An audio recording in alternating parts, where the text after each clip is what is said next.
You are now tuned into Then Radio. If you enjoy our videos, we ask that you consider joining our Patreon to support our channel. Don't forget to like and subscribe so that you never miss a new video. We hope you enjoyed today's episode, and as always, thank you for watching.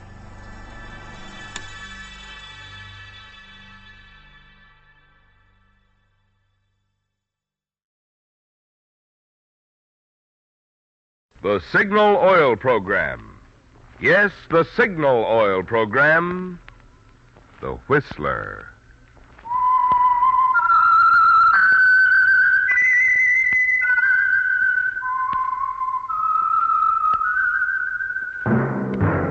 That whistle is your signal for the Signal Oil Program, The Whistler.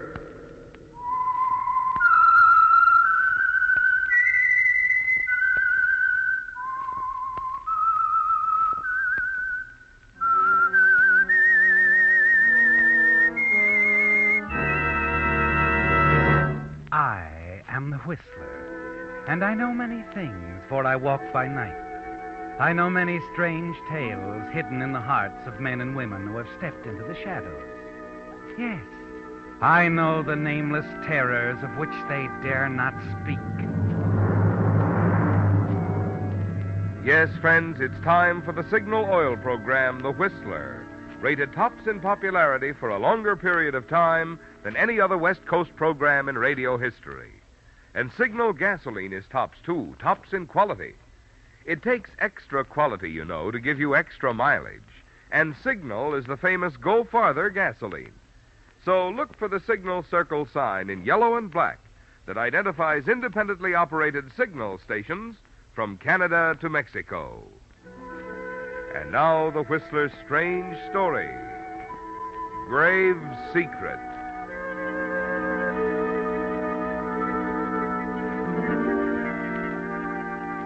From the parlor window, Harriet Eldridge watched the postman wheel his bicycle down the tree-shaded street, saw him turn into the driveway and approach the house.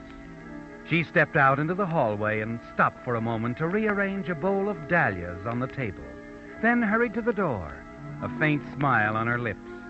The letters had become very important to Harriet Eldridge. Yes, very important, and she was pleased that they were arriving with such regularity.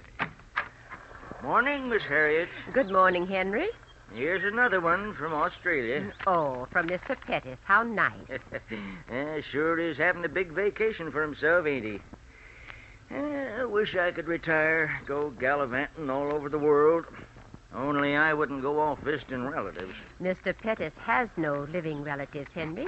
He's just visiting friends. I got relatives back in Sioux City. If I never see 'em again, it's okay with me. Hmm? But, I'm sorry, Henry. What did you say?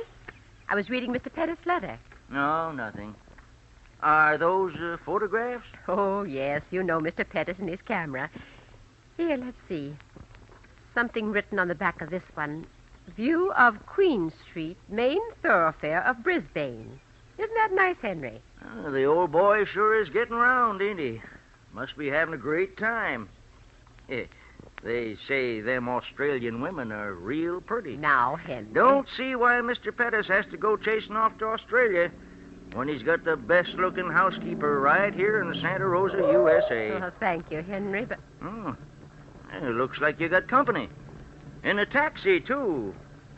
Say, that's your brother Melvin, ain't it? Yes. Yes, it is. Well, I'll be going along now, Miss Harriet. Bye. But, yes. Goodbye, Henry.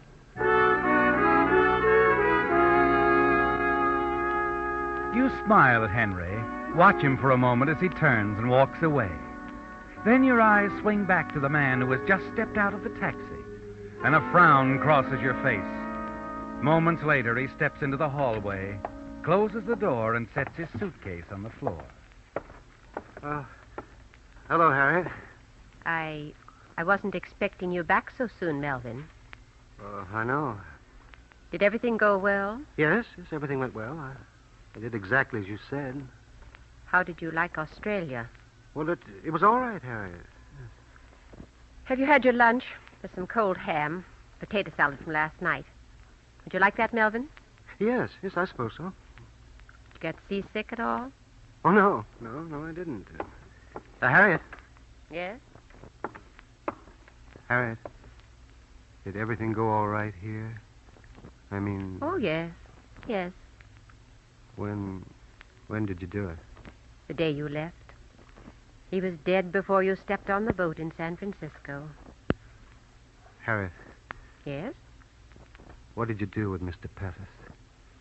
I mean, where did you... Do you want tea or coffee, Melvin? A tea?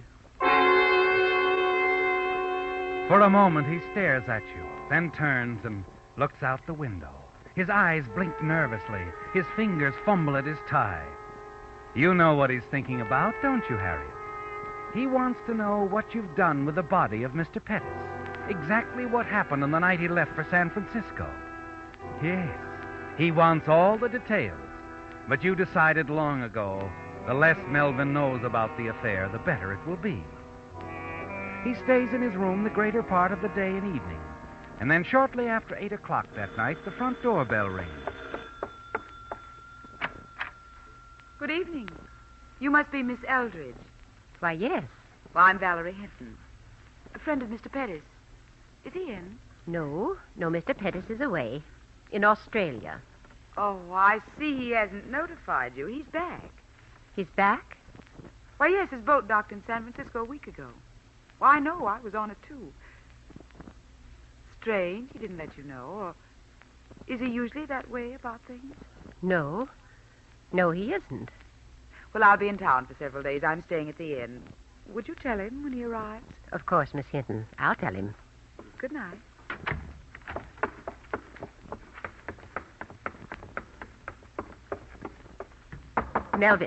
Melvin. Oh, yes, come in, Harriet. Melvin, why didn't you tell me you'd arrived in San Francisco a week ago? Oh, well, And who is this Valerie Hinton? Valerie. How did you know? She was here a moment ago asking for you. Here? Why did you have to tell her you were Albert Pettis? Harriet, I was only doing what you said.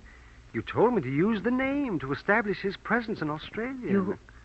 You met this woman in Australia? Yes, I did. I see.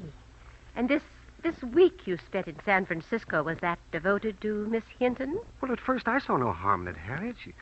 She's a wonderful person. Did you have to tell her you lived in Santa Rosa? I didn't. Oh, she must have seen the Santa Rosa postmark on the letters you sent me in Australia.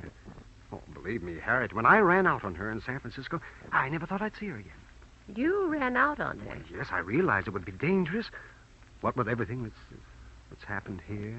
So she followed you. Oh, Melvin, don't tell me she's in love with you. Oh, I don't know. Are you in love with her? Yes. I'm sorry, Melvin. You'll have to get rid of her. Get rid of her? First thing in the morning, you're going down to the inn to see her. Tell her this great love of yours is no more. Tell her you're already married, or tell her anything, but I want her to leave town. Do you understand? Oh, Harriet, there must be some way. Get rid of her. She's dangerous. She can upset our entire plan. But Harriet, it's... What was that? Did you hear that? Oh, yes, it's the shutters downstairs. A wind's come up. But are you sure? Well, what else could it be? Well, I don't know. Did you think it was Mr. Pettis back from the dead? Oh, really now, Melvin? Harriet? Yes? Where is Mr. Pettis? What did you do with his body? Why won't you tell me? You needn't concern yourself about that, Melvin. I've taken care of everything. Now, good night. And don't forget what I said. I don't want the Hinton woman hanging around town.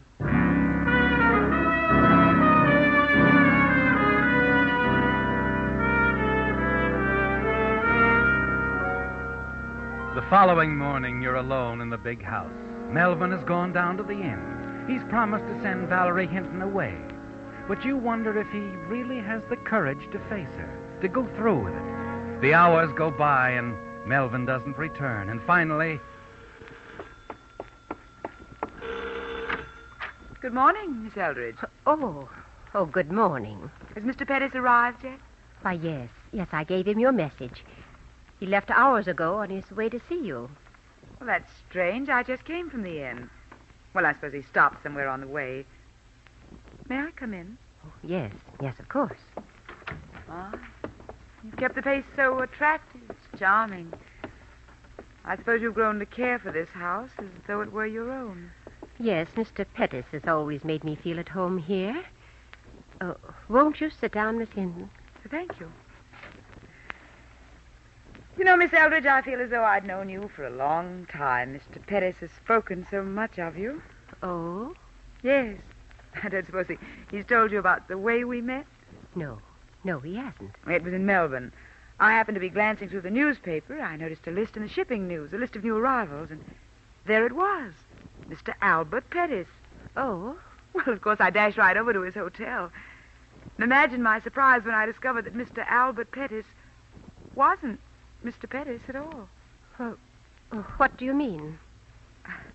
Not my Mr. Pettis, that is. My Uncle Albert. It was quite a shock. I suppose I should have realized there'd probably be more than one Albert Pettis in the whole world.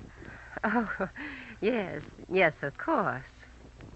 So you see, it was just an accident. My meeting your Mr. Pettis. A lucky accident.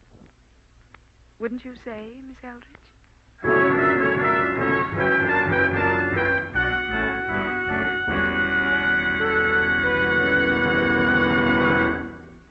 With the prologue of Grave Secret, the Signal Oil Company brings you another strange story by The Whistler.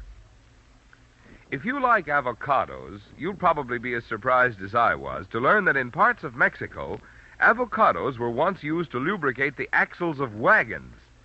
Does that sound primitive and old-fashioned to you? Well, then just remember this. It's almost as old-fashioned today to lubricate automobile motors with plain motor oil. What I mean is, now scientific compounds have been developed which protect motors in many ways that oil alone cannot do. That's why Signal brought out Signal Premium Compounded Motor Oil, which combines 100% pure paraffin base with these scientific new compounds. And just what do these compounds do? Well, one compound in Signal Premium actually cleans your motor of harmful carbon, gum, and varnish. The second compound protects costly bearings from corrosion. And still other compounds in Signal Premium help in additional ways to keep wear down and performance up. So if you want a sweeter running motor, make your next oil change a change from old-fashioned regular motor oil. Stop at a Signal station for the improved type motor oil that does so much more than just lubricate. Signal Premium Compounded Motor Oil.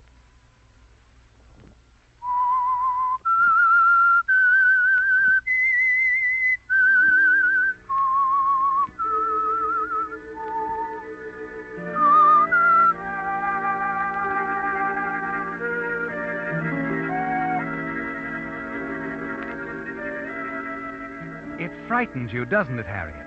The knowledge that Valerie Hinton, the woman your brother Melvin met in Australia while he was posing as Albert Pettis, is actually the niece of the man you murdered. You wonder if their meeting was really accidental. Wonder if she suspects the truth. 1,000 confused thoughts race through your mind. You were so sure Albert Pettis had no living relatives, that there would be no one to spoil your little plan. Yet here she is, sitting in the parlor of the big house, chatting gaily about her meeting with your Mr. Pettis. And then suddenly something she says stirs a flicker of hope within you. Oh, no, I haven't seen Uncle Albert in years. Lost track of him completely. Not his fault, of course. After all, I'm supposed to be dead. Dead? I don't understand. During the war, I was a writer living in Java.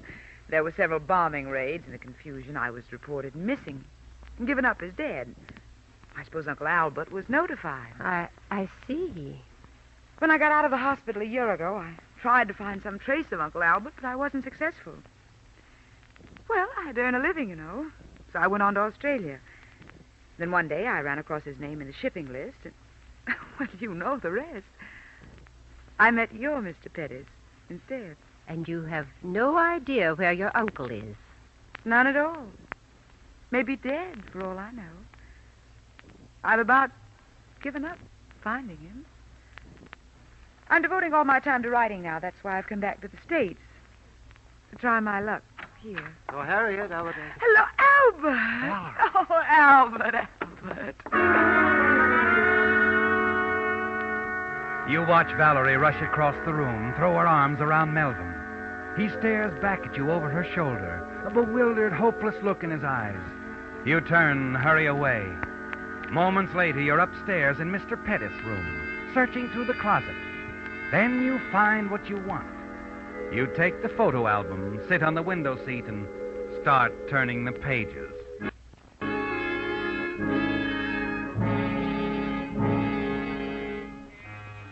A half hour later, you hear the front door close, and then Melvin's footsteps approaching your door. Harriet? Yes? Is she gone? Yes. She won't be back. What'd you tell her? What difference does it make what I told her? She won't be back. What are you doing? Just looking through the old album. I found what I wanted. What? Never mind. Come along, Melvin. It's almost time for your lunch.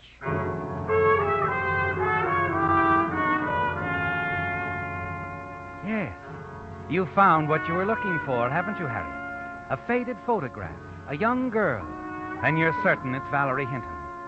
She's really his niece, isn't she? At least that much of her story is the truth. But you're still a little afraid. And you know that you'll be afraid until the girl herself has left town. Late that afternoon, you step out on the front porch and wait while Melvin drives the car out of the garage. Then a taxi pulls into the driveway. And then, despite the recent assurances of your weakling brother Melvin that she wouldn't be back, Valerie Hinton steps out. The shopping list drops from your hand and your eyes are fixed on the suitcase she carries. Hello, Miss Eldridge. Oh, Miss Hinton, you're leaving. You've come to say goodbye. On the contrary, Harriet, I'm moving in. Moving in? Here? Why not? I've a perfect right to, you know. After all, it's my uncle's house, isn't it?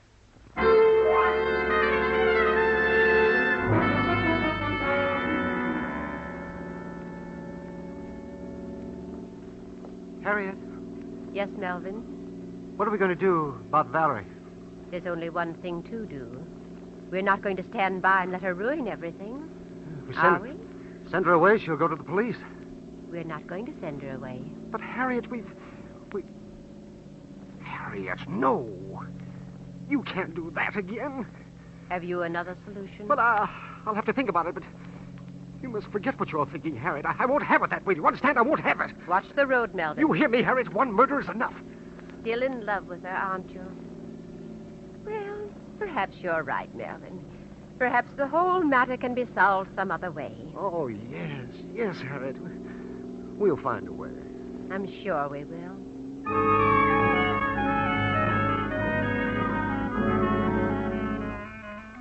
The whole plan is in danger, isn't it, Harriet? Melvin is still in love with her, and you know that he can be very weak. That you alone must provide the strength to carry things through. Late that evening, after Melvin has gone to bed, you and Valerie are left alone in the library. I was looking through some things, Valerie. Papers and newspaper clippings that belonged to Mr. Pettis. Oh? I found this. How interesting. A full account of your death in Java during the war. Your name was Valerie Pettis then. Yes, it was. I was wondering if you'd taken any steps to rectify this impression that you're no longer among the living. Of course not. You've read this article, haven't you? Yes. Before her death, Valerie Pettis was wanted by the police. That's right. So you see, we're in very much the same position, aren't we? Neither of us can go to the police, or anyone, about the little secrets we've both discovered. You're quite confident? No. Just very observant, Harriet. I know exactly what's going on here. So? So? That's sufficient reason why you'll keep your secret as long as I keep mine. I see. Now, there's something else, Harriet. Uncle Albert's money. Money? Yes, I know about that, too. Uncle Albert received a lot of money in jewels several years ago in inheritance. And if I know dear Uncle Albert, he's kept it right here in this house. I'm one who believes in sharing the wealth, Harriet. The money, the jewels, and this house. You intend to remain here? Yes. I like Santa Rosa. It's charming, quiet, and safe. Besides, I've grown very fond of Melvin. I know he's quite fond of me. So I wouldn't try anything, Harriet, dear. Melvin might not like it. Good night.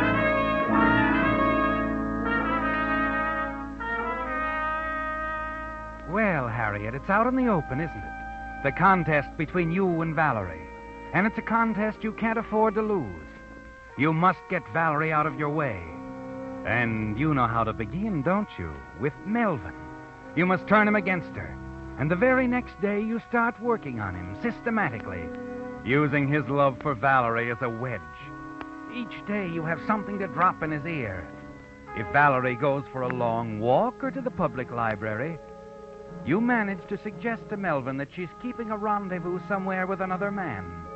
Slowly but surely he begins to break down, to draw away from the girl, sometimes even getting up from the dinner table and leaving her in the middle of a conversation. What's the matter with him? Melvin? Yes, why did he walk out of the room like that? Well, I'm sure I don't know. Perhaps he's tired. Tired of me, you hope. I didn't say that. As a matter of fact, Valerie, I've come to grow quite fond of you. I'm not foolish enough to believe that. On the contrary, you're foolish not to. Now, where are you going? Out. Isn't it rather late? I don't care. I've got to get outside, walk somewhere, any place. Somewhere I can think. I understand. I'll tell Melvin that you went for a walk.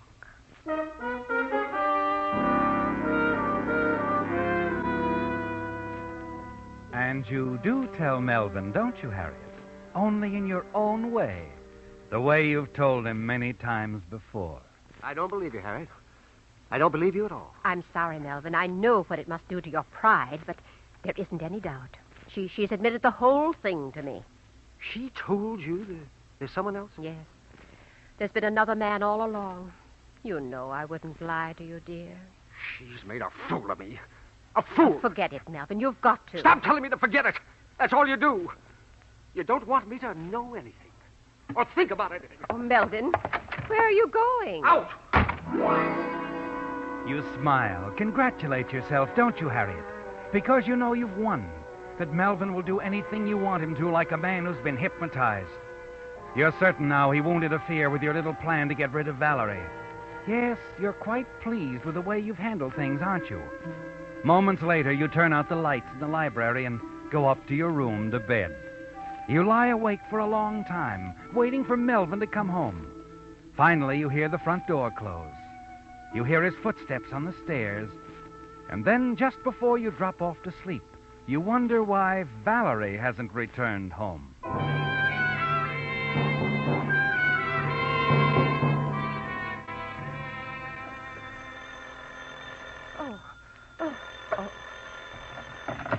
Yes? Good morning, Miss Eldridge. This is Sheriff McQuaid. Sorry to be calling at this early hour. Something wrong? There's been a young woman staying at your house. Miss Hinton, yes. Yes, what about her? We found her in the woods beyond your place half hour ago. You found her? She was dead, strangled to death, apparently with a rope. Oh, no, the poor child. She'd gone out for a walk last night, Sheriff. You haven't any idea who Oh, sorry, we haven't. Could you come down to make the identification? Oh, yes. Yes, of course. There isn't any doubt, actually. It will only be routine, just routine. I understand. We'll be right down, Sheriff. Oh, my slippers. Now, where did I... Oh, Melvin. Hello. Who was it, Harry? The sheriff. They found her, Valerie. You won't be bothering us anymore. You're not angry with me, are you, Harry? Did anyone see you? No. Are you certain? There was a bright moon last night. No one saw me. What about the rope or whatever you used? No one will ever find it. I hid it. All right. Harriet, No. I'm not angry with you. Now, we better get dressed and go downtown with me. And don't worry, Melvin. Everything will be all right.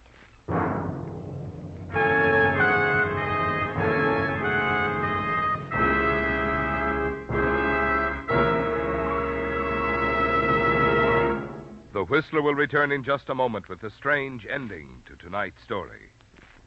Meantime, a question. Have you ever had the experience of coming upon a lot of people who were all staring in the same direction? Well, let's face it, it's only human nature to want to stop and see what's attracting them. Well, by the same token, I should think that most anyone with a car would want to see what it is that has attracted so many drivers to Signal gasoline.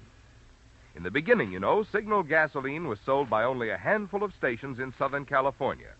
Today, however, you'll find Signal dealers throughout 6 western states, from Canada to Mexico. Such growth must mean that more and more drivers are finding they prefer Signal gasoline. And what is it they prefer about Signal? Well, for one thing, mileage that has made Signal famous as the Go Farther gasoline. And for another thing, performance, which puts more pleasure into driving. But for the complete story, you've got to let a full tankfuls of Signal speak for itself. I promise you the performance of your own car will tell you much better than any words of mine why more and more drivers are switching to Signal, the famous Go Farther gasoline.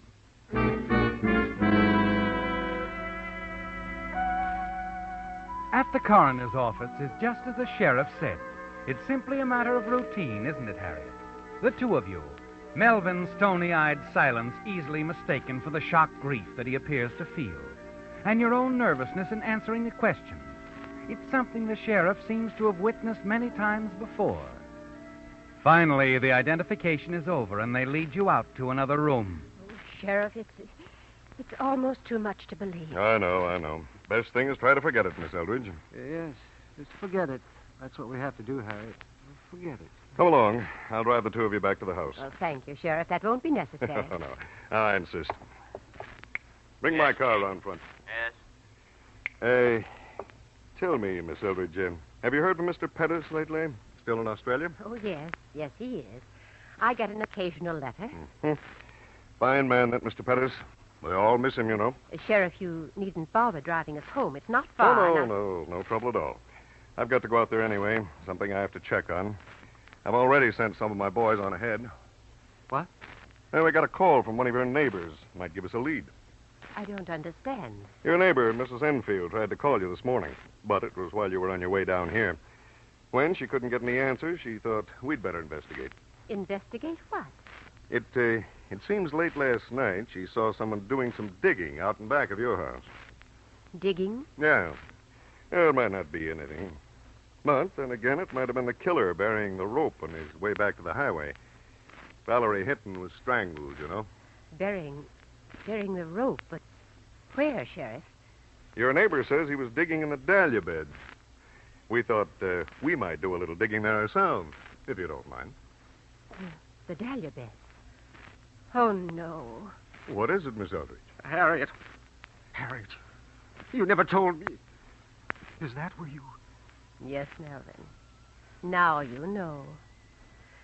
Mr. Pettis was always so fond of dahlias, I thought it would be appropriate.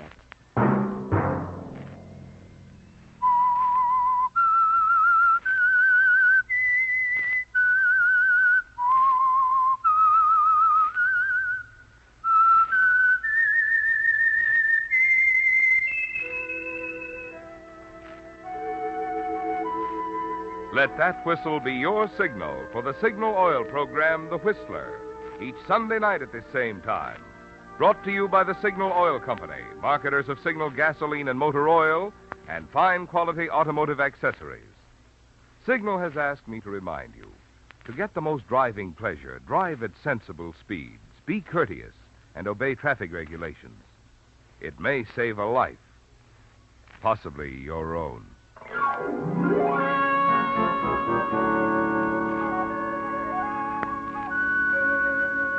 Featured in tonight's story were Sarah Selby, Howard McNair, and Betty Lou Gerson.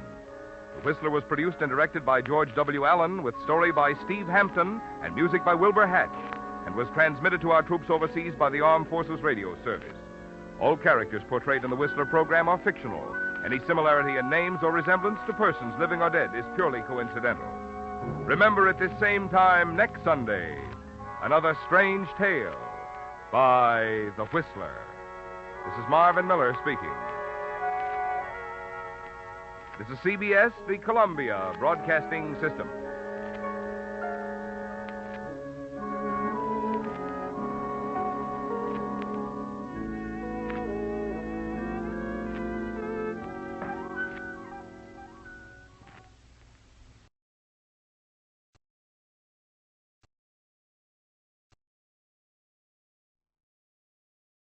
The Signal Oil Program. Yes, the Signal Oil Program. The Whistler.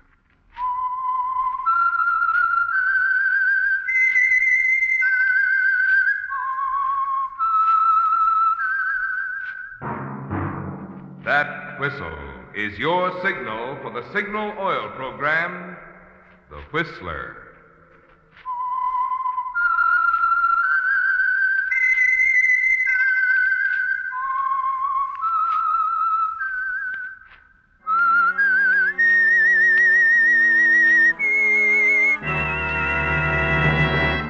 I am the Whistler, and I know many things, for I walk by night. I know many strange tales, hidden in the hearts of men and women who have stepped into the shadows. Yes, I know the nameless terrors of which they dare not speak. Yes, friends, it's time for the Signal Oil Program, The Whistler, rated tops in popularity for a longer period of time than any other West Coast program in radio history. And Signal gasoline is tops, too, tops in quality. It takes extra quality, you know, to give you extra mileage. And Signal is the famous Go Farther gasoline. So look for the Signal circle sign in yellow and black that identifies independently operated Signal stations from Canada to Mexico. And now the Whistler's strange story. Search for Maxine.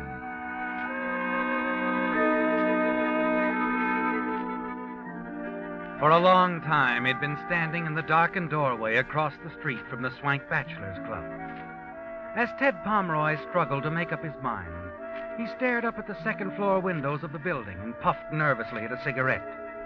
It was the last thing he wanted to do, to go to Cousin Walter for a favor. But there was nothing else he could do. Ted was a good newspaper man who'd suffered one bad break after the other through no fault of his own. But he always felt that someday the big opportunity would present itself. Now that opportunity had arrived, but he needed capital. And Walter Pomeroy was the only man he knew who had the kind of money he needed. Suddenly, Ted flipped a cigarette into the street and hurried into the Bachelors Club. Unnoticed by the desk clerk, he strolled across the lobby, up the stairs to the second floor, and stopped before the door of apartment 206.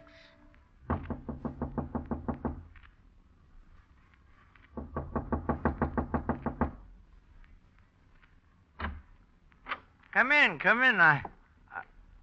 Hello, Walter. Well, Theodore. Cousin Theodore. Well, come in. You're just in time for dinner. The boy will be up in a minute. No, thanks. I haven't much time. I only stopped in for a minute. You mean you won't forget bygones to the extent of having dinner with me? Well, look, let's forget that stuff, shall we? We're grown up now, Walter. Sure. Sit down. No, I won't be too long. Okay, suit yourself. How are things on the West's leading newspaper, huh? Fine. You getting paid regularly? Sure. Well, then what's this visit for? Well, it's this way. A friend of mine, Dan Albee, he's down in Portstown now. Look. Here's a letter I got from him. He's buying a paper, their little country sheet, 8 pages, twice a week. So he wants me to go in with him. It's just what I've been looking for, Walter. The place is growing. We can double the circulation in 6 months, and with some of the ideas I have...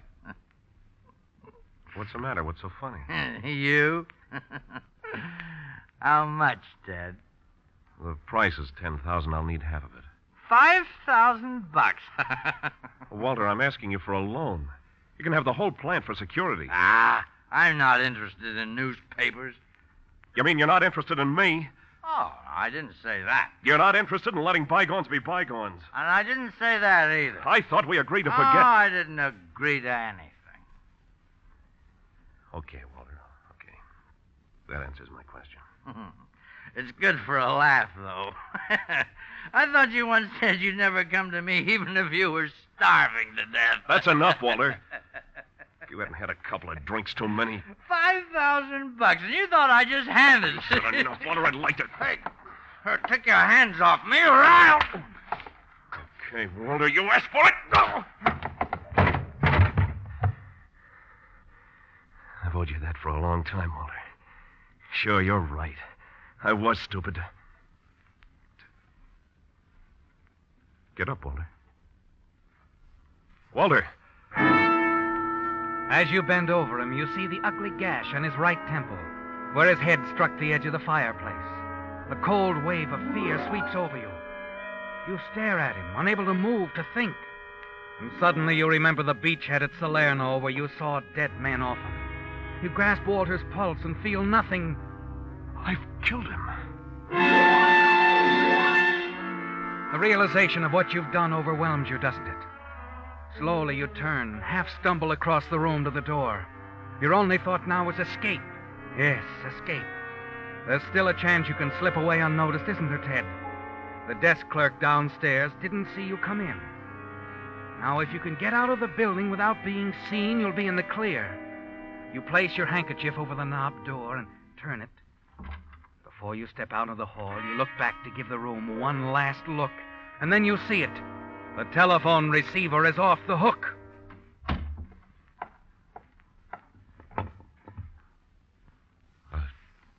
Hello? Walter? Yeah, this is Walter. Look, when I want impersonations, I'll go see a floor show. Now, why didn't you call your dear cousin Walter and tell him I'm getting tired of holding this telephone? Oh. Who'll I say is calling? He knows. I made that pretty clear before you barged into his apartment. Theodore? What makes you think I barged in? From this end, the dialogue sounded more like a brawl than a tea party. Come on, friend, put him on. Well, he's not here. He just stepped out. Then let me talk to Bill. Bill? Last name Putnam, Walter's business manager. You're supposed to have dinner there. Or is he now administering first aid? He hasn't arrived. Listen, why don't you give me your name and number? Walt I'll have... already has it. I gave it to him a year ago at a moment of weakness. Your dinner, Mr. Pomeroy. Hello? Hello? You still there? Listen, Walter won't be back. Call him later in the morning. Say, what's going on? Mr. Pomeroy. You in there? Mr. Pomeroy.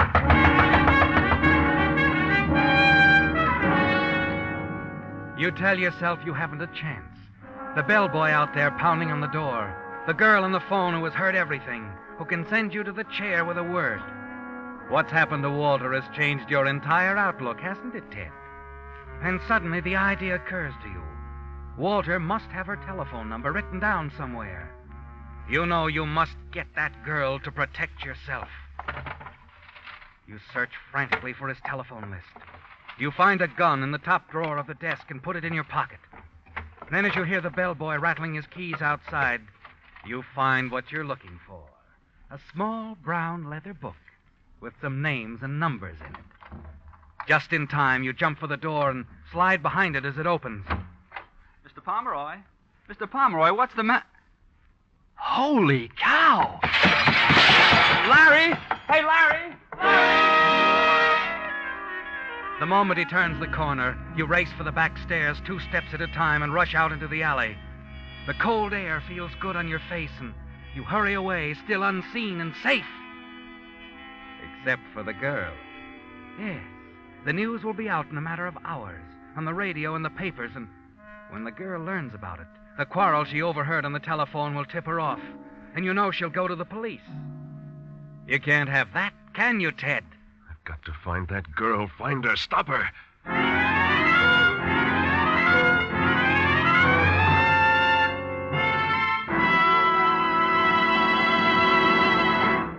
With the prologue of Search for Maxine, the Signal Oil Company brings you another strange story by The Whistler. Ponce de Leon spent his lifetime looking in vain for a spring whose waters would keep him young. Had he been looking for a prescription to keep cars young, I could have told him where to go, to a Signal service station. Yes, Signal dealers have just what the doctor ordered. Signal Premium Compounded Motor Oil for your engine. And Signal Double-Check Lubrication for your car's chassis. There are good reasons why Signal Premium Compounded Motor Oil keeps that new car pep in your engine longer. Its 100% pure paraffin base is fortified with scientific new compounds that do so much more than just lubricate.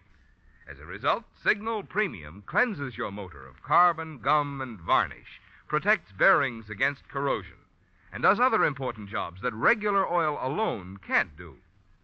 And when it comes to chassis care, Signal Double-Check Lubrication is just as superior. Signal dealers use 9 specialized lubricants to give each part on your car the exact type of protection it needs for long, trouble-free service.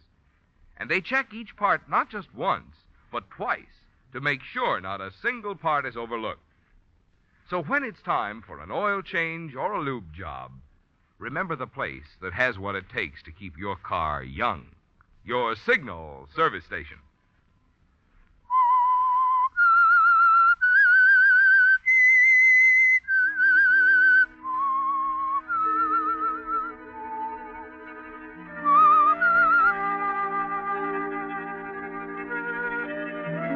She's the only thing standing between you and freedom, isn't she, Ted? The girl who overheard your quarrel with Walter Pomeroy. And when she finds out what's happened at Walter's apartment, you know that she'll notify the police. And you know, too, that you must prevent her from going to the police. You have only little time to find her and silence her. It's going to be difficult locating this girl, isn't it, Ted? You don't know who she is. All you have is a small brown leather book with some names and phone numbers in it. Walter's memo book. A dozen names in it belong to women, and you wonder which one is hers.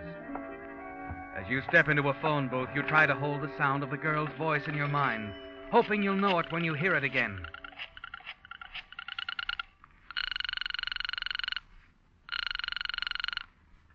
Hello? Annalie? Yes? This is, Tom Sherman. Sherman? I'm sorry. I don't seem to remember. Catalina. We met there last summer. Oh, you must have the wrong Annalie, Mr. Sherman. I haven't been to Catalina in years. Are you sure that you... No dice.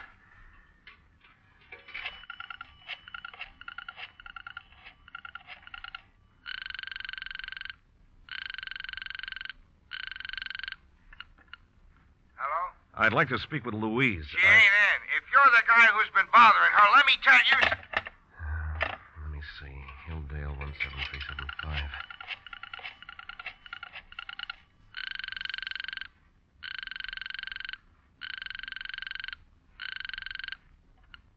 Hello?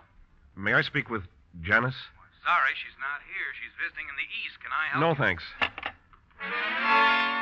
I'm sorry, sir. Your party does not answer. You say you're making a survey? Well, my little old head isn't much good at figures, but I'll surely be glad to...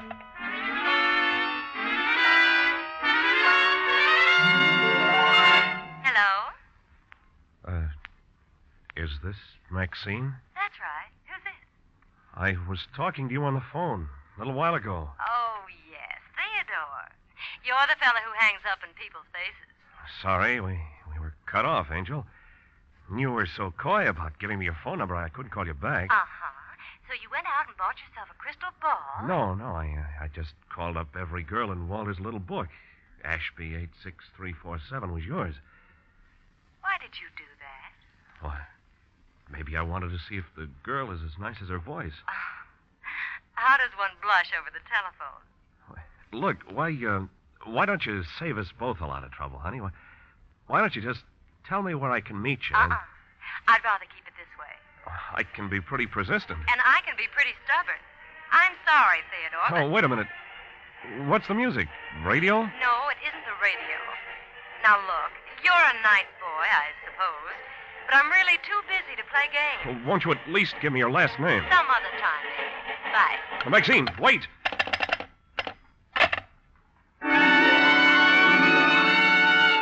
A feeling of panic sweeps over you as you stand there in the telephone booth. And something inside tells you to run, to take the next plane for anywhere. But you struggle against the urge and fight it down. You've been a reporter a long time, haven't you, Ted? Certainly long enough to know what happens to a man who runs. What you must do is coldly clear. You've got to find that girl, Ted. It's the only way. Hey. Yeah? Through with the phone? Yeah, go ahead. Thanks. Hate to bother you, but I got to get hold of the little woman. The more I explain to her now, the less I'll have to do when I get home. Boy, they're sure going all out in that parade, ain't they? Yeah. Parade? Excuse me. Sure, what's the matter? What was that you said about a parade? Well, like I said, a big parade coming up the street. Crosstown traffic's tied up for 2 hours. Coming by here? Yeah, band's down the street now. Man, that's what I heard over the phone. What? Nothing. Thanks a lot.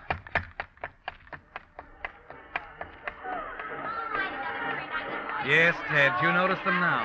The crowd's lining the curbs outside, and down the street coming towards you is the brass band at the head of a parade. The same brass band that you heard over her telephone, passing so close by that it almost covered her voice. So you do know something about her, don't you, Ted? That she's someplace not far from the street, and the band had passed her at exactly 1 minute to 9. You remember looking at your watch. It's a chance, isn't it, Ted? A wild one, perhaps, but one that you must take. Excuse me, will you? Mind letting me through? Oh, goodness. If you're going to walk along with the parade, young man, why don't you get out there? You weren't listening, were you, Ted? You were threading your way along that sidewalk through the crowds for a very definite purpose.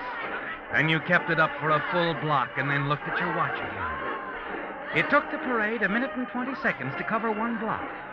Figuring it back, that meant they'd covered 13 blocks since passing the girl's telephone. Alvarado Street, Ted, that's where she was. Probably in that big apartment house opposite the Signal oil station on the corner.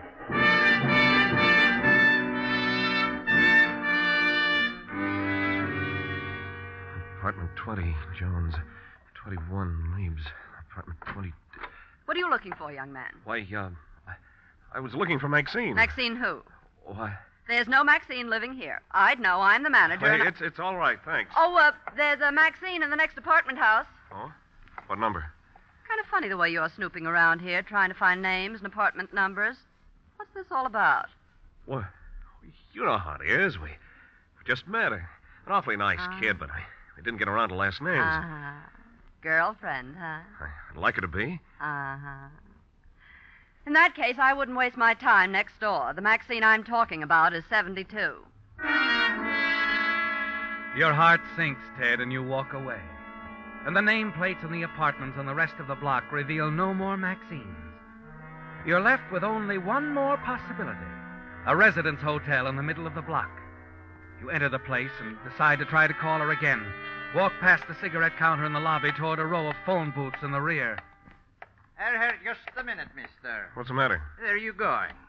Just want to use the phone. Oh, well, go ahead, but make it fast. This here's woman's hotel. House rule against men in the building after 11 on weeknights. Oh, I'll hurry it up. Thanks.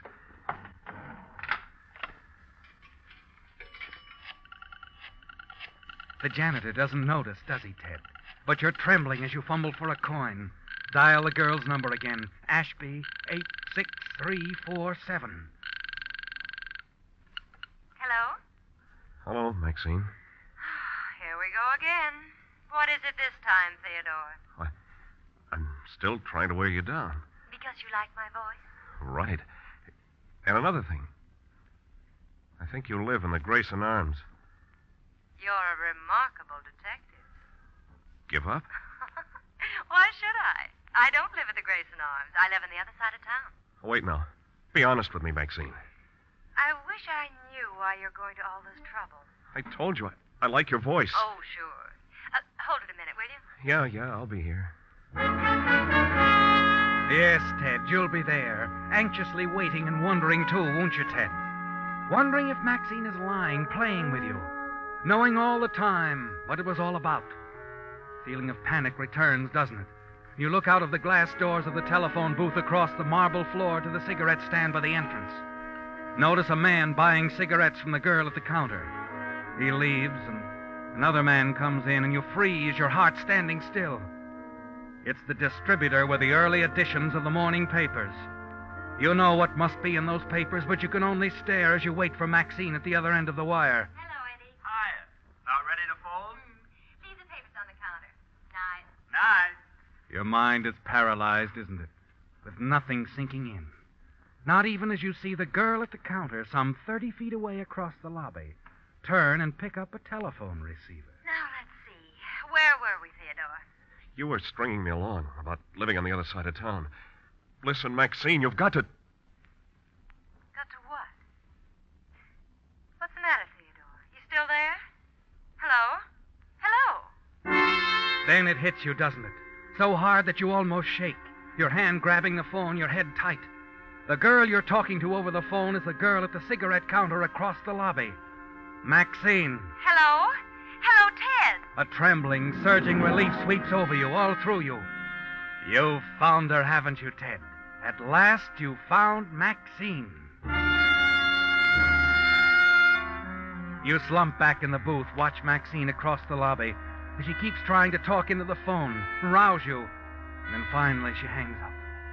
You tell yourself that you'll wait there in the booth until she leaves and then follow her out. And then she reaches for something that makes you change your mind. You leave the booth and quickly cross the lobby. Wait a minute. Yes? Too late to sell me a pack of cigarettes? Afraid so. Just locked up. Not even for an old friend? You're 2 laps ahead of me. I've been calling you all evening. No. Yeah. So you're Cousin Theodore. Disappointed? Crushed. I thought you'd be more like Walter. Oh. That's a compliment. Sorry now, I was so stubborn. How'd you find me? Crystal ball. You ought to get yourself a booth at the county fair. Do you really live across town? Mm-hmm. Worst looking house on the street. Good. Then I can walk you home. My car's outside. Oh. It'll hold 2. Let me get my hat and coat. Be back in a minute. Okay. As she moves off, your hand goes to the gun in your pocket. You take it out, check the clip. It's loaded, ready. The car is a real break, isn't it, Ted? It'll be much safer in the car. Hey. Yeah? Seen the girl who runs the cigarette counter here? Yeah, she's gone home. You sure? I saw her leave. How long ago? 5 minutes, maybe? That's funny. Okay. Thanks.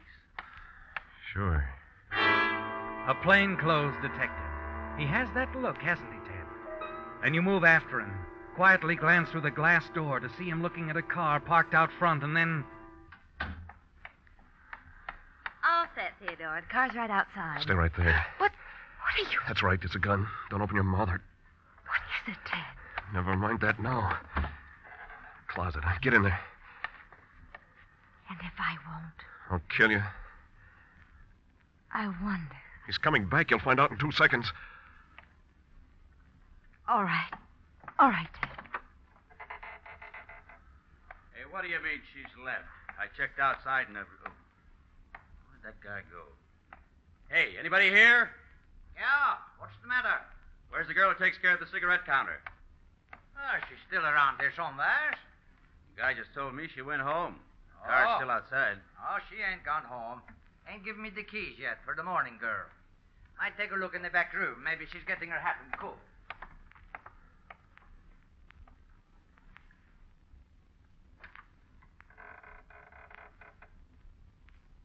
They're gone. Come on. That's Bill Putnam, Walter's business manager. Shut up, I'll kill you right here. Now get going. Where? Across the street. We're going to take a walk. A nice, quiet walk in the park. We can be alone.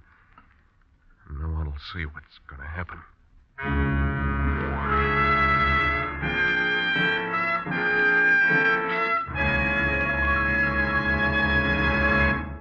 The Whistler will return in just a moment with the strange ending to tonight's story. Since Thursday will be St. Patrick's Day, you've no doubt been getting your share of Killarney on today's radio programs. I had thought of describing how your friends would turn green with envy when you power your car with Signal gasoline. because today's signal drives the pings and sluggishness out of a motor like St. Patrick drove the snakes out of Ireland. Or I thought of reminding you that your wallet would feel lucky as a four-leaf clover because of Signal's good mileage. But sure, Indicora, when you buy gasoline, there's really just one thing that matters. You want to be sure that you're getting the tops in quality, the gasoline that helps your motor operate at top efficiency. And that's something you can determine with your own speedometer. After all, when your motor runs more efficiently, you not only enjoy quicker starting, faster pickup, and smoother, knock-free power, but also more mileage. Good reason why we're so proud of Signal's famous mileage, and why we say, to be sure of the tops in gasoline quality, there are just two things to remember. One, it takes extra quality to go farther. And two, Signal is the famous Go Farther gasoline. Igora? You tell yourself that this is the way it's got to be, don't you, Ted? Yes, from the moment you realized that Maxine could send you to the chair because of the quarrel she heard over the telephone, your quarrel with Walter, you knew you had to find her and silence her. Now, as you follow her into the park, your hand grips the gun in your pocket. It'll be over quickly, won't it? Simply, coldly, and you'll be away and free. As you reach the protective, shadowy darkness of the park, Maxine stops, turns calmly to face you. There's a look on her face, a look that could haunt you for the rest of your life. And then suddenly you know. You know that love her or hate her, you simply cannot kill her. Get away, Maxine. I'm not going to do it. I can't. Go on, get away. You hear what I said? Get away now before I change my mind. No, Ted. Come on. Let's sit down here. I think you'd better tell me everything.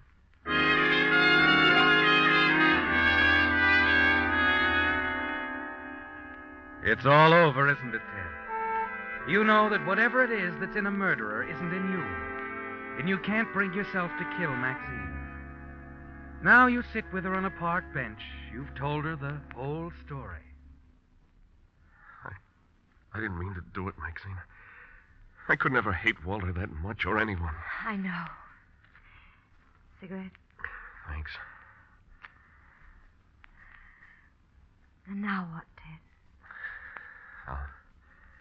I'll have to take my medicine. Turn myself in. I'll just find an officer. You won't have to, Ted. Look, coming down the path. Bill Putnam. There's a policeman with him. Maxine! Maxine, where the devil have you been? The officer on the beat and I have been looking all over. Oh. Bill, this is Ted Pomeroy, Walter's cousin. Well, that's a break. I've been trying to locate you, too, Ted. Oh, it's about Walter. They've got him down at City Hospital. Hospital? Then he isn't. Some lug busted into his apartment tonight and hit him over the head. Walter says he never saw the guy before. Funny thing, nothing stolen, no sign of it. Maxine, did you hear? Yes, Ted, I heard. Everything's all right now. Oh. How about coming down to the hospital with me, Ted? Walter wants to see you. Keeps asking about you. Something about investing in a newspaper.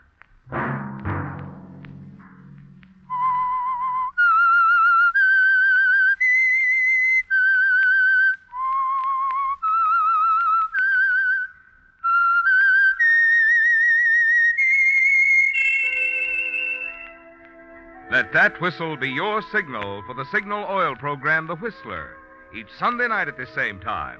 Brought to you by the Signal Oil Company, marketers of Signal gasoline and motor oil and fine quality automotive accessories. During the current Red Cross drive, Signal Oil Company has asked me to remind you it's the little contributions each one of us make which enable the Red Cross to be of such big help in time of need. Featured in tonight's story were Rye Billsbury, Doris Singleton, and Joseph Kearns. The Whistler was produced by George W. Allen and directed by Gordon T. Hughes, with story by Harold Swanton and music by Wilbur Hatch, and was transmitted to our troops overseas by the Armed Forces Radio Service. All characters portrayed on the Whistler program are fictional. Any similarity of names or resemblance to persons, living or dead, is purely coincidental. Remember, at the same time next Sunday, another strange tale by The Whistler. Marvin Miller speaking. This is CBS, the Columbia Broadcasting System.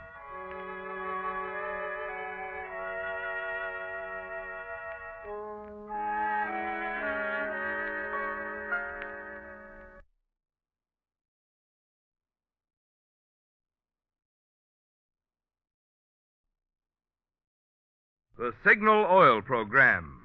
Yes, the Signal Oil Program. The Whistler.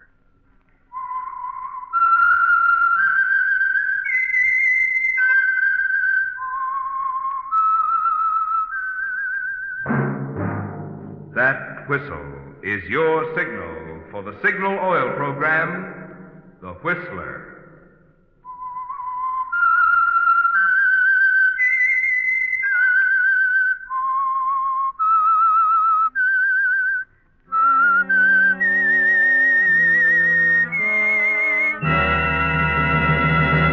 I am the Whistler, and I know many things, for I walk by night. I know many strange tales hidden in the hearts of men and women who have stepped into the shadows. Yes, I know the nameless terrors of which they dare not speak. Yes, friends, it's time for the Signal Oil Program, The Whistler, rated tops in popularity for a longer period of time than any other West Coast program in radio history. And Signal gasoline is tops, too, tops in quality. It takes extra quality, you know, to give you extra mileage. And Signal is the famous Go Farther gasoline.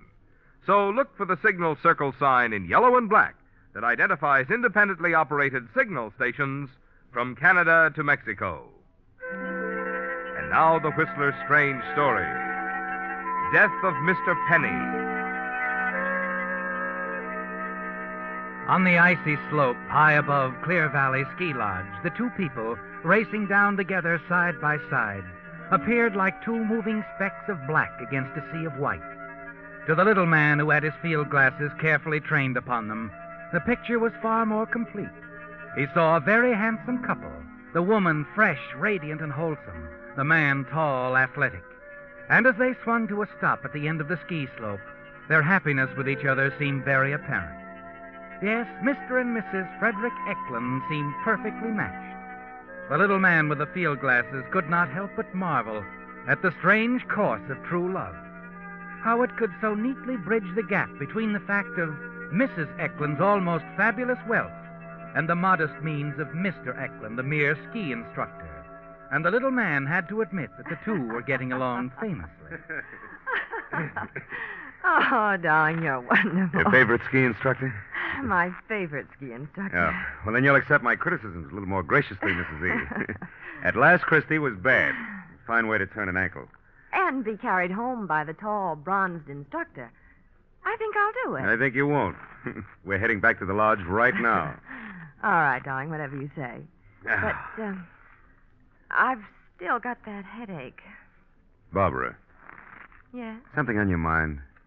You were so quiet up there on the slope just before we came down. Quiet? Just taking time to tell myself I'm not in a dream. That we're really together.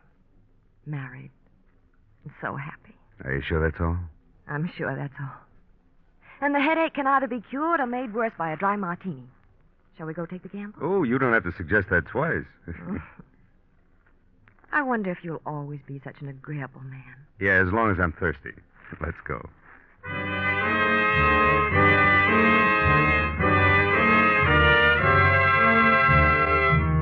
An agreeable man. Yes, Fred, you've been that with Barbara, haven't you? That and more. And you know that she appreciates it, that you've made her very happy. But you also know that there is something disturbing her this afternoon. Something more than a simple headache. You worry about it yourself. Bring it up again as the two of you sit by the roaring fire of the lodge and look out at the landscape through a giant picture window. You, still don't feel any better, dear? No. I'm afraid I'm going to have to go upstairs, nap for a couple of hours before dinner. Mind? You know I don't. What will you do to amuse yourself? Oh, look at the scenery. Well, it's not novel enough. You know it too well. Oh, no. I see something different every time I look out the window. Here, I'll prove it. Did you ever see anything like that? Oh, I don't see what... Yeah. You mean that little man on the terrace? Uh-huh. The one with the field glasses. Looks like an African explorer. Now, you can't say I see anything like that every day. No, but I didn't mean people. Frederick, if you don't mind, I'm going upstairs right now. Oh, but you haven't finished I'm sorry, darling. I don't want my drink. Oh. Well, I'll go up with you, dear. No, please, Frederick, Hmm? you could do something for me. That new book I want. The manager said they have it in the village now. Oh, I'll drive right down. I'll get it for you, dear. Glad to. But, are you sure you're all right? Oh, I will be. Just give me an hour. I'll be bright as a new penny. Bright as $1. By dinner time. Sounds worth waiting for. Go ahead, darling. Thanks, darling.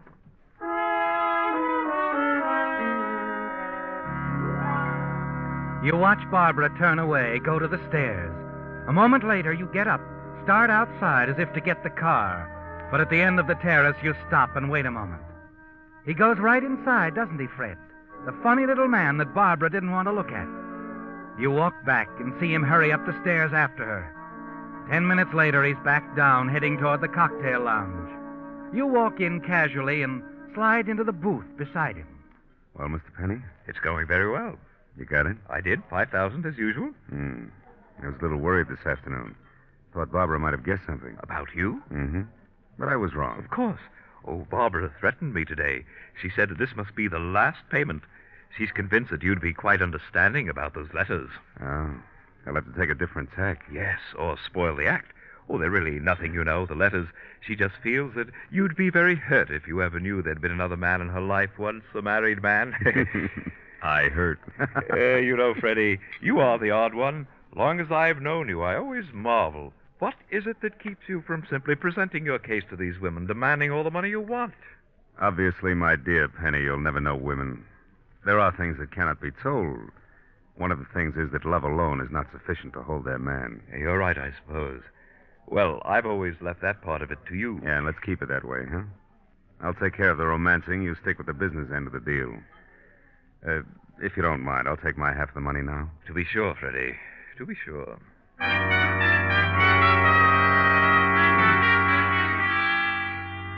As you conclude your present business with Mr. Penny, he excuses himself and hurries away. A moment later, you're conscious of the voice, the song that comes from the lodge dining hall. Maybe Monday. Susan, a delightful girl, isn't she, Fred? Talented and beautiful. Yes, and since you met her a month ago, she's been quite overwhelmed by your charm.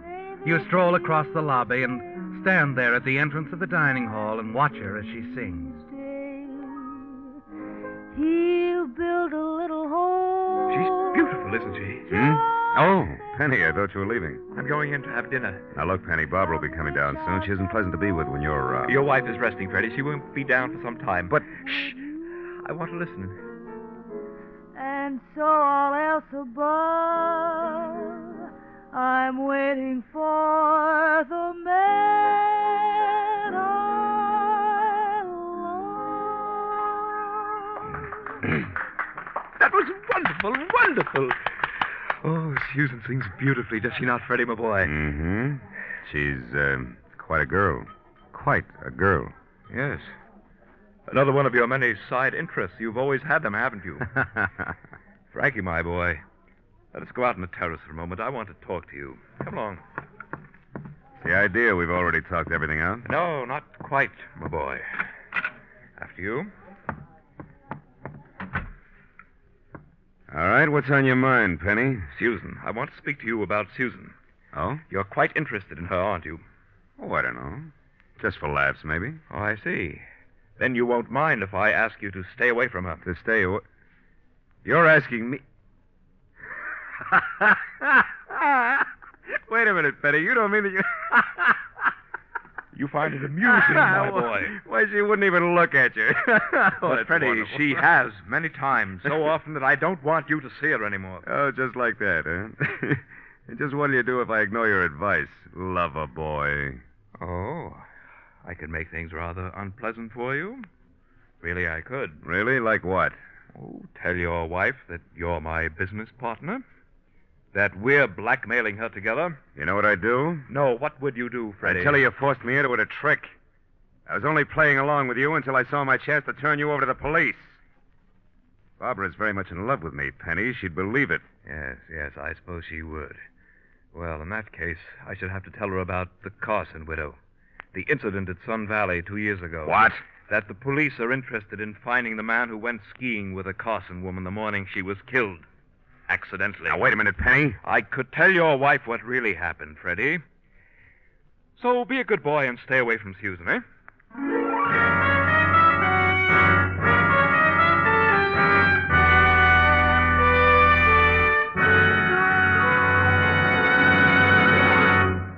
With the prologue of Death of Mr. Penny, the Signal Oil Company brings you another strange story by The Whistler. Here in Hollywood, where The Whistler is produced, this is the week when the movie folks decide who's going to win the coveted Oscars. It's too bad there isn't an Oscar for gasoline, because I'm sure that Signal gasoline would run away with the honors for outstanding performance. Just as some actors become typed in certain roles, you may have typed Signal gasoline for economy because of its reputation as the go-farther gasoline. But economy, mind you, is only half of Signal's story. You see, the thing which makes Signal's good mileage possible, the extra efficiency today's Signal gasoline coaxes from your motor, also makes Signal the logical choice for more dramatic performances, calling for instant starting, flashing pickup, or smooth, effortless power. So if you want your car to perform as if it had just won an Oscar, just you keep these 2 points in mind the next time you buy gasoline. 1, it takes extra quality to go farther. And 2, Signal is the famous Go Farther gasoline.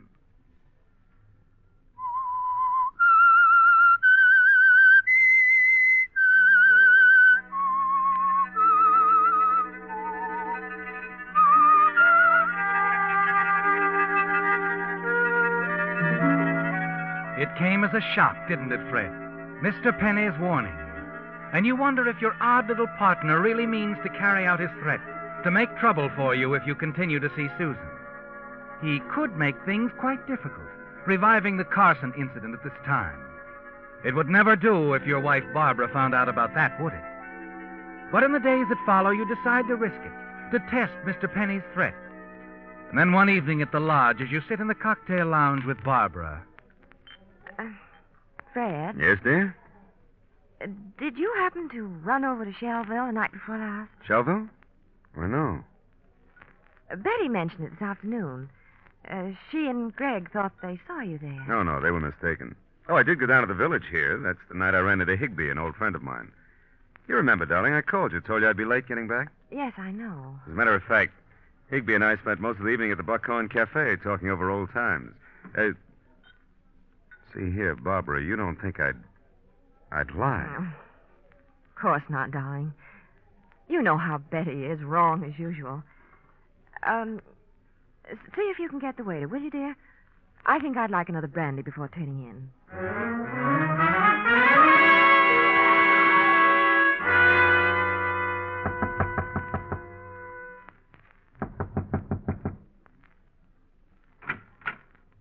Oh, Freddie, my boy. I could say that this is a pleasant surprise, but it isn't really. I've been expecting you. Can I come in? Well, I was about to retire, but... Thanks.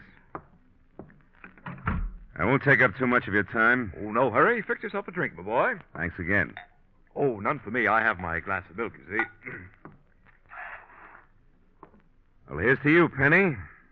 The winner. Oh? She's all yours. Susan, I mean. I'll stay away. Oh, good. You told Barbara you saw me in Shelville the other night, didn't you? Did I? Yeah, it was just a warning, just in case I had any ideas about not playing ball, huh? Well, I could have told her you were with Susan, but I didn't. Thanks. It was big of you. I thought so. However, Freddie, my boy, if you insist... I know. I'll stay away from Susan. It's all settled. Settled? No, not quite. I've been thinking, Freddie, my boy. What about? The money we collect from your wife. $5,000 every 3 months. Well, it doesn't seem worthwhile. Now, wait a minute. I wouldn't push Barbara too hard. $2,000 more isn't such a push. Yeah, but there might be trouble. I wouldn't try. Let's leave it the way it is, huh? 5,000's good enough. Well, perhaps, but when one has to split it 2 ways... I said it's enough. For you, perhaps, but not for me. Yes, I've been thinking, Freddie. I've been thinking I should dissolve our little partnership. What? Yes. I think that from now on I shall keep all the money. Wait a minute. I'm the one who gave you Barbara's letters in the first place. So what? You think I'll hold still for you cutting me out? But, my boy, there's nothing you can do about it. Because of Sun Valley, Mrs. Carson. Why, you... Oh, please don't get excited. I ought to wring your scrawny little neck. But you will not. You will do nothing. Now, please, go. I'm quite tired. Good night, Freddie.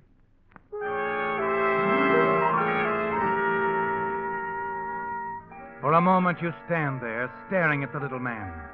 You watch him as he calmly drops a sleeping capsule into the glass of milk. As he raises it to his lips, he smiles at you. And you know he has you at his mercy, don't you, Fred? You whirl and rush out into the corridor. And as you hurry back to your room, the rage within you mounts with each step. Yes, Mr. Penny has complete control of the situation for the present. But you're not going to let him get away with it, are you? No, the money he gets from your wife means too much to you. And you know that somehow you're going to get rid of Mr. Penny and the threat he holds over you. It isn't until the following afternoon that you know just how you're going to do it. On an errand for Barbara, you stop at the village drugstore, Pop Grandin's place. That be all, Freddie? Yeah, I guess so, Pop. Okay. Oh, say, you going back up to the lodge? Yeah, why? I wonder if you'd mind dropping off a prescription for me. Oh, of course not. You can just drop it off at the desk. Come on back. I'll make it up right away. You walk with Pop Grandin to the back of the shop. Watch him as he prepares the prescription. Then your eyes wander over the shelves lined with bottles. At the far end of the lower shelf, you see a bottle filled with tiny red capsules, just like the one you saw Mr. Penny drop into the glass of milk last night. Oh, dreaded the telephone. Excuse me, will you, Freddie? Oh, sure. I never saw it to fail. Every time I get back here, that doggone phone. Couldn't have picked a better time.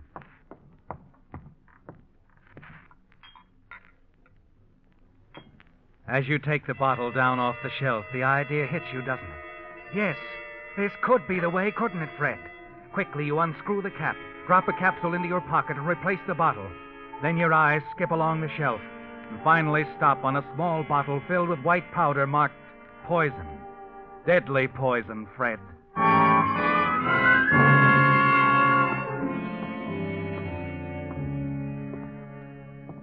Sorry to be so long, Freddie. That was Mrs. Ferguson, and you know how she is. Talk. Yeah, now where was I? The prescription. Oh, yep. Well, I'll only be a minute, Freddie. Sure nice of you to do this little favor for me. Not at all, Pop. Not at all. It's a pleasure.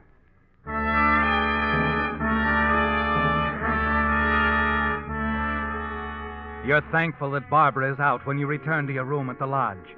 Quickly, you empty the contents of the red capsule into the wash basin. Then you fill the capsule with a white powder you took from the shelf at Grandin's drugstore. Moments later, you leave the room, the capsule containing the deadly poison safely tucked away in your pocket.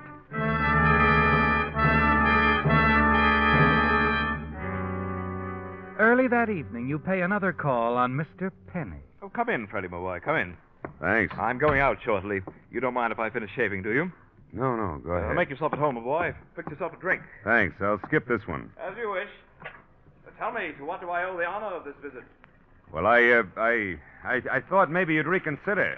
What? After the way you double-crossed me with Susan? Not a chance, my boy. Not a chance. I'd take a smaller cut. And as a matter of fact, I've been seriously thinking of asking your wife for more money. I told you before that would be a mistake. She won't pay it. We shall see. We shall see.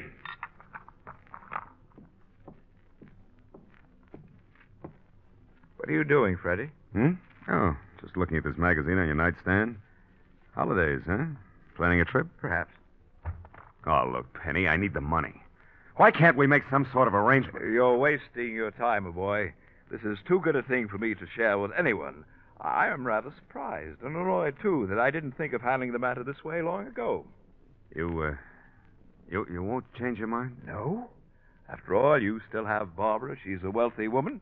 Do you begrudge me a few $1,000s now and then? All right. That's the way you want it. Yes, that's the way I want it, my boy.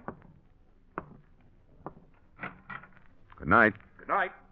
No hard feelings, Freddie. No. See you in the morning, then. Yeah. Maybe you will, Penny. And maybe not.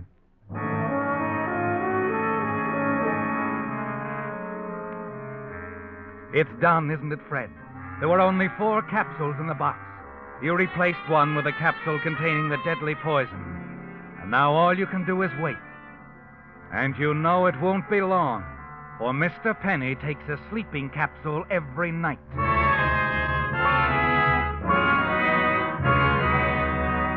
You're a little disappointed the following morning at breakfast when you see Mr. Penny sitting at his usual table. It was a little too much to hope for, wasn't it, Fred? That he'd take the poison capsule the first night. But then there are only 3 capsules in the box now. The next morning, you're in for another disappointment. For as you enter the dining hall, you see Mr. Penny again, sitting at the table near the window. He looks up as you and Barbara seat yourself only a few tables away. He smiles, nods, then returns to his morning paper. And then something that Barbara says startles you. Only 2 left, Frederick. What? Only 2 empty tables left. I'm glad we came down to breakfast when we did. I hate to wait. Oh. Oh, yes. Oh, goodness, darling. You jumped so. Something wrong? No, of course not. I had my mind on something else. Yes. You were thinking of the capsules in the box, weren't you, Fred? There are only 2 left now, and it's an even money bet.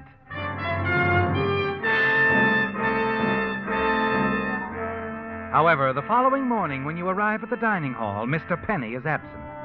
It's almost 11 o'clock when you and Barbara leave your table, and there's been no sign of him. You're sure he's dead, and you're free at last, aren't you, Fred? Yes. With Mr. Penny out of the way, the Sun Valley incident is closed.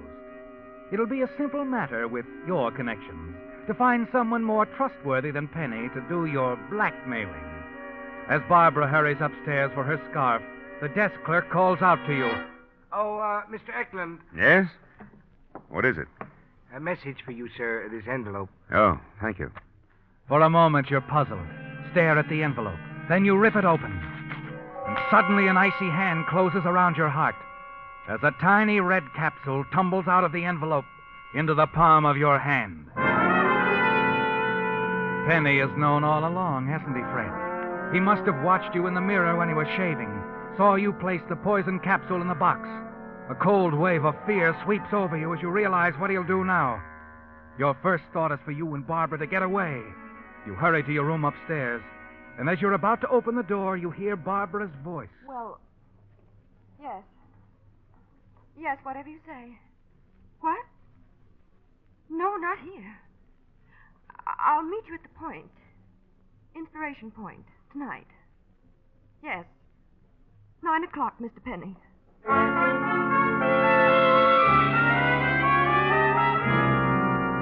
Mr. Penny isn't wasting any time getting his revenge, is he, Fred? Your first thought is to get away, and then suddenly you realize it's useless to run. He'd find you and Barbara sooner or later. No, you've got to take care of him now, once and for all. And this time you can't afford to miss.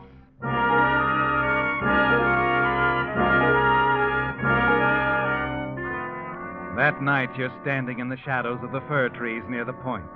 You see Barbara hurrying up the path. Mr. Penny is not far behind. Hello, Penny. What? Oh, it's you, Freddie. What are you doing here? I could ask you the same thing, but I know what you're doing here. Too bad you'll never keep that appointment with my wife, Penny. What? Take a look down there. It's an awful drop, isn't it? What are you going to do? You're a smart little operator, Penny. You ought to be able to figure that out.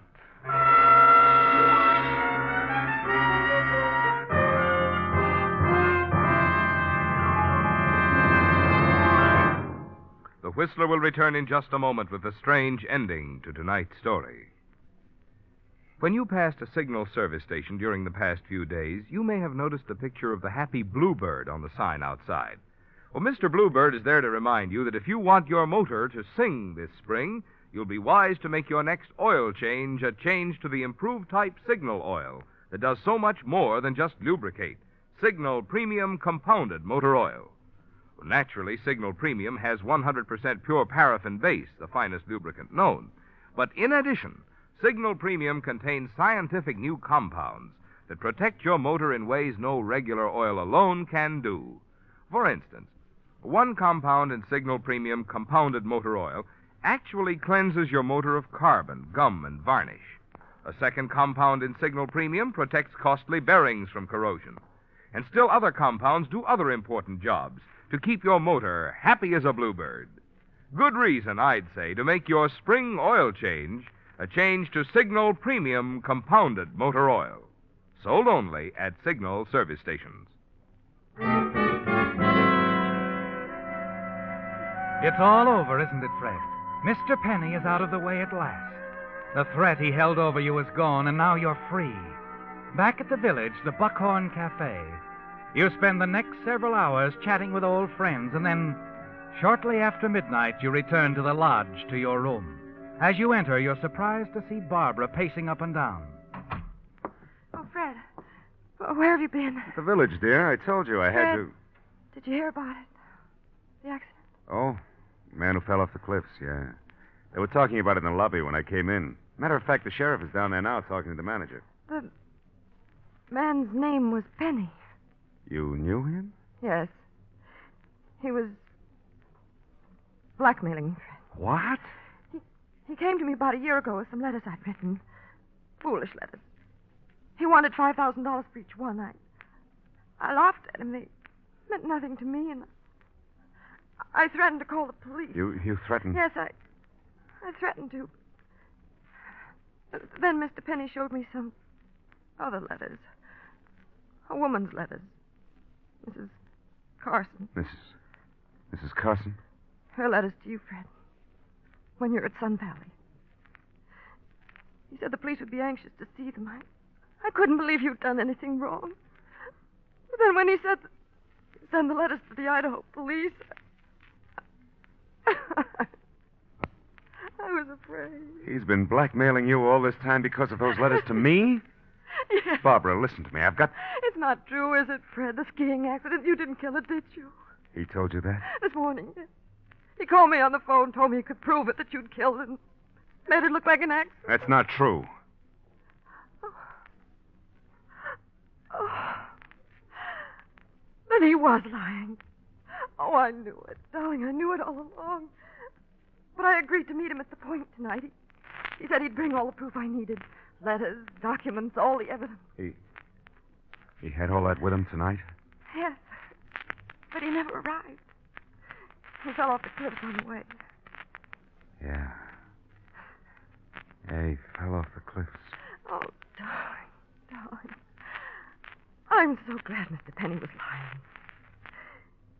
If he'd had any evidence on him, the police certainly would have discovered it when they found his body. Wouldn't they? Yeah. Yeah, I guess they would.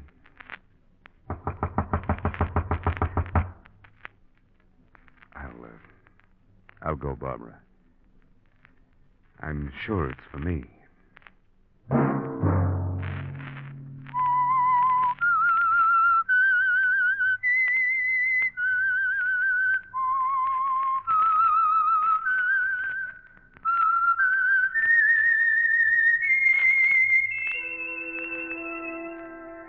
Let that whistle be your signal for the Signal Oil program, The Whistler, each Sunday night at this time. Brought to you by the Signal Oil Company, marketers of Signal gasoline and motor oil and fine quality automotive accessories. Featured in tonight's story were Gerald Moore, Dorothy Lovett, and Jeff Corey. The Whistler was produced by George W. Allen, directed by Gordon T. Hughes, with story by Joel Malone and Adrian Jondeau, and music by Wilbur Hatch. All characters portrayed on the Whistler program are fictional. Any similarity of names or resemblance to persons living or dead is purely coincidental. This is CBS, the Columbia Broadcasting System.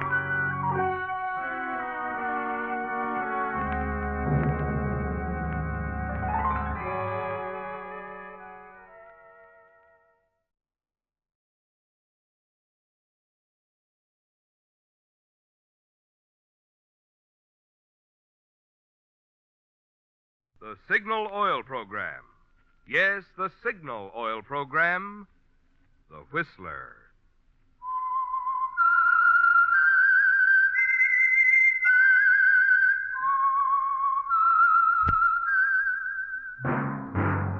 That whistle is your signal for the Signal Oil Program, The Whistler.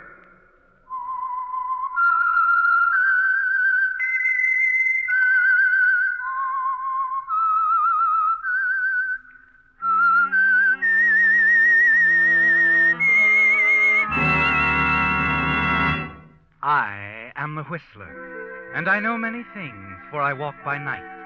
I know many strange tales hidden in the hearts of men and women who have stepped into the shadows. Yes, I know the nameless terrors of which they dare not speak. Yes, friends, it's time for the Signal Oil Program, The Whistler, rated tops in popularity for a longer period of time than any other West Coast program in radio history. And Signal gasoline is tops, too, tops in quality. It takes extra quality, you know, to give you extra mileage. And Signal is the famous Go Farther gasoline. So look for the Signal circle sign in yellow and black that identifies independently operated Signal stations from Canada to Mexico. And now the Whistler's strange story, Beyond the Wall.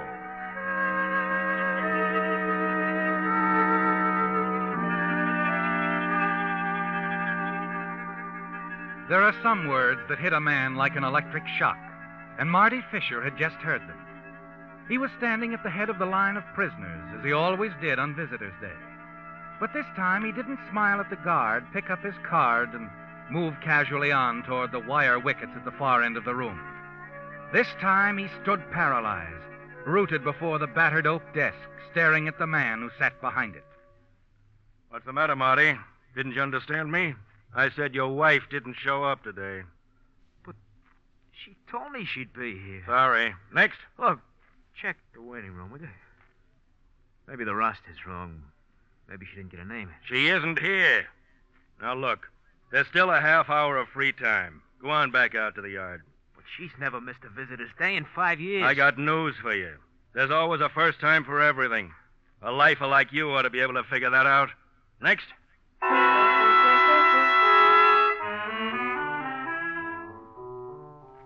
Yes, you can figure it out, can't you, Marty? You've seen it happen before to hundreds of others here at the state prison. And now you wonder if it's happened to you. For months, even years, a woman will show up at the visitor's cage every Wednesday, wearing a smile and murmuring soft words.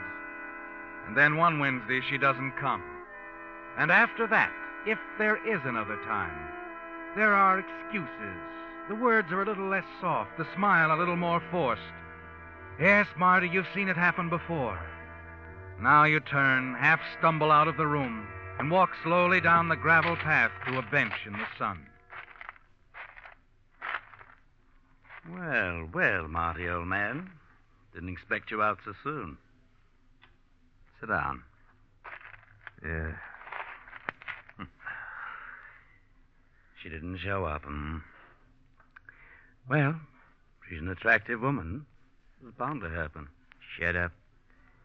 I'm told there are an amazing number of desirable men who are not in prison. I said shut up. Of course, your wife might have come down with a headache, or had an appointment with a dentist, or been busy with a church supper. Lay off me, Baron. I'll break your head. Don't get excited, Marty.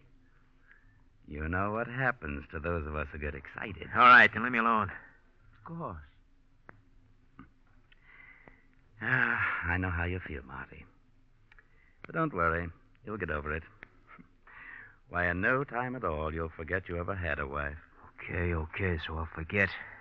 I'm sure you will. However, it won't be so easy to forget the money, will it?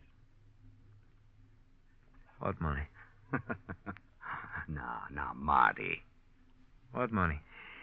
Let me see now. I recall that payroll job of yours. Plant guard was killed. $75,000 was missing. The money was never recovered. I don't know what you're talking about. Tell me, Marty, does your wife know where the money is? Look, Baron, I told you a million times I don't know anything about $75,000 now. Forget it. Oh, very well, my boy. However, I've been thinking.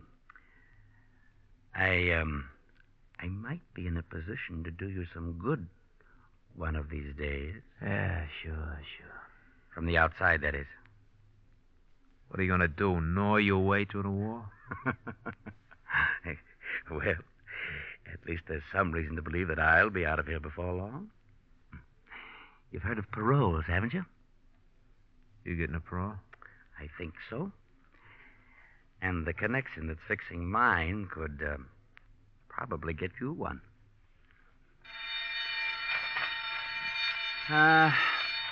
There's the yard bell. Duty calls. I don't want to be late. They're so fussy at the machine shop, you know. But we'll talk about it again, Marty? Yeah, sure. Oh, and about your wife, Marty. Don't worry. She really might have had an appointment with the dentist. Well, ta-ta.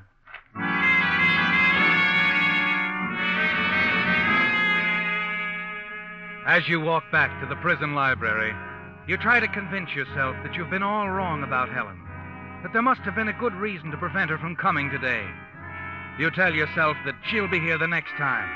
Yes, you're sure she will be. Aren't you, Marty?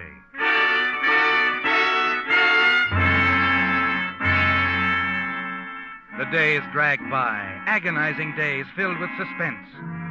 And then finally, next Wednesday, you're sitting in the visitor's room, looking at Helen on the other side of the screen.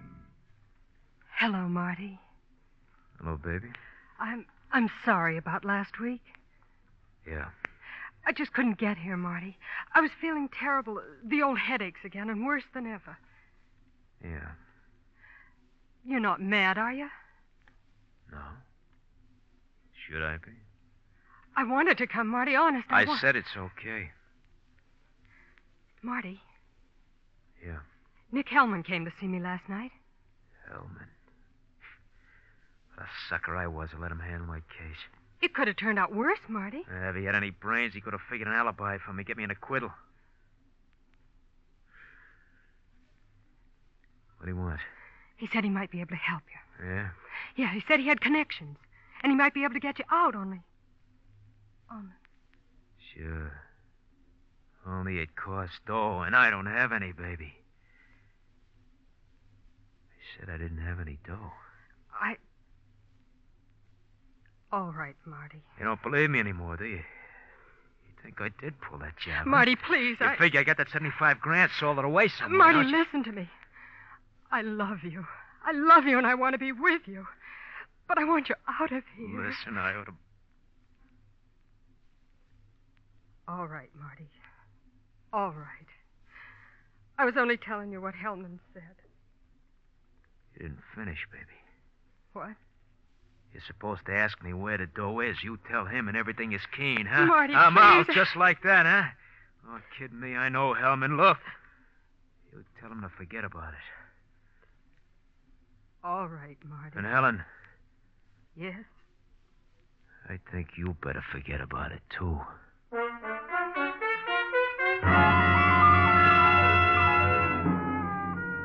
You're determined no one is going to get any part of that $75,000, aren't you, Marty?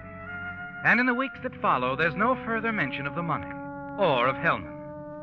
Your wife doesn't miss a single visit, and you begin to realize how foolish it was of you to suspect that something was wrong, that Helen had found someone else. Then one Sunday morning at the prison chapel, it's the Baron sitting next to you who has something to whisper into your ear. Marty, Yeah, my parole came through. that's fine. Why tell me about it? I can do you some good when I get out, my boy. Yeah, sure.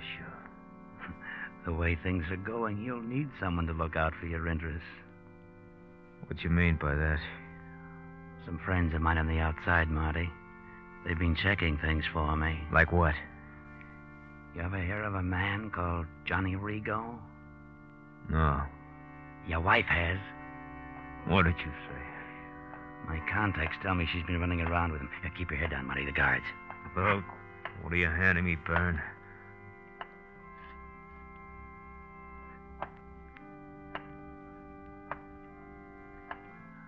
I'm telling you, your wife and Rigo, they're pretty palsy wealthy. It's an old gag, Baron. You're wasting your time. As you wish, my boy.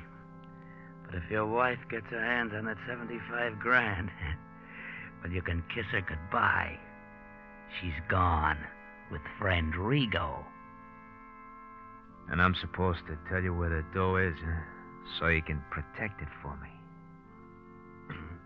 That's the general idea, Marty. Forget it. I'm getting out in 3 weeks. Think it over. You can sit here, do nothing, give your wife a chance to get her hands on the dough. Or you can tell me where it is. I said to forget it.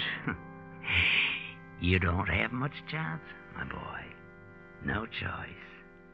You can trust me or your wife and stay here the rest of your life.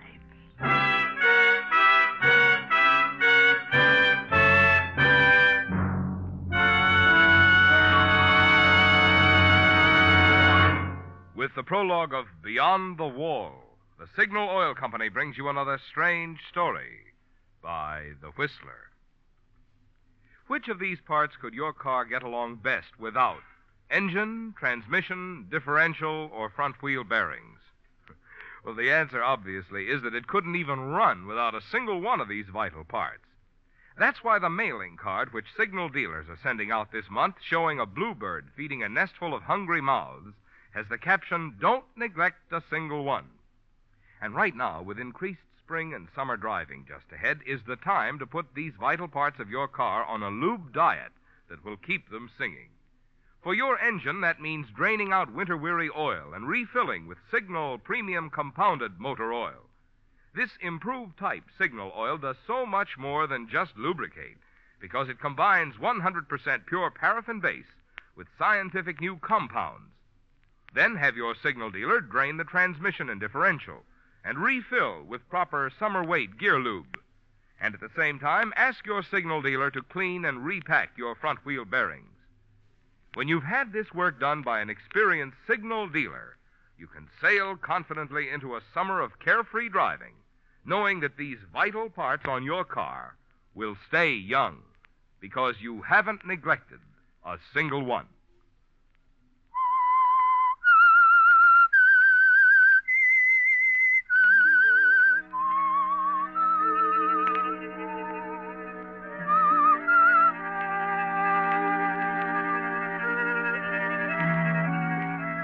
You're not greatly concerned about the money from the payroll robbery, are you, Marty? You're certain no one will ever find it. But you are worried about your wife, Helen.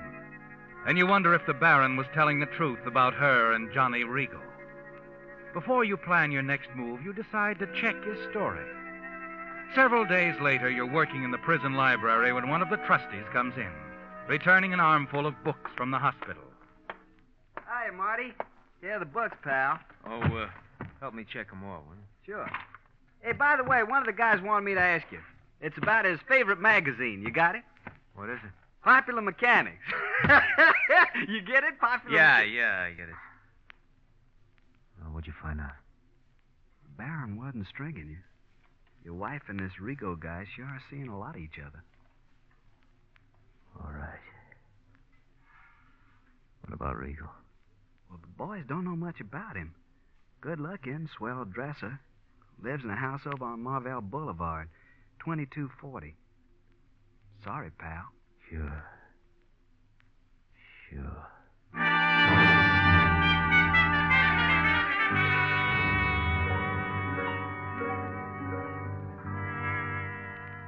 Well, what is it, Marty?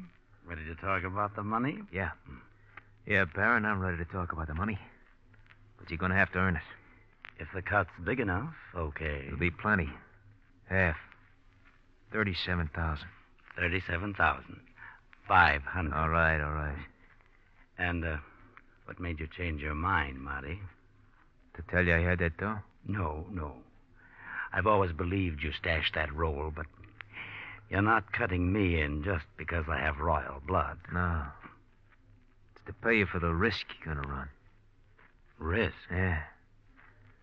Look, Baron, your parole's coming up when? 2 weeks? 2.5. What's that got? It's got everything to do with it. That truck, they have you running to town every month. This'll be the last trip before you get out. Right. You're not making that last trip, Baron. I'm not making the trip, but I'm making it. But they'll expect me to...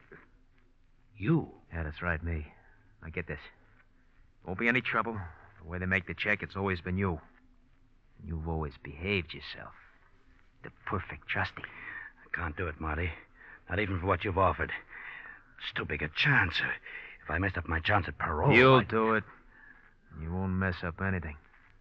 All you gotta do is keep away from the guards. Hang around where I work and wait. I'll be out and back in again in 3 hours. I got it all timed, Baron. You got what all timed? What's so important? Why do you have to go out there?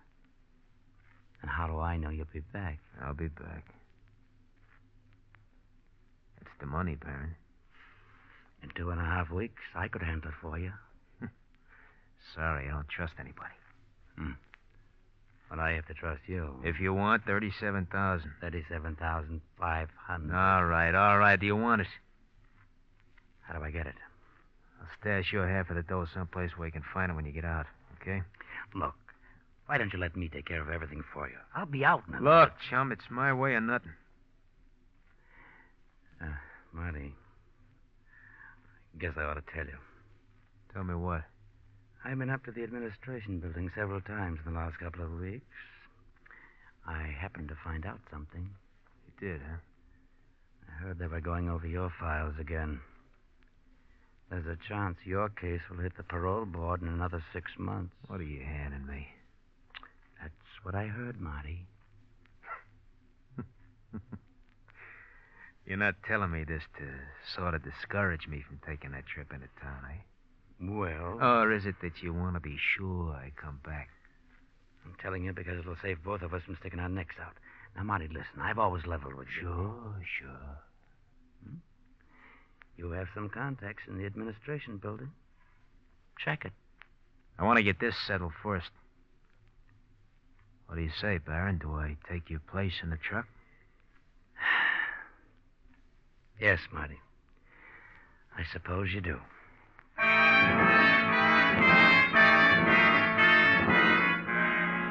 That's all, Marty. All you need. The Baron's cooperation and that one round trip into town.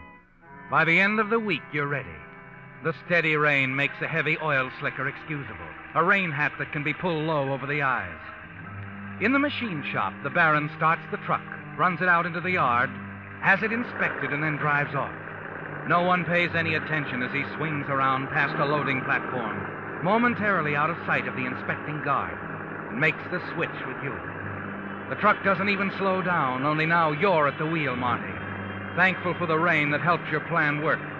A plan that will take care of your wife's boyfriend, Rigo, and helps you drive out the service gate with no one knowing.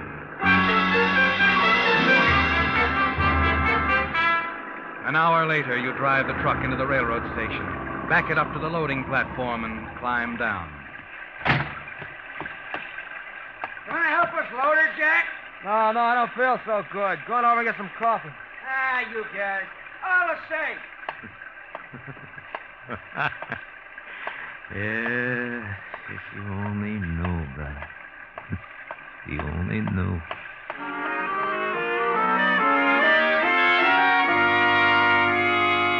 Away from the railroad station, you break into a half run. Rigo lives several blocks away, and you don't want to be gone too long. Approaching the place, you slow down, moving carefully. When you reach 2240 Marvell Boulevard, the house is dark. That's something you hadn't counted on, Marty. Rigo isn't home. The place is empty. You stand there wondering what to do, realizing that precious minutes are running out. And then a car swings into the drive. You press back against the house hidden by the shrubbery. It's Rigo, all right. And he's driving into the garage. Perfect, isn't it, Marty? Almost too good to be true.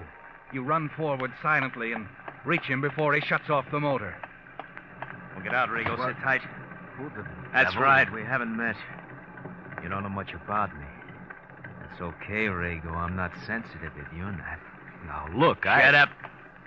Open that door. No, don't turn the motor off. We're in the garage. The fumes will... I know what the fumes will do. Listen, I don't know what you're talking about. You don't have to know too much, Rigo. Just that some guys don't like their plans interfered with. Plans? Can it? I'm talking now. I'm running the show. You're out of your mind. Let me out of here. Hold it, Rigo. What do you want? Stop your squirming, pal. It'll be over in a minute. Just gonna tap you on the chin. What? Put you to sleep for a while. Carbon monoxide fumes will put you away for good. Look, who are you? The name is Fisher. Marty Fisher. Fisher? Marty Fisher? Yeah. Ah, you know.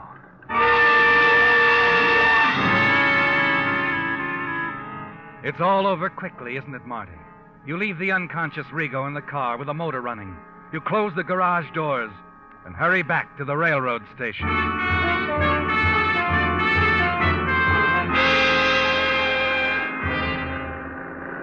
An hour and a half later, you're approaching the prison gates. Everything has gone according to plan, hasn't it, Marty? There hasn't been the slightest slip-up.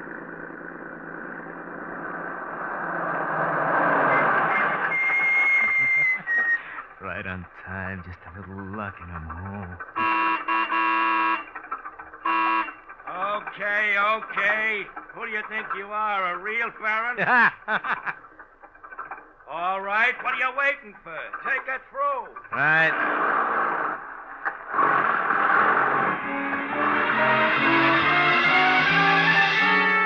You're clear so far, aren't you, Marty? Then you swing the truck around the loading platform where you agreed to meet the Baron.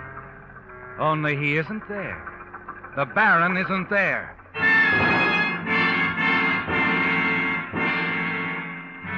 You slip the heavy raincoat off and the hat, toss them on the seat, and step out of the truck. You're about to walk away when he comes towards you. Baron, where you... Skip it. Let me in there. No, wait. Give me the loading papers. Loading papers? You have them, don't you? Yeah. Here. Get in your truck, Baron. They're waiting for you back there to unload. Well, we're all right here. We can talk. Where'd you hide my half of the money? The money? I don't like the way you said that, Marty. You don't, huh? No. You're not getting any ideas about changing your mind. Now that you're all set, I mean? I never changed my mind. Go on. It's been made up from the beginning. You know something, Baron? Like I always said, there isn't any 75 grand. Why, you... Hey, see, Baron, you don't want to fight with me. You got too much to lose. That parole that's coming up. That's the way you had it figured, huh? Bait me with that money, then use me. And I can't talk. I wouldn't. I don't think you will. Maybe, Marty. Maybe. And maybe not. Figure the odds, Baron. I have. You're clear in 2.5 weeks. If you keep quiet, you shoot your mouth off and boing, no parole and no money. Yeah, it's a simple sucker. You don't talk. There's only one good thing about this place, Marty. You're here. And for life. Yeah. Glad it makes you happy, chum. Only for a reason that you'll never know. Right now, I'm glad I'm here.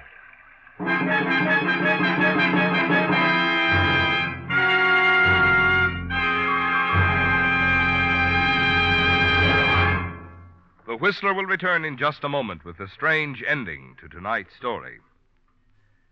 If you're like most drivers, balmy spring days such as we have at this time of year make you want to head your car for the open highway and go somewhere.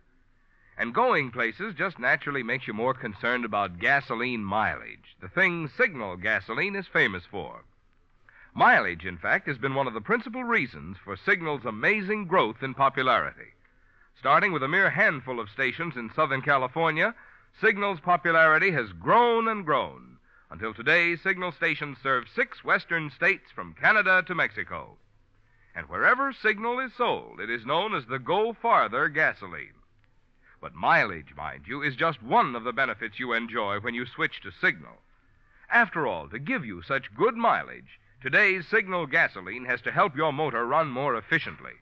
And when your motor runs more efficiently, you also enjoy more flashing pickup, more responsive power, the things which make driving more fun. That's why whether you want performance or mileage, you want Signal, the famous Go Farther gasoline.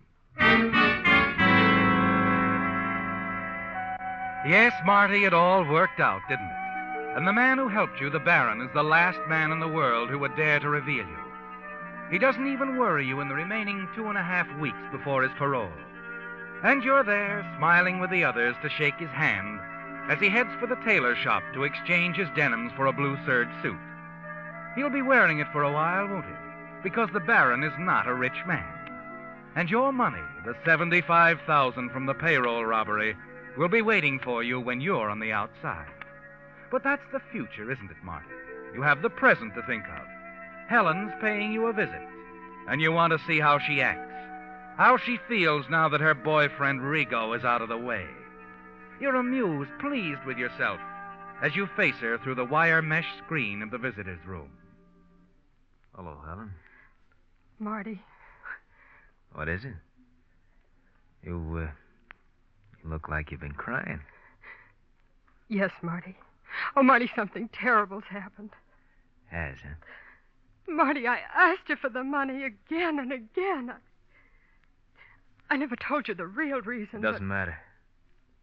There isn't any money.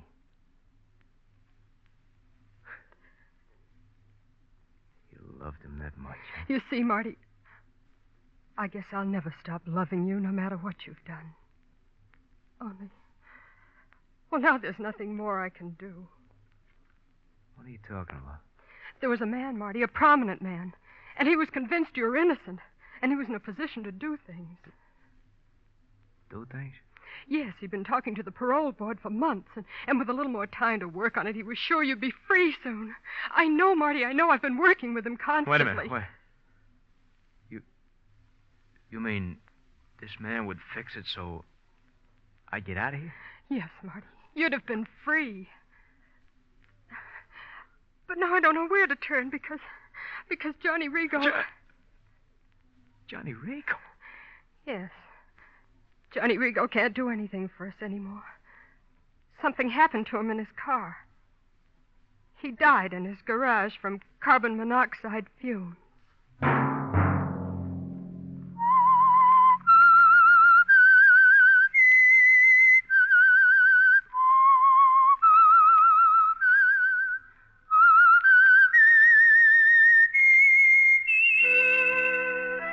Let that whistle be your signal for the Signal Oil program, The Whistler, each Sunday night at this same time. Brought to you by the Signal Oil Company, marketers of Signal gasoline and motor oil, and fine quality automotive accessories. Signal has asked me to remind you, to get the most driving pleasure, drive at sensible speeds. Be courteous and obey traffic regulations. It may save a life, possibly your own.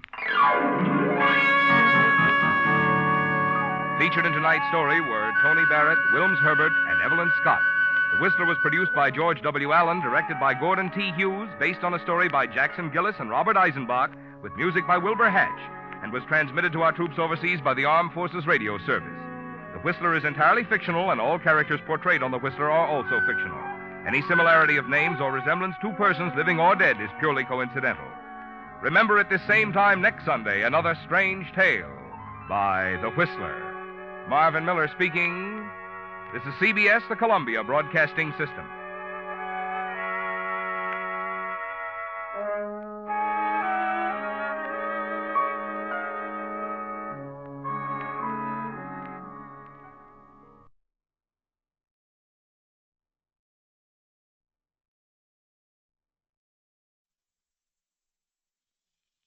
The Whistler.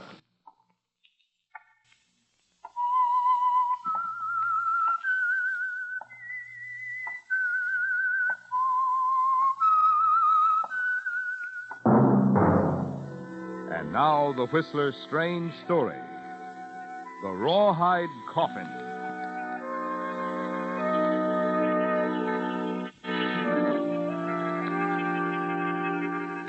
The girl, sitting alone at the Kauaui bar, paid for her drink, and then counted what little she had left.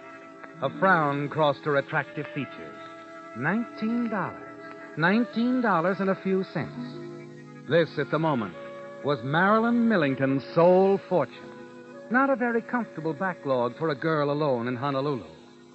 It had been almost 2 months now since she'd quit her job in Los Angeles, followed her boss straight to his Maui plantation to shake him down for a cool $10,000 for what she knew. But something had gone wrong. The authorities had gotten to him first, and Marilyn's dreams of blackmailing her way to Easy Street went up a dead end. She sighed now and picked up her drink and sipped it thoughtfully. Her eyes wandered toward the entrance of the bar. She saw a woman there looking around nervously, anxiously, until her gaze met Marilyn's. Almost immediately, she started toward her, crossing the room in swift, nervous strides. You look like a decent kid. Here. What? I want you to do something for me. What are you talking about? Take it. Keep this for me till I get back. Your purse? I haven't time to explain. Put the purse under your coat and keep it out of sight. But I can't. I can't stay. They'll be here any second. Hey there. Don't try to get away. Leave me alone. Just take it easy, lady. You're not going anyplace. The race is over now. No. Now let me go. You haven't anything on me, not a thing. We'll just let the judge decide that. Come on.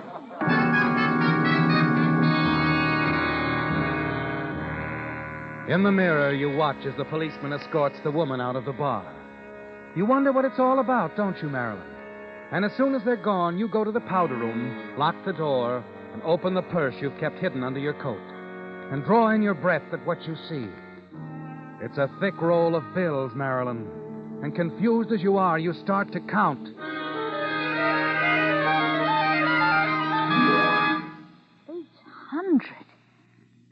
$800. Yes, Marilyn, $800. Thrust into your hands from out of the blue, just when you need it the most. In your excitement, you start to throw the purse away and then check yourself. Decide to investigate further. You dump out the contents, rummage through the usual cosmetics to find a Social Security card, driver's license, and birth certificate. All in the name of Leona Chadwick. And then one thing more.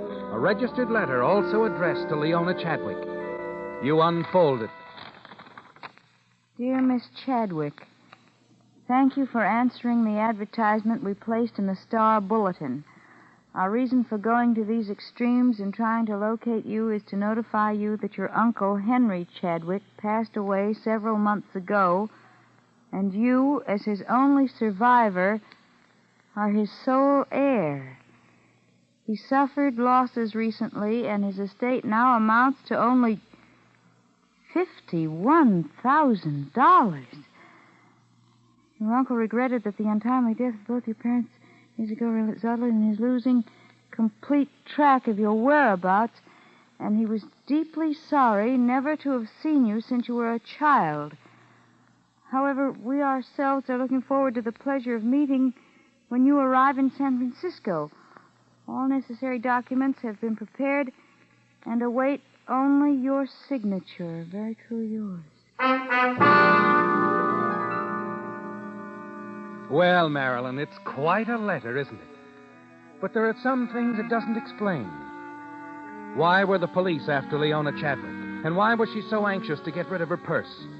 As you leave the bar and walk down the street, you still wonder, don't you, Marilyn? Wonder if maybe there's more in all this for you than the $800.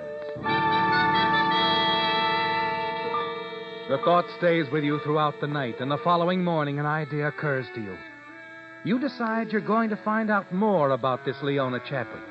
You hurry down to the courthouse, and after several inquiries, you find what you're looking for. A half-filled courtroom, and you're just in time. For the woman who handed you the purse last night is now standing before the judge. Well, so you're back. Yes, Your Honor. This time I see you're booked as Thelma Porter. One name's as good as another. I thought you'd learned your lesson the last time you were in here. Guess I didn't. 2 months ago, I gave you the opportunity to straighten yourself out. I thought you were smart enough to see. I guess I'm not smart. Now, see here. Why are you always getting into trouble?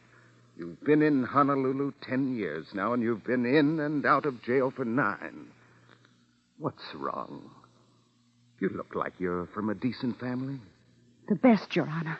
Then why don't you tell me your real name? If we could get in touch with your family, maybe they'd make things easier for you. Thank you, Judge. But you'll never know my real name. Never. Have it your way. Why didn't you report to your probation officer? I was away visiting friends, but I can pay my fine. There won't be a fine this time. This time you're going to prison. 30 days. 30 days? But, Judge, I've got to go to San Francisco. Sorry, 30 days. Please, Your Honor. I've just got to get to San Francisco.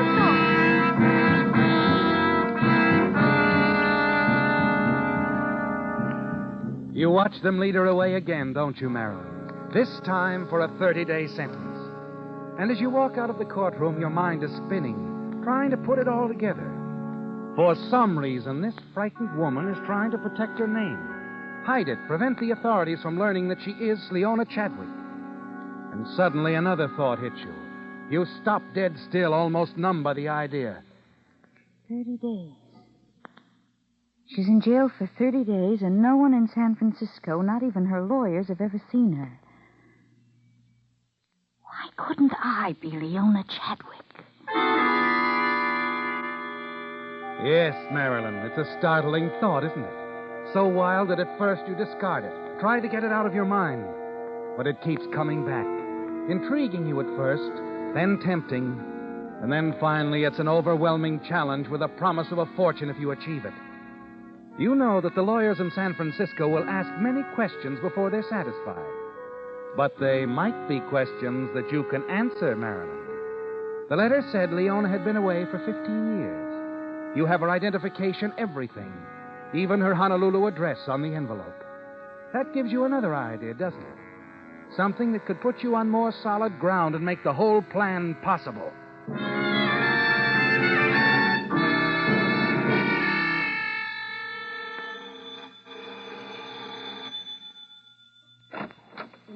Yes, what is it, dearie?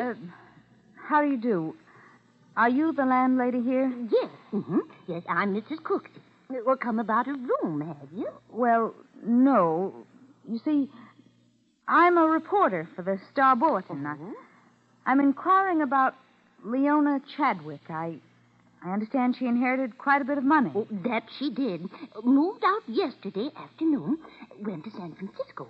Now, you can reach her there at the Hotel Lido. Yes. Mm-hmm. Mm-hmm. She said she made a reservation at the Hotel Lido. Reporter, Writing a story, are you? Yes, and I'd like some facts about Miss Chadwick. This'll be a big story. Good publicity for your place, too. I thought if I could speak to a friend of hers... Well, I am the closest friend Leona ever had. Mm-hmm. In fact, I'm just about the only friend she ever had. Oh, I wonder if I might come in. Why, yes, dearie, do come in. Come right on in here. Now, I think I'll be able to answer most of your questions about Leona. Sit down there, please. Thank you. Now, of course, I can't tell you much about the uncle. Leona knew nothing about him. But just that he bought, and he sold antiques in San Francisco. I see. About her parents. Well, she had two. Their names. Did she ever mention their names to you? Oh, my, yes, many times. Now, her father's name... Wait, now, let me see now. Oh, yes, it was Fred. Yes, that's it. It was Fred. Now, Leona used to say...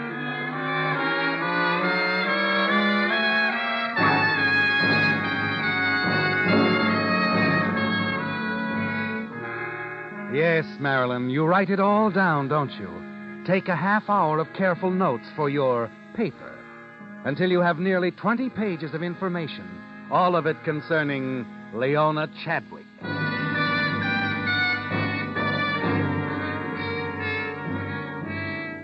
Back at your hotel room, you go over the details of your borrowed identity, pour through the vital statistics supplied by Leona Chadwick's cooperative landlady.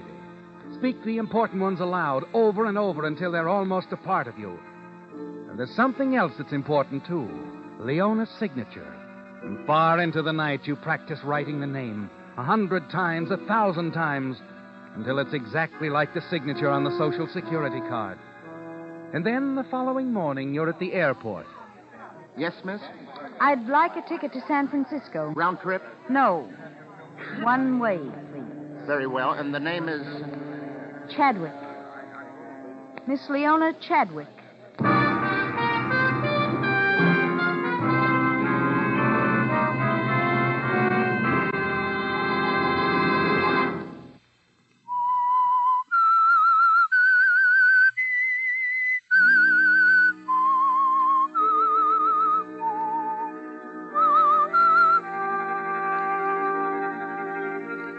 It's exciting, isn't it, Marilyn, the way it all began? One moment you had nothing, a girl alone in Honolulu without money. Then a purse is thrust into your hands, a purse containing $800 and the biggest opportunity of your life. Yes, Marilyn, and that's why you're on this plane now, approaching San Francisco, why you're posing as Leona Chadwick, the frightened woman who gave you the purse and who got herself locked up for 30 days in Honolulu. It's the opportunity of a lifetime, isn't it? With a letter addressed to her from the San Francisco lawyers, with her identification, the knowledge of her past life, you're about to try for the gold at the end of a rainbow, a fortune left to Leona Chadwick by her uncle.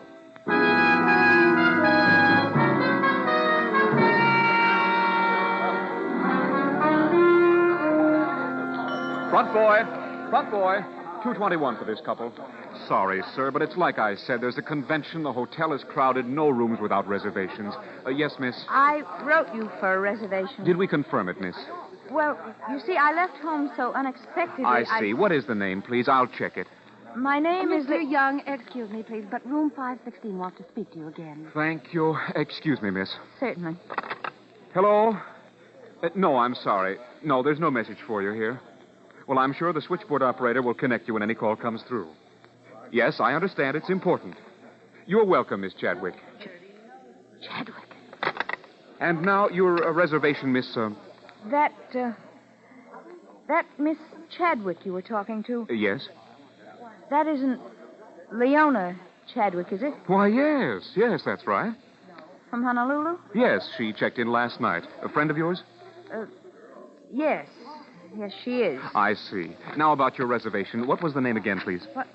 Oh, Malloy. Hazel Malloy. Malloy. Mallory Malloy. Oh, I'm sorry, Miss Malloy. There's nothing here. We probably wrote you that we were all filled up. Yes, perhaps that was it. Never mind. We'll let you have the very next signal room that's vacant. Thank you. I think I'll go up and see Miss Chadwick. Room 516. The house phones are right over there.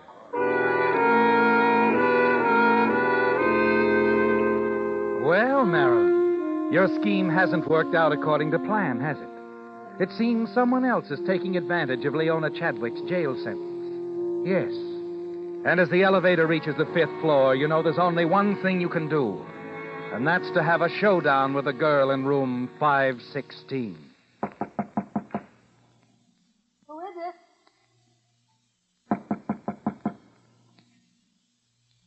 it? Yes, what is it? So you're Leona Chadwick. Why, yes. May I come in, thanks? Now, just a moment. What do you want? Just a friendly little chat. First of all, who are you, really? Who am I? I'm afraid I don't understand. Look, you're registered as Leona Chadwick. But who are you? Now, see here. Come on, throw away the bobby pins and let your hair down. Whatever it is you're getting at... Let's put it this way, then. I want to play Leona Chadwick, too. My dear girl, I have no idea of what this is all about. But it's beginning to tire me. Leona Chadwick's in jail. You and I both got the same idea, to collect her inheritance while she's tied up.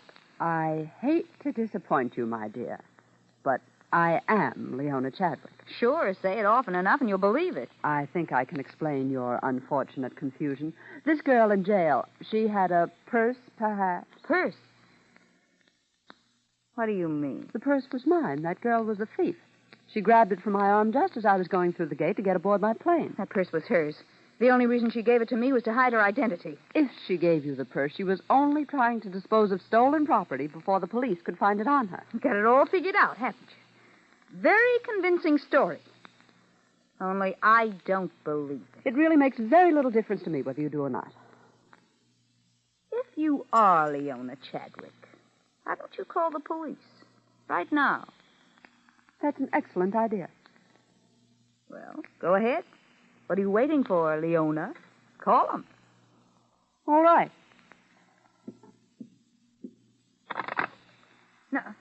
No, wait.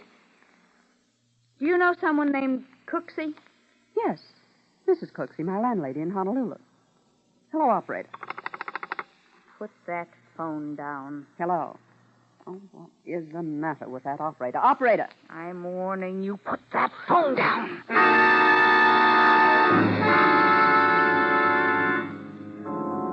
Hello? Hello? Yes, operator. It's nothing. I accidentally knocked over the phone. As you replace the receiver, you stare at the lifeless body at your feet, unable to believe what's happened. It's like a nightmare, isn't it, Marilyn? Something unreal, and you don't belong in it.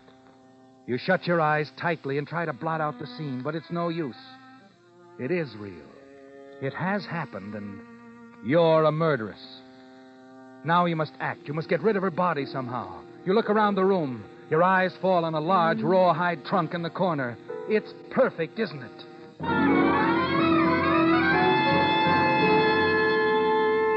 Minutes later, it's done. You've placed Leona Chadwick's body inside the trunk. And now all you can do is wait. Wait for the call from the lawyer's office. The same call that Leona was waiting for. It's got to come, soon. You tell yourself that. And as the moments tick into hours, you become increasingly worried. And then... Yes? Miss Chadwick? Yes? This is Miss Mencken at Hodgkins & Winters. Mr. Winters has just returned to his office. He'll be able to see you now. Oh, thank you. I'll be over right away.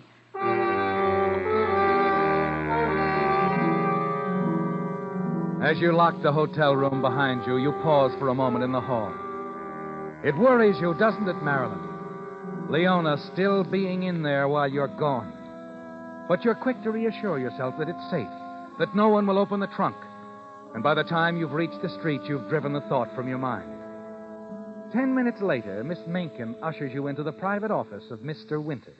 Well, Miss Chadwick, this is a pleasure. Do sit down. Thank you, Mr. Winters. Sorry I couldn't see you this morning when you called. I had business in Oakland. It's quite all right. Gave you the opportunity to see a little of our town, Yes, I... Well, so we found you at last. You gave us quite a time of it, you know. Your uncle tried to locate you for years. Lost track of you after your parents died. A terrible tragedy, that. Train wreck, wasn't it? No. Father's car skidded off a cliff. Oh, yes, of course. Here in San Francisco, wasn't it? Seattle. Oh, that's right. Your uncle did say that. Your father's business was in Seattle, wasn't it? Yes, he was in the banking business. With my mother's brother, Charles Turner. Oh, yes. Your uncle always spoke highly of your mother, Miss Chadwick. Born in Hong Kong, wasn't she? Yes, but she spent most of her childhood in England. Yes, I remember. Then she came to the States as a young lady. Met your father here. No, she met him in England. They were married in London. Oh, so they were. I remember hearing your Uncle Henry mention your mother's brother. Very fine. Your conversation with Mr. Winters goes on for nearly an hour, doesn't it, Marilyn? A conversation of facts. He wants to be certain that you're the Leona Chadwick he's been looking for. Yes, and you're ready with the right answers. Not once are your defenses down. The more you talk, the more restless you become as you think of Leona's body in the trunk back at the hotel. The fear within you grows, the fear that her body will be discovered while you're here. You twist the handkerchief nervously in your hands, wishing the cross-examination would come to an end.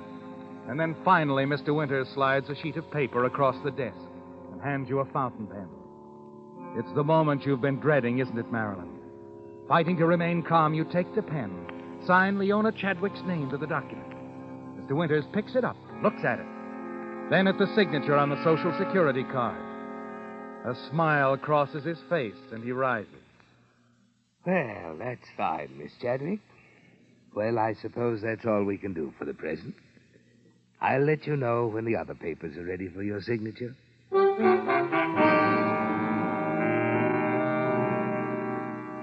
A moment later, you leave Mr. Winters' office. And as you pass his secretary's desk, you notice she's talking on the telephone. Her back is toward you, and she doesn't see you. And then as you open the outer door and are about to step out, something she says on the telephone stops you in your tracks. The Hotel Lido. Just a moment, please. Mr. Winters, I have a call for you. It's the desk clerk at the Hotel Lido. Desk clerk? It's about Miss Chadwick. He says it's important. You rush out of the office, run along the corridor, then down one flight of stairs and out into the street. You're certain the thing you feared most has happened, aren't you, Marilyn? Leona's body has been discovered in the trunk. As you reach the corner and step off the curb, Miss Chadwick! Miss Chadwick! you hear Mr. Winters calling you from his office window, and you start rapidly across the street.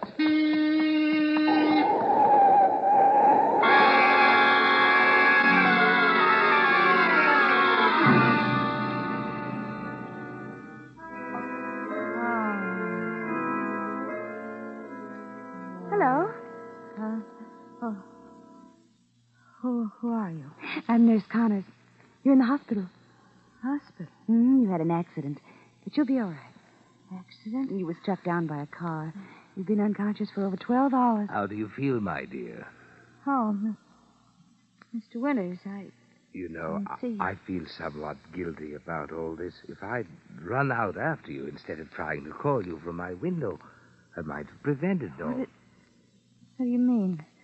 Well, there was a phone call for you from your hotel. The clerk was inquiring about a friend of yours, Hazel Malloy. Seemed they promised her a vacancy. Hazel Malloy? Yes, he wanted to know where he could reach you. Oh, I see. Oh, by the way, I brought the papers along for your signature. I just leave them with you. Oh, thank you, Mr. Winters. And there's no hurry whenever you feel up to it. You need rest, my dear. And don't worry. Everything's going to be all right.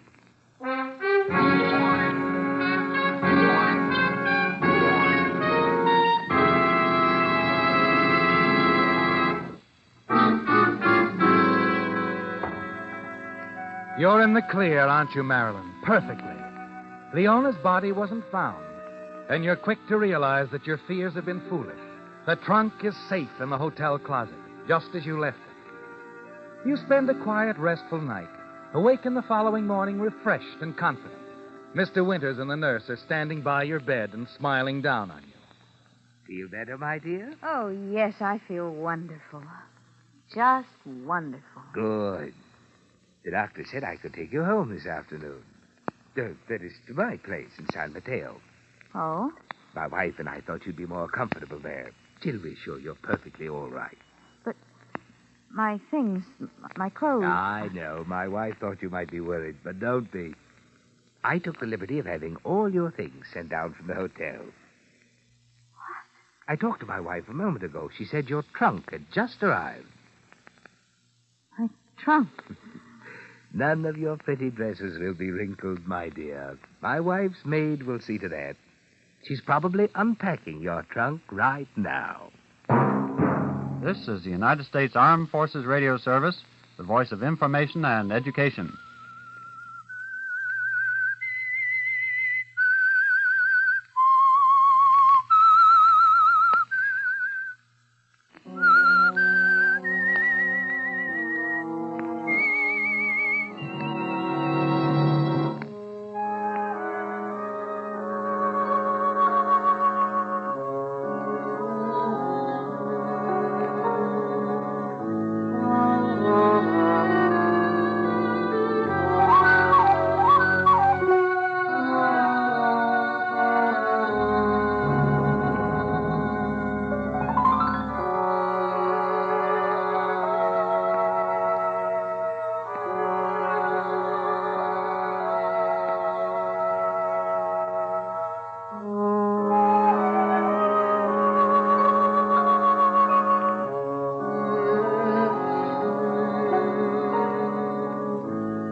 The Whistler.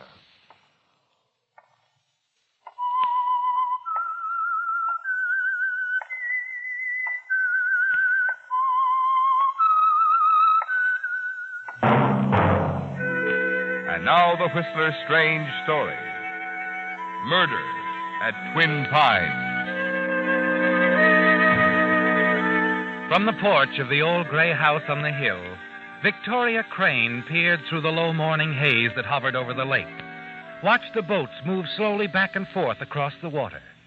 Then her eyes swept past the tiny village of Twin Pines, nestled on the lakefront, came to rest on the figure of a man standing on the boat dock. For several minutes she watched Sheriff Tilson, saw him as he tapped the ashes from his pipe and returned it to his mouth. Then, thrusting his hands into his pockets, he started up the path toward her.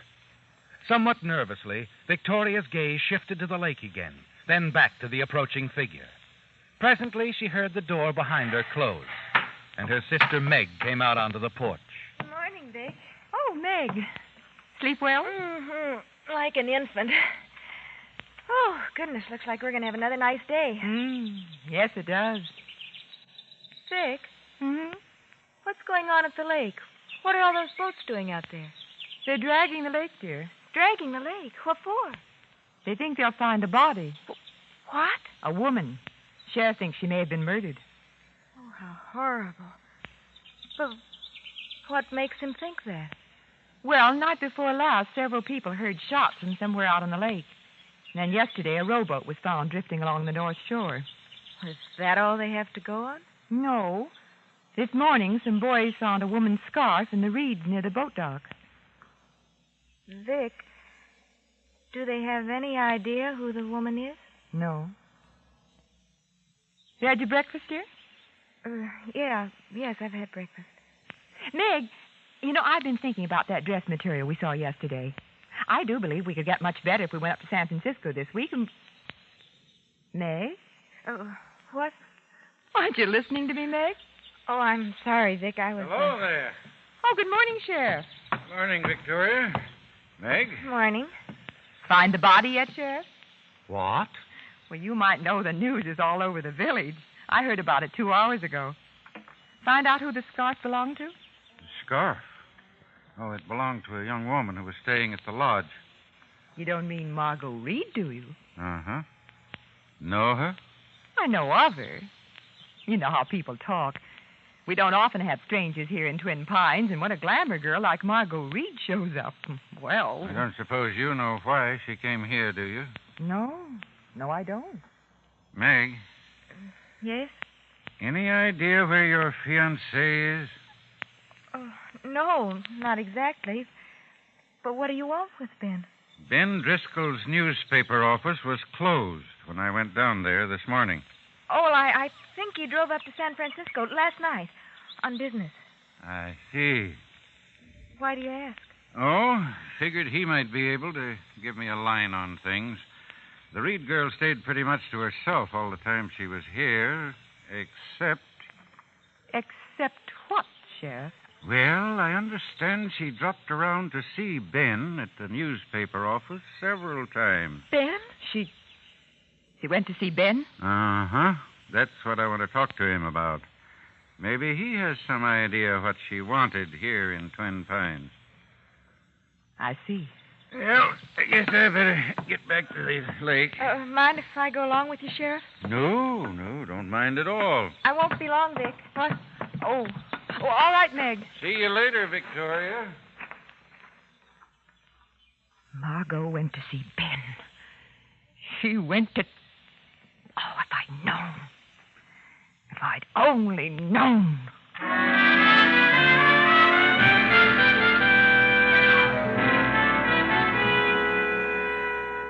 It's something you hadn't counted on, isn't it, Victoria? A threat. It could ruin everything. That is, if you allowed it to. But you've faced worse situations before, bluffed them through with your cleverness. But even now, in spite of what's happened, you're confident that somehow you'll find a way out. You sit there staring out over the lake and wonder how much Margot told Ben Driscoll. And if your sister's fiancé now knows the secret you once shared with Margot Reed. The secret you thought would be yours alone. after her death.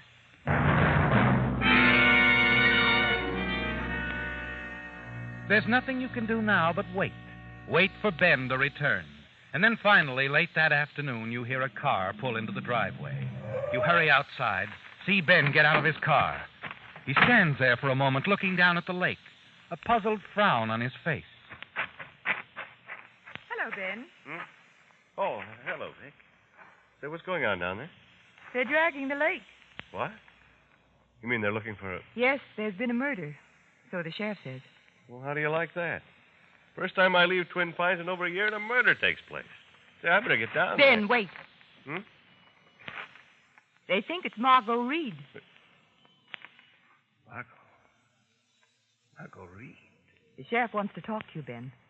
He thinks you might be able to tell him what she was doing here in Twin Pines. No one else seems to know. But, Vic, What's the matter, Ben? Nothing. I think I'd better go. Ben, wait. Do you know what Margot Reed was doing here? Did she tell you? Ben. Oh, hello, darling. You just got back? Yeah. You heard what's happened. Vic was just telling me about it. I was saying, fine newspaper man I am. Biggest story we've had around here in years, and I have to be out of town. You haven't seen the sheriff yet? No. I'm on my way now. Will you be back? Yeah, later. I have a number of things to do at the office. I'll call you, darling. Bye.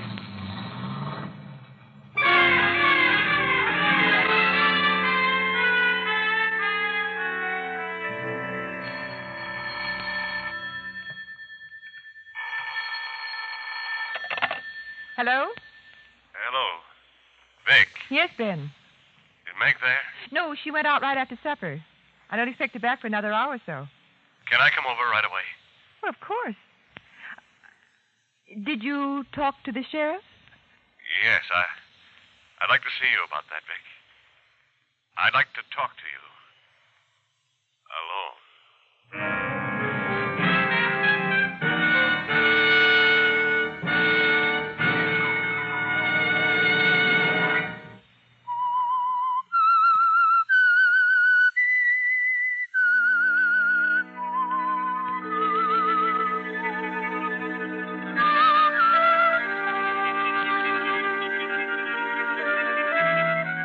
It's turned out just as you feared it would, hasn't it, Victoria? You're certain Ben knows something. Perhaps that you're the reason why Margot Reed came to Twin Pines. Yes, somehow you can't believe she's told him everything, can you? That doesn't sound like Margot. You're sure that she wouldn't admit blackmail to a perfect stranger. And so you wait anxiously for Ben to arrive and stare out the window. Watch the small boats as they move back and forth across the water, searching for the missing Margot Reed. A quarter of an hour later, you're sitting in the library facing Ben. I hardly know where to begin, Vic. You know why Margot Reed came here, don't you? Yeah, of course. But I didn't tell the sheriff. Perhaps I should have. I don't know. They'll find out sooner or later. Will they? I'm telling you this, Vic, because I know I can trust you. You got to talk to somebody about it. You see, Margot and I were married once. What? Yeah. We called it quits 5 years ago, divorce. Shortly after that, I came here to Twin Pines, bought the paper. I lost track of her completely until a month ago. I got a letter from Margot. Oh, Vic, don't look at me like that. I know I should have told Meg, but... So Margot Reed came here to see you. Yeah, she said the divorce was a mistake. She wanted us to... Well, of course, I told her it was no use, but she stayed around the village anyway. And then, day before yesterday, she came into the office. She was excited about something. Oh? Said she'd accidentally run into someone here. An old friend. Did she tell you who it was? No. No, I think she was about to, but Eddie walked into the office then. Eddie? Yeah, Eddie Farrell, my assistant at the paper. And that's something else, Vic. Eddie overheard Margot say she'd see me that night. I'm sure he did. Did you see her? No. No, I waited for her at my cottage, but she didn't show up. That must have been the night Oh, Vic, I pulled a stupid stunt. I should have told the sheriff the whole truth. Well, it's too late now, Ben.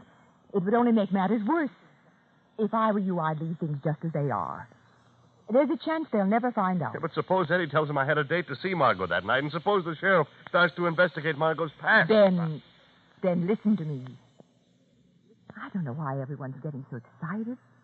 What proof is there that the girl's actually dead?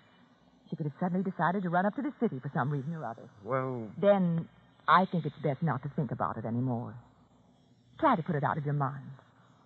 I, for one, will believe Margot Reed is dead when I see them drag her up from the lake. And I don't think they ever will, Ben. I don't think they ever will.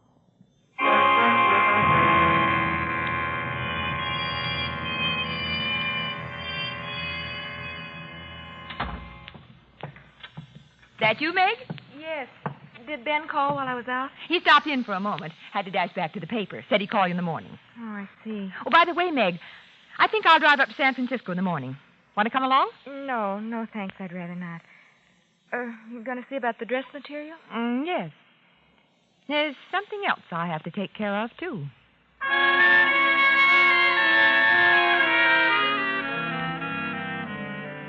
Yes. And it's an important matter, isn't it, Victoria? The idea occurred to you while Ben was talking about his marriage to Margot Reed. You don't want to do this to Ben, your own sister's fiancé, do you? But you're sure Meg will eventually get over it. And it's the only way to protect yourself.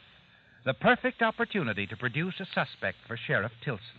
Prevent him from digging too deeply into Margot's past, her connection with you. The following morning, you drive up to San Francisco.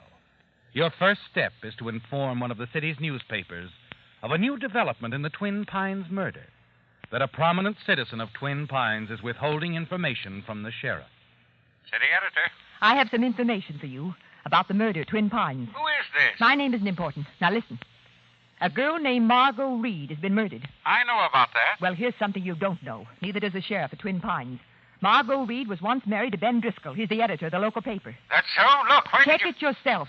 It should be a big story. Goodbye. Wait a minute.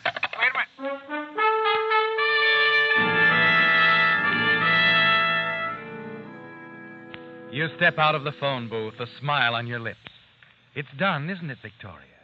You've made the first move, and now it's up to the newspaper, to some bright, eager reporter, to follow through. Early that same evening, you return to Twin Pines, to the house on the lake. As you step inside the door, Meg rushes out of the library into your arms. Oh, now, here. Well, now, what's all this? Oh, it's Ben. The sheriff's holding him for questioning. He's in jail. What? They came for him this afternoon while I was with Ben at the paper. There was a man with the sheriff, a reporter from a San Francisco newspaper.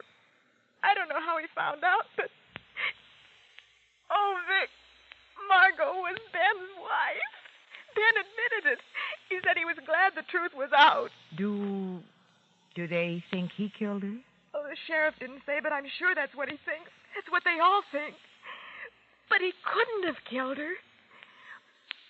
You don't think he did, do you, Vic? Of course not.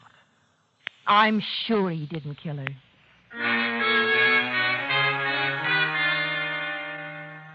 You're pleased with the way things have turned out, aren't you, Victoria? Yes. And you'll find it difficult to hold back a smile, even as you try to comfort your sister Meg. Your trip to the San Francisco newspaper paid off as you knew it would, and you congratulate yourself.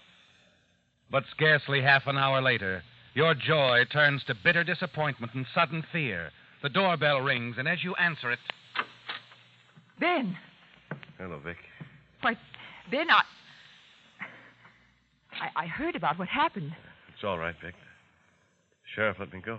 Well, that's fine. I told him the whole story. I guess it sounded all right to him, so here I am. Where's Meg? In the library. Come on in, Ben. Yeah, I'd like to see her. I have a lot of explaining to do.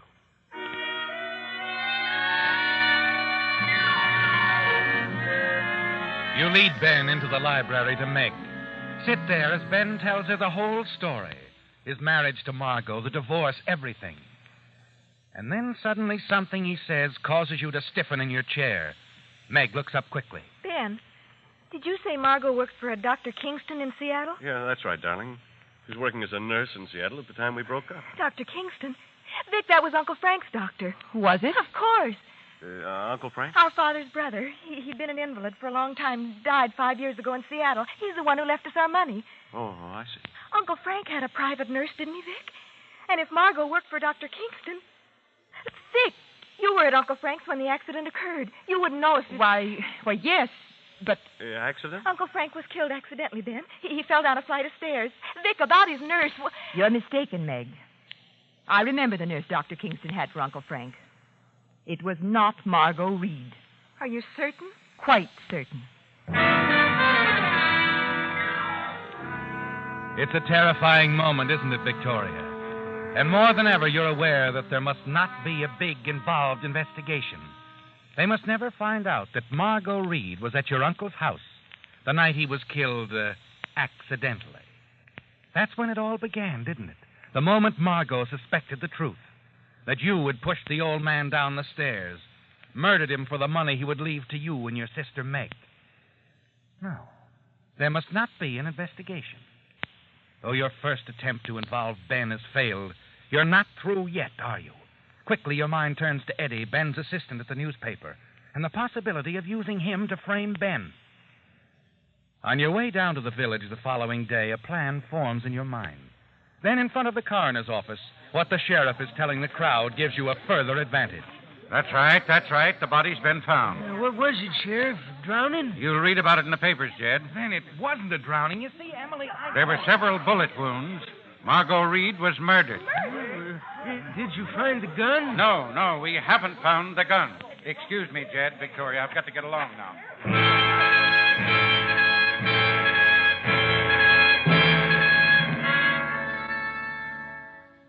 Now they know, don't they, Victoria? It's murder. And now you can get the gun and plant it in Ben's cottage when the right moment comes along. Yes, the gun must be there when you've finally given the sheriff enough clues to direct him to a murderer. But first, Victoria, you must begin to build a solid case against Ben through his assistant, Eddie Farrell. Morning, Miss Victoria. Hello, Eddie. You hear the news? A couple of the sheriff's boys just dropped in and said... Goodness, did they question you, too? Huh? Me? Oh, gosh, no. They only... Oh, yes. Yes, they told you she'd been shot. And... Yeah. I heard, too. I was down there. Oh, that poor girl. Well, I guess they know the kind of person to suspect. How do you mean? Well, you know. The sort of man who runs around a good deal. Unmarried. Always an eye out for a pretty girl. Sure, I guess there's a few in this town. But Eddie. Goodness, you're taking what I have to say to heart. You don't think I'm talking about you. Oh, no. No, I didn't think that. Well, with all the dates you have, it's an advantage. Not something to put you under suspicion. What lucky girl were you out with on that particular night, Eddie? Why, Had 2 dates, probably. Why, I don't think I had any dates. What did you say, Eddie? Nothing. What was it you came in for, Miss Victoria? Let me see. What did I come in for? Oh, yes. Yes, I wondered if you had a copy of last week's paper, Eddie. There was a dress pattern in it I wanted. That all you wanted? Yes. Yes, that's all.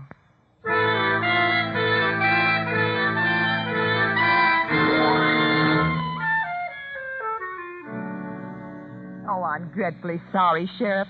I know how busy you are. If it's something to do with the case, Victoria, it doesn't interrupt. Well, it's about Eddie Farrell, Ben's assistant down at the paper. Oh, Sheriff, I really hate to suggest it, but... Go on. It's just between the two of us. Well, he might have been with Margot that night, you know. Might is quite a word. I might have been with her myself. It was his attitude, Sheriff, when we were talking. The way he closed up. Oh, you're right. It's probably nothing. Still, Eddie does have quite a reputation with the girls, and... Yes, I know. I'll have a little talk with Eddie. Nothing can be lost by asking a few questions, huh?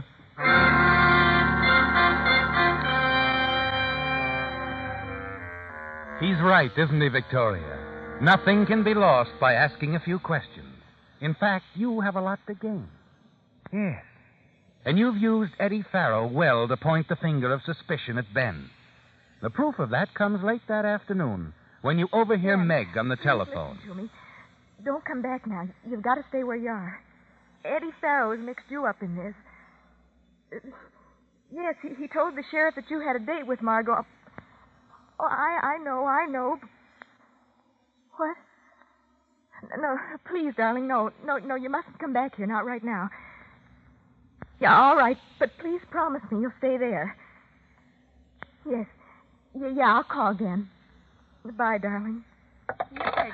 Oh, Vic. Was that Ben you were talking to? Yes, he's up in San Francisco. Oh, Vic, I'm worried. I'm worried sick. What's happened? The sheriff is looking for him again. More questions. What brought this on? Eddie Farrow. The sheriff dropped around to see Eddie this afternoon, and... Oh, Vic, what can I do? Oh, no, dear. Meg. Yes. Meg, you love him very much, don't you? Yes. Very, very much. You must be absolutely sure of yourself. What are you... You're worried about what you'll have to say if they ever put you on the stand. I couldn't lie. But I couldn't testify against Ben. I couldn't. Well, you wouldn't have to if you were his wife. His wife? The law doesn't expect a wife to testify against her husband. Oh, Vic. Aren't you sure, Meg? Of course I'm sure. But then go to him. You love him, Meg. Go to Reno. Marry him at once. Vic. There's a bus leaving at 8 tonight. I'll start packing your things. You better call Ben. Tell him you're coming.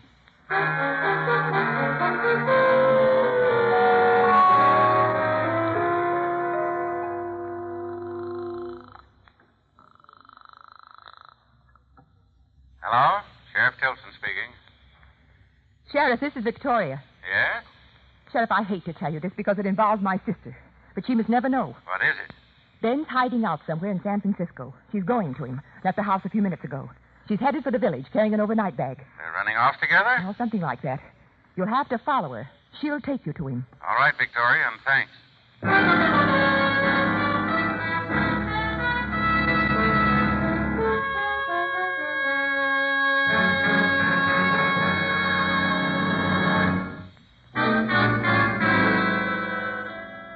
As you hurry from the house, you tell yourself it's perfect, isn't it, Victoria?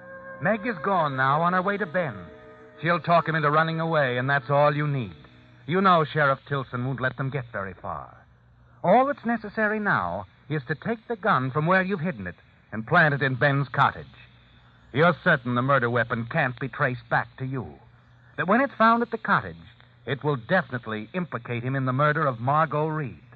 You hurry along the lake shore, keeping well in the shadows, using the darkness to advantage.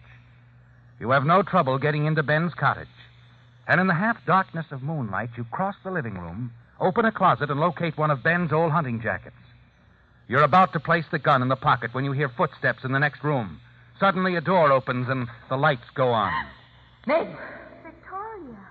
You shouldn't have come here, Meg. Why, I had to. When I called Ben, he asked me to bring some of his things. I've been packing them. But, Meg, you... Vic!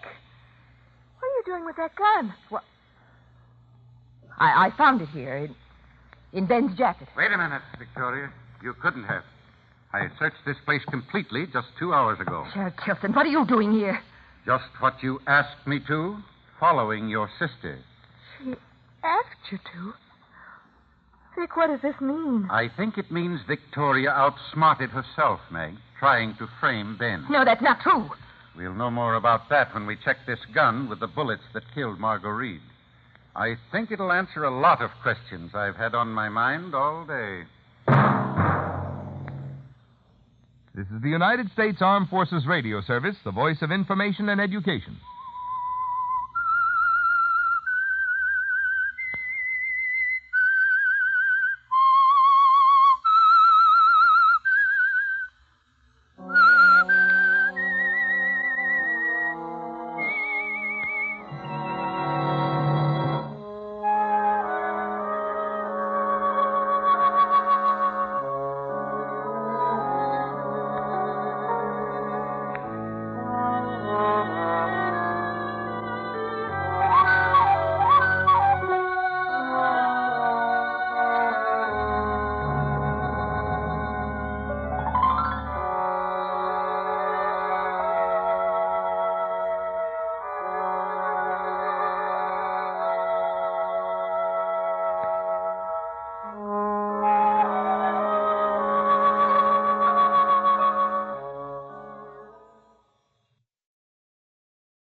At this time last week, CBS was broadcasting reports of the Kathy Fiscus tragedy direct from San Marino.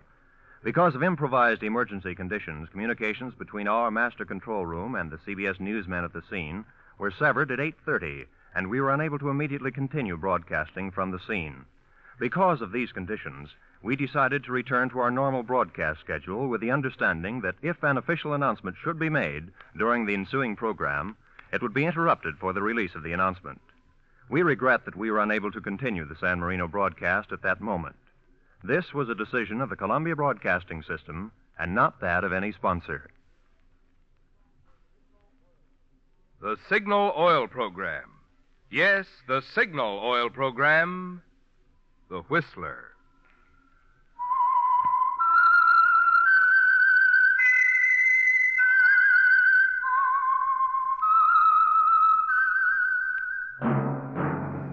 That whistle is your signal for the Signal Oil Program, The Whistler.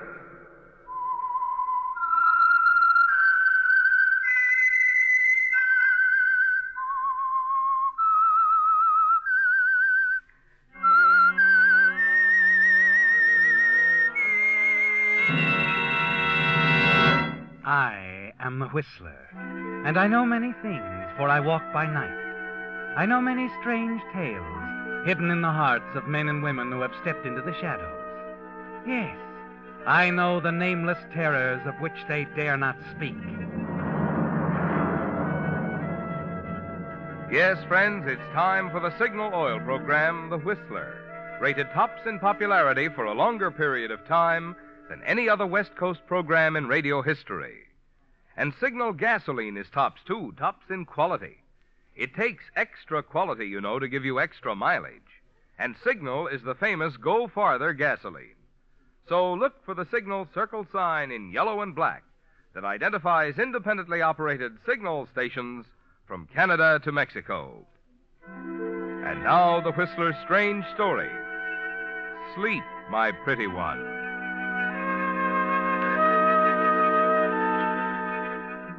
A few months before, Jean would have dismissed the whole idea of having her fortune told as ridiculous. But with marriage to a handsome young doctor just around the corner, things like tea-room fortune tellers suddenly seemed important and exciting.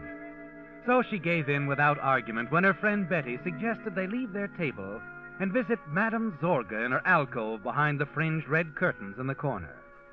And as the old woman gazed into her crystal and rambled on, Jean found somehow she was taking it all seriously, a little too seriously. Begin to see. You will be quiet, please. You will concentrate on the crystal with me. Max would be terribly shocked if he knew I was doing this. Shh, Jean. Please, Signorina. Oh, I'm sorry. It is coming. They part now. The clouds part. I see a number. The number 13. And now, the number 3. It is a date. The 13th day of the 3rd month. March 13th. I gaze deeper. Again the crystal clears. And I see the letter J. And now the letter V. Oh, your initials, Jean. J.V. Well, how can You see, I told you. Go on, Madame Zorga. I cannot go on. Oh, but there must be something. I have told you. The image fades. The clouds close in. The reading is finished. Is something wrong? Of course there is. Serves me right for falling for this hocus pocus. It is not hocus pocus, Signorina. If you must know, I will tell you. There is no future for J.V. after the 13th day of March. Why, that's this week. Never mind, Betty. Here you are, Madame Zorga. I better get back to the laboratory. It's late. And, don't mention this to Max, will you, dear? If he ever caught me going to fortune tellers, he'd get himself a new lab assistant and a new fiancée.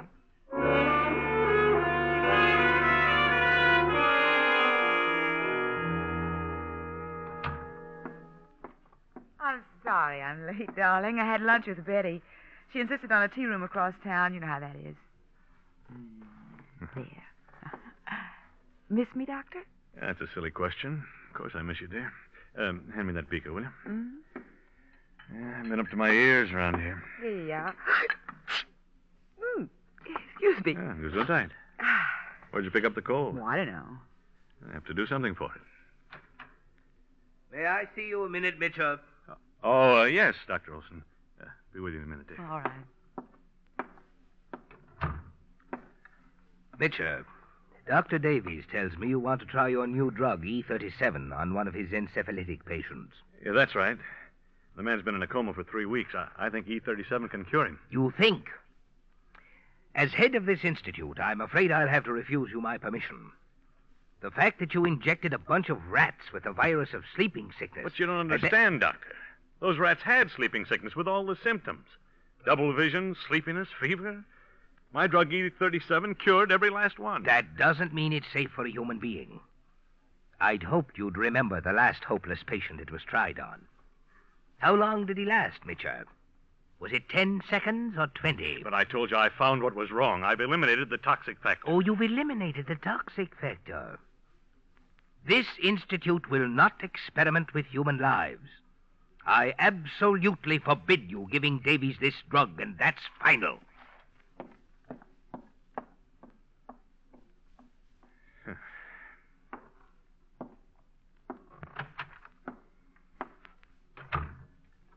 I couldn't help hearing it, Max. The transom was... Yeah. It seems, my love, that my work for the past year has been dedicated to a batch of white rats. There ought to be some way that you... There is. Just one. The drug's got to be proven on a human patient. Olson knows that. For thousands of years, this disease has been killing human beings like dogs. And Olson says we can't afford to take a chance. Well, darling, he's thinking of the institute. Well, I'm thinking of humanity. There's always a risk. That's how we learn. That's how we progress. That's science. Jean. Yes? Jean, will you help me?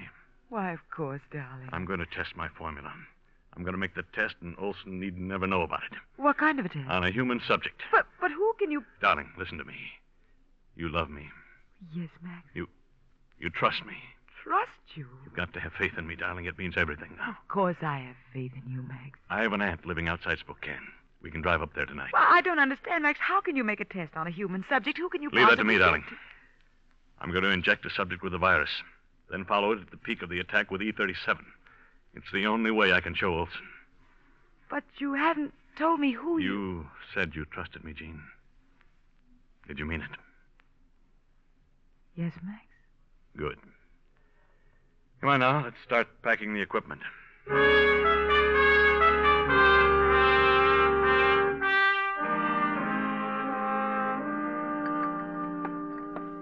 Careful with that vial, Jean. It'd take us days to reproduce that drug. I'm wrapping it in cotton. Excuse me. There you are, Max. Well, that ought to do it. And you can close up the bag. Now, hold still a moment, dear. Why? What are you... Oh! Just hold still. Max, what is this? I'm giving you a shot for that cold of yours. What? Can't have you sick at a time like this. I feel a little faint. Yeah, I know. It always affects you this way. There. That's why I didn't warn you. I don't like injections, Max. Why did you... I told you, dear, it's for your cold. You'd better have faith in the doctor, darling. Yes, Max, of course. Good. Feel better now? Yeah, I suppose so. Now, let's go then. It's a 5 or 6 hour drive, and Well, Max, aren't you going to leave word where we're going? Of course not. I don't want anyone to know where we are or what we're doing until it's over.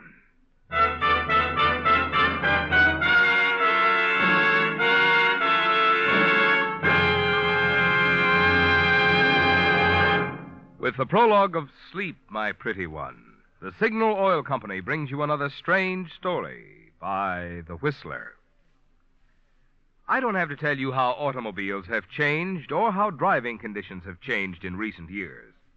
But tonight I want to tell you about an amazing new change in gasoline.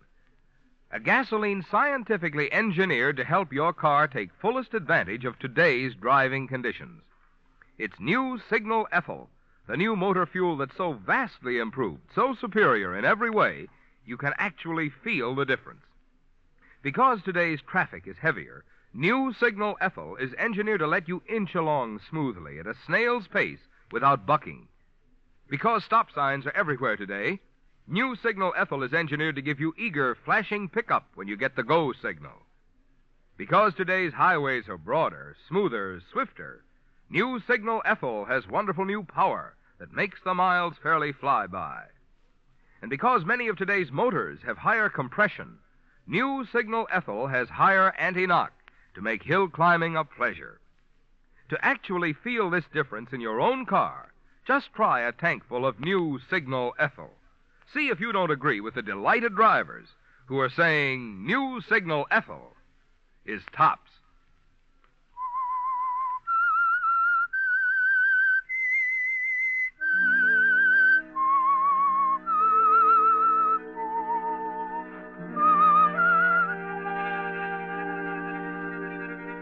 The decision is made, isn't it, Jean? And you're on your way now to the little farmhouse near Spokane, where it will be decided, rules or no rules, whether the contents of the cotton-wrapped vial in Max's valise are a life-saving drug or a deadly poison.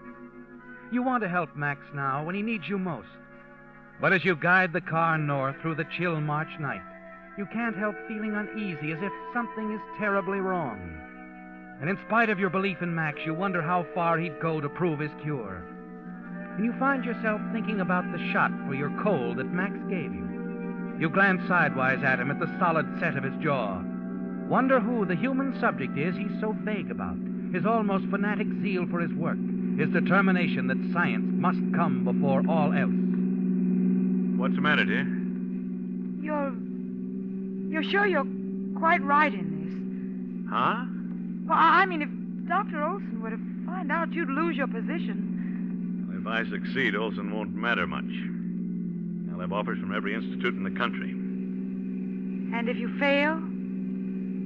You'll matter less. Oh, Look out! Max! Good Lord, Jean, watch the road. I don't know, Max. Well, what's the matter? But that car for a moment, I thought I saw two of them.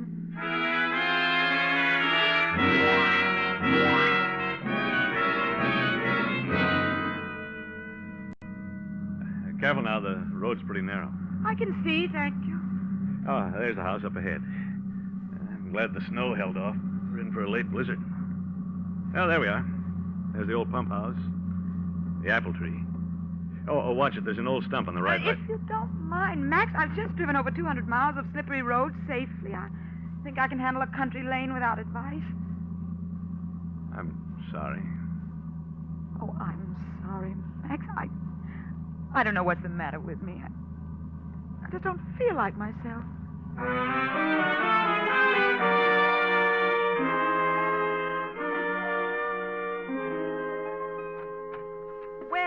Well, this must be Jean. How do you do? Come in. I declare, Max, you got mighty good taste. Well, thank you. Now, don't bother.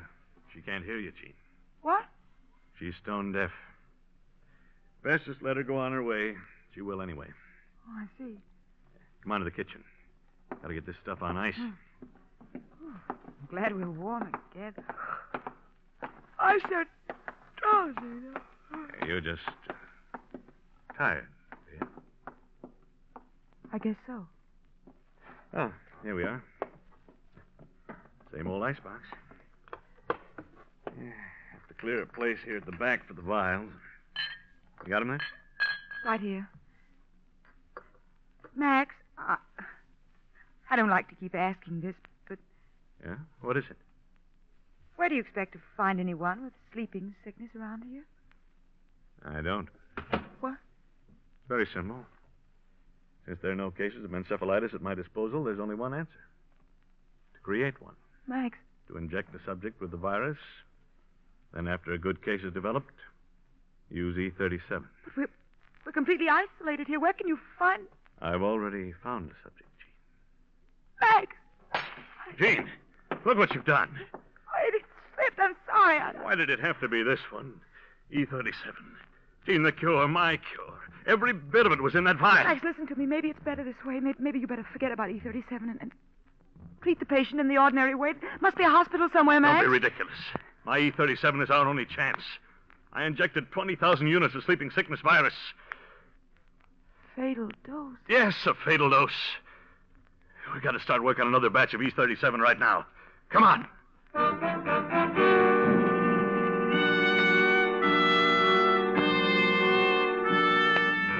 You follow Max down the dim old hallway in a daze like a figure in a nightmare.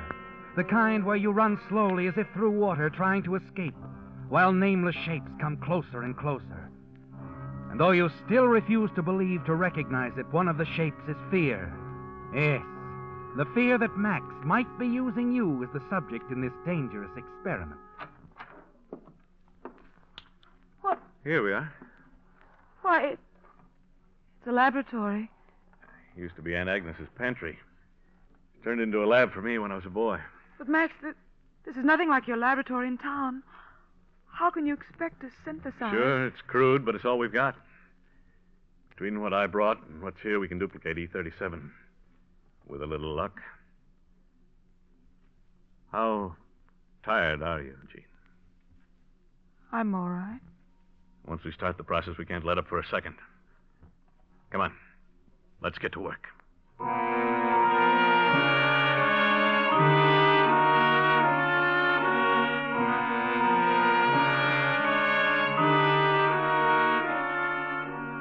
And so it begins, Jean. It's midnight when the two of you have straightened out the dusty laboratory, cleaned the glassware, the retorts, and Bunsen burners. 3 in the morning when the first solution is ready to run. Once more, you're sure your fears are groundless. Max loves you. He wouldn't think of using you, risking your life for this experiment.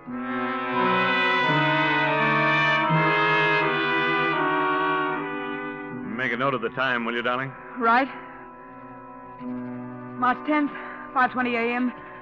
First dilution completed. 100 C. Max. What's the matter? My eyes, I can't seem to focus. I'm seeing double. Sit down. Rest a moment. You'll be all right.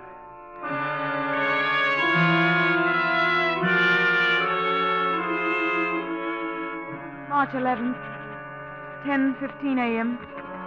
Fourth distillate, just coming off. It's March 12th, dear. You've lost a day somewhere. Of course. I don't seem to be conscious of time anymore.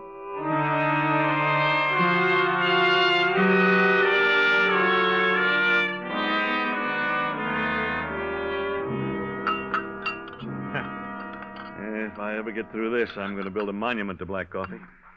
Hasn't any effect on me anymore. What time is it now? 4 p.m. 26 hours since we ran that solution. Ought to be right by now. Got the beaker ready? Yes.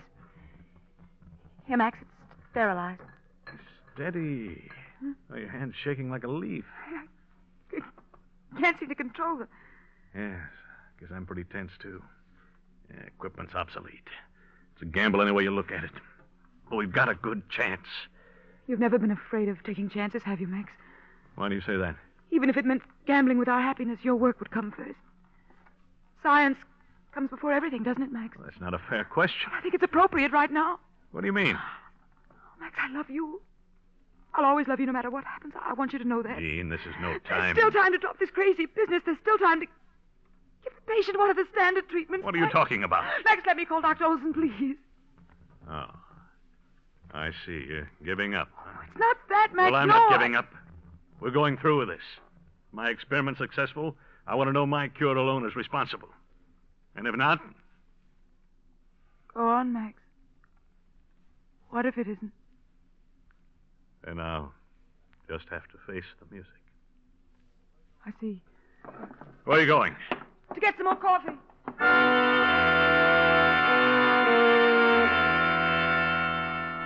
You're glad the telephone's at the other end of the house, that you'll have a chance to get the call through to Dr. Olson before Max has a chance to stop you.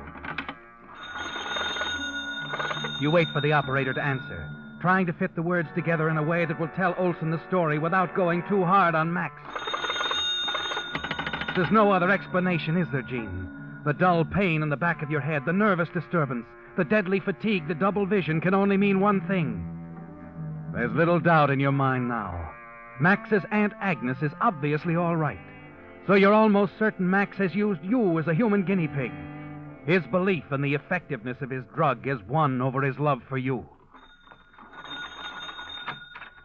Why, Gene, good land, you're not trying to make a phone call, are you? The line's been down for hours, count of the storm. Oh, you look all worn out, child. No wonder the way you two been working. You better get some rest, child. I've never seen such dark circles under anybody's eyes. Listen. What's the matter, child? Why are you shaking me like that? I'll write a note. This is paper and pencil by the telephone. Now watch. Aunt Agnes, watch. Well, what you writing? Huh? Oh. Max trying dangerous experiment. Stop him. It's life and death. Stop my him, life and death. Land, Do you child. understand it's life that? And death. I wouldn't dream of such a thing. Ain't ever interfered with his doings, not even after time he and I blew outside the barn. Please, it means a life. Rest My of the family life, was Aunt always Agnes. at him for one thing or another, but not me. That's science, you know. Max says that's the way we learn. Gene, wait.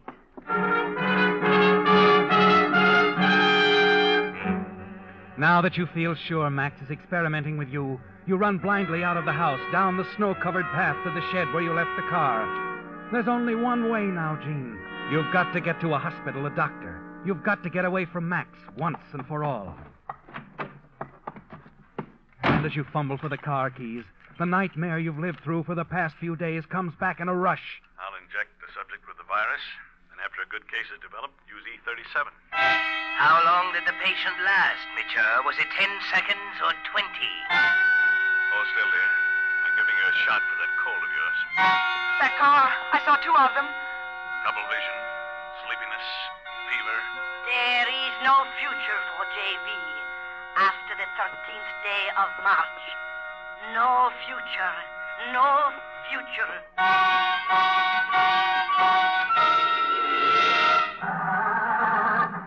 Why don't you stop? Please. Gene, Look. what on earth are you doing out here?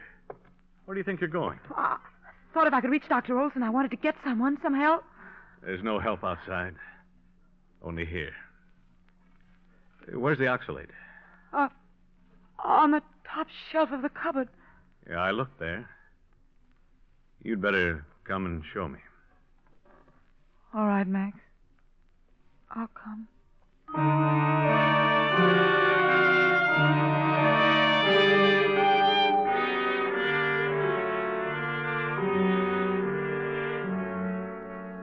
What time is it, Gene? About 9? Is the hypodermic in the sterilizer? No. Well, put it in. Put it in. We're almost ready.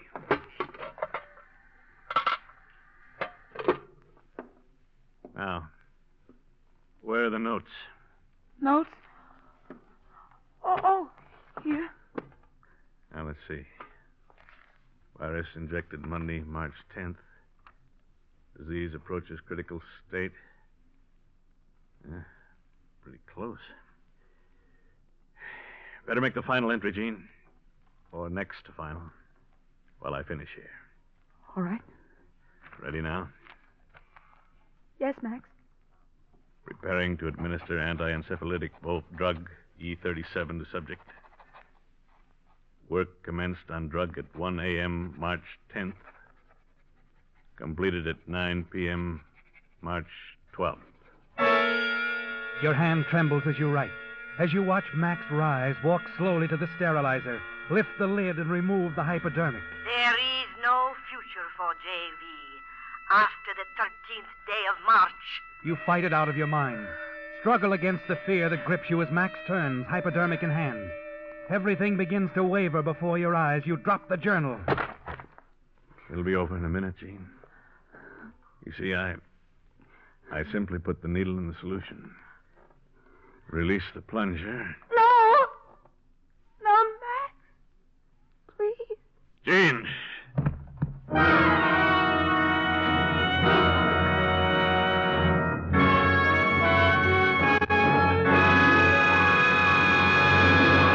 The Whistler will return in just a moment with a strange ending to tonight's story.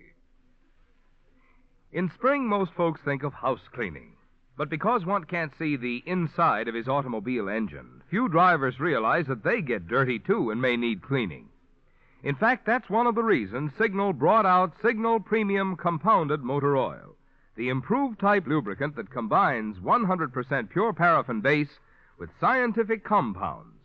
While you drive, one of the compounds in Signal Premium actually cleanses the inside of your motor of harmful carbon, gum, and varnish.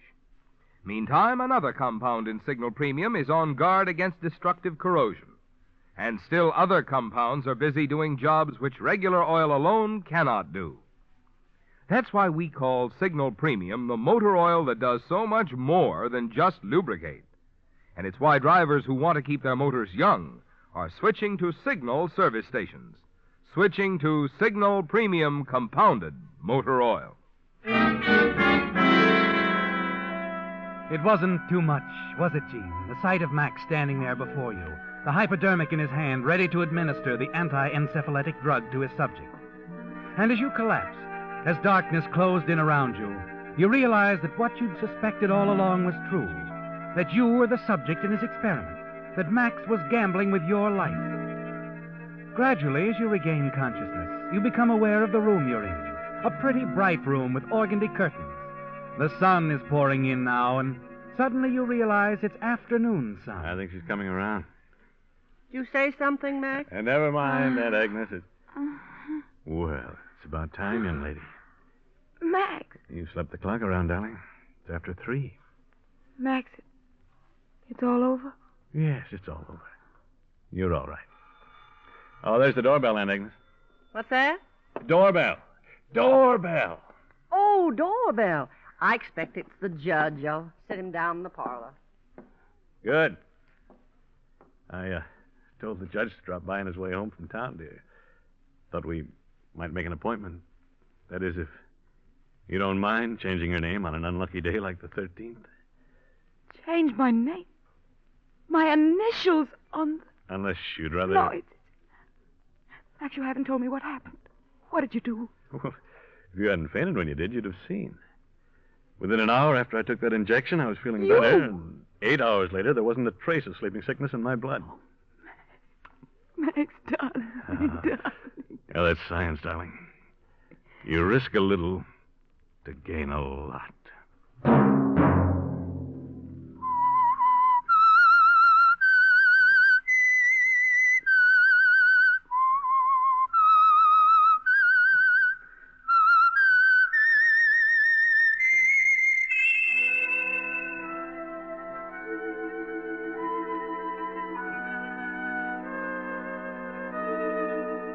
Let that whistle be your signal for the Signal Oil program, The Whistler, each Sunday night at this same time.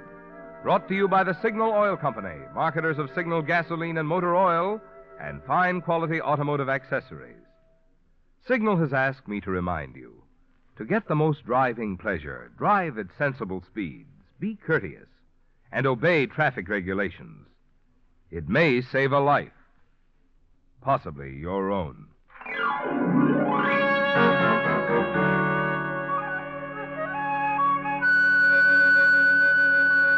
Featured in tonight's story were Betty Lou Gerson and Willard Waterman.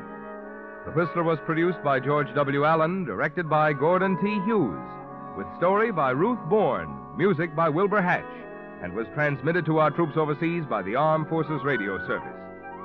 The Whistler is entirely fictional, and all characters portrayed on The Whistler are also fictional. Any similarity of names or resemblance to persons living or dead is purely coincidental. Remember, at this same time next Sunday, another strange tale by The Whistler. Marvin Miller speaking. This is CBS, the Columbia Broadcasting System.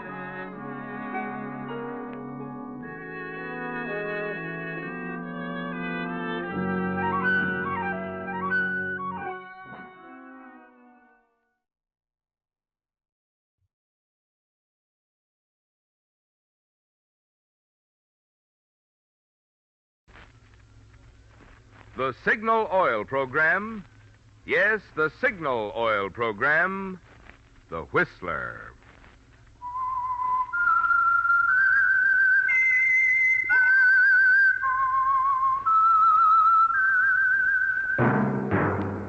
That whistle is your signal for the signal oil program, The Whistler.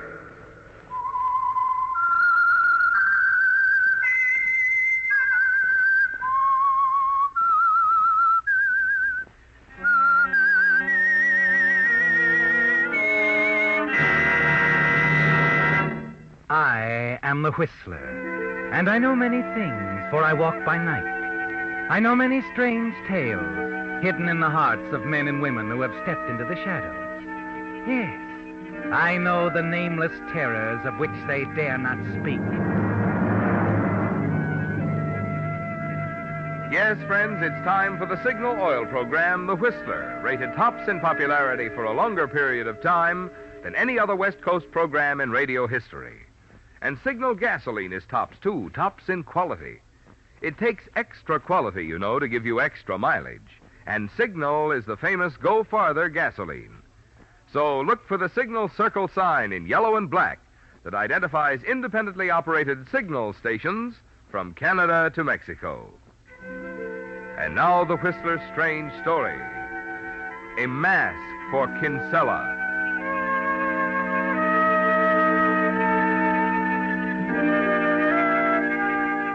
Jim Kinsella couldn't seem to fix the beginning in his mind. If there was a beginning, it was all too confused. Like impressions out of a dream, patches of thought and action bouncing back at him. The excitement, the shouted warning, and then the explosion that rocked the small chemical laboratory and sent the world crashing down on him.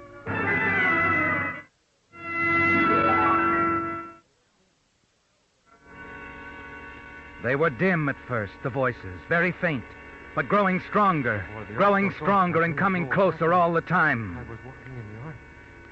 Is he coming around, Doctor? Yes, you'll be all right. I still do not understand how the laboratory blew up that way.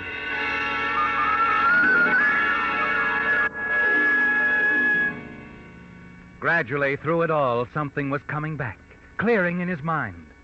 It had to do with his friend Ted Brewster, the laboratory deep in the Mexican wilderness where the two of them worked. Yes, Jim Kinsella remembered now how he'd gone back again into the lab after Ted, who shouldn't have been there at all that night. How he had risked the flames as Ted shouted hopelessly for help. This is Jim, Ted. Where are you? Easy, my boy. Don't try to talk. Doctor, what's he trying to say? What happened? Now, it's all right. You're perfectly safe. Where am I? They brought you here to the hospital yesterday, after the accident out at your laboratory. Yesterday? Dr. Bauman, he's been doing everything for you. Dr. Bauman? That's right, my boy. Now, try to get to sleep for a while. Quiet now. I don't seem to remember exactly what happened. Oh, of course. Had a bad shock. It'll be a while before you recover fully. Your memory will be hazy for some time. But these bandages, I can't see. No. You had better get some sleep. Before too long, we'll remove these bandages. See what sort of a job I've done, eh? Job? On your face. It was a bit cut up, but don't worry. I've taken care of it. Just get some rest now. Yeah, get some rest.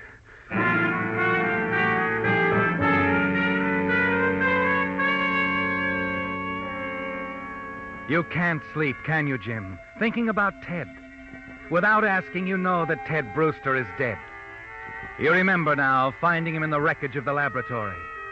It's all you can think about in the days that follow. That and how fortunate you are to be alive. Then the day finally comes when Dr. Bauman decides it's time to remove your bandages. All right, now. We shall see, eh?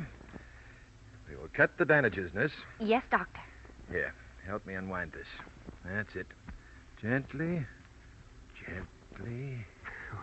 It's like coming up for air, Doctor. A new life. I'm certain you will be pleased with what we've done. Well, I'm alive. That's enough for me. Good. That's the way to feel about it. Oh, nurse, just cut this adhesive here. Yes, Doctor. That's it. And look. Oh. Don't I get a look, too? Get me that mirror, nurse. Yes. Here you are. Thank you. That'll be all for now. You may go, nurse. Yes, Doctor. Well, Doctor. There are some scars, but I'm sure we can take care of them later. Oh, just so I got a face, Doctor. You have, and a very good one, my boy. Here, a mirror. See for yourself. Oh, thanks. No, don't worry about those scars. I warned you about them, but they'll clear up. Oh, no. No, it isn't. What is it? What's the matter, Mr. Brewster? Mr. Brewster. He's calling you Mr. Brewster, isn't he, Jim? Yes. Because that's who he thinks you are. The realization races through your mind. He's made a mistake, Jim, a terrible mistake. And you're certain you know how it happened. In accomplishing his plastic surgery on your face, he must have worked from photographs of your friend, Ted Brewster, who was killed in the explosion. And the doctor's result is a well-fashioned replica of Ted's face. Mr. Brewster, have you forgotten what you look like? No. No, Dr. Bauman. Then what is wrong? He's asking you what's wrong, Jim. The man who's given you a new identity, a new face. And suddenly, something makes you decide that it isn't wrong after all. It might be the kind of thing you've been waiting for all your life. Yes, suddenly the thought hits you. With his explanation that there might be blank spots in your memory, your mind might fog out on occasion. It could make it simple, couldn't it? Simple to pass yourself off as the wealthy Ted Brewster. Mr. Brewster, you haven't answered me. You certainly remember what you looked like, don't you? Is your mind blanking out? No, Doctor. I'm all right. You're satisfied then, Mr. Brewster? Yes. I think you've done a perfect job for me. Perfect.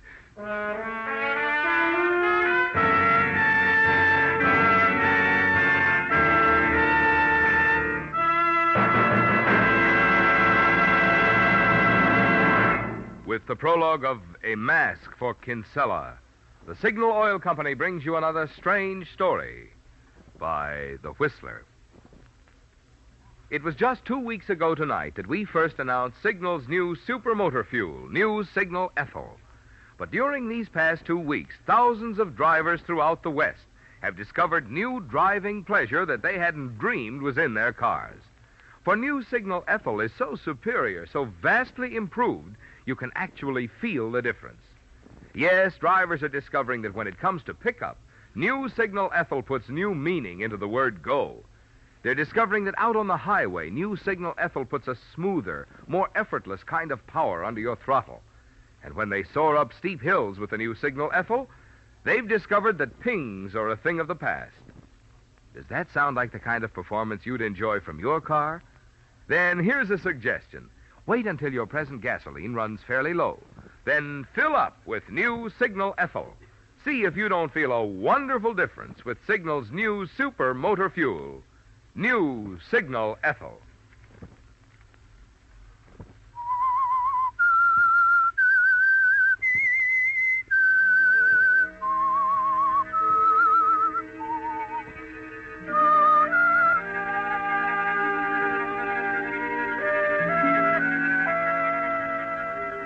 It's perfect, isn't it, Jim?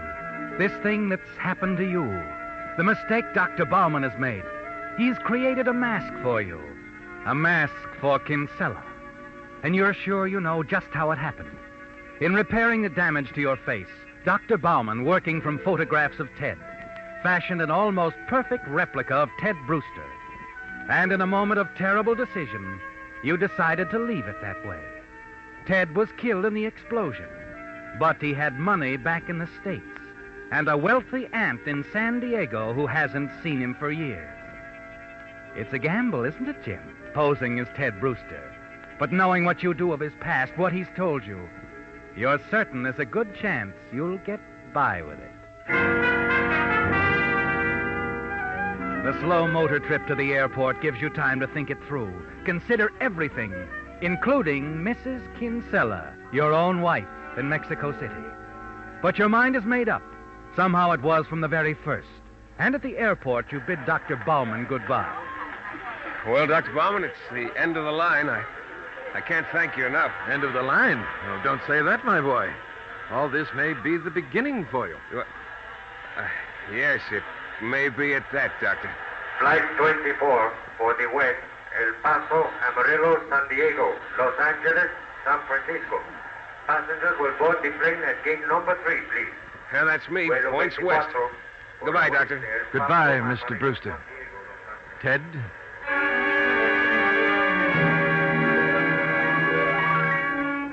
Something in his tone, Jim. The way he said the name makes you wonder, doesn't it? Wonder if Dr. Bauman realizes he's made a mistake, that you're not Ted Brewster after all. You dismiss the thought long before the flight ends, because if he knew anything was wrong, he would surely have said something, at least to you. Yes, Jim, any fears or doubts you might have had are wiped away by the joyous greeting you receive at San Diego Airport from Ted Brewster's aging aunt. Oh, Ted. Ted, my boy, so many years, and now to see you. You're not disappointed, Aunt Louise? No, of course not. My face, it isn't too pretty. Oh, stop that talk right now, do you hear? It's you, and you're alive and back. That's all that matters to us. Us? Oh, you've forgotten. Aunt Louise, the doctor, he said that I'd have trouble for a while, my memory. He said there'd be occasional lapses, blank spots. I understand. But I still have a surprise for you, even if you don't remember. Judy Adams. Judy? Oh, yes. I always thought a lot of her. Judy? Yes, Miss Brewster? Over here, dear. Ted. Dear, Ted's just explained something you should know about. He's going to have, what is it, Ted? Blank spots? Yeah, temporary amnesia, kind of. Hello, Judy. Ted. Oh, Ted. Do I look all right to you? You look wonderful. Blank spots and all? Oh, Ted, it's so good to have you back. Come on now, children. We're going home, the three of us, together.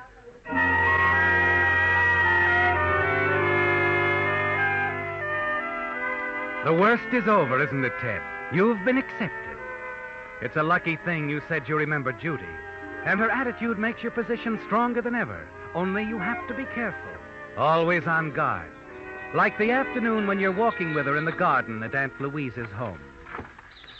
Oh, it's pleasant here, isn't it, Judy? I've always wanted a place like this. I've always enjoyed this garden. Ted, Yes? you don't really remember this garden, do you? No, I guess not. Well, before you went away, we went walking here. But, well, that's close to 10 years ago, isn't it? Yeah, I guess it is, Judy. Gosh, Judy, this must be kind of rough on you. I mean, the way my mind does these flip-flops, remembering one day, forgetting the next. Oh, it's all right. Only... What? Nothing, Ted. Nothing at all.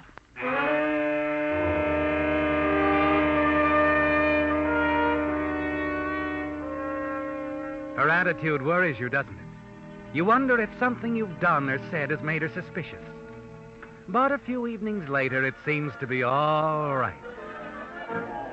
Well, Ted, how does it feel to be back in a nightclub again? Oh, okay.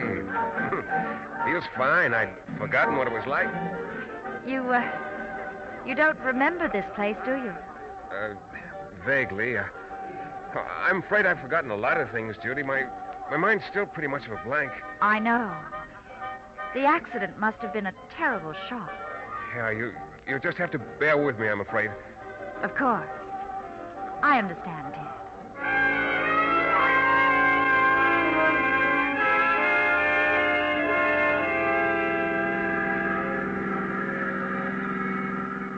Ted? Yeah? I thought you were taking me to Tony's for dinner. Oh, sure, I would. Well, you just drove right past it. Oh. I'm sorry, Judy. I just wasn't thinking. I'm in that fog again. It's all right, Ted. I know.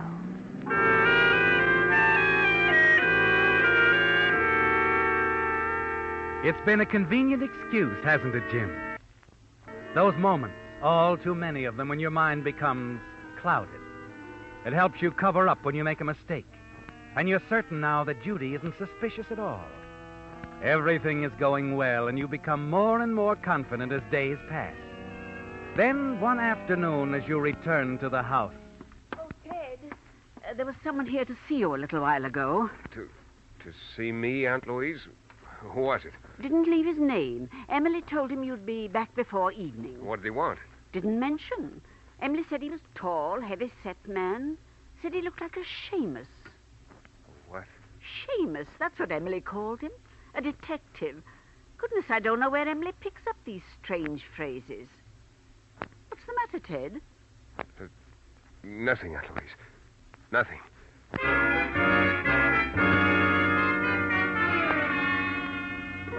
The news is more than a little disturbing, isn't it, Jim?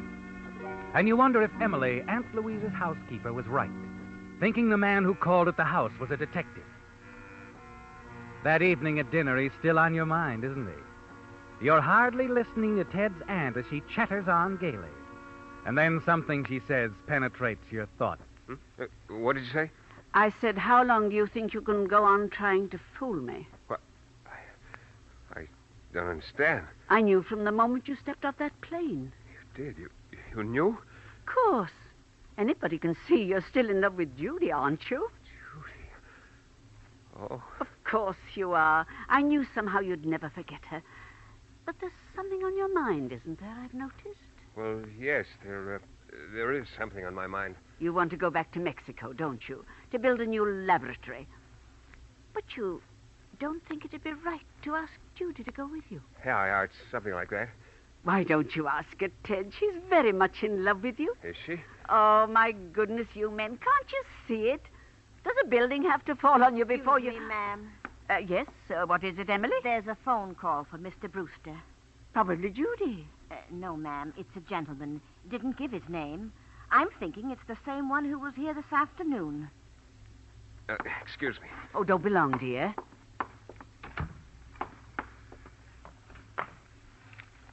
Hello? Mr. Brewster? Ted Brewster? Yes, who's this? An old friend, Ted. I would like to see you. Oh? I'm at the Carlton Apartments, 607 Crescent Place. Let us say around 10 o'clock, Ted. Now, look, what's this all about? Who the... 607 Crescent Place, apartment 3. It's very important, especially to you. Hello? Hello? You stare at the telephone for a moment, then slowly replace the receiver, your hand trembling. There's something about the voice, a familiar ring to it, but you can't place it. As you walk back to the dining room, you search your mind for a clue that will reveal the owner of that voice. But it's no use. A couple of hours after dinner is over, you make excuses to Aunt Louise and hurry out of the house. Quarter of an hour later, you arrive at 607 Crescent Place. You're tense and nervous as you ring the bell at apartment 3. Hello, Ted. Bauman. Dr. Bauman. Surprised, my boy? Come in, come in. Sit down. Make yourself comfortable. Thanks. I was about to fix myself a drink. Will you join me? Oh, I'll take a rain check. Anything you say.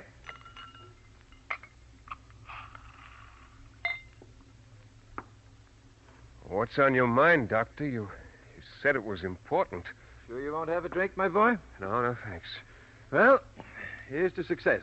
Yours and mine, Jim. Jim, I don't follow you. Oh, now, come, Mr. Kinsella.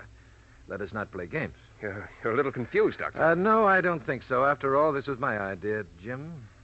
Your idea? It wasn't a mistake, my giving you that face.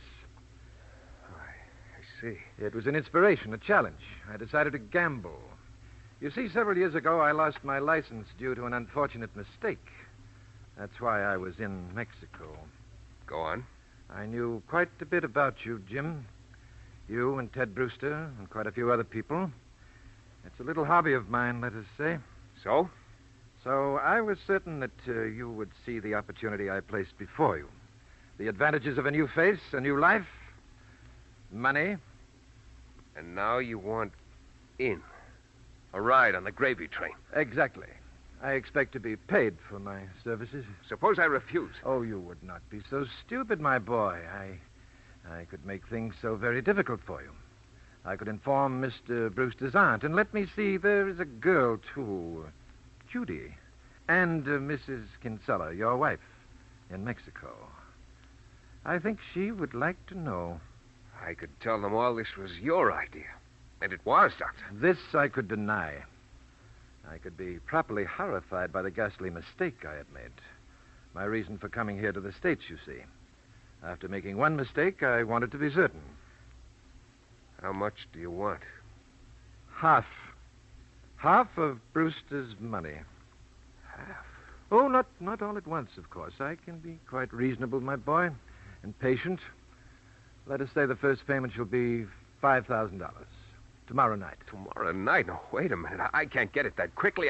You will try, my boy. You will try very hard. Listen, if you'll give me till the end of the week... That is out of the question. I have certain things to take care of. Expenses.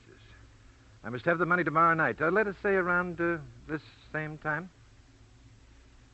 All right. All right, Doctor. You'll get it.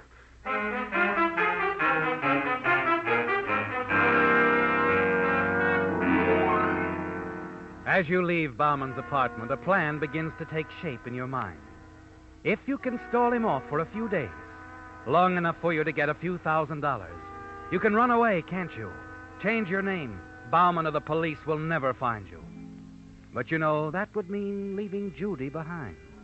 And you don't want to do that. No, you really want to stay on here as Ted Brewster. You want to keep all the money for yourself. And you realize you're really in love with Judy. As you drive back to the house, you tell yourself there must be a way to prevent Bauman from ruining everything. You spend a sleepless night thinking about it. It stays with you the following day. And then that evening, as you sit in the car with Judy, looking out over the ocean. Oh, it's been a perfect evening, Judy. Did you really mean what you said about Mexico? Going back with me, I mean? You know I did, darling. Oh, you're wonderful, Judy. What time is it? Why, it's a few minutes to 9. Why? Do you mind if we go back now? There's something I have to do. Tonight? Yes, I might as well get it over as soon as possible. All right, darling. Whatever you say. Now, I'll have to take care of this little matter before we can start making any plans, Judy. It's something I've got to do.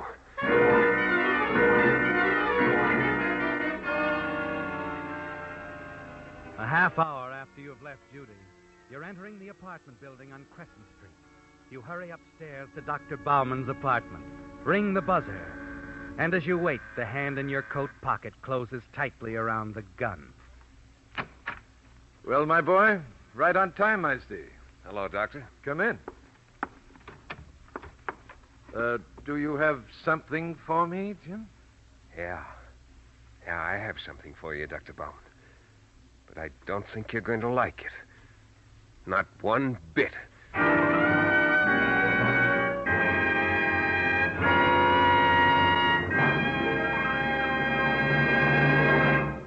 The Whistler will return in just a moment with a strange ending to tonight's story. You know, when Mother Nature created oil, she provided a mighty fine lubricant for automobile motors. But doesn't it stand to reason that in this modern day and age, a lubricant scientifically developed to protect motors should be even better? That's why more and more drivers are switching to Signal Premium Compounded Motor Oil. Naturally, this improved type Signal oil starts off with nature's finest lubricant, 100% pure paraffin base.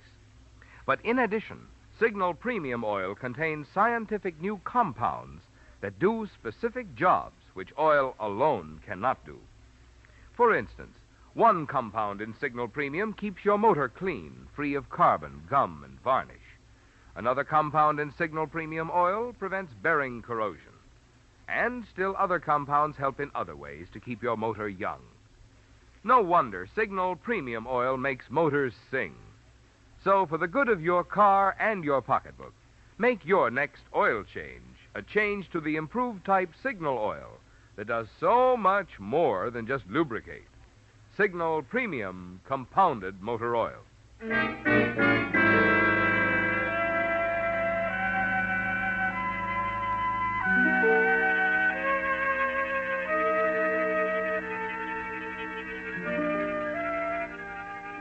It's over, isn't it, Jim?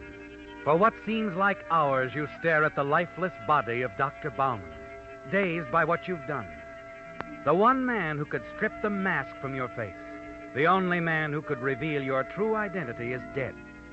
And so are you as Jim Kinsella.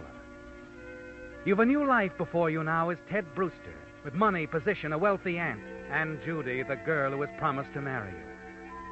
And now, with one last look at Dr. Bauman, confident you're in the clear, you turn and start for the door. And then, as you open it... Hello. What is it? Homicide. We're looking for Dr. Bauman. Bauman? This is his apartment. Well, I'm sorry. He isn't in. Oh, isn't he? Well, that's too bad.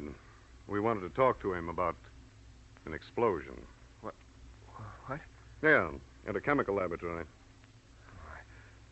I know the doctor quite well. Could I help you? Can't you tell me what it's all about? The Mexican police asked us to check it for them. A few days back, a woman confessed that she persuaded Bauman to do a nasty little job for her a couple of months ago. A woman? Mm-hmm. Bauman's girlfriend. Seems she was tired of her husband, wanted him out of the way so she could marry Bauman. And last week, Bauman ran out on her. She got sore and tipped off the police. Tipped off the police? Yeah, to the explosion. And that Bauman was responsible for it. I guess she was just like a lot of other scorned women. Apparently, Mrs. Kinsella and the doctor... Mrs. Kinsella? That's right. Bauman's girlfriend, Mrs. Jim Kinsella. Now, look, friend, we're coming in. No, I told you Bauman wasn't in. We know he is. We saw him come in. Now, come on, out of the way. We want a murderer, and we're going to get him. Yeah. Yeah, I guess you are.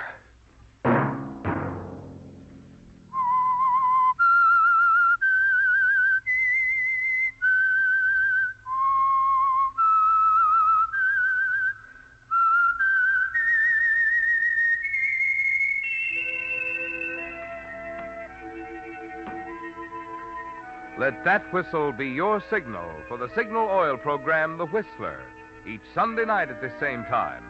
Brought to you by the Signal Oil Company, marketers of Signal gasoline and motor oil and fine quality automotive accessories. Signal has asked me to remind you, to get the most driving pleasure, drive at sensible speeds, be courteous, and obey traffic regulations. It may save a life, possibly your own.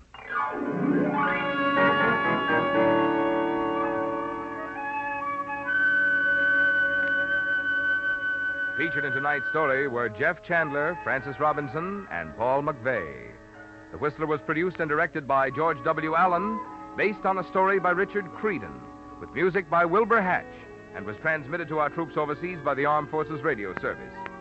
The Whistler is entirely fictional, and all characters portrayed on The Whistler are also fictional. Any similarity of names or resemblance to persons, living or dead, is purely coincidental. Remember at this same time next Sunday, another strange tale by The Whistler. Marvin Miller speaking. This is CBS, the Columbia Broadcasting System.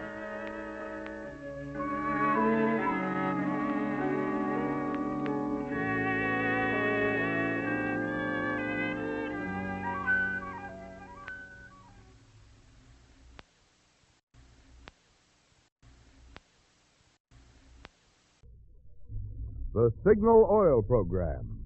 Yes, the Signal Oil Program, The Whistler.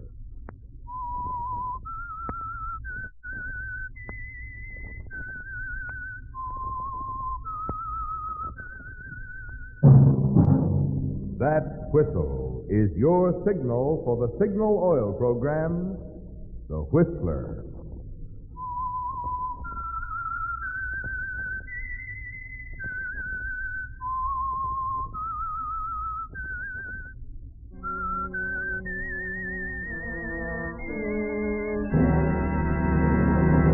I am the Whistler, and I know many things, for I walk by night.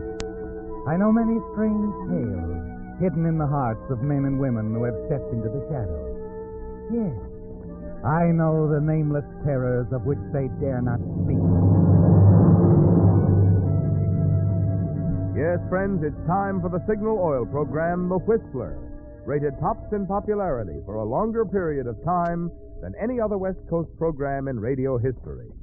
And Signal gasoline is tops, too, tops in quality. It takes extra quality, you know, to give you extra mileage. And Signal is the famous Go Farther gasoline.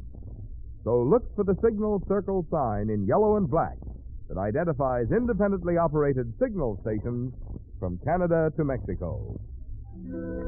And now the Whistler's strange story. Solid Citizens.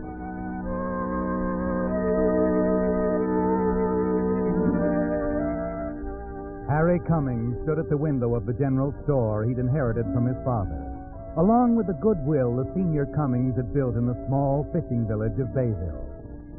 Harry's eyes followed the tiny wisps of fog sweep in before the approaching darkness. He smugly watched the fishing boats as they moved slowly out to sea. Boats that were manned by people who looked up to Harry, respected him. Harry Cummings had used the well-earned reputation of his father to cover up his own lack of character, and gloated secretly that he'd successfully fooled his fellow townsmen, who looked upon him as an up-and-coming man. But he wasn't satisfied. For the one thing he wanted most of all, the one thing he'd plotted, schemed for, was still out of reach, and had been for years. He set his jaw, turned from the window, and walked behind the store counter. It was odd, he thought, that time had not eased his longing for her, that each spring increased this longing, and made him more determined than ever to win the woman he'd lost to another. And he was ready to go to any length to bring this about. Then, as he prepared to close the store for the night, he heard the front door open, and she walked in. Well. Evening, Sarah. Hello, Harry. You're getting to be quite a stranger. I've been rather busy. Yeah, sure. Harry, this bill came this morning. Is it correct? $345? Must be, Sarah. Nat's been handling my books for years. Hasn't made a mistake yet. I just thought that Jeff had paid something on it last month. He told me he would. Oh, don't worry. Jeff will take care of it soon, I'm sure. Well, the tuna runs in. Yeah, heavier than it's been in years. Why, Jeff's probably out there right now. No, he's been drinking again. He and that Frenchy Tobias. I don't know what's come over him, Harry. He's changed so. What's Frenchy? He's just no good for Jeff. Oh, no, Sarah. I'm sorry. Just that I'm so upset with this bill. And... Yeah, I understand. And I don't want you to think about it anymore. I can wait, Sarah. I'm used to it. You've been very kind, Harry. You know how I feel, Sarah. How I've always felt about you. Maybe I've just been kidding myself, but somehow I know there's a chance for us yet. No, Harry, no. I belong to Jeff. He loves me, and I've got to... But you don't love him. Don't say things like that, Harry, please. All right. All right, Sarah. I think I'd better go now. I have to stop by the cafe and see Mr. Loomis. You could put in a good word for me there, Harry. What? I've been thinking I want to earn some money. I've never done anything but keep house, but I know I could learn to wait on tables. Well, that's pretty tiring work, Sarah. Now, look, I could use some help here at the store. Oh, no. I don't think that would be right, Harry. Well, I'll tell you what, then. I'll talk to Jeff about the bill tonight, right away. Oh, no, you mustn't. He'd be angry if he knew I came here. Oh, no, he won't, believe me. Hey, maybe I can do something to straighten him out. After all, Jeff and I used to be pretty good friends. Very kind of you, but I don't think it would do. Well, let me give it a try. If it doesn't work, then we'll talk about a job. All right. Good night, Harry.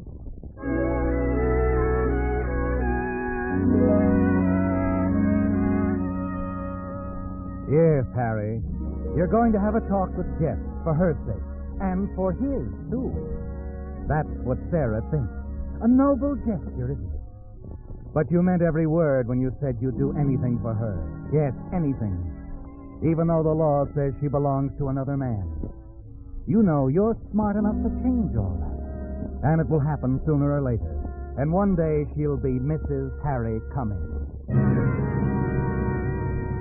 Moments after she's gone, you close the store, throw on your top coat against the chill of the wetting fog, walk 2 sand-gritted blocks to the wooden dock. You can hear the easy flap of the bay against Jeff's fissure, the throaty blast of a steamer beyond the bay's mouth. You climb aboard the small boat and make your way along the cluttered deck, and then stop before the cabin door.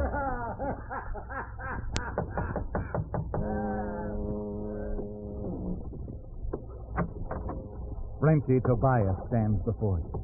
Over his shoulder, you can see Jeff Lancaster sitting at the table, a whiskey bottle within easy reach. He looks at you sullenly over a deck of cards he's shuffling.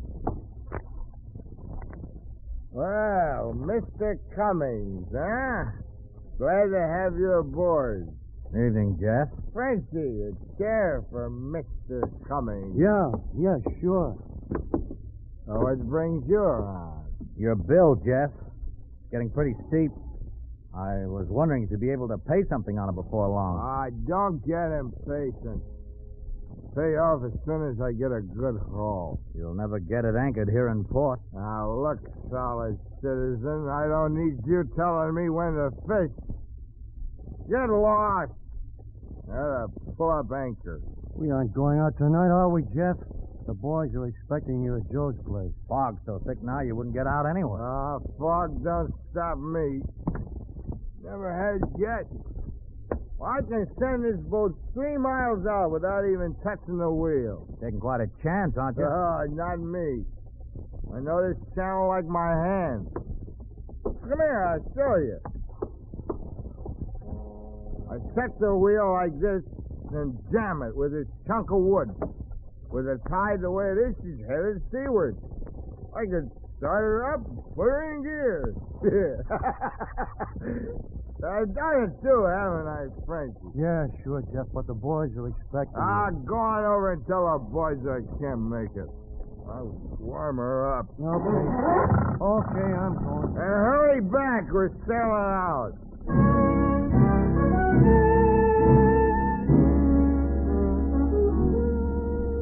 You're alone with Jeff now, Harry.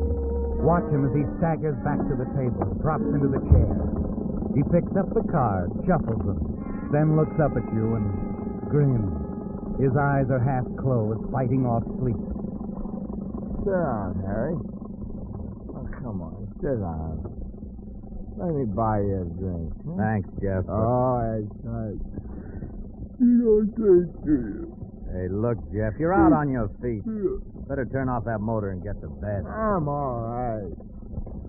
I'll just grab a few winks until Frenchie gets back. And then we're pulling off. Jeff, you're in no condition. Get lost. Will you? Get lost. I'm going to take a nap.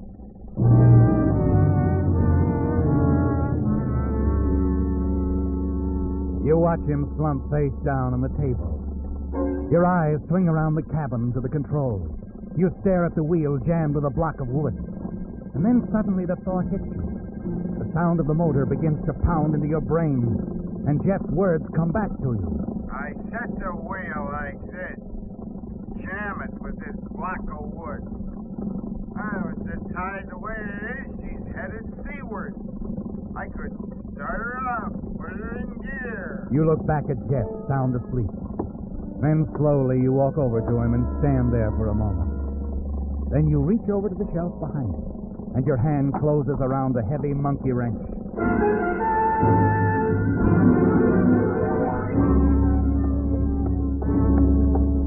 No use hurrying, Frenchie. Huh? Oh, it's you. You're too late. What? Well, you know how Jeff is when he's drunk.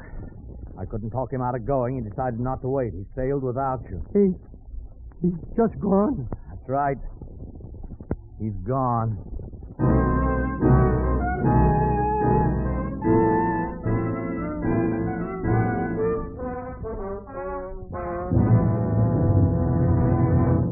With the prologue of Solid Citizen, the Signal Oil Company brings you another strange story by The Whistler.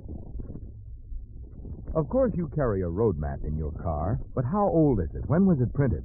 Does it have all the latest road changes and conditions in it? You can be sure that yours has if you'll stop by the nearest Signal service station and replace your antiquated model with one of Signal's brand new road maps. They're just off the press.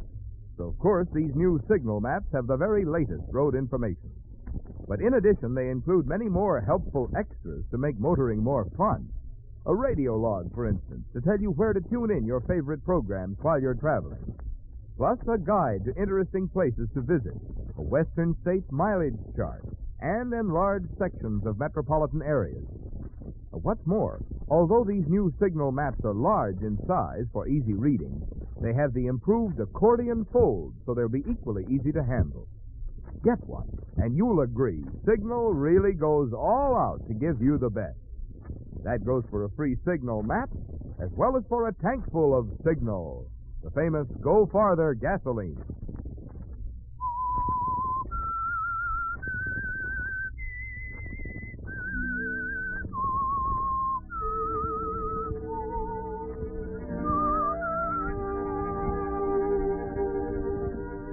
You've schemed, plotted many things, but the thought of murder had never occurred to you before, had it, Harry?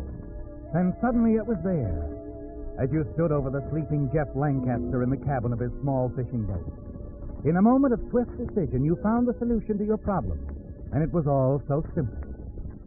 As you watched Jeff's boat move smoothly into the fog, disappear, you knew exactly what would happen. It would move straight out to sea for several miles.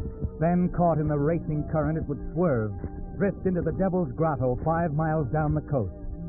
And then it would crack to pieces on the rocks lining the shore. With Jeff dead, nothing could stand between you and Sarah.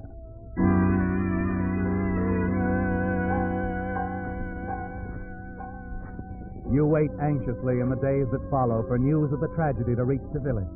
On the street, in your store, in the Starfish Cafe, the talk is all about Jeff. Say, Mr. Cummings, I understand you were the last one to see Jeff that night. That's right. Yes, I was. Tried to talk him out of sailing, but he'd been drinking. Wouldn't listen.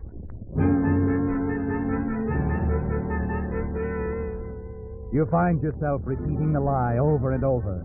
And they believe you, don't they, Harry? Yes, you're Harry Cummings. Solid citizen, well-liked, respected. Why shouldn't they believe you? And then early on the morning of the 4th day, the news finally comes. Jeff's boat has been found, and you phoned Sarah.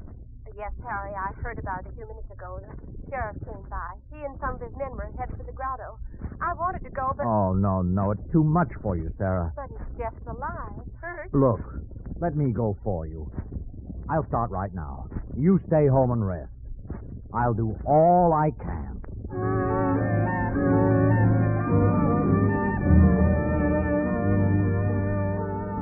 Three-quarters of an hour later, you park your car high on the cliffs overlooking the treacherous grotto. Below you, a rock-torn gash in her hull, Jeff's boat lies on a spot of sand beached by low tide. There are several men standing around the battered fissure, among them Sheriff Tanner. You make your way down over the jagged rocks and approach the sober-faced group. Hello, Sheriff. Boys. Oh, morning, Mr. Cummings. Morning, Harry. Well, you came down the hard way. Easier path just north of here. Well, Sarah, Mrs. Lancaster asked me to check. Naturally, she's not feeling well. Mm-hmm. Jeff, did you find... No, he's not around. Washed overboard, I guess. Oh, I see. Funny thing, though, the way the wheel is set in place with a block of wood. Oh, quite a few fishermen use that trick, Sheriff. Holds the rudder in place while they work with their line. That's right. Jeff used to set it that way. Let the boat steer itself through the bay. Made sort of a game of it. Uh-huh. Well, looks like he played his last game. I wouldn't be too sure about that. After all, the rubber life raft is missing. You know, Jeff could be on that. What? No, I don't think so. Coast Guard's been on the lookout. They'd have found him. Maybe. But he could have been picked up by another boat, you know.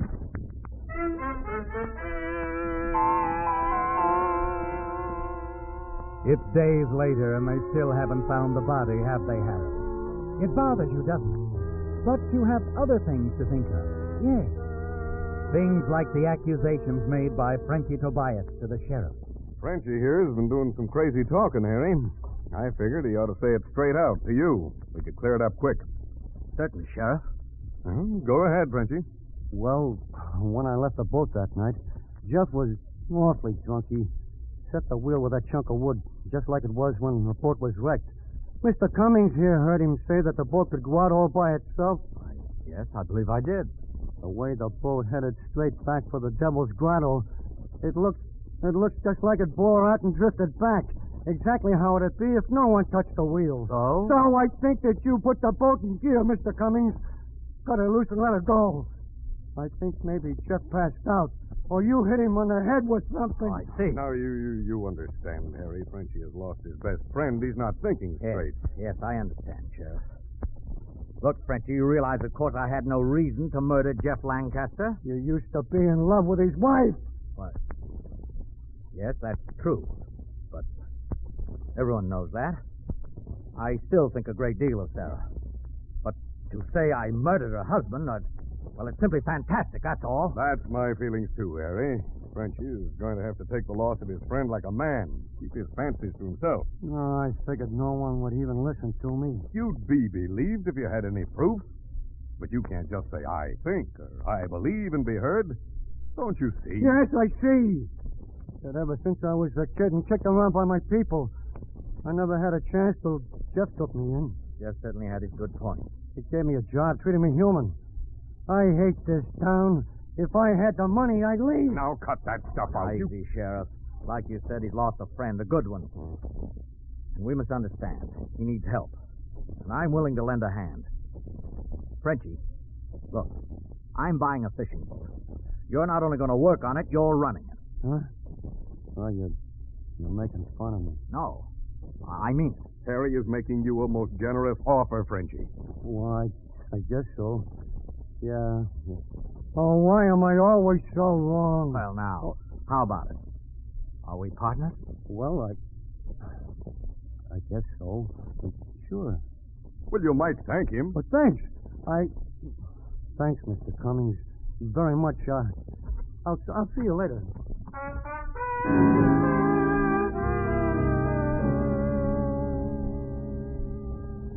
It was uncomfortably close, wasn't it, Harry? And now you have to buy a second-hand fishing boat and turn it over to Frenchy. But it's worth it, isn't it? Because you can stop worrying about him. Your action not only turns his anger into gratitude, it makes you a generous man in the admiring eyes of the town. Frenchy came in with his third load of tuna today, Harry. Yeah, I watched him unload. Say, he's so proud of himself in that boat that he hasn't even hired a helper. Does all the work himself. He'll turn out fine, Sheriff. You'll see. Sure. Thanks to you, Harry.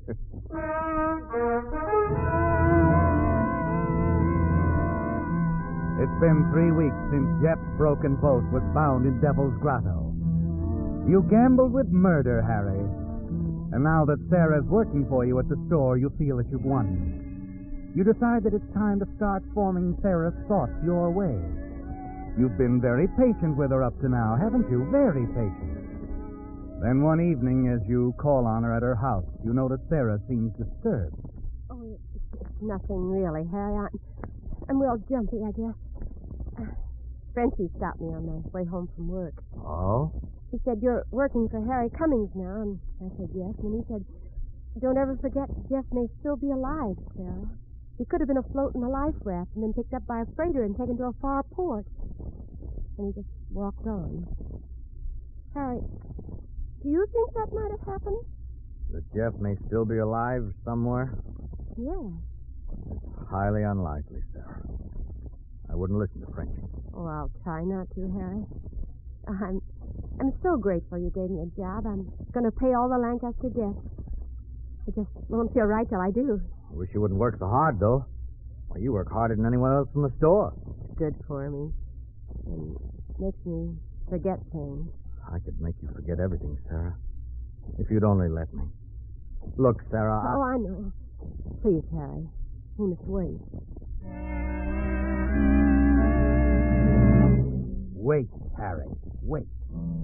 The word becomes one that you detest, doesn't it? And as days pass into weeks and weeks into months, it's still the same. Wait. Wait. Sarah, how long must we wait to start living? It's been 6 months. Oh, why don't you marry me now? Oh, it's still too soon. People would say that... Oh, really, Harry, there is another reason. It's the thought that Jeff might still be alive somewhere, as Frenchie says. As Frenchie says. Sarah, you'd have heard from Jeff by now. Oh, I tell myself that, too, but every time Frenchie sees me, he stops and talks about Jeff. Why, only this evening he said it was Jeff who taught him all he knew about fishing. Frenchie was very fond of Jeff. I'll tell him to leave you alone. Please don't scold him. He doesn't mean any harm. He's harming you. He worries you. Oh, no, he doesn't. He reminds me of Jeff, yes, but I suppose I think of him anyway. More coffee, Harry?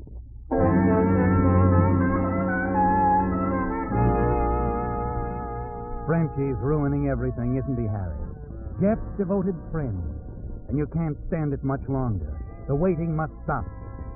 And walking home that night, you know there's really only one way. It's been the answer before, hasn't it, Harry? You decide that it must serve you again. You walk past your own place that night, thinking it all out, step by step, discarding one method for another. And then, quite suddenly, you have it. And it's simple, isn't it? All you have to do is make sure of one thing. You do the very next day. Frenchie? Oh, Frenchie. Yeah?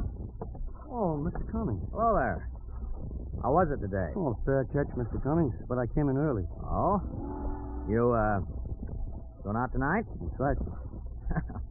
You're a hard worker, Frenchie. Best fisherman on the dock. Almost as good as Jeff Lancaster. Nobody's as good as Jeff Lancaster. He was a good teacher, wasn't he? Jeff? He taught me all I know. Yeah, sure he did. Say, you use the same method, don't you? I mean, even the block of wood on the wheel and all that? Oh, that's a good idea. Man can run his boat and get some rest, too. Yeah, I suppose so. And speaking of rest, Frenchie, you better get some for tonight. Well, I was just going up to my room, Mr. Cummings, making sure the boat was ready, that's all. Well, I'll see you later. Yeah, sure, Frenchie. Sure you will.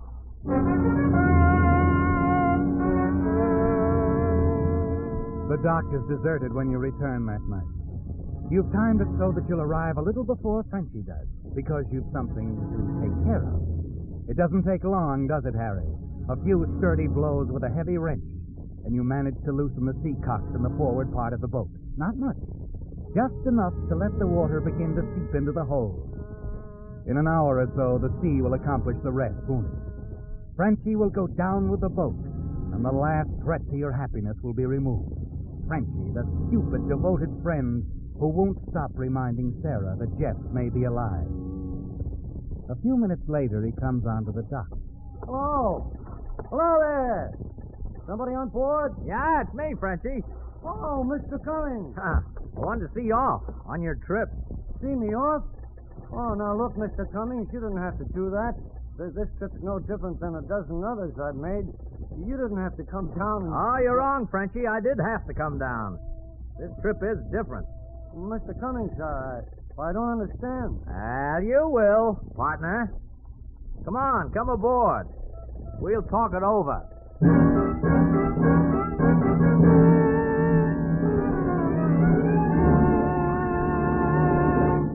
The Whistler will return in just a moment with a strange ending to tonight's story.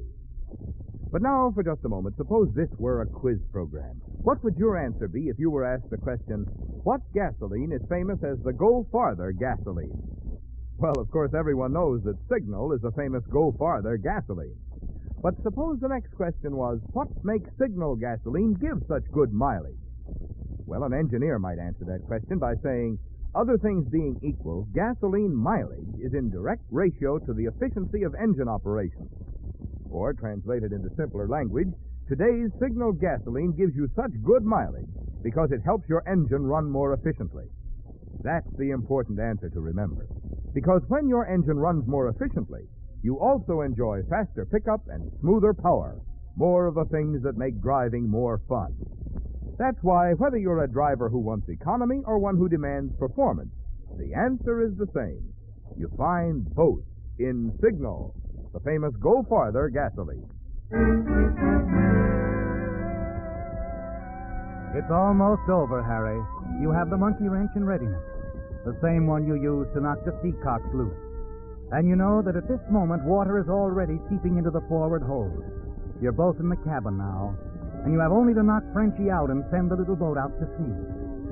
Anyway, in an hour or less, there will be enough seawater in the hold to sink her deep.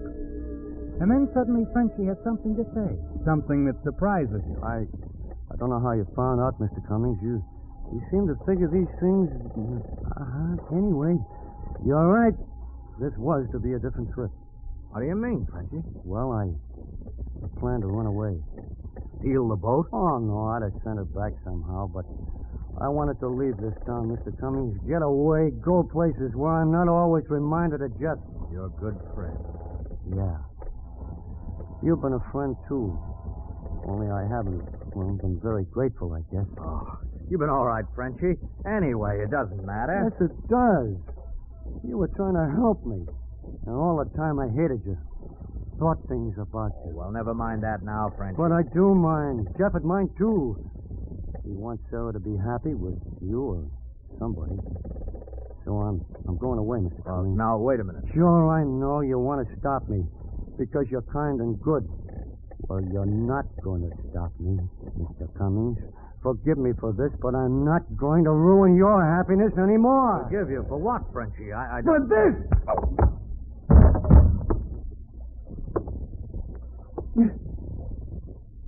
I'm sorry, Mr. Cummings. Honest, I am. I didn't want to knock you out, much less tie you up. But I knew you'd talk me out of leaving if I didn't. That's the way you are. Always trying to help somebody. And I'm not worth helping. You stay here. On the boat! It's really yours anyway. By the time you wake up, I'll be gone and out of your way. Goodbye, Mr. Cummings. Oh, I hope you and Sarah will be very happy together.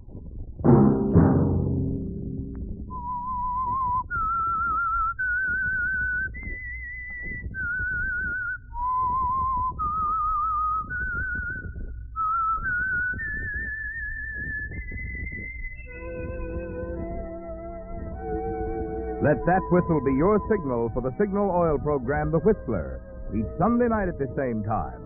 Brought to you by the Signal Oil Company, marketers of Signal gasoline and motor oil and fine quality automotive accessories. Signal has asked me to remind you to get the most driving pleasure. Drive at sensible speed, be courteous, and obey traffic regulations. It may save a life, possibly your own. Featured in tonight's story were Joseph Kearns, Sarah Selby, and Ross Forrester. The Whistler was produced and directed by George W. Allen, with story by Leona Shirley, music by Wilbur Hatch, and was transmitted to our troops overseas by the Armed Forces Radio Service. The Whistler is entirely fictional, and all characters portrayed on The Whistler are also fictional. Any similarity of names or resemblance to persons living or dead is purely coincidental. Remember, at the same time next Sunday, another strange tale by The Whistler. Marvin Miller speaking. This is CBS, the Columbia Broadcasting System.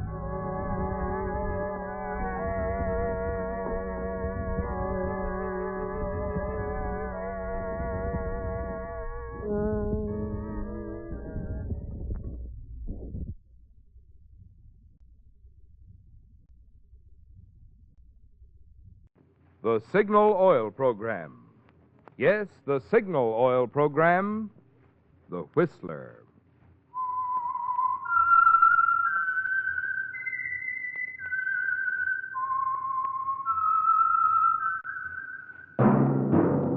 That whistle is your signal for the Signal Oil Program, The Whistler.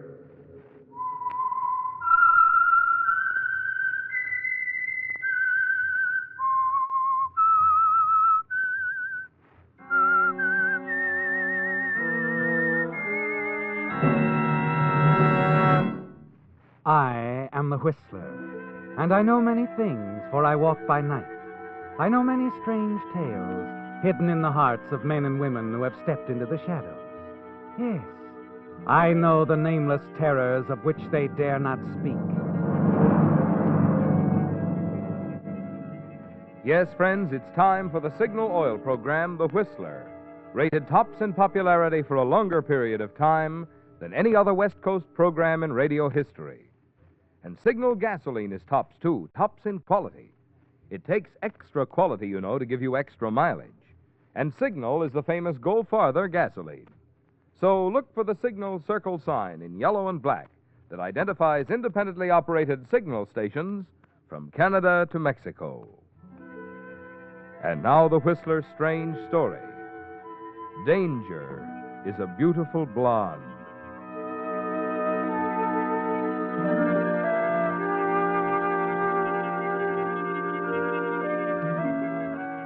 Like anyone else, Van Barclay gave little thought to the precarious nature of everyday living. Had he had occasion to probe the fact, he might have acknowledged that danger is always present and that it can strike quite suddenly.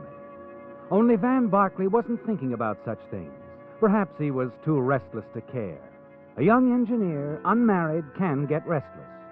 Working in a new, strange city, he can get lonesome, too. Van Barclay was one or the other, or both of these things on a Saturday night that he came out of a movie and went for a stroll along the Santa Monica Palisades in preference to going back to his hotel room. On a corner, he stopped to light a cigarette. That's when he first noticed her. The car was big, a Nash convertible. It cruised by him, came back around the block, moving slow. The third time around, he was standing on the curb, staring openly at the girl behind the wheel.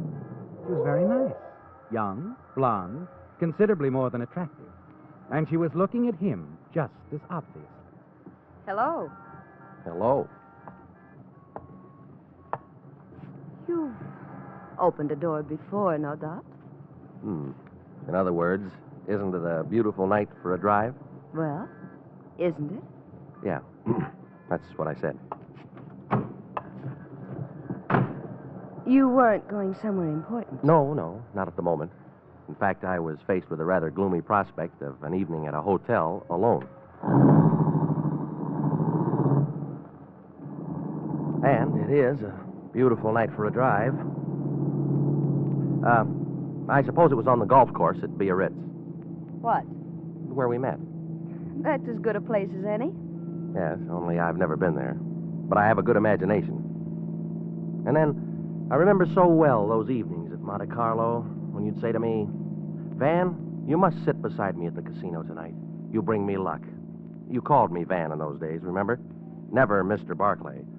And I used to call you, what was it I used to call you? It might have been darling, mightn't it? Yes, might have been at that. Or maybe the mystery woman, huh? Beautiful, fascinating, and unpredictable. Especially unpredictable. Oh, that's not very flattering, Mr. Barclay. You might have said, especially beautiful. Yeah, I might have, and meant it. Okay, you win. You're not only beautiful and fascinating and unpredictable, but you're too fast a worker for me. How come? How come what? All this. You're not happy about taking a drive with me, Mr. Barclay? I'm delirious. But why me? What have I got? Well, you're not unattractive, you know. Yeah, but baby, you never saw me before. How do you know what I'm like? Perhaps I like to take chances. Didn't your mother ever warn you about picking up strange men on the street?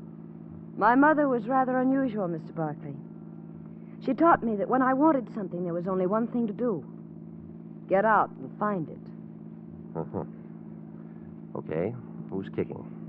You'll pardon me if I pinch myself. This is something I wouldn't have believed. Sort of like an angel from heaven dropping in your lap. Oh, I'm no angel, Mr. Barclay.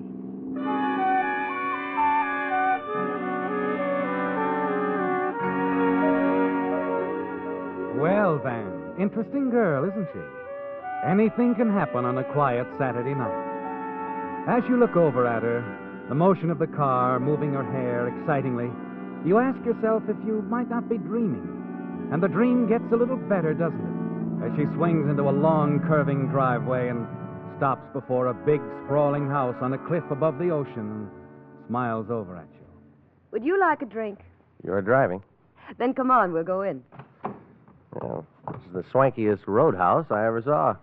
Oh, it's not a roadhouse. I live here. Come on.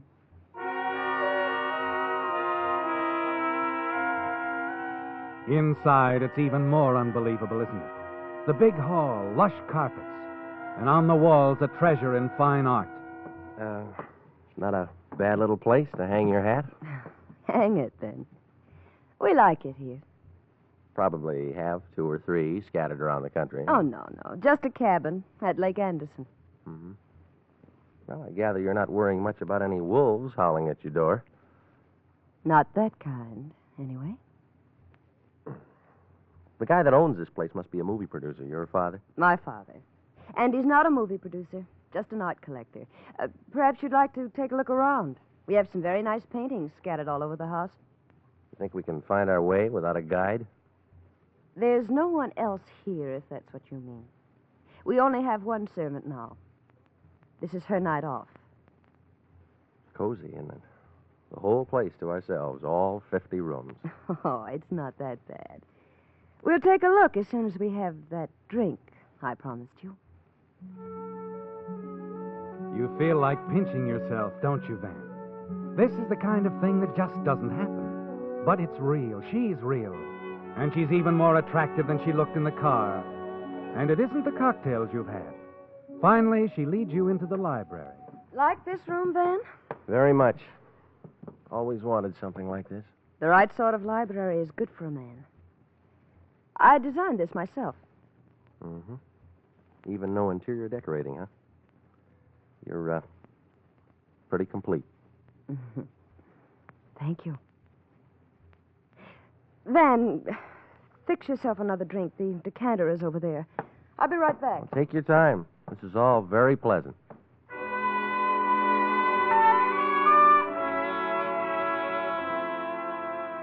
Yes, Van. Time means nothing to you right now. You fix another drink, sink into a big leather chair, and relax. When you open your eyes a few minutes later, she's back, smiling down at you. Hello. Hello again.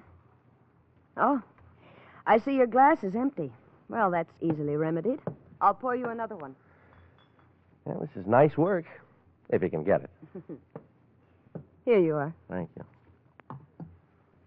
Nice perfume you're wearing. Like it? I like everything about you. Good. Then you won't mind doing something for me, will you? Anything, short of murder. Walk over here. To the closet? Yes. Yeah. Now, open the door. There's something I want you to see. Okay, I'll play games with you. Hey, I thought you said we were alone. We are, Mr. Barkley. Because, you see, the gentleman in the closet is quite dead.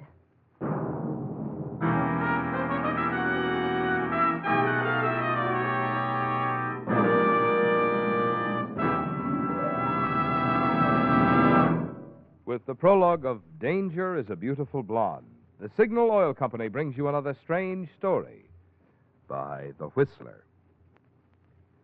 When you Whistler fans are on a trip some distance from home, have you found yourself wondering at what other points on your car's radio dial you can tune in The Whistler and your other favorite network programs? You'll know if you have one of the handy radio logs for travelers, which is included in Signal's brand new road maps just off the press. Or on weekend drives, have you tired of the same old scenery and wish there were some different places to go? Just consult the guide to interesting places to visit, which is another extra feature of Signal's new maps. Their large size makes these colorful new Signal maps easier to read.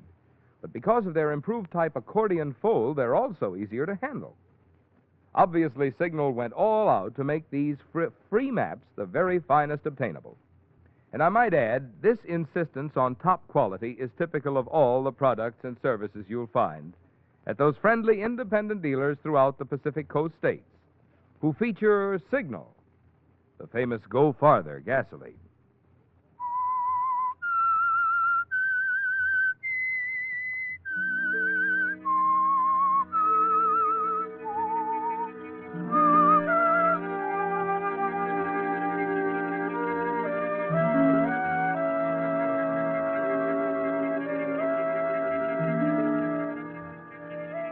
It's a great deal more than you bargained for, isn't it, Van? Yes. When you stepped into the car at the invitation of the beautiful blonde, you didn't realize what kind of a ride was ahead.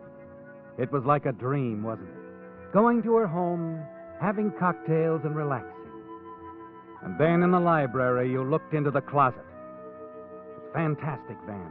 Your mind spins, almost unable to cope with the situation, as you stare down at the quiet figure of a dead man on the floor of the closet. You scarcely hear the girl beside you. You'll help me, won't you? What'd you say? All you have to do is help me hide him permanently. Now, wait a minute. There's a place out in the garden where some newly turned earth wouldn't be noticed, but I'm not much good at digging graves. Baby. You can count me out. I don't know how this guy happens to have a hole in his head, and I'm not asking any questions, but just count me out on any part of this You deal. said you'd do anything for me. Yeah, but I don't go off the deep end for anybody, especially for a girl who's in the habit of keeping dead bodies lying around. No, lady. Pardon me. Well, I'll be seeing you. I think you'd better wait, Mr. Barkley. Oh. Yeah. I see what you mean. I see you're wearing a gun, too. Uh-huh. And I assure you I know how to use it. How can I doubt that, with the evidence staring me in the face? Good. Then if you'll just pick up our late departed friend and come with me, I'll show you the place. You know that business about your being no angel? I'm just about convinced.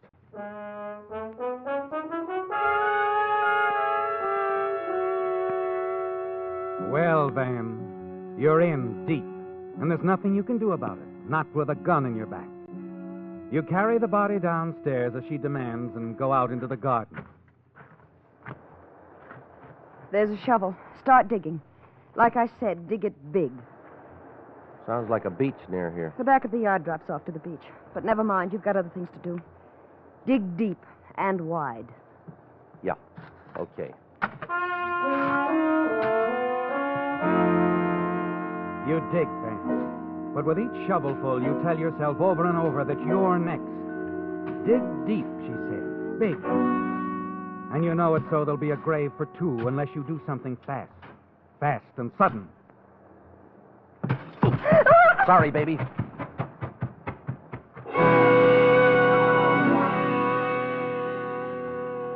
A heavy shovelful of dirt in her face knocks her off her feet. At the same time, you're leaping clear, racing for the drop-off at the back of the property. It's a wild, frightening scramble down through the rock and brush until you hit the beach, running hard. There are no shots, no footsteps. You're away, Van. Free. Far down the beach, you work your way back up to the highway, catch the bus for town in the safety of your hotel room. You're too upset to decide what to do that night. You want to call the police, but the memory of that blonde hair and those pale blue eyes stops you. You want to be sure before doing anything that will send her to the gas chamber. You turn in without deciding. Next morning, when you go downstairs, the desk clerk hands you something.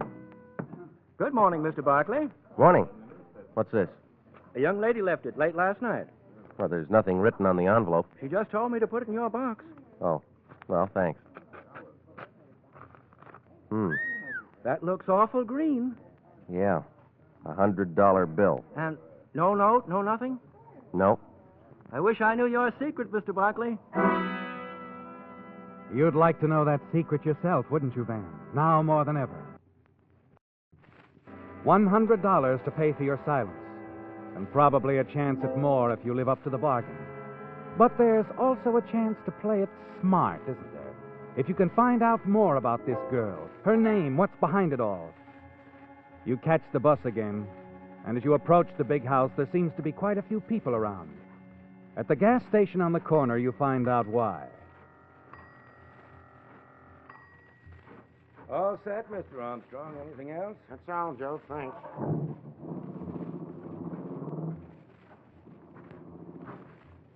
Hi there.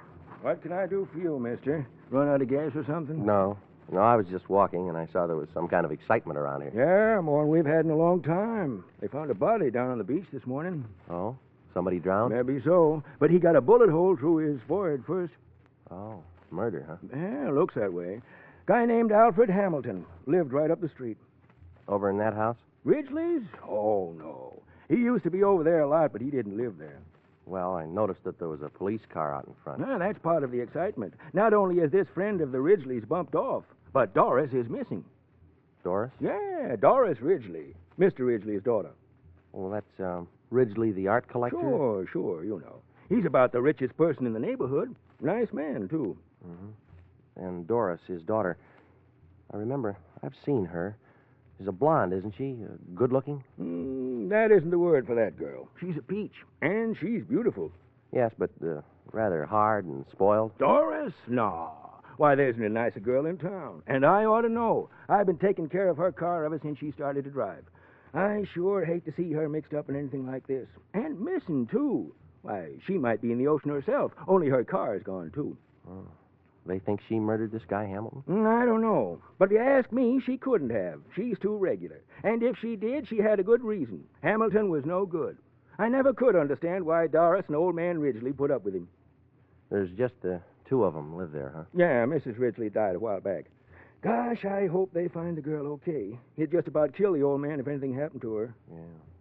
When was this guy murdered? Last night. And I can tell you exactly when. 10 minutes to 8 on the nose.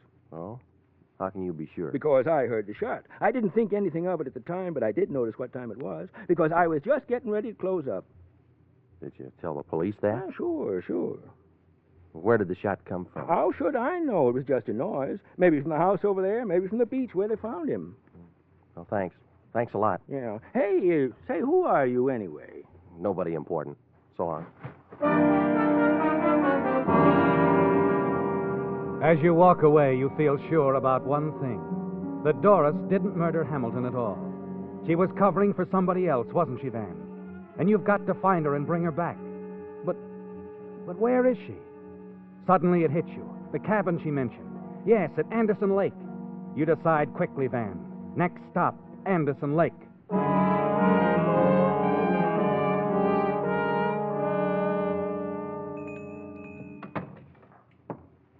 Hello there, young fella. What can I do for you? Got everything here a body needs. Groceries, notions, drugs, fishing, tackle. Oh, no, I was looking for somebody, Pop. Thought maybe you could give me directions. Well, I'm the person to come to. Can tell you about anybody in Anderson Lake.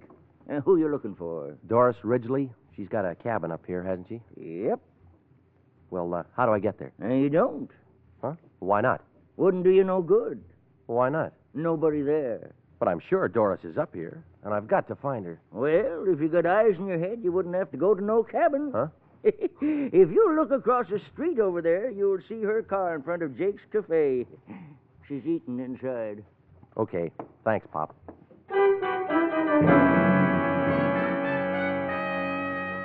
Yes, she's in Jake's Cafe. And you wait outside until she comes out. As she gets into the convertible, you slip around the other side and open the door. Hello, baby. It's a nice day for a drive, isn't it? Mr. Barkley. Don't reach for your bag. I'll take it instead. I'll take a look inside, too. Yeah, just as I thought, the gun. You still got it. Well, I'll just keep it this time, if you don't mind. Look, Mr. Barkley. Now, just a minute. I'll do the talking this time. First, I'll give this back to you. Even if I had a price for this sort of thing, it wouldn't be $100. It's all I had last night. I said even if I had a price. I don't. I'll keep my mouth shut until I'm ready to talk. Or you are. What makes you think I have anything to talk about? Now, look, I think I know a good kid when I see one.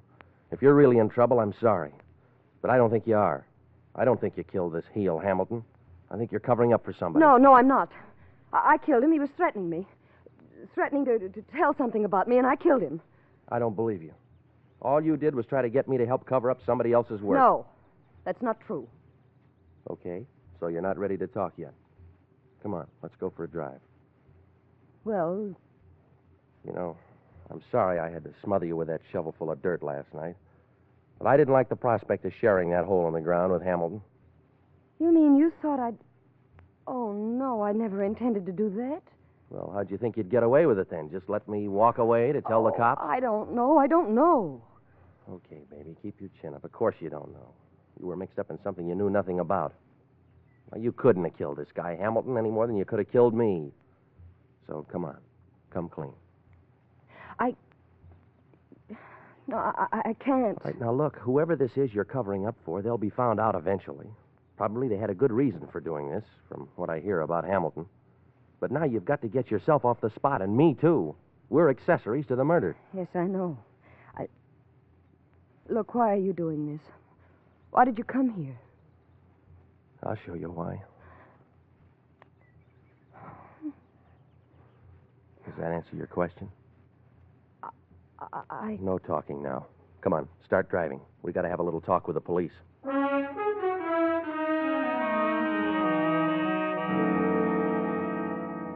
Well, Van, you found her, and she's grateful. You can see that.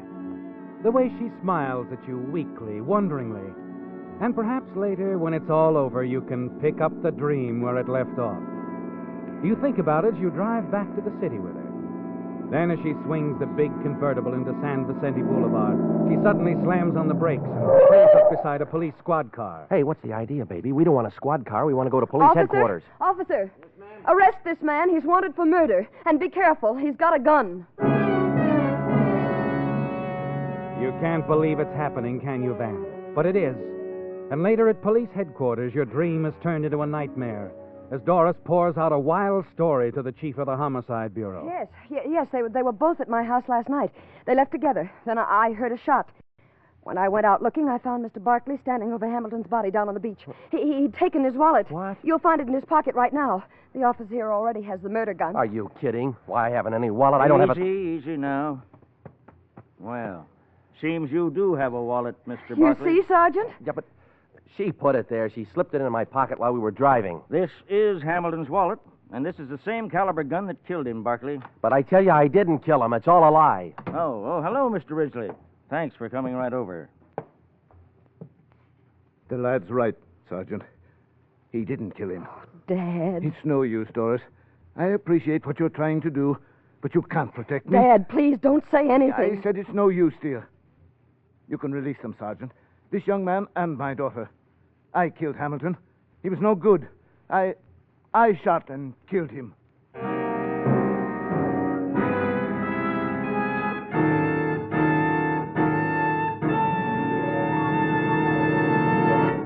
The Whistler will return in just a moment with a strange ending to tonight's story.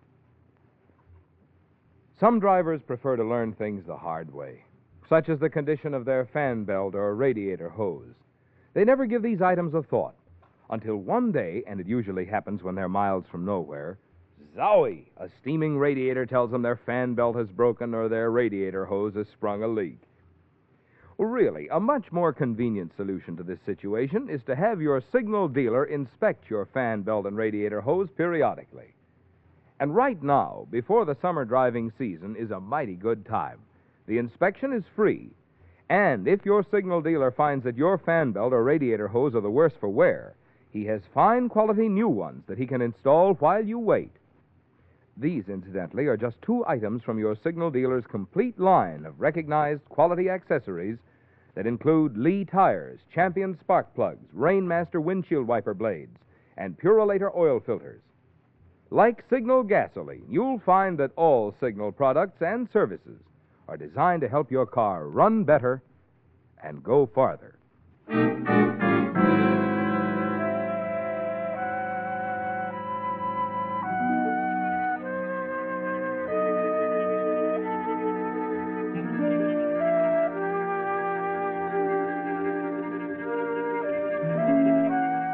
The surprises are hitting you like punches from a fighter, aren't they, Van?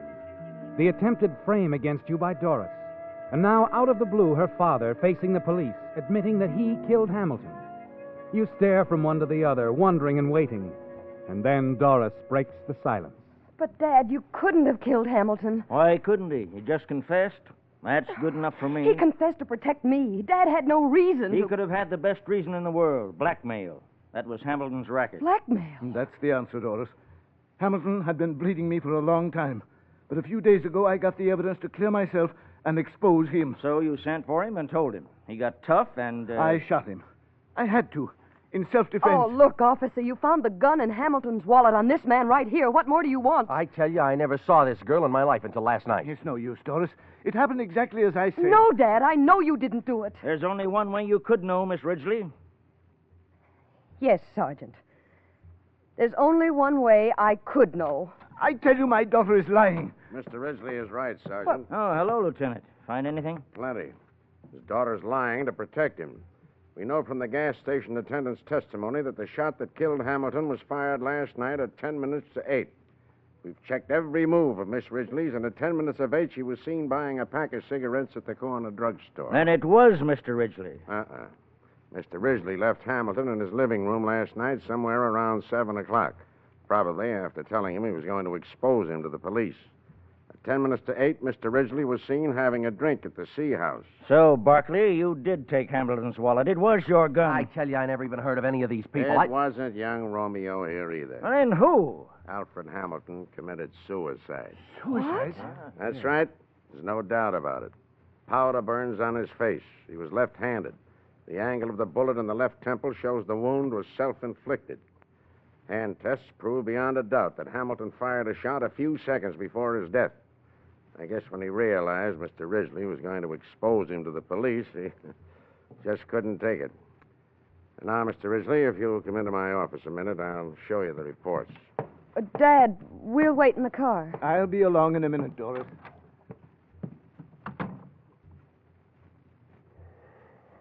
Well, baby, you gave me a nice ride.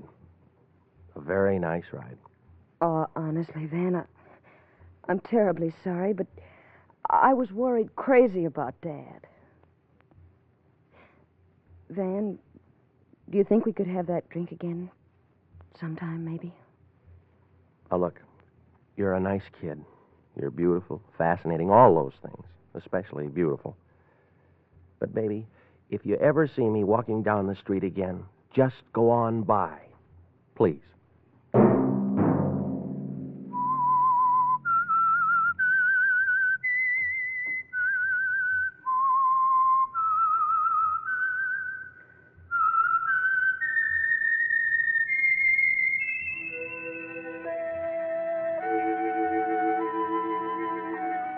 Let that whistle be your signal for the Signal Oil program, The Whistler, each Sunday night at this same time. Brought to you by the Signal Oil Company, marketers of Signal gasoline and motor oil and fine quality automotive accessories. Signal has asked me to remind you, to get the most driving pleasure, drive at sensible speeds, be courteous, and obey traffic regulations. It may save a life, possibly your own.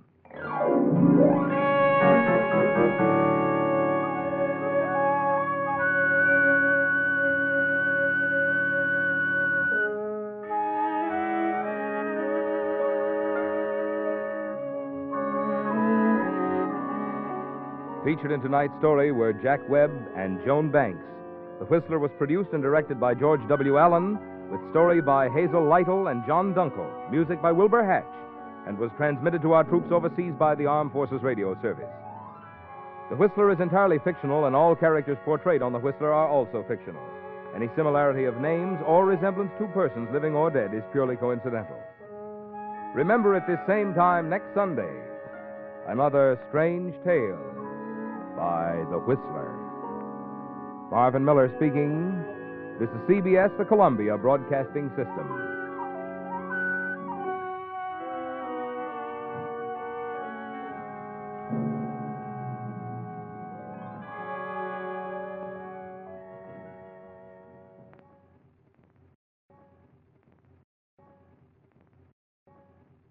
The Signal Oil Program. Yes, the Signal Oil Program. The Whistler.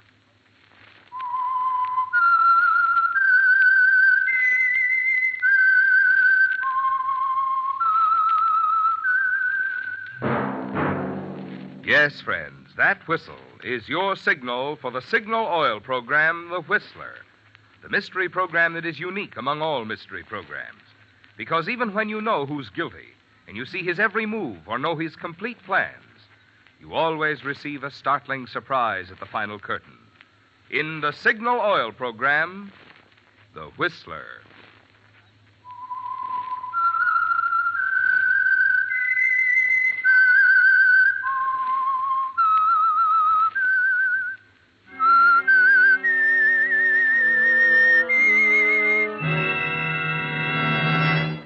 I am the Whistler, and I know many things, for I walk by night.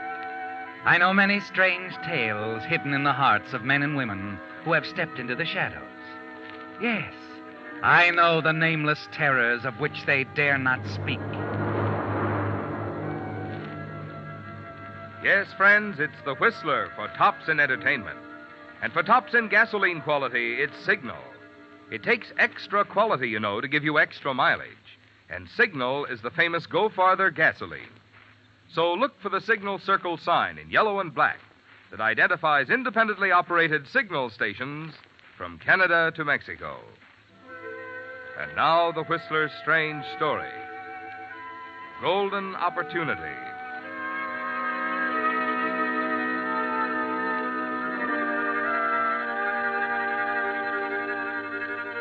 Harry Farrell sat in his luxuriously furnished office, puffed slowly on a cigar. His eyes wandered over the room, the polished mahogany, thick broadloom carpets, the Gauguin canvas on the wall opposite. All the trappings of success, a reflection of his own progress. Harry Farrell had reached the top, the apex of a pyramid, with a broad, solid base built upon years of scheming, planning, meeting people, and a fortunate marriage. Anne's money had been the original foundation. Yes, in the beginning he owed everything to Anne. And now, even though he had become one of the most successful attorneys in Phoenix, he had little money of his own. Gambling debts, high personal expenses, bad speculations were a constant drain on his earnings. Yet, as long as he had Anne, he felt secure, for he knew he could always count on her to ease the financial strain. Excuse me, Mr. Farrell. Oh, Miss Mullins, what is it? I thought you'd want to know. They've come. Yeah, what's come? The travel folders. Oh, good, good. Let's have a look. I'll confess I've already peeked at them. They look simply wonderful, so exciting. Rio, Buenos Aires, and... Yes. That's fine. Thank you, Miss Mullins. Yes, sir. Oh, here are some checks for your signature. Oh, later. They have to go out tonight, Mr. Farrell. All right. By the way, Miss Mullins, do you have anything planned for this evening? Why, no, I haven't. I wonder then if you'd mind staying on here at the office for a while. I'm expecting a phone call around 7. Might have some work for you to do. Oh. No, I won't mind, Mr. Farrell. Good. If you're going to be working, shall I call Mrs. Farrell? No, don't bother. I think your wife is so attractive, Mr. Farrell. Yes, she is. Just yesterday, Sue Avery, she's a secretary down at Hamlin Stone, came to me with the nicest compliment for Mrs. Farrell. Oh? She happened to see Mrs. Farrell going into the Arizona Biltmore for lunch. Sue said she was the smartest-looking woman in town. Yeah, that was nice of her. But she said Mr. Wolcott, he was with Mrs. Farrell. She said he was the handsomest man she'd ever seen. Well, I don't exactly agree with that. Here are the checks, Miss Mullins. Thank you. Yes, sir.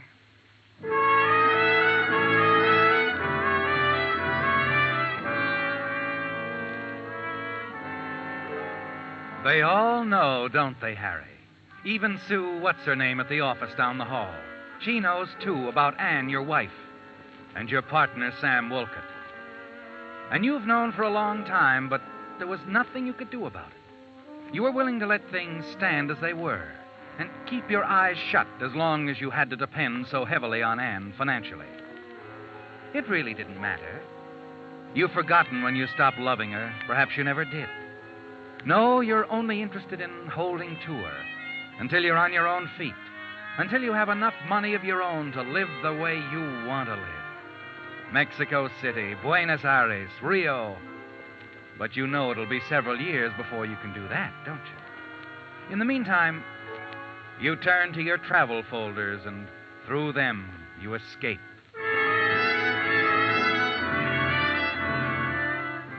A few minutes before 7, you put down the last of the folders. And then as you lean back in your chair, you hear a door slam. And an instant later... Yes, Miss Mullins? Mr. Farrell, I think something's happened. It's Mr. Wolcott. He just came in. He looked awful. What do you mean? I can't explain it. It frightened me, the look on his face. Well, where is he? In his office. All right, I'll go in. You hurry across the room to the door leading into your partner's office. Open it. In the half-light, you can see him sitting at his desk, staring vacantly at the green blotter.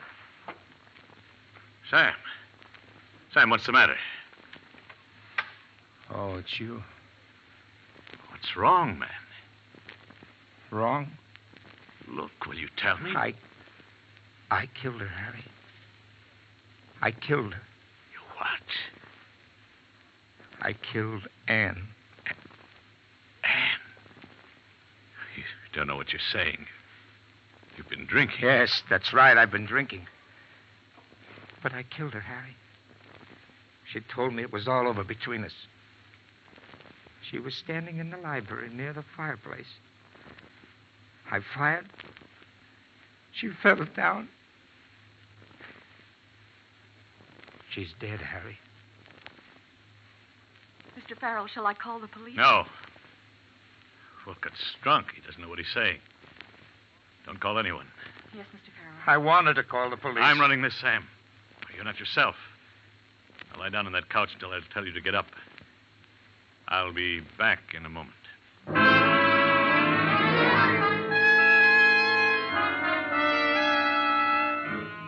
As you walk back to your office, your mind is in a turmoil.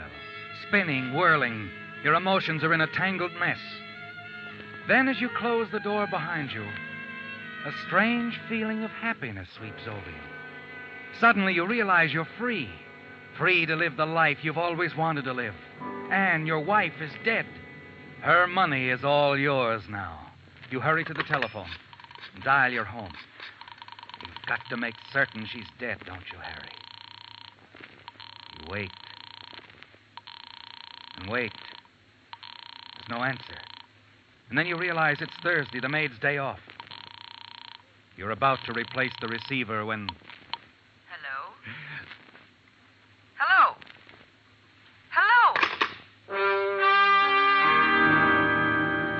It was Anne, your wife, wasn't it, Harry? The voice of a ghost. A voice like a heavy blanket stifling all those warm, new thoughts of a new life.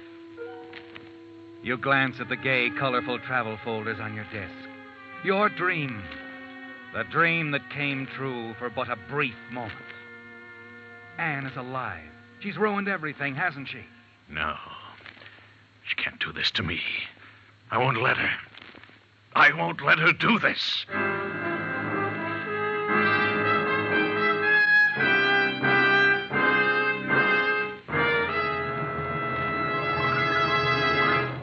With the prologue of Golden Opportunity, the Signal Oil Company brings you another strange story by The Whistler.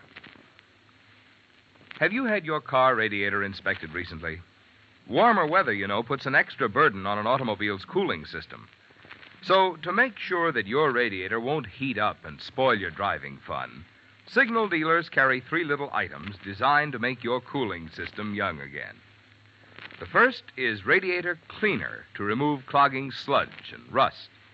The second is Rust Preventive to protect the radiator of any car, old or new, from corrosion. And the third item is Radiator Sealer that stops small leaks in a jiffy. These 3 products, incidentally, are just a few of your Signal dealer's fine quality upkeep items that include Purolator oil filters, fan belts, radiator hoses, spark plugs, and Lee tires. You see, Signal service stations are much more than places to buy Signal's famous Go Farther gasoline and Signal Premium compounded motor oil. Wherever you see Signal's familiar circle sign in yellow and black, there you'll also find conscientious Signal service and dependable Signal products to help your car run better, look better, and last longer.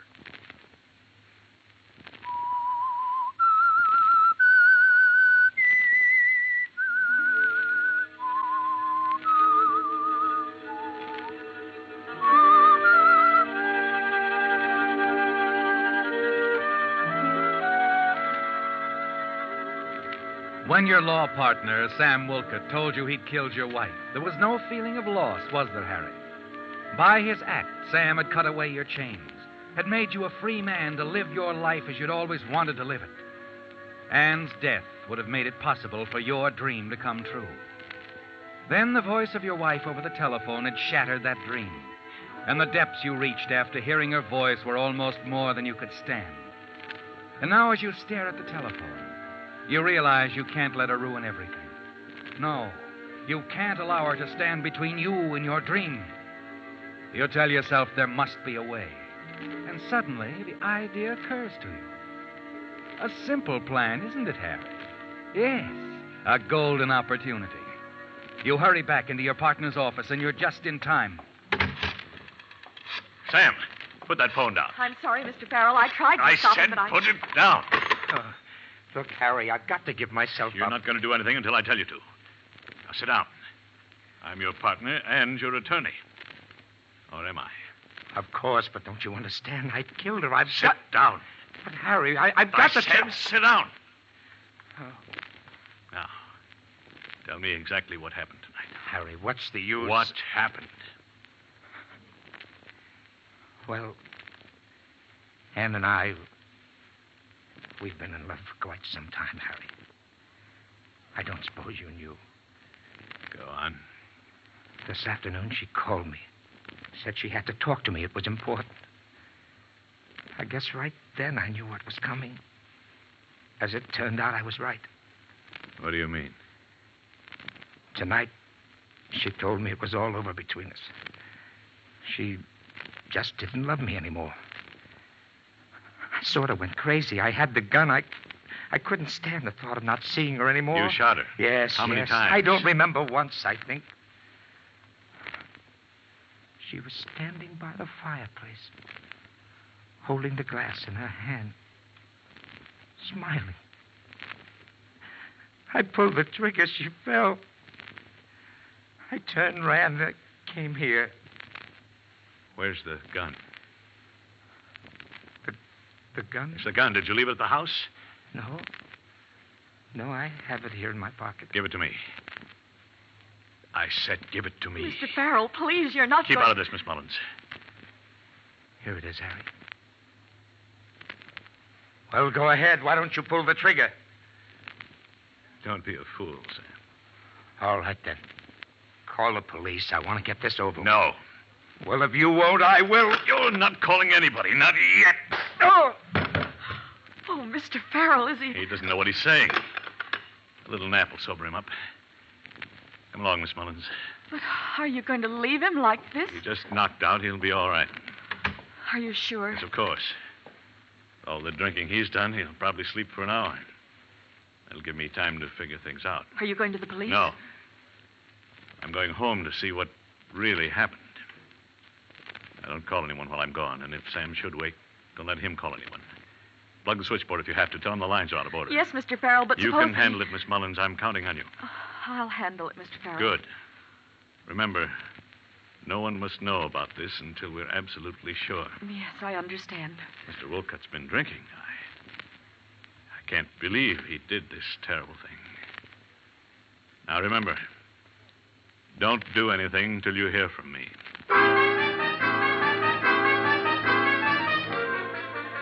Minutes later, you're racing across town with Sam's gun in your pocket. Time is important, isn't it, Harry? Yes, you don't have a second to spare. You've got to get home before something happens to ruin your little plan. It's almost 7:30 when you turn off the narrow canyon road, swing into the driveway. And then as you step out of your car and start up the path, sudden fear grips you. The house is dark. Then you know you're too late. Anne is gone. Anne? Anne? You hurry into the library. Anne, where are you? The study is empty, too. Yes, your simple little plan has collapsed, hasn't it, Harry? Anne has left the house. You turn, walk back to the library, and pour yourself a drink. It was the opportunity of a lifetime, wasn't it? A golden opportunity to set up for a perfect murder. And then, as you sink into the heavy leather chair across from the fireplace. Hello, darling. Anne. I was upstairs. Thought I'd lie down for a while. I've had a horrible headache. Anne, Yes? that bruise on your forehead. I just had a little accident. It's nothing, really. What's the matter, dear? Why are you looking at me like that? I just left Sam at the office. He told me all about it. I see. Well, now you know. I'm glad you do, Harry. He might have killed you. I suppose. I was so startled to see the gun, I jumped back, tripped over the chair. I fell just as he fired. Struck my head against the fireplace. Does anyone know about this? Did you call the doctor, the police? Of course not. You didn't tell anybody? Can't you see the headlines? Other man attempts to kill prominent attorney's wife. No, Harry, no one knows. It's fine, Anne. Fine. Did Sam tell you why he tried to kill me? Yes, Anne, he did. Were you terribly hurt? No, not even surprised. You knew. Everyone knew. And you didn't say a word. What good would it have done? Oh, it might have done a lot of good in the beginning. I doubt it when two people fall in But love. I wasn't in love with Sam. He thought you were. Yes, but dear, You told him you were, didn't you? Sometimes. Yes, I guess I did. But Harry, when... Oh, you know what I mean. Yes, Anne. Listen, I know what darling, you please, You don't have to explain to me, Anne. I'm not blaming you. But I want to explain. I never loved him, really. It was just that, well, you became so wrapped up in your work, always in court. I was bored. Yes, I understand. I only turned to him because you weren't around. I'm sorry, darling. Very, very sorry. I hope you can forgive me. Please, Harry, you must forgive me. You've got to know it always was you. No one else but you. Yes, of course. I hope you can forget, too, darling. I'll do all I can to make it up to you. I'll do anything. Will you, Anne? I've been thinking. You've always wanted to go to South America. Why don't we go, Harry, the two of us? Oh, we'll make it a wonderful trip. A second honeymoon. I don't know. What do you say, darling? A second honeymoon. You're sure that's what you want? Mm-hmm. Move over. Yes, sure. But, first, how about fixing my drink? All right, give me your glass. I left the decanter near the fireplace. Think I'll have one myself. You know, Harry, my headache's almost gone now. That's fine. What'd you have in your drink, darling? Plain water or soda? Harry, did you have plain water or...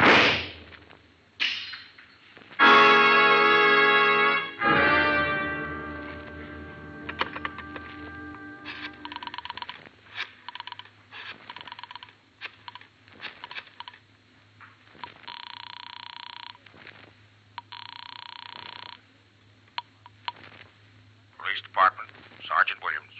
This is Harry Farrell, 372 Bedford Canyon Road. You'd better send someone. My wife has been murdered.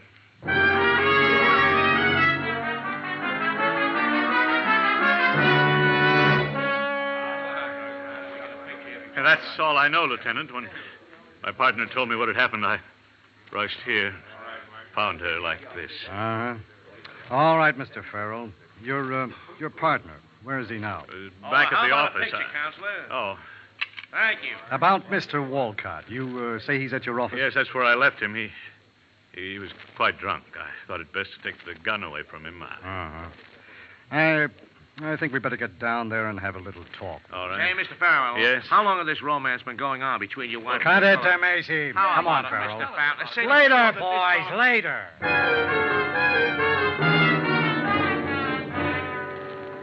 A half hour later, you're back at the office. Listen to the police lieutenant quietly questioning your partner, Sam Wolcott. Miss Mullins is there, too, and she serves as an excellent witness. That's right, Lieutenant. It's just as Mr. Farrell said. Mr. Wolcott came into the office shortly before 7. He admitted shooting Mrs. Farrell. Okay, thanks. All right, Walcott, just a few more questions. Look, I told you I killed her. What more do you want? Take me down, book me. Let's get this thing over with. Sure. Anything you say. Let's go.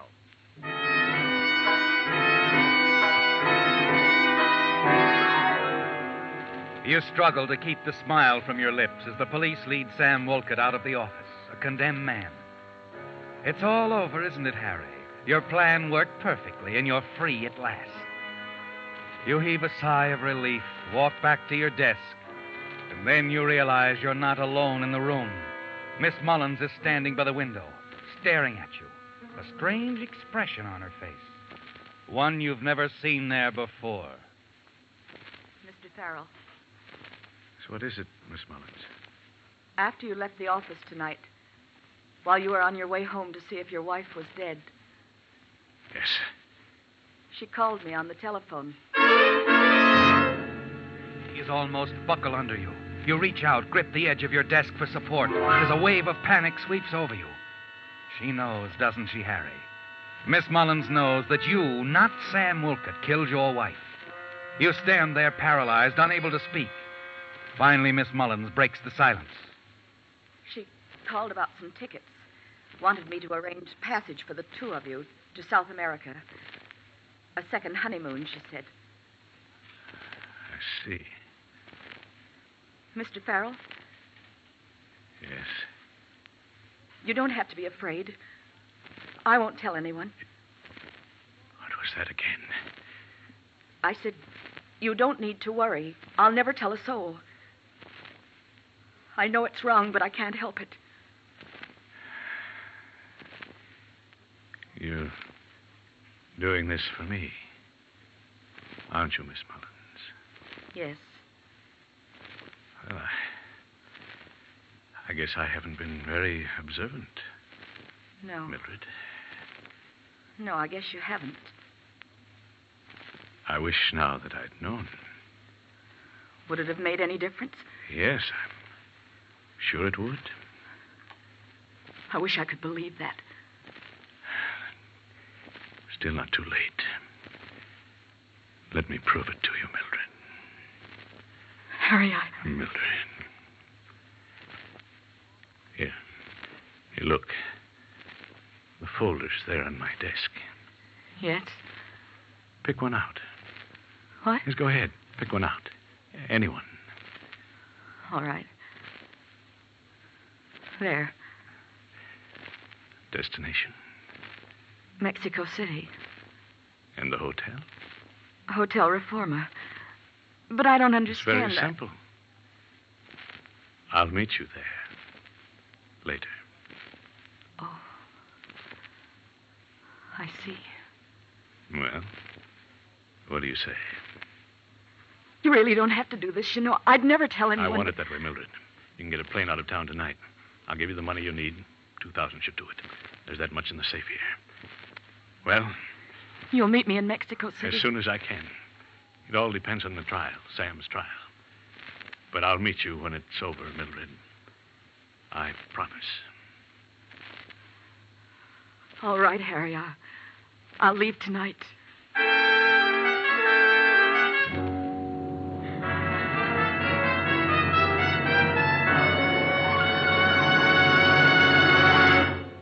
The Whistler will return in just a moment with the strange ending to tonight's story. You hear a lot these days about the trend back to good old-fashioned value in buying. Well, frankly, we at Signal are delighted to see this because Signal, the famous Go Farther gasoline, has long been the choice of drivers who appreciate extra value, and for two good reasons. One, of course, is Signal's good mileage. And number two is the thing which makes Signal's good mileage possible. I mean the extra efficiency today's Signal gasoline coaxes from your motor. Because when your motor runs more efficiently, you also enjoy faster pickup and smoother power. So you see, mileage is the result of the same features a gasoline must have to give you superior performance. That's why more and more drivers today who want the most from each gasoline dollar, the most mileage and the most driving pleasure, are switching to Signal, the famous Go Farther gasoline. Have you given Signal gasoline a chance to prove what it can do in your car?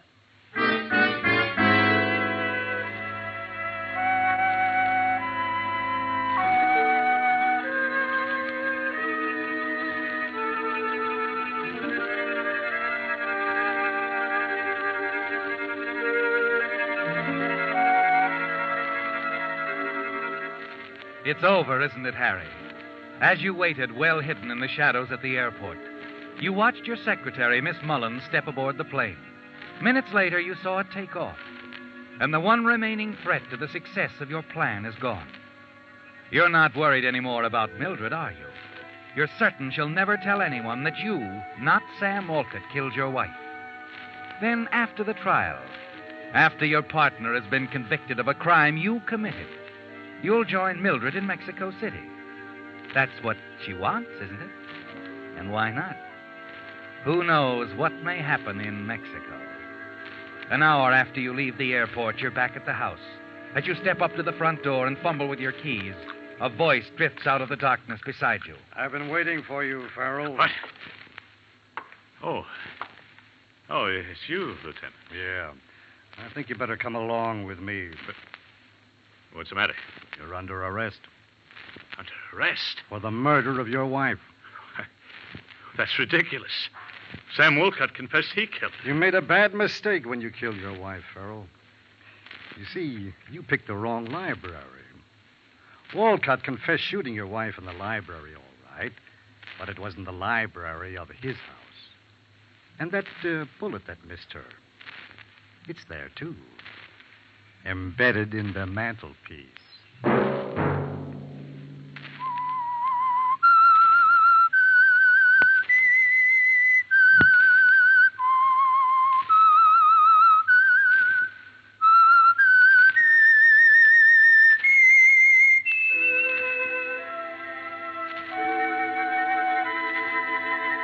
Let that whistle be your signal for the Signal Oil program, The Whistler, each Sunday night at this same time. Brought to you by the Signal Oil Company, marketers of Signal gasoline and motor oil and fine quality automotive accessories. Signal has asked me to remind you to get the most driving pleasure, drive at sensible speeds, be courteous, and obey traffic regulations. It may save a life, possibly your own.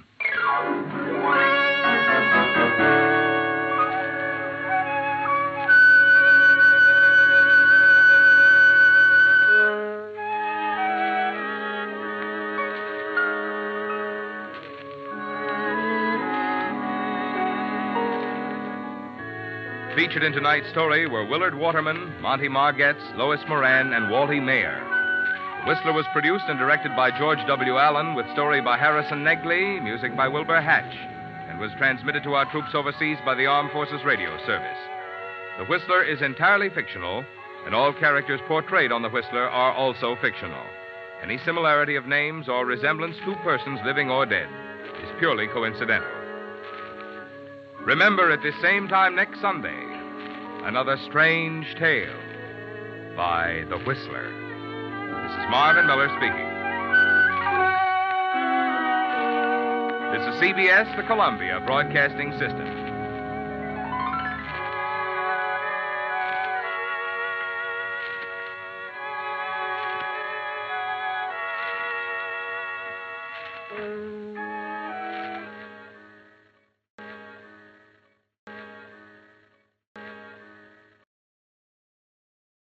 The Signal Oil Program. Yes, the Signal Oil Program. The Whistler.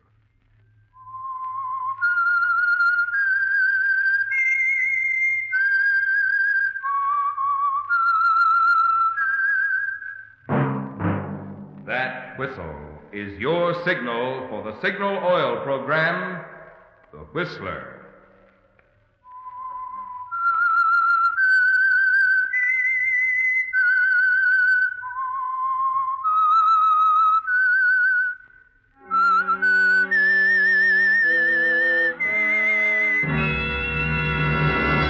I am the Whistler, and I know many things, for I walk by night. I know many strange tales hidden in the hearts of men and women who have stepped into the shadows. Yes, I know the nameless terrors of which they dare not speak. Yes, friends, it's time for the Signal Oil Program, The Whistler, rated tops in popularity for a longer period of time than any other West Coast program in radio history. And Signal gasoline is tops, too, tops in quality. It takes extra quality, you know, to give you extra mileage. And Signal is the famous Go Farther gasoline. So look for the Signal Circle sign in yellow and black that identifies independently operated signal stations from Canada to Mexico. And now the Whistler's strange story. Fatal Fraud.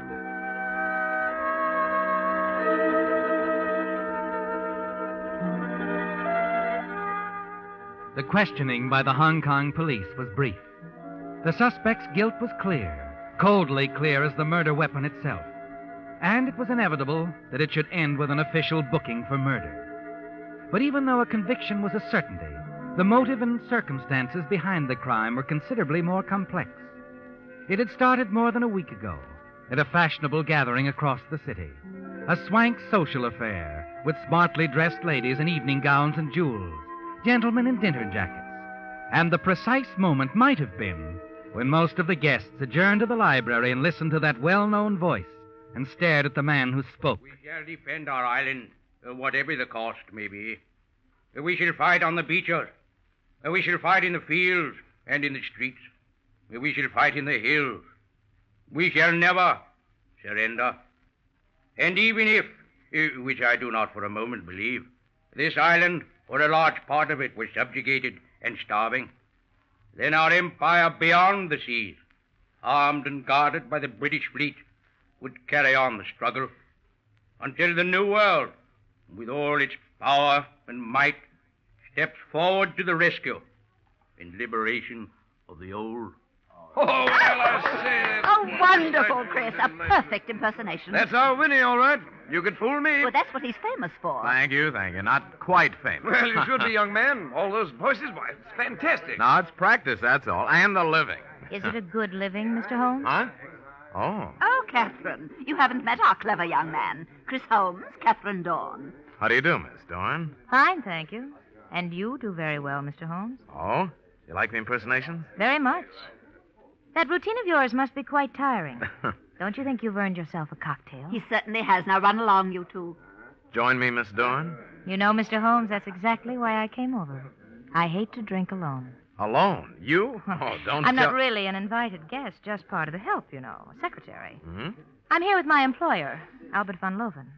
Oh, the importer. Know him? The very nice old Dutchman. The rosy cheeks, bald head, eyes that sparkle.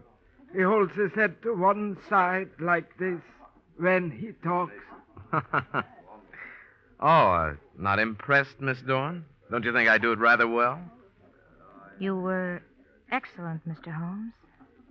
Excellent. Come along, before the martinis get too wet.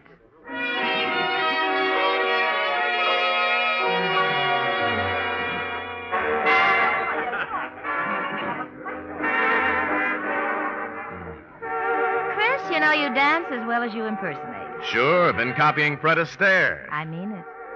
You mean a lot of things, Catherine. Or, is it the cocktails? How many have you had? Well, I did become a bit impatient waiting while you were talking to Van Loven. You shouldn't have. I was acting in your behalf. Oh? Mm-hmm. You are invited out to his home for a few days. What? Whose idea? Mine. I thought it might lead to something for you. Lead to something? Mm-hmm. I think your talents are wasted on nightclubs. Thanks, but the importing business isn't something one picks up overnight. No, Catherine, I'm afraid Now, relax. You're not going to turn Mr. Van Loven down. He wouldn't like that. Neither would I. You know, you're odd, Catherine. So are you. And two odds make an even match. Don't they, Chris?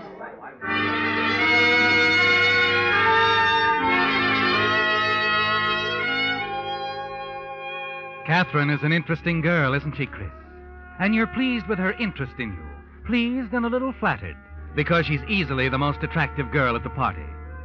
And the following weekend at Van Loven's, you're even more impressed. Her friendliness puts you perfectly at ease, and you feel almost a part of this way of living. It's a very pleasant way, isn't it, Chris? Dinners on the terrace, brandy in the drawing room, excellent company, and later in the evening in Van Loven's private office, Catherine again. She's standing by a recording machine this time. What's this going to be, baby? Hong Kong's version of Hong Kong's blues? You'll see, Chris. DSL calling, Canton office. Attention, Carter. Regarding back orders on shipments of Oriental rugs. Cancel and hold in warehouse until further instructions. Please notify us immediately regarding jade and artwork. Regards, Van Loven. Hey, what's this all about? Don't Don't you want to learn the importing business? Make big money, opportunities for young, ambitious men. Is this the special mail order course? And I'm the teacher. Hi, teacher. Hi, Chris. Come here. You like it? Better than an apple. Yeah. Catherine, why'd you ask me here? I'm just a guy kicking around. I know. Maybe better than you think. Not so sure you do. I'll admit I've been in a few deals that seem shady. Sure. That's what I said. 2 odds make an even match. You still haven't told me why you asked me here. Chris, I want you to help me do something. It's simple. He's bringing in some money in a few days, lots of money. The kind we can keep up with. Look, what are you talking about? Van Loven, Chris, and his Canton office. The details don't matter. All that I'm interested in is the money. And me? And you. You know I'm interested in you, Chris. Draw the pictures, honey. The bright boy's a little dazed right now. We're going to get that money. Oh, Chris, it'll be so easy. Yeah? Simon will help us. Who's he? He operates the radio shack here. Oh, that's a nice hobby. Oh, Chris, you're not even listening to me. Don't you want money? Sure. Well, there's plenty, Chris, and it's all coming in by plane, Van Loven's plane. It will land only where he directs. Semino? Mr. Van Loven, he's going to direct his pilot over the radio. Listen, you could change those directions, Chris. You're good. Oh, now, wait a minute. Chris, there's $250,000. More.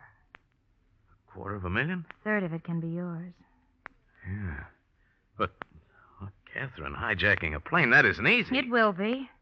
Seaman Olga and I can handle the pilot once the ship's on the ground. He won't suspect anything till it's too late. We'll tie him up, get out of Hong Kong before Van Loven hears what's happened. Destination? Oh, darling, there's an awful lot of elbow room in Asia. Chris, come on, tell me you'll do it. Take this record and practice Mr. Van Loven's voice. That's a breeze, that part. Canton office. Regarding back orders, Oriental rugs. Cancel. What was the rest of it? Notify us. Jade and artwork and stuff. Regards, Van Loven. Oh, Chris, you know you're marvelous. Yeah.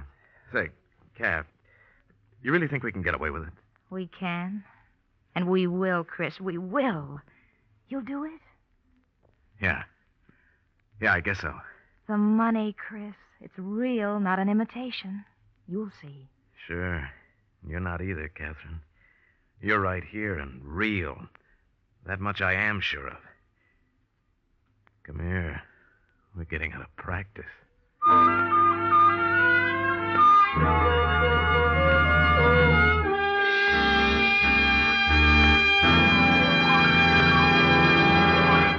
With the prologue of Fatal Fraud, the Signal Oil Company brings you another strange story by The Whistler. The English people have a neat way of getting more miles out of each gallon of gasoline. They make their imperial gallon about 20% larger than our American gallon. The drivers out here, however, have found an easier answer to the mileage problem. They simply use Signal, the famous Go Farther gasoline. And by so doing, they not only enjoy maximum mileage, but also peak performance. For mileage and performance go hand in hand. They're both the result of the extra efficiency today's Signal gasoline coaxes from your motor. So whether you're interested in economy or in driving pleasure, make this test. Try a few tankfuls of Signal gasoline. Keep track of Signal's good mileage. Notice Signal's flashing pickup and smooth, effortless power. See if its performance in your own car doesn't prove why each year more and more drivers throughout the West, from Canada to Mexico, are switching to Signal, the famous Go Farther gasoline.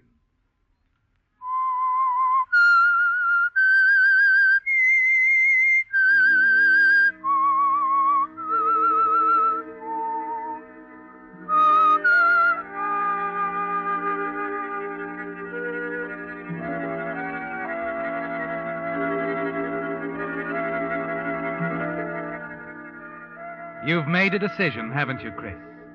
Yes, you've decided you're going to help Catherine with her plan to hijack her employer's plane, arriving in Hong Kong from Canton, with almost $250,000 aboard. And your part in it is all so simple. You've only to impersonate Albert Van Loven's voice. Order the pilot to land at another field where Catherine wants it to land. It's the opportunity of a lifetime, isn't it, Chris? And the future grows brighter and brighter as you think about it the following day. Then that evening, Catherine takes you across the back gardens to a low, rambling building, a good distance away from the house. You find yourself entering the radio room, where you meet Renee Simino. Renee? Renee, this is Chris Holmes. So this is the famous one, eh? The one with the voices. Hiya, Simino. He's going to help us, Renee. Is he? You don't seem enthused, old boy. I am not. He's afraid our little scheme won't work, Chris. There are other ways.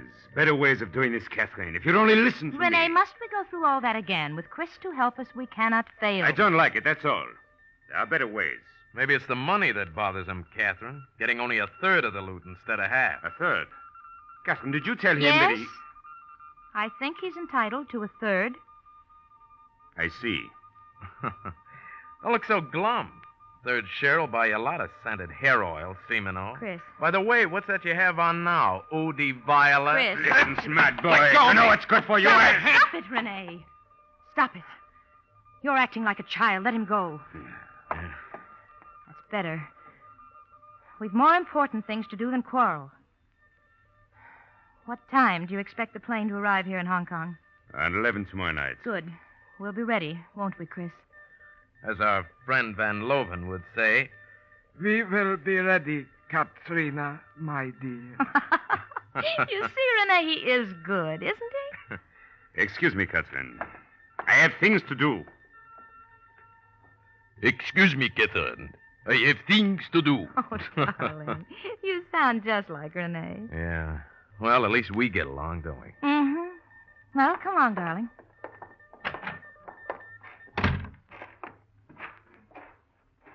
Kath. Mm-hmm. Can you trust him? Simino? Yes. Yes, I can trust him. What makes you so sure? Oh, I've known him a long time. He's in love with you, isn't he?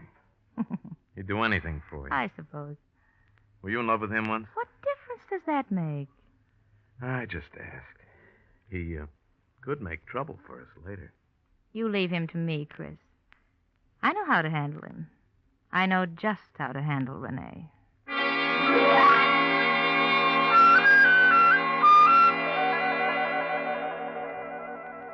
Moments later, you're back on the terrace, mingling with Van Loven's guests. You're being your most charming self, aren't you, Chris? The center of attraction as usual. And you're enjoying every minute of it. Van Loven is standing close by watching you, a quaint little smile on his face. I'd like to hear Our Mr. Holmes is a very, very clever young man, is he not, my friend? Please, Mr. Van Loven. I dare say there isn't one of us here in this room he could not impersonate. You, Major Ritten, for example. Yeah? Oh, what's that? Me? Oh, my God, I say now. Really? You think so, eh? But that would be perhaps too simple for our young friend. Perhaps we should have him try someone else. Anybody you say, I'll be glad to do. Perhaps, Mr. Holmes, you would care to impersonate me. Oh, he couldn't possibly. Well, then he might No, I'm sorry. I make it a rule never to subject my host to that sort of punishment. Oh, dear, what a shame. Oh, then I am most disappointed. I was certain you were planning a little surprise for me. Surprise? What's Were the you, surprise, Mr. Mr. Van Loven? Come on, old boy. Don't try to get out of this one. My records, Mr. Holmes. I overheard you playing several of them. I thought you were studying my voice. Oh, then you're always a step ahead of everybody. Yeah, that's... Well, I'm afraid I have a confession to make, Mr. Van Loven. I did try. I have to admit defeat. Afraid I couldn't quite come up to it. Try again, just try. No, really, I'd rather not. Huh? How about somebody else? Anybody Holmes, else? You could try to impersonate my husband. Well, now, His voice is rather unusual. Oh, now, Stella, really, I don't think Mr. Holmes would be interested. Oh, nonsense. Now say something for the man, Edgar. Well, say something, anything. Well, come on.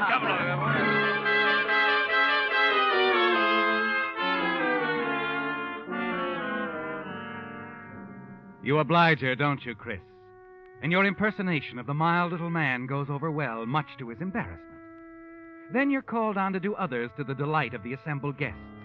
But through it all, you're a little on edge.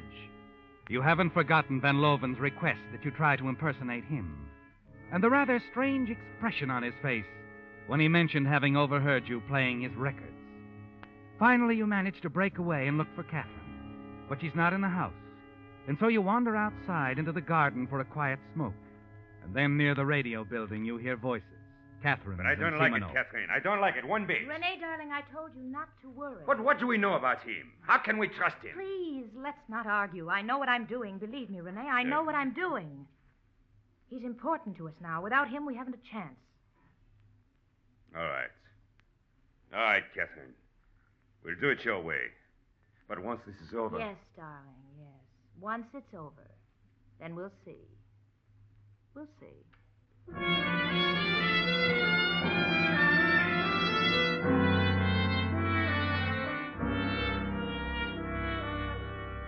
It disturbs you, Chris, what you've heard. But then you're quick to tell yourself there's nothing to worry about. It's Catherine's way of keeping Simoneau in line, isn't it? And he's important to the success of your plan. You walk back to the house thinking about it, and you're certain that's all there is to it. Catherine is handling Simoneau in her own way. And yet, as you return to your room and prepare to turn in for the night, you promise yourself that you've got to move carefully. Very carefully from now on. Just in case you find yourself in the middle of a double cross.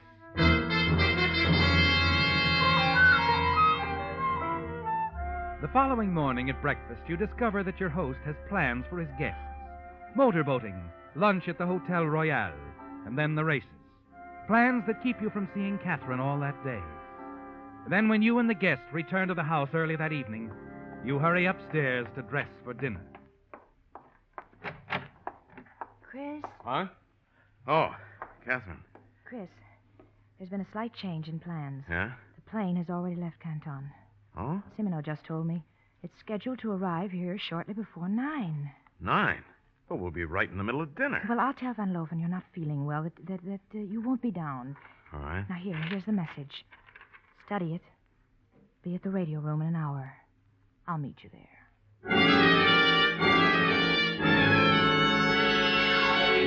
A few minutes after 8, you slip out of your room, hurry down the back stairs. Close by, you can hear the laughter of the guests assembled in the main dining hall. You hurry across the gardens, enter the radio building. Catherine and Simoneau are there, waiting for you. From that moment, events move rapidly. Contact is established with the plane. You find yourself speaking into the microphone. VSL, this is Albert Van Loven. You will disregard previous instructions to land at Hong Kong Air Base. Proceed to emergency field on Pelang Road for landing. Repeat, please. Disregard previous instructions to land Hong Kong Air Base. Proceed to emergency field on Pelang Road for landing. Got it, Mr. Van Loven. Once the radio has been disabled, there's the dash to the deserted airstrip on Pelang Road. And only a moment after Catherine's brake the heavy car to a stop, you hear it in the distance. There it is, the plane. Right on schedule. All right, Renee. Come on. Wait for us here, Chris. Renee and I will meet the plane. Okay, but about that pilot, I won't hold still for murder. Don't worry. He won't be harmed. We'll just tie him up. You watch them as they hurry toward the landing strip. Then the plane circles overhead and comes in for the landing and pulls up to a stop. You sit there, waiting, listening, straining to catch some sound, but all is quiet. And then you see two figures hurrying toward you. One of them is carrying a suitcase. Well, how'd it go? Perfectly, Chris. Here, Simoneau, I'll take that suitcase. Oh, nice and heavy. Get in, Renee. Well, now what? Back to town. I've made arrangements for us to leave by boat. I'll drop you and Renee off at a small cafe near the waterfront. You'll wait there till you hear from me. Okay, baby. You're calling the signals.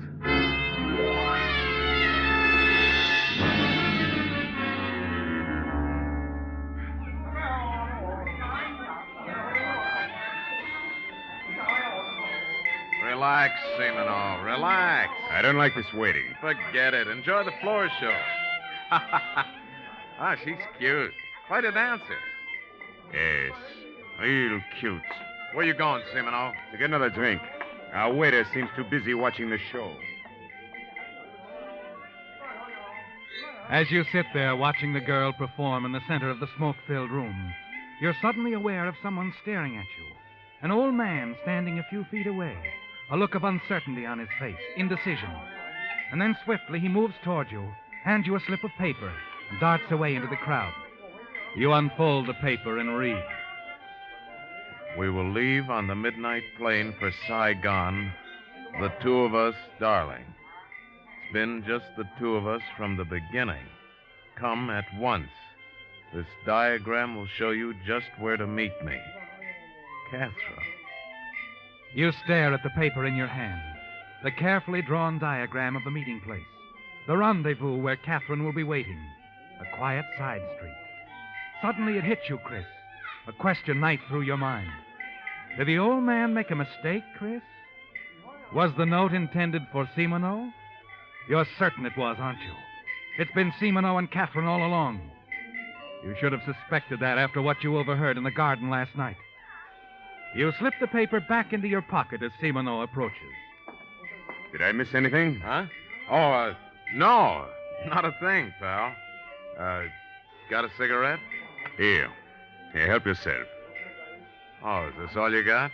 You don't like our local brands? Sorry. I always like to feel my level best. There's a tobacco shop down the street, on the other side. Don't get lost, hmm? I'll try not to. Shall I draw you a diagram? Diagram? No, thanks. I already have one.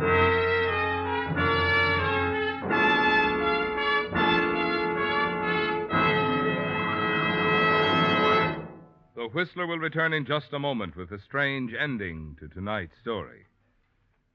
Meantime, a suggestion to you folks who may be planning a trip over the coming Memorial Day weekend. You'll find one of Signal's new road maps a great help in suggesting interesting places to go and the best way to get there. Being just off the press, these new Signal maps have all the latest road changes and conditions. They're jumbo in size for rapid reading, but have the improved accordion fold for easier handling. And you'll like the many extra features not included in ordinary maps, such as a radio log showing where on your dial you'll find your favorite programs as you travel, a list of interesting places to visit, a Western States mileage chart, and enlarged sections of metropolitan areas. So for more travel fun, get one of these new free maps from your Signal dealer.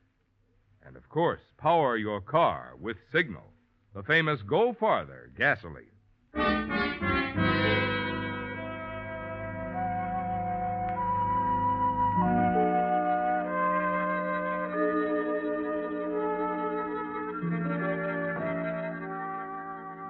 Waiting here in the shadows for Catherine, you feel a little foolish about the way you've been used, don't you, Chris? Only the money matters now. You'll be able to take it for yourself and leave them, Catherine and Semino. That's the way it is, isn't it? The way it's been from the beginning. You're certain of it. You were just a puppet who could help them. The man with the many voices, especially the one that sounded exactly like Albert Van Loven's. Well, it's all over now. Your foolish dream that there was anything more to it than a coldly calculated hijacking job. As you stand here in the darkness waiting for Catherine, it becomes annoying. The way her words come drifting back, mixing you up, challenging your judgment. 2 odds make an even match, don't they, Chris? The money, darling, we can get away with it and have it all to ourselves. I love you, Chris. Remember that. I love you. Yeah. Sure, you love me. You tighten, draw back into the shadows at the sound of a twig snapping. Then you see her, Catherine, approaching slowly toward you. Your eye catches something else, too. The glint of moonlight on the gun in her hand. Suddenly, your blood runs cold as you realize the real reason for that note. It was sent to lure someone out here to his death. But you've already decided the note was meant for Rene Semino. Or was it? Perhaps you're the one scheduled to be Catherine's victim. Who is it? Who's there? As Catherine's voice comes through the darkness, you know you've got to decide. You can answer with either voice, your own or Simoneau's, and your decision will mean life or death. Then, as suddenly as it came, the panic leaves you. Instantly, the whole thing seems clear. You're a fool to think otherwise. The note and the bullet in Catherine's gun are meant for you. But there's still a way out, isn't there, Chris? You'll speak to her as Renee Simoneau. She'll come to you. Disarming her will be easy, and the money will be all yours. You wait for her to speak again. Answer me. Who's there? Don't be afraid, darling. It's me, Renee.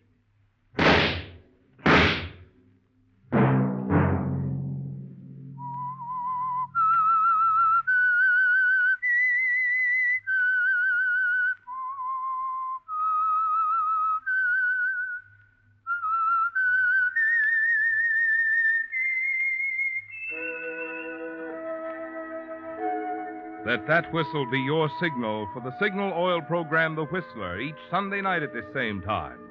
Brought to you by the Signal Oil Company, marketers of Signal gasoline and motor oil and fine quality automotive accessories. And now, Signal Oil Company extends congratulations to the Armed Forces Radio Service on its 7th anniversary for bringing top entertainment to our troops overseas, as well as to those in hospitals and cantonments here in the United States. We are also pleased that AFRS has chosen to rebroadcast the Signal Oil program, The Whistler, regularly to our military forces overseas.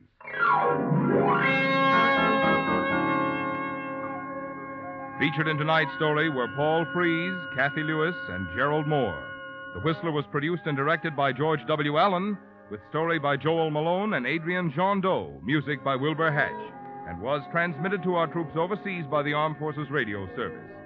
The Whistler is entirely fictional, and all characters portrayed on The Whistler are also fictional.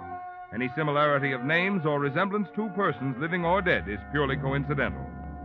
Remember, at the same time next Sunday, another strange tale by The Whistler. Marvin Miller speaking. This is CBS, the Columbia Broadcasting System.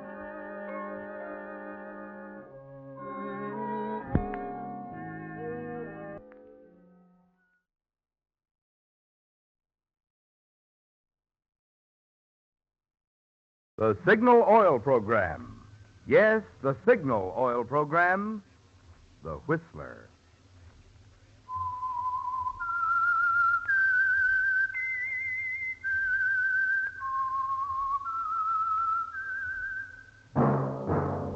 That whistle is your signal for the Signal Oil Program, The Whistler.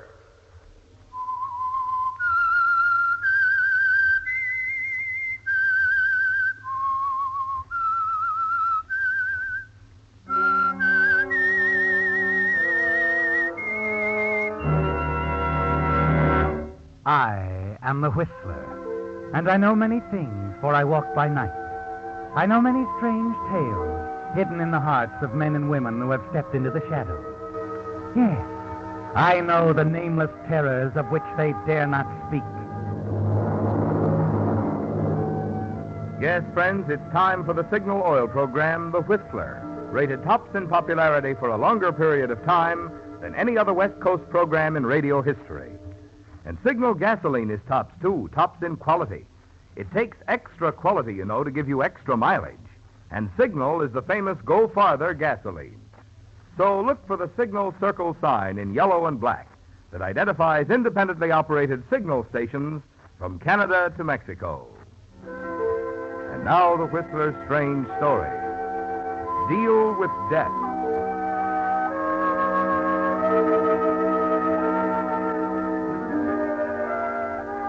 For Scott Rainey, it all began with a question, one that had been on his mind all day.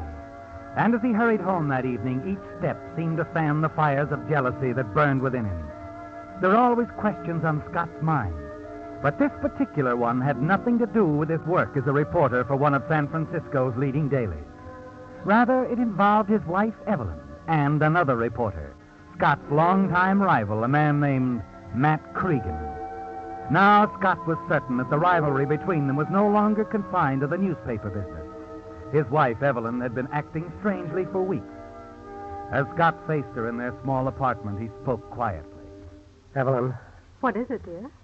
were you with Cregan at the El Prado bar yesterday afternoon? Why, no, Scott. Okay. Okay, Evelyn. Scott, where are you going?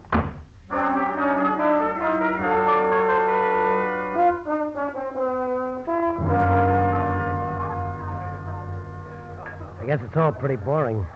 Hey, Gus? What is? Oh, listening to guys crying out their domestic troubles to you over the bar? All goes with bartendering. Maybe you ain't got the trouble you think. She lied, didn't she? I saw her here with Cregan. Sure, but maybe she had a good reason. They've been friends for a long time, ain't they? Yeah, but... He did a lot for her when she was singing in clubs around town. Looked after her pretty well. Some of the spots she worked in was operated by guys that was plenty tough. She's pretty attractive, your wife. Yeah. Well, I wouldn't know about Evelyn's past. She didn't ask me about mine. That's how we got married, Gus. No questions asked. Fix me another drink, will you? Yeah, sure. I almost forgot. About an hour ago, there was a call for you. Any message?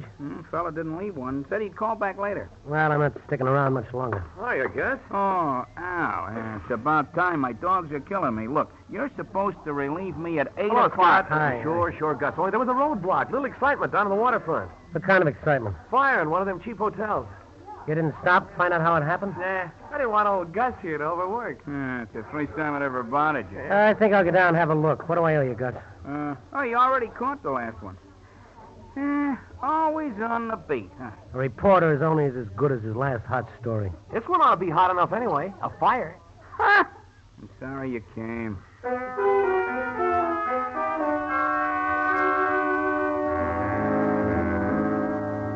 The story doesn't really interest you, does it, Scott? Just something to keep your mind off Evelyn. The jealousy you feel about her friendship with Matt Cregan. The fire at the cheap waterfront hotel is all over when you get there. Only a few people around, curiously looking on. In the lobby, you see someone you know, Lieutenant Shaw, a police detective. His reaction to seeing you is somewhat startling. Rainey. Oh, you were always good at figuring things, Lieutenant. That's the name, Scott Rainey. How did this happen? An explosion upstairs. Anybody hurt? Yeah. The man in room 5 is dead. Oh, what's his name? Well, his name, Lieutenant. Well, the hotel register gives the dead man's name as Rainey, Scott Rainey, and it also gives your home address. You stare at Lieutenant Shaw, then at the hotel register that he hands you. Your own name leaps up at you from the pages. And you wonder what it's all about. Who wrote your name there? And why? Tell you what I think, Scott. That explosion up there was premature. A booby trap that went off at dress rehearsal instead of the regular show. I don't get it. You might have, right in the neck. You could have been the intended victim. Somebody figured on getting you up to that room. But why? That's the tough part. The rest is easy. There's enough evidence left to convince me it was a rigged-up deal, wires connected to the wall heater. Hey, wait a second. Huh? I got a call tonight. Gus's bar. Some guy said he'd call back. Maybe he never got the chance. He may be the guy who was setting the trap, only it went off in his face. He was probably going to get you over here on a phony tip. What was he after? Was he trying to kill me? Frame me? What? Listen, Scott. Maybe this sounds crazy to you, but I have an idea. How about playing dead for a while? Playing dead? Just keeping out of sight for a day or two. Give us a chance to dig deeper into this thing, figure out what it's all about. Yeah, but a couple of guys know I'm not dead. Gus and Al, the two bartenders at the El Prado. Oh, we'll handle them all right. The person who'll do the worrying is the one who planned this thing. Let's not give it away until you think it over. Oh, here they come. Duck into this room. I'll talk to the other reporters. Go on inside. Well, hiya, boys. What can I do for you? Anything big to this waterfront fire, Lieutenant? How come you're looking into it? Not a homicide, is it?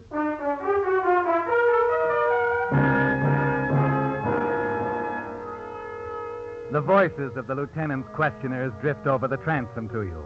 You recognize them all. Reporters, Carter, Benson, LeGrand. And then one voice cuts through, the most familiar one of all. What leads us? It's the voice of Matt Cregan, isn't it, Scott? Your old rival. Have you made any identification yet, Lieutenant? Maybe we have, Cregan, but whether we have or not, we aren't ready to release anything. Well, what name was the guy registered under? We're not revealing that either. Oh, you know, huh? Okay, have it your way, Lieutenant. I can wait. Not worried about being scooped by your old pal? What do you mean? Scott Rennie. Oh, no, I'm not worried. Or isn't he a pal? Funny he isn't around. Yeah, it is. Nah, he probably will be. Sure. Maybe so, Lieutenant. Maybe so.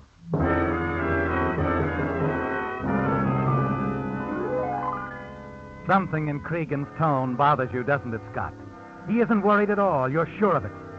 And suddenly you've made up your mind about something else. When the other reporters have gone, you have an answer ready for the lieutenant. I've decided to string along with you, Lieutenant. I'll play dead for a while. Just tell me what to do. You don't do anything, Scott. Just keep out of sight. The body will remain unidentified. We'll let whoever did this sweat a while. He might get careless, make a mistake. When we break the case, the story is all yours. Okay, Lieutenant. But the story is only part of what I'm after.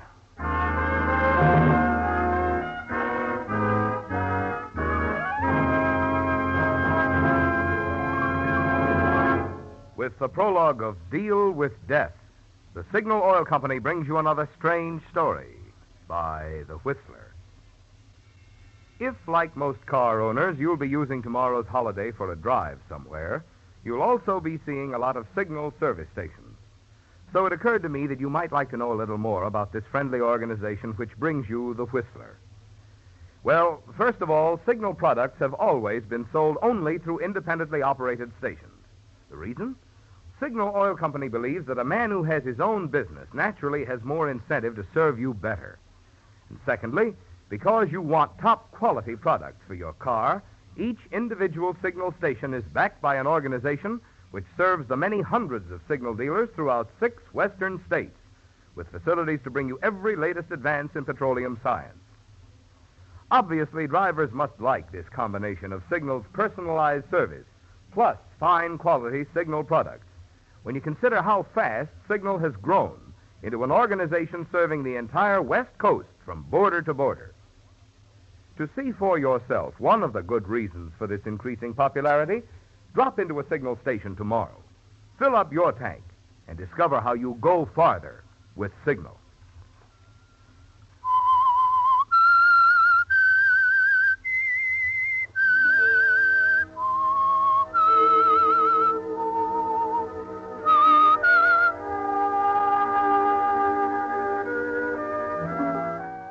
Well, Scott, you've decided, haven't you? Agreed to play dead for Lieutenant Shaw to give him an opportunity to investigate the strange motive behind the explosion in the waterfront hotel in an attempt to kill you. There's something intriguing about the whole idea, isn't there? Keeping out of sight, sitting back, watching, waiting for developments.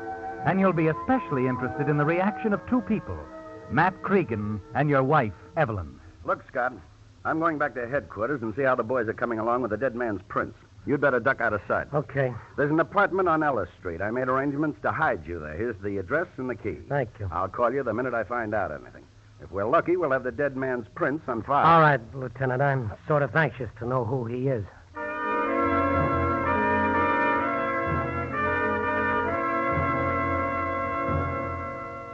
It's important to you, isn't it, Scott, to know who the dead man is?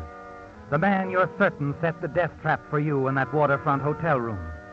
But more important is Matt Cregan. And on your way to the hideout, you see him walking up the street ahead of you. You follow Cregan as he wanders around the waterfront district, looking into one bar, then another. At one place, the Golden Hawk Bar, he stays there for over an hour, and then finally he comes out and continues his rounds. He's searching for someone, isn't he, Scott? Finally, Matt returns to his flat on Washington Street. You're more than a little annoyed to see the lights in his apartment go out, and you know he's gone to bed. A quarter of an hour later, you enter a small apartment building on Ellis Street. The address Lieutenant Shaw gave you. As you open the door... Scott! What? Oh, Lieutenant. Where have you been? I was just scouting around. That could be dangerous. I told you to stay out of sight. Sure. You ever hear of Dino Corelli? The gambler? Sure, I've heard of him. Don't know him, though. No, should I? Well, he's the guy we pulled out of that hotel fire. The man who registered in that room under your name. Corelli? Mm-hmm. Lieutenant, I thought Corelli was still up at San Quentin. Got out a couple of months ago. Been floating around town since then, picking up odd jobs here and there. You think somebody hired him to set that trap up for me tonight? Could be. Hey, wait a minute. That doesn't figure. Corelli was a gambler, a big gambler, not a trigger man. Corelli was a big man once, but when he got out of prison 2 months ago, he was just another guy, a nobody, and without dough. Maybe he wanted to pick up a few bucks. Still doesn't make sense. Maybe this will. We checked up on him. Found he once served a prison term back east for a bank job. In his early days, Corelli's was an expert with explosives, a soup artist. Oh, that does sort of make a difference. Yeah. My hunch is, of course, I may be wrong, but it's possible somebody hired Corelli to kill you, Scott. Now do you see why it's important you keep out of sight? Sure. Whoever tried to have you killed will probably try it again when he finds out this attempt failed. So if you're smart, you'll stay in this apartment. What's that? Oh, never mind, Scott. It's one of my boys out front. I told him to pick me up. Okay, Lieutenant. I'll let you know how we make out. We're going to start hitting a few of Corelli's hangouts, starting with the Golden Hawk. The Golden Hawk? Yeah, you know where it is? Yeah, I know.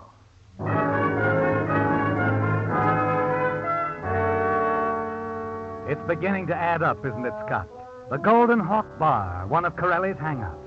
And that's where Matt Cregan went tonight, looking for Corelli. You're sure he's involved in the attempt on your life, aren't you, Scott? You're certain Cregan's in love with your wife. But there's no proof of it yet. And that's what you need, proof, before you can make your move to handle Cregan in your own way. You pick up the telephone and dial. Too dangerous for you to leave the apartment, so you're going to need someone to help you. The sort of help that a police informer like Jerry Harris can give you. Hello? Hello? Oh, just a second. Will you, baby?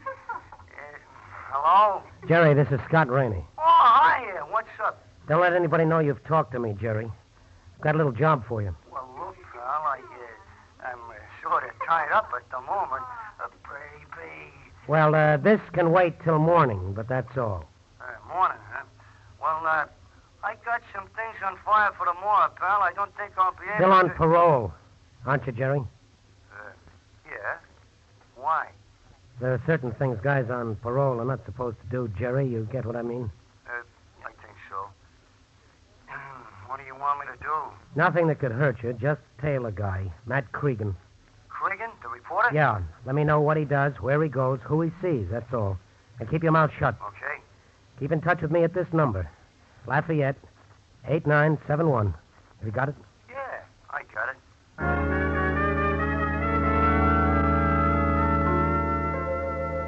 You lie awake most of that night, don't you, Scott? Thinking about it all. Cregan, the death trap, and Corelli. Again, your thoughts turn to your wife, Evelyn, and you wonder what part she had in the attempt on your life. Or if it was just Cregan's idea. As you stare out of the window and watch the first gray streaks of dawn sweep in over the sleeping city, your thoughts go back to Corelli's trial. 10 years ago, wasn't it? You lean back in the heavy chair, close your eyes. You remember the trial well. Matt Cregan, covering the case, was the only reporter who believed Corelli's story, and he played it up big. Perhaps that's the reason why Corelli was willing to return Cregan's favor and set up your death trap. Yes, that's what you're thinking about when somehow you doze off. It's almost noon when the phone wakens you. It's Jerry with a report on Cregan. First Cregan dropped around to your newspaper. Then he hit a half a dozen restaurants. Spent a couple hours at the Hall of Justice. Then back to his paper. Then out to your house. My house? Well, yeah. Okay. Then what? Well, he's still there. I'm calling from the drugstore on the corner. All right. Stay with him. Cregan checking up on you, isn't he, Scott? As long as the body at the morgue remains unidentified, he doesn't know for certain if you're really dead. Then throughout the day, there are more calls from Jerry.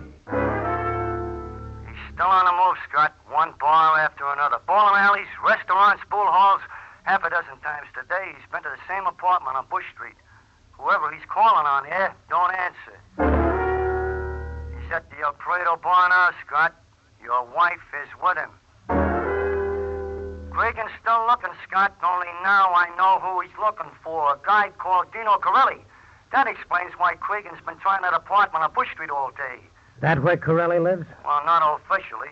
To the law, he's got a furnished room on Fillmore. Only what they don't know is that Corelli has another place to hang his hat. A little apartment on Bush, listed under the name of Carr. What's the address? 671, apartment 3. Okay. Where are you now? At the Palm Grill, just a couple of blocks down the street from you. Cregan's having his dinner. But don't let him out of your sight. Yeah? Nothing. Nothing at all, Jerry. It hits you suddenly, doesn't it, Scott?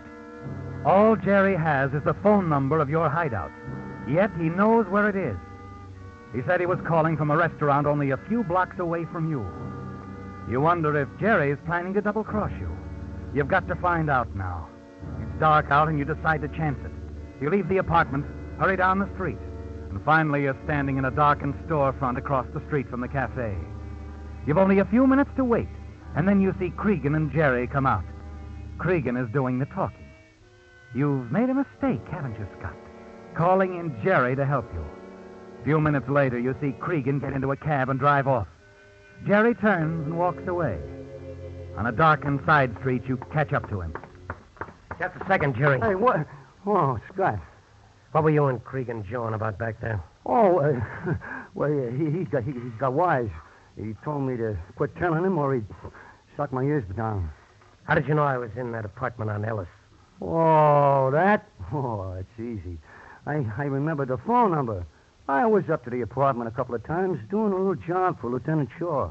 Okay. How did Cregan tumble to you? Well, I guess I got too close to that phone booth and he spotted me. He was calling somebody? Yeah. Some dame kept calling him honey. From what I overheard, he's figuring on blowing town with her tonight. I heard him say he had 2 tickets for the 11 o'clock plane. Oh, leaving town, huh? Listen, Jerry, meet me at Corelli's apartment right away.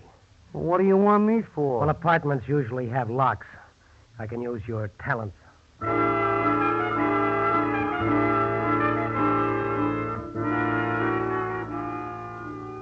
Jerry opens Corelli's apartment easily. You search the place thoroughly, but there isn't a single clue here to link Cregan with Corelli. All you find is a .45 automatic. You slip it into your pocket, glance at your watch. Only 2 hours left before Cregan catches his plane. And you're pretty sure you know who the second ticket's for. There's nothing else to do, is there, Scott? You've got to face him, have it out, before he gets away.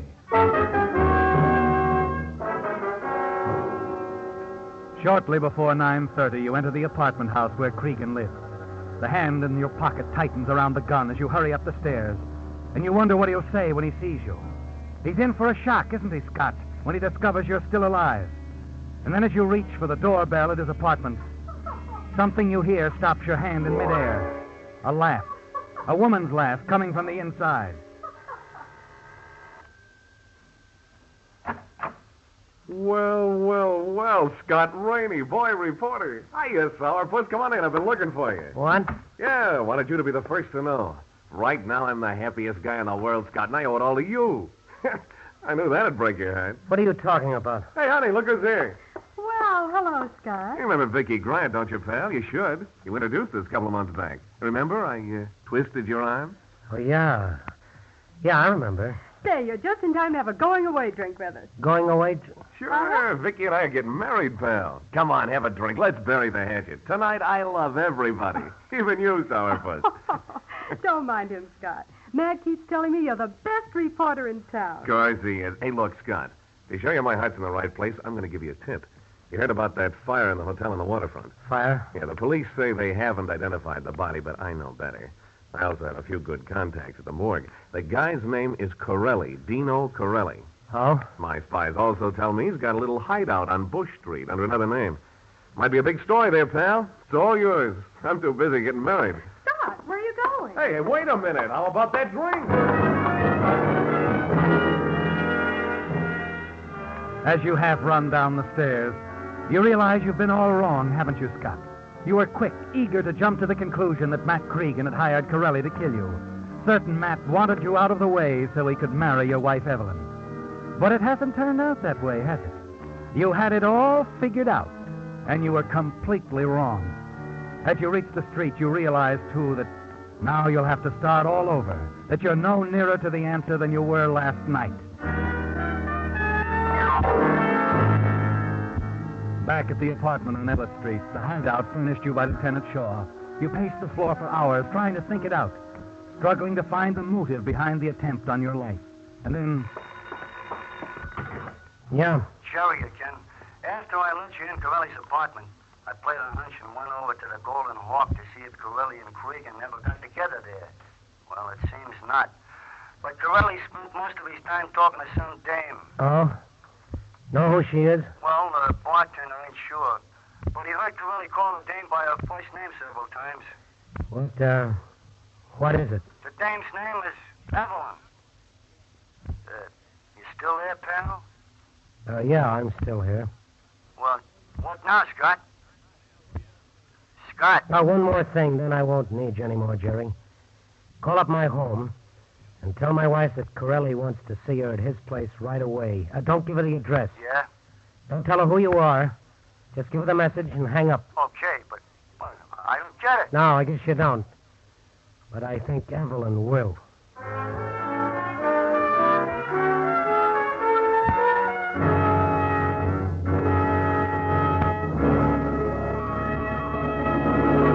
The Whistler will return in just a moment with a strange ending to tonight's story.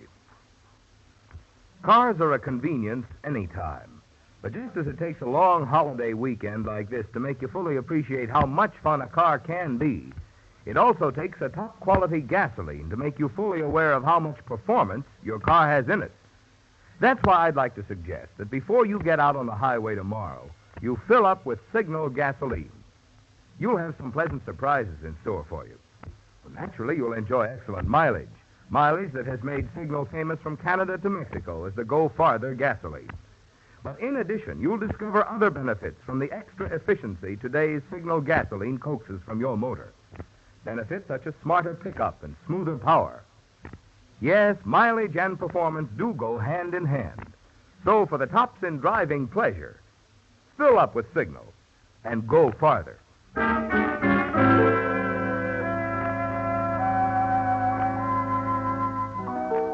All along, you were certain that Matt Cregan was involved in the attempt to kill you, weren't you, Scott? Certain he had hired Corelli to set up the death trap. But you were wrong. And now he's out of it. That leaves one person, Evelyn. Yes. You're sure it was your wife and Corelli who plotted your death in that cheap waterfront hotel. That it had been Corelli all along. Hard to imagine your wife in love with a man like Corelli. But as your friend Gus, the bartender, said, she'd been thrown with some pretty tough characters in her work as a nightclub singer before you'd known her. One thing you're sure of. When Jerry phoned her to meet you at Corelli's, he didn't give her Corelli's address. If she comes, it means she's been there before. As you sit in Corelli's apartment waiting for her, you stare at the gun on the table at your elbow and then at your watch. It's been over an hour now since she received the message. Come in. Scott, what are you doing here? Surprise, baby. You watch her as she stands in the doorway, a puzzled look on her face. And then suddenly something happens to you, doesn't it, Scott? A moment ago you were going to kill her, but now your hands remain motionless in your lap. You find you love her so much you can't reach for the gun on the table. Oh, darling, you had me worried sick. Where have you been? I guess I should have told you before, Mrs. Rainey. Scott was working for me. Lieutenant, how... But I'd better come along, Scott. Right now, Mrs. Rainey, I think you'd better explain something to him. You mean Corelli? Evelyn, what's this all about? Oh, darling, I didn't want you to know, ever. Your wife got a phone call tonight, Scott. She came right down to headquarters and told me the whole setup. You don't know this, Scott, but a long time ago, your wife was Corelli's girlfriend. What? Yes, you see, I was just a kid. I didn't know what he did, how he made his money. And when I found out, I stopped seeing him. But he kept hounding me. And then I heard he went to prison. When he got out a couple of months ago, he started in again. He wanted me to go away with him, to leave you. He threatened me, said if I didn't, The threat, Scott, was murder. He told your wife he'd kill you if she didn't go away with him. Evelyn. You see now why I was so worried. I didn't know what to do, darling. I went to Matt Cregan for help. That's when I met him at the El Prado bar. And he promised to do all he could. Well, it's all over. We know now that no one hired Corelli to kill you. The booby trap was his own idea. Guess you'd better forget about it. But I still don't understand, Lieutenant. That phone call I got tonight to come to Corelli's. Who? I think you can forget about that, too, Mrs. Rainey. It was probably some crank's idea. Wouldn't you say so, Scott? Yeah. Yeah, Lieutenant. A crank. Some, poor dope.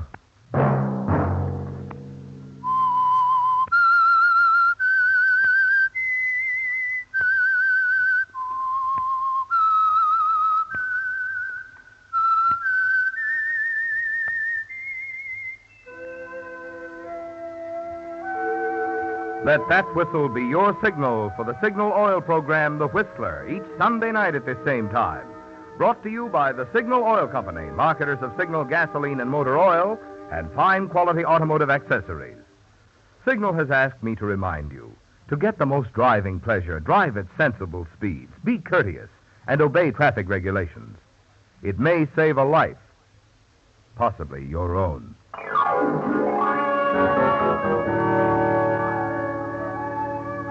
Featured in tonight's story were Frank Lovejoy and Ted DeCorsia. The Whistler was produced and directed by George W. Allen, with story by Steve Hampton, music by Wilbur Hatch, and was transmitted to our troops overseas by the Armed Forces Radio Service. The Whistler is entirely fictional, and all characters portrayed on The Whistler are also fictional. Any similarity of names or resemblance to persons, living or dead, is purely coincidental. Remember, at this same time next Sunday, another strange tale by The Whistler. Marvin Miller speaking. This is CBS, the Columbia Broadcasting System.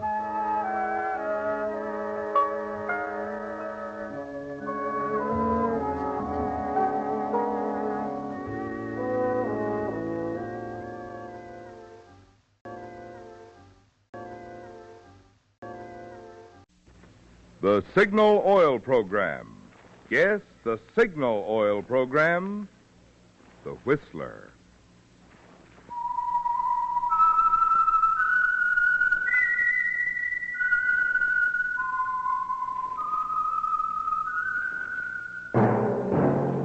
That whistle is your signal for the Signal Oil Program, The Whistler.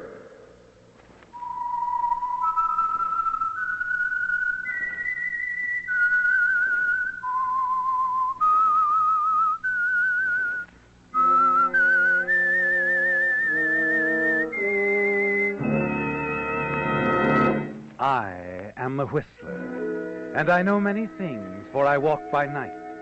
I know many strange tales, hidden in the hearts of men and women who have stepped into the shadows. Yes, I know the nameless terrors of which they dare not speak. Yes, friends, it's time for the Signal Oil Program, The Whistler. Rated tops in popularity for a longer period of time than any other West Coast program in radio history. And Signal gasoline is tops, too. Tops in quality. It takes extra quality, you know, to give you extra mileage. And Signal is the famous Go Farther gasoline. So look for the Signal Circle sign in yellow and black that identifies independently operated signal stations from Canada to Mexico. And now the Whistler's strange story. Letter to Melanie.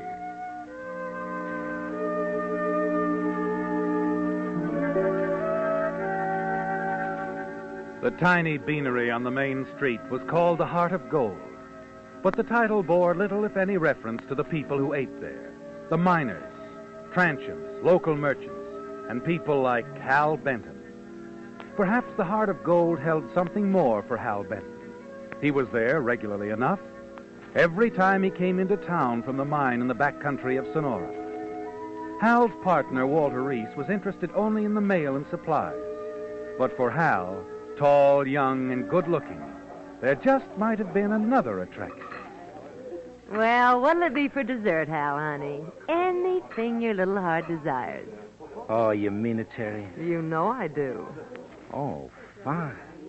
A piece of pie. Oh, the pie, he said. I'll bet you baked it with your own two little hands.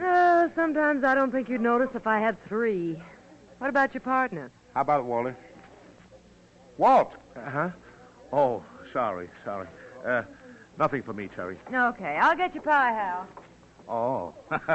Another letter from Melanie, huh? I don't get you at all. Joining a pen club, writing to some dame you never met? I don't get it. No, I guess you wouldn't, Hal. Now, you take a good-looking guy like me, I know.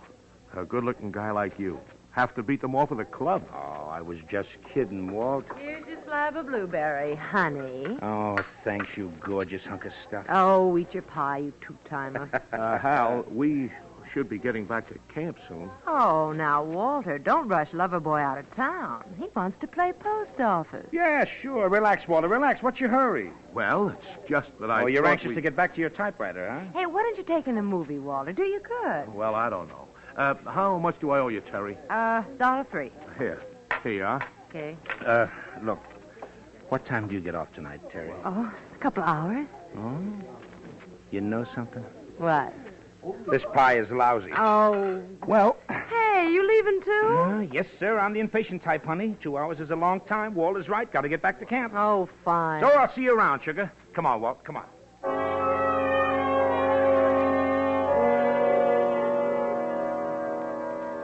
It's back to camp for you, isn't it, Hal? Yes, with all your other interests. The mine you and Walter are working in the back country is the most important thing in your life. It's most important to Walter, too. Although he makes you wonder sometimes, like right now, back at your camp in the hills, sitting across from you by the lantern, pecking away at the old battered typewriter. Another letter to Melanie. Melanie Lawton, Walter's Correspondence Club sweetheart. Walt, what's the good of all this letter writing to your bashful widow in Tacoma if you never plan to meet the dame? Well, perhaps I do intend to meet Melanie. Sure. You don't believe me, Hal, do you? Just because it doesn't mean anything to you. You can have any woman you want, anytime, sure. You're handsome Hal. Well, maybe you'll be surprised. Melanie's driving to San Francisco next week. No. Really? That's right. And she intends to stop by Sonora.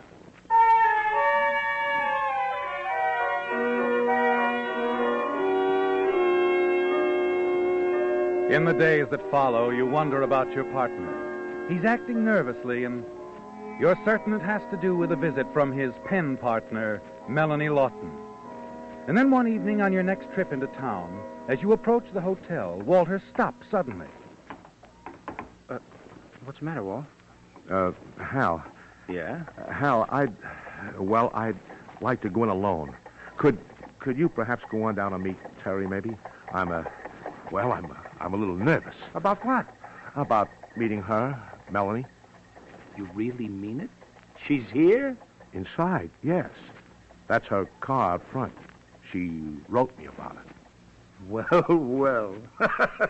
Okay, Walter, sure. Go ahead, go meet your girlfriend. Wait, are you going to tell her you're really Walter Reese instead of using that phony pen name that you've been using, William Blades? Yeah, I think I should, now.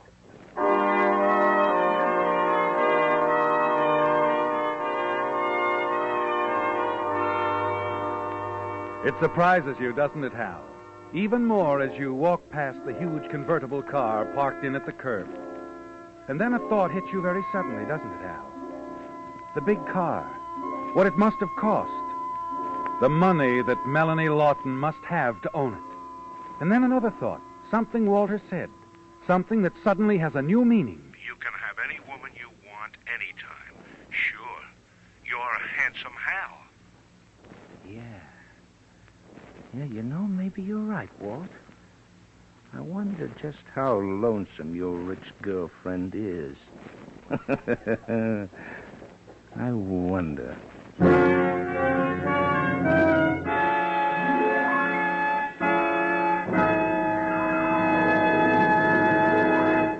With the prologue of Letter to Melanie, the Signal Oil Company brings you another strange story by The Whistler.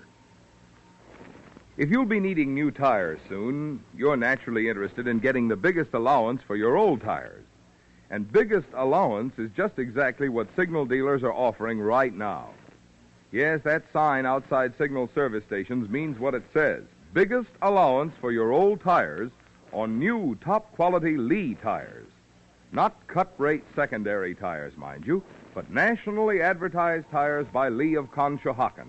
For 47 years, the finest of first-line tires. Because of their exclusive double-life rayon cord construction, Lee tires have long been outstanding for mileage and safety.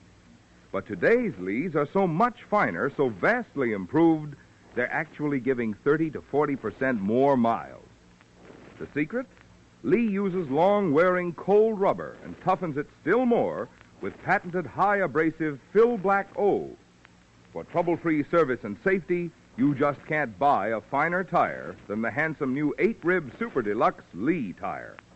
And for value, you can't beat that whopping trade-in allowance that signal stations are offering now. So before you buy any tires, be wise. Find out how much your old tires are worth now at your nearest Signal service station.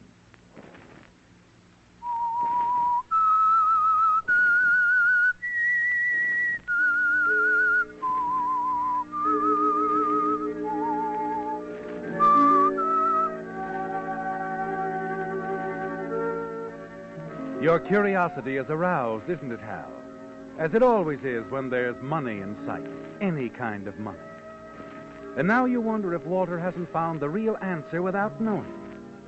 Yes, his letters to a wealthy, lonely woman, Melanie Lawton, who drove all this way to see him. And you decide that the situation is worth looking into. Yes. And a few minutes after that decision, you enter the hotel cocktail bar, approach Walter and the woman who's sitting with him at the bar. Well, hello. What? Oh. Huh? Oh. Walter, you old fox? Well, aren't you going to introduce me? Well, of course. Well, this must be Mr. Benton. Yes, Melanie. Miss Melanie Lawton, this is my partner, Hal Benton. How do you do? Hello. Walter was just telling me about you, Mr. Benton. Well, that's just like him. What did he say? Oh, that's a secret. I promised him I wouldn't tell you. And you're not a gal to break a secret, huh? Well, here. Look, can I borrow a stool here and buy a drink, huh? What do you think? No. Melanie, Mrs. Lawton's had quite a drive, and she was just going to turn in, and I thought that... It's quite all right, Walter, really. I don't mind. Well... Your things out of the car, Mrs. Lawton? I know, they're... Oh, bad service in a town like this, Mrs. Lawton. But I'll take care of it. That is, unless you'd rather, Walter. I don't want to interfere, you know. No, of course I'll do it. I'll be right back, Melanie.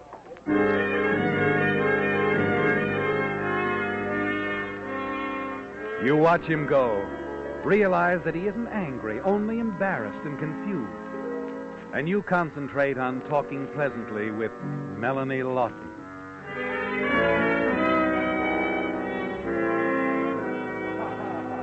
It's easy, isn't it, Hal? Easy and pleasant. And in the next few moments, you turn on the charm all the way. You know, Mrs. Lawton, Melanie, I'm going to make a little threat right here and now. Oh? Yep, we're outspoken up here, straight from the shoulder. So I'm telling you, that partner of mine isn't going to have all your time to himself. Oh, well, really, Mr. Benton. How? All right. You say you got to turn in, but I'm not going to let you get away with that. No, sir, not when there's a moon out and... Oh, now, don't be silly. Huh? Anyway, here comes Walter. I've got to say goodnight to you both right now.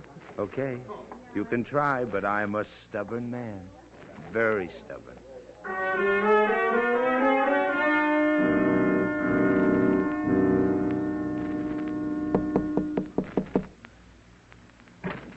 Yes? Oh, Mr. Benton. How? Oh, Mr. Benton, really? I know. You just said goodnight to me and to Walter. He believes it, too. Went down to the depot, a red-hot game of checkers on tap. Well, you don't believe it that I meant it when I said goodnight? Not with that moon. Like I said. Oh, now, please. Oh, Melanie, I'm like a little boy at heart, really. I just have to drive that convertible around the block at least. I'll give you the keys. You can... Oh, I'm not that much of a little boy. Oh, come on. Just around the block, Melanie. All right. Just around the block, Mr. Benton. How?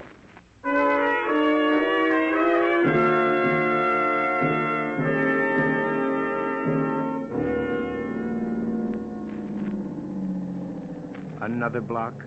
Oh, no, Mr. Benton. I don't think that... How? All right, Hal.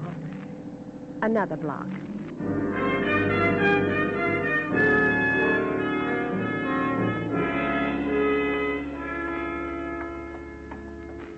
Well, like I said, Walter, I was on my way down here about a quarter of an hour ago, and I bumped into Melanie as she stepped out of the hotel. Hal, don't you think it's strange? I mean for her just to go to San Francisco without a word? Well, she told me to say goodbye to you. Oh, women are funny, Walter. Come on, let's get back to camp. Yeah, let's do. Hal, I know this must seem silly to you, but Melanie's leaving like that without saying goodbye, well, it's kind of knocked me out. Do you think you could handle the mine alone for a couple of weeks? What? Why? What do you got in mind? Well, it's just like I said, this thing with Melanie ending like it did, it kind of knocked me out. And if you don't mind, I'd like to run up to Sacramento and spend a couple of weeks with my sister and her husband. I'm just nuts about the kids. I think it's a good idea, Walter. A great idea.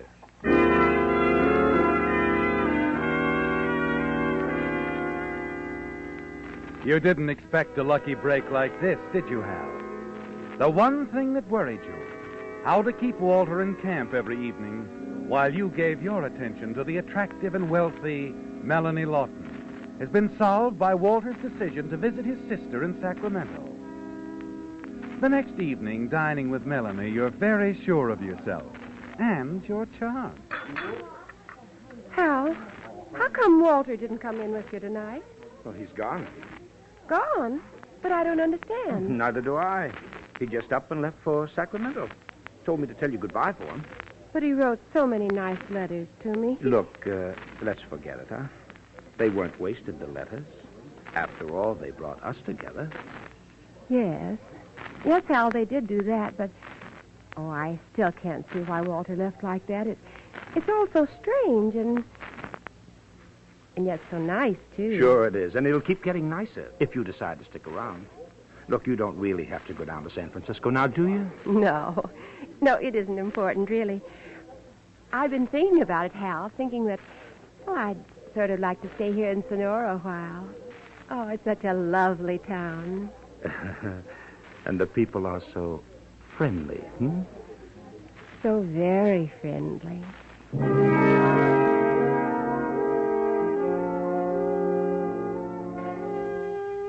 There are other evenings with Melanie, evenings when she picks you up at the bridge a quarter of a mile from your camp, and the two of you go for long drives through the countryside. The mine has become unimportant to you now, hasn't it, Hal? Because you found another way, an easier way to make money. Yes, you've a definite plan in mind, haven't you? And one evening when you're out with Melanie... You're very quiet tonight, Hal. Huh? Oh, sorry. Business on the brain. Oh, the mine? Yeah. And looks like Walter picked another lemon. I had a different spot all staked out. Mexico, but Walter couldn't see it. Even Muller couldn't talk him into it. Muller? Who's he? Oh, C.J. Muller is a friend of ours in San Francisco. Pretty shrewd speculator. Oh. But Walter wouldn't budge. Says Muller's percentage of the take is too high. Maybe he's right. Who'd be willing to take a chance on a couple of eggs like Walter and me? Oh, I see. Oh, look, it's too nice a night to talk about business. How about driving over to Jimtown? You ever been there? No, is it fun? Well, you'll love it. Turn right at the next intersection.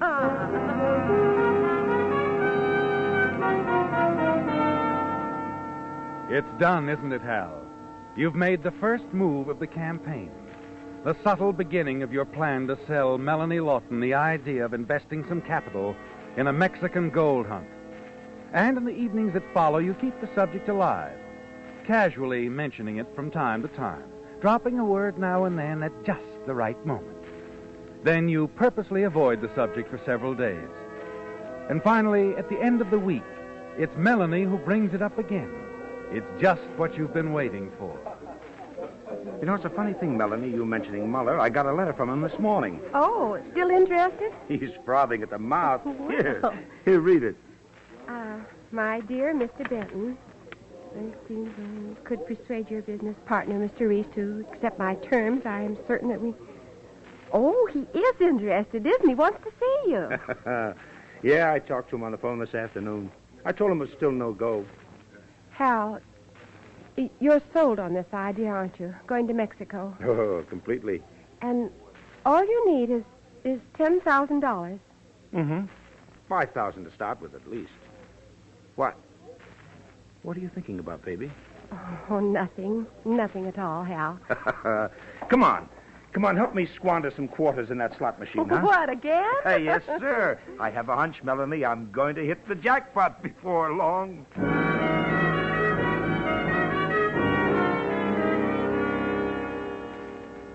You're fully confident now, aren't you, Hal? Your little scheme won't fail. The letter from Muller was all you needed. It's an old letter, and you changed the date on it. But Melanie doesn't know that, does she, Hal? The next evening, you're at the bridge waiting for Melanie as usual. An hour goes by. She's never been this late before, has she, Hal? And you're beginning to wonder if something has gone wrong when... Hi, Hal. Oh, I'm sorry I'm late. Well, you had me worried. Oh, really? Oh, I just got back from San Francisco. San Francisco? Yeah, and you want to know why? Here's this envelope. Huh? Open it. Open it. Go on. Go on. Hey, wait a minute. What's this? Oh, it's $5,000, Hal. And it's yours to get you started. I'm your new partner. Oh, now, look, baby, look, I can't take this. Why, nonsense. It's a business deal. And I'm certainly old enough to know how to handle my money. And besides, I want to do it, Hal. Well, well, this calls for champagne, baby, a lot of it. And a very big evening.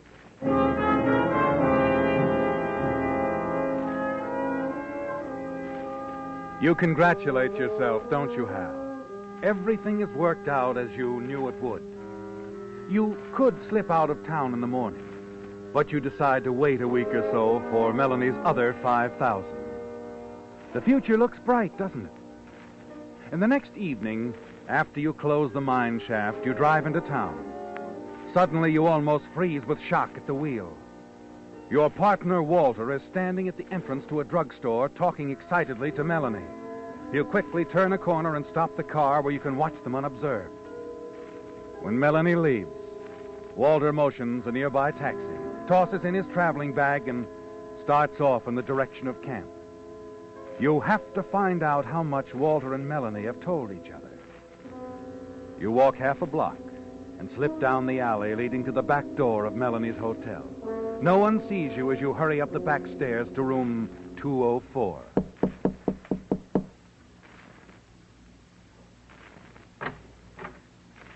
Oh, Hal. Hello, Melanie. You lied to me about the mine, didn't you, Hal?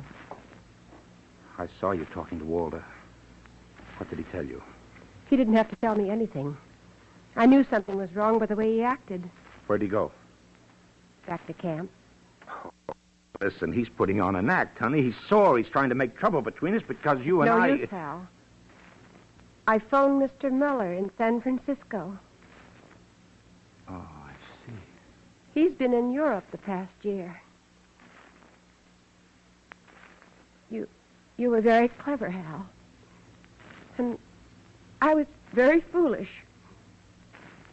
Okay. Well, what now? You want the money back? What? I don't care about the money. What? That doesn't matter. Oh, well, look, baby, look, we can straighten this out. No, we can't. What are you doing? I'm going to see to it that you never get the chance to pull this cheap trick again on some other foolish woman. Oh, now, wait a minute. You can have the dough back. I'm calling the police, Hal. No, you're not. Give me that. Give me that phone. Call the police, will you?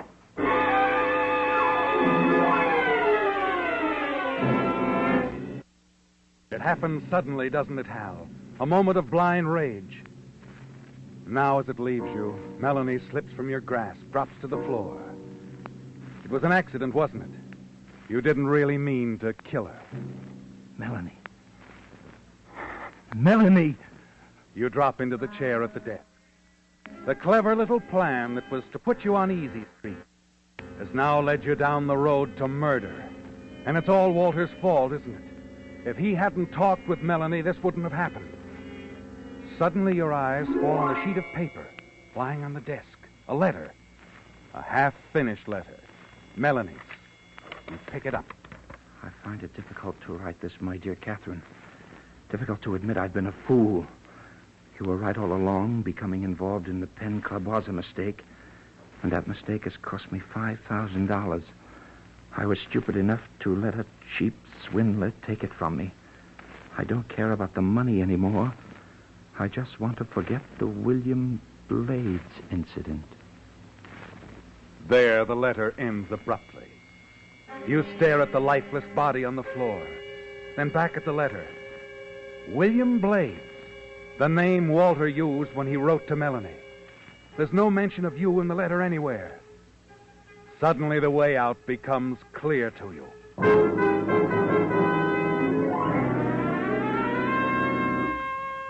Minutes later, you hurry back out to the alley behind the hotel. Unseen, you reach your car and race back to camp. Walter isn't around anywhere. An hour goes by and still no sign of Walter. Then shortly after 10, a twig snaps behind you and Walter steps into the clearing. So you're back. Yes. I got in this afternoon. Where have you been? Out for a walk. Hal, I saw Melanie earlier this evening. You've got to give back that money. Never mind about me. You better start packing. You're leaving. Leaving? Unless you want to stick around to face a murder rap. What? It's Melanie. She's dead. Dead? You... Maybe you'd better sit down. I'll explain the whole setup to you, and I'll make it real clear.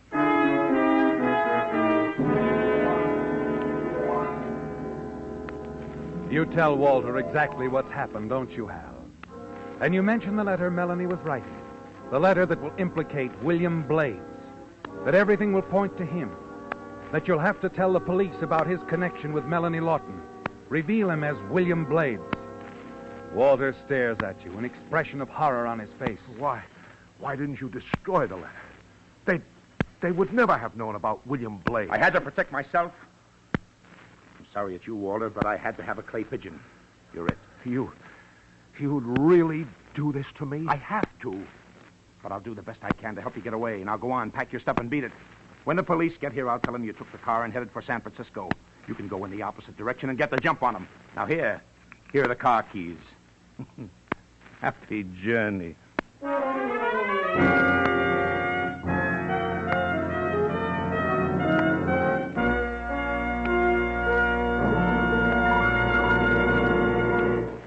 The Whistler will return in just a moment with the strange ending to tonight's story. Where shall we eat? Where shall we spend the night? Those are two questions you'll be asking again and again if you do any traveling this summer. Well, to help you find happy answers to these questions, Signal Oil Dealers are offering free a 16-page booklet of selected eating and lodging places. Called Lane's Guide, this handy booklet is packed with useful information. It tells, for instance, whether the lodging place is on a beach or has a swimming pool. In the case of motels, it states whether kitchens are available. And so that you can keep within your budget, it states whether the prices are low, medium, or high. Naturally, no pocket-sized publication could possibly contain every good eating and lodging place.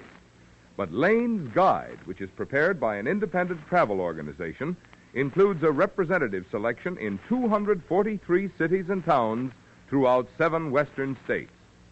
We hope you will enjoy this latest step in Signal Oil Company's continuing efforts to make your motoring miles more pleasant. Remember, a copy of Lane's Guide is yours free while the supply lasts at any Signal service station.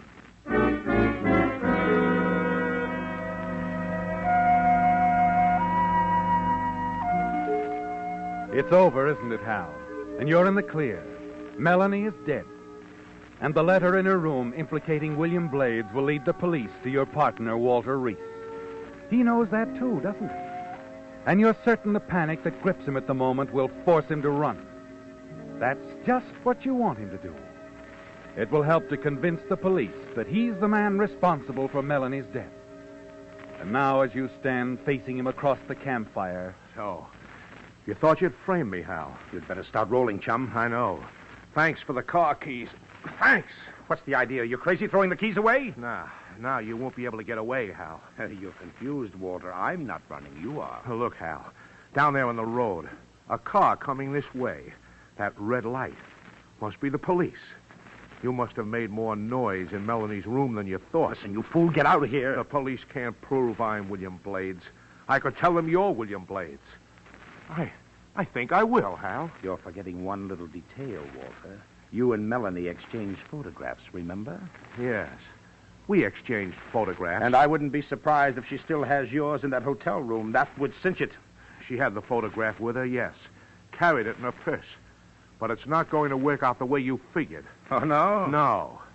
You see, I never thought I was much to look at. You've always said you could get any girl, any time. You're handsome Hal. You never let me forget it. So when Melanie wrote me as William Blades and asked me to send her a photograph, I made myself look good. I sent her one. I sent her yours.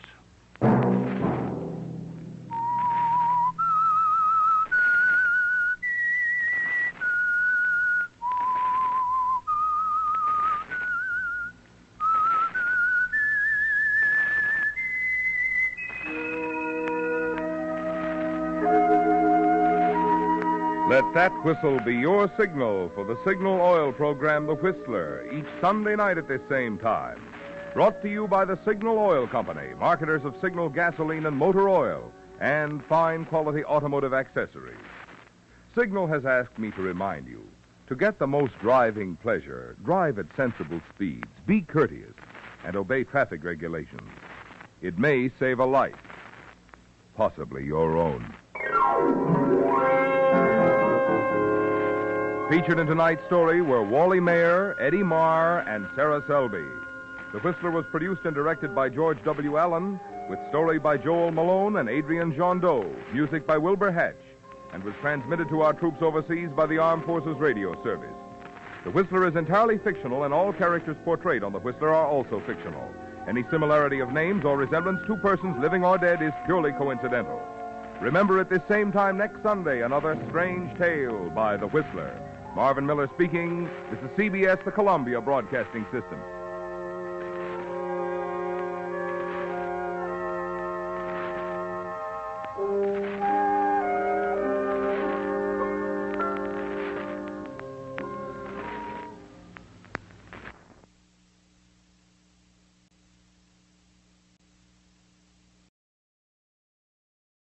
The Signal Oil Program. Yes, the Signal Oil Program, The Whistler.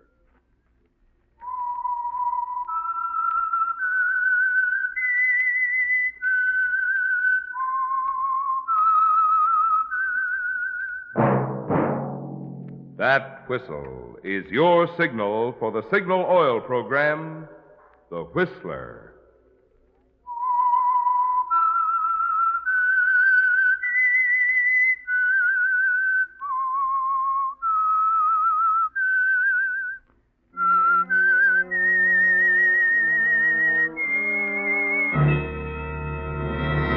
I am the Whistler, and I know many things, for I walk by night. I know many strange tales hidden in the hearts of men and women who have stepped into the shadows. Yes, I know the nameless terrors of which they dare not speak. Yes, friends, it's time for the Signal Oil Program, The Whistler, rated tops in popularity for a longer period of time than any other West Coast program in radio history. And Signal gasoline is tops, too, tops in quality. It takes extra quality, you know, to give you extra mileage. And Signal is the famous Go Farther gasoline. So look for the Signal circle sign in yellow and black that identifies independently operated signal stations from Canada to Mexico. And now the Whistler's strange story. Perfect Alibi.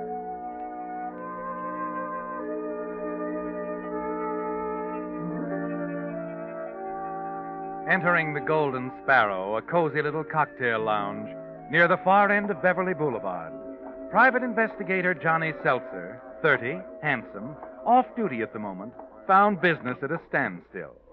He went straight to the bar and ordered a drink. Scotch and water. I'll mix it. Right. Old Masters, if you have it. Old Masters it is. Good. Johnny carried his drink to the nearest empty table and sat down to think. Self-centered, cynical, and, in his own estimation, a smooth operator, many things were on his mind, especially Johnny Seltzer himself. Things hadn't been going too well for him. Tom Silver, founder of the Silver Detective Agency, had threatened him with dismissal unless he changed his ways, ceased gambling, and gave closer attention to his duties.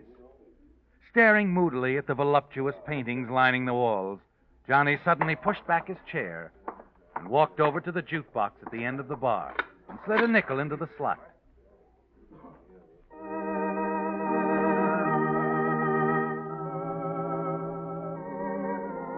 Returning to his table, he sat back to finish his drink, listen to the music, and sympathize with himself. Ordinarily, Johnny would have welcomed the voice which abruptly shattered his mood. A low, sibilant voice that seemed to come from nowhere. I like music, too. Does that make us pals? Don't seem very happy. I was. Most men would be glad to see me. Yeah, well, I'm different. I'm sure you are. That's why I came over. That was my wife's favorite line. Maybe that's why it didn't register. It could be. You didn't like her much, huh? I didn't. Divorced? I didn't kill her. Say, what are you anyway, an investigator for the World Psychology Foundation? I'm surprised you haven't asked me why I got married in the first place. Oh, I figured that out already. Doe. It shows on you, too. What? Your merger with the bankroll behind that mink and ice you're modeling there. No merger. Presents from a relative. That's quite a coincidence, isn't it? What is? Two people who like money meeting up in a place like Hollywood. And now that we know all about each other, let's call it a day, huh? Why? Why not? Oh, I don't know. Maybe because it's still early. Maybe because it's raining outside. That's not good enough. I like to walk in the rain. Nice if you'd invite yourself over. Maybe I'll run into you again sometime. Wait a second. Yeah? Am I that hard to take? How would I know? You might find out. I'm not curious. Can I take your order? No, thanks. I'm taking a powder. Waiter, 2 scotches and waters. We'll mix it. I said I was leaving. Don't be like that, Johnny. Sit down. What was that name you called me? You're Johnny Seltzer, private eye, aren't you? Okay. You know who I am. I figured that pickup pitch was a phony. Well, like you said, I'm Johnny Seltzer. And I'm Alice Collins. Who's she? She's the niece of Charles Collins. Charles Collins. Not the #1 boy of lumber. That's what it says in the papers.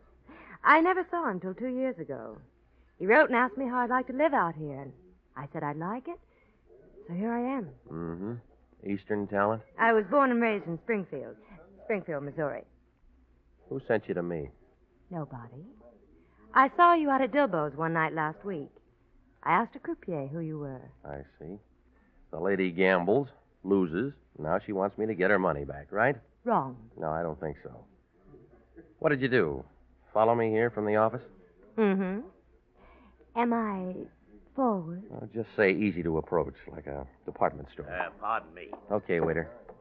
Let's have the check, huh? Just put it on my bill, will you, please? Certainly, Miss Collins. Take it out of this. Keep the change.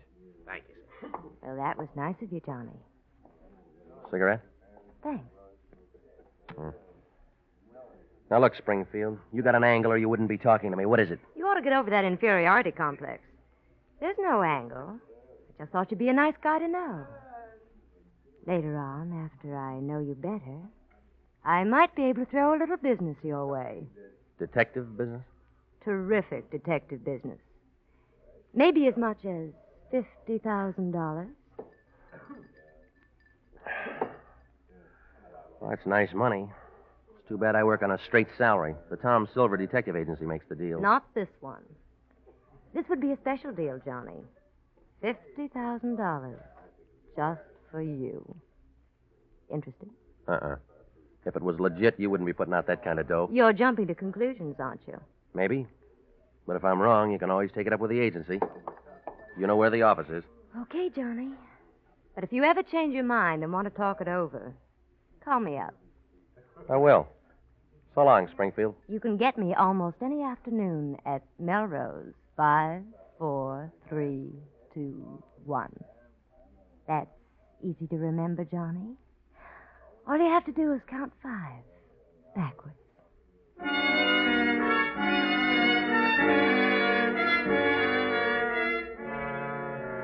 When you leave the Golden Sparrow, you're sure you've seen the last of Alice Collins, aren't you, Johnny?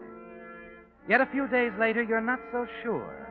Your boss, Mr. Silver, has you on the carpet again, and you have an unpleasant feeling you'll soon be out of a job. $50,000 is a lot of money, and Alice herself is something to ponder over. She's really beautiful, isn't she, Johnny? You can't forget her lovely features, her low musical voice. The things she said keep repeating themselves. $50,000 just for you. It's easy to remember, Johnny. Melrose, 5, 4, 3, 2, 1. All you have to do is count 5 backwards. A few afternoons later, you enter a drugstore, cross to the phone booth, lift the receiver, deposit a coin, and reach for the dial. You can get me at Melrose, 5, 4, 3, 2, 1. That's easy to remember, Johnny. All you have to do is count 5 backwards.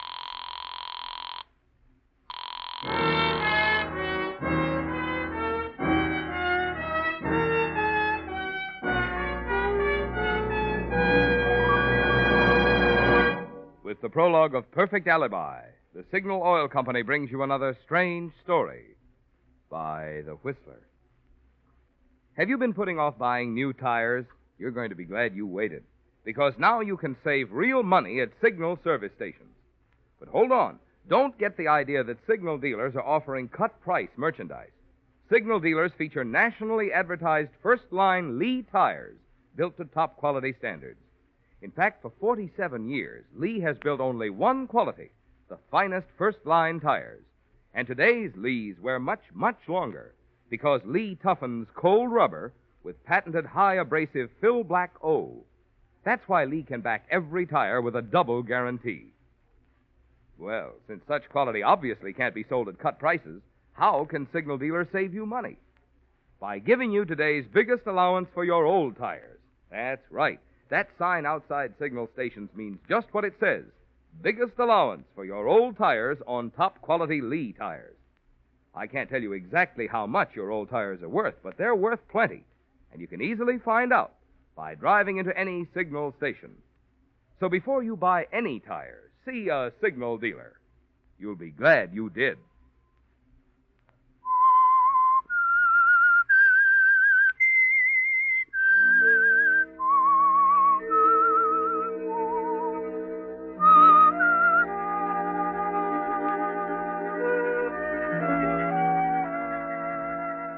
Well, Johnny, a few days ago when you left the Golden Sparrow after your pickup tete-a-tete with Alice Collins, niece of the multimillionaire lumberman Charles Collins, you didn't expect to see her again, did you? You're a licensed private detective, and she sounds like trouble. But with things piling up on you as they have, you decide you were a little hasty. An hour after phoning her, you drive to a modest little apartment building on Fountain Avenue near Cahuenga. Curious but still cautious, you knock lightly on the door.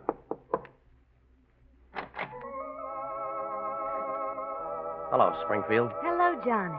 Come in. You still like music, don't you? Mm-hmm. I've got a good memory, too. You have at that. Here, let me take your hat. Then we'll go in the sunroom. Okay.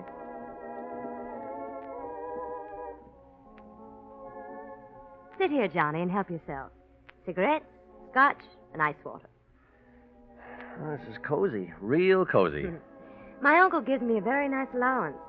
I spend every weekend with him, out at his home near the ocean. That's quite a home, from what I hear. Swimming pool, badminton court. Mm-hmm. But I'm young and like to go places.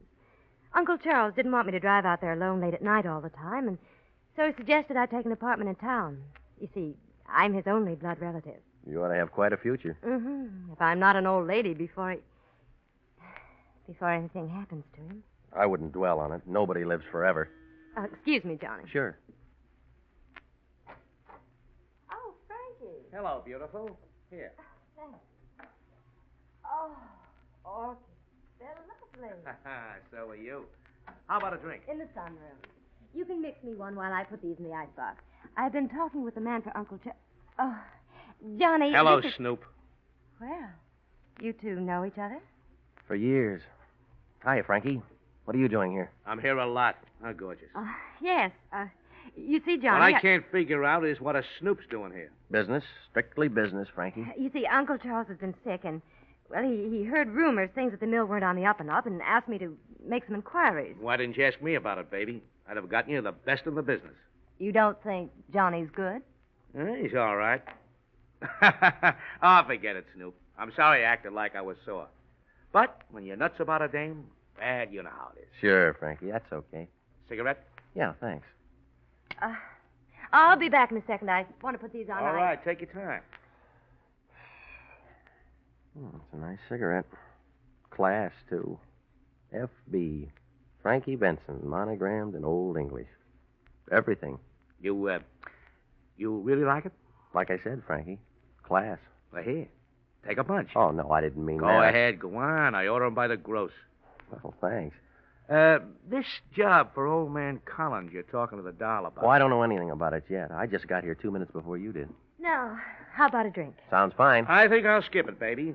You got to talk to Snoop here. I'll pick you up at dinner around 7, okay? Sounds fine. Good. Drop around later on, Snoop. Say around 5:30. I might have an idea for you. 5:30 it is. So long, Frankie.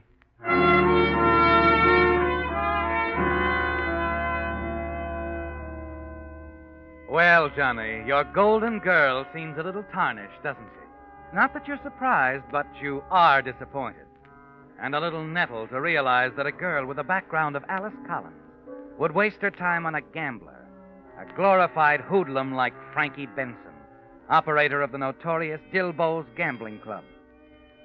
After Frankie's departure, you make no attempt to hide your annoyance. Nice friends you got. Honestly, Johnny, it's not what you think. What do I think? You think I'm Frankie Benson's girl? Well, aren't you? No. He thinks so. I know he does. The way things are, I've had to let him think so. I owe him money, Johnny, a lot of money. Oh. So the lady did gamble and lose. Yes, she did.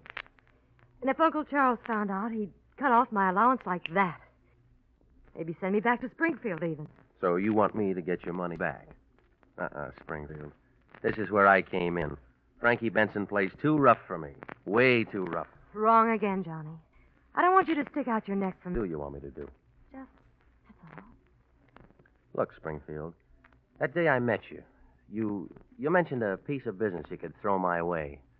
$50,000 worth. I said we'd talk about that after I knew you better. Now, how long is that going to take? Not very long, I hope.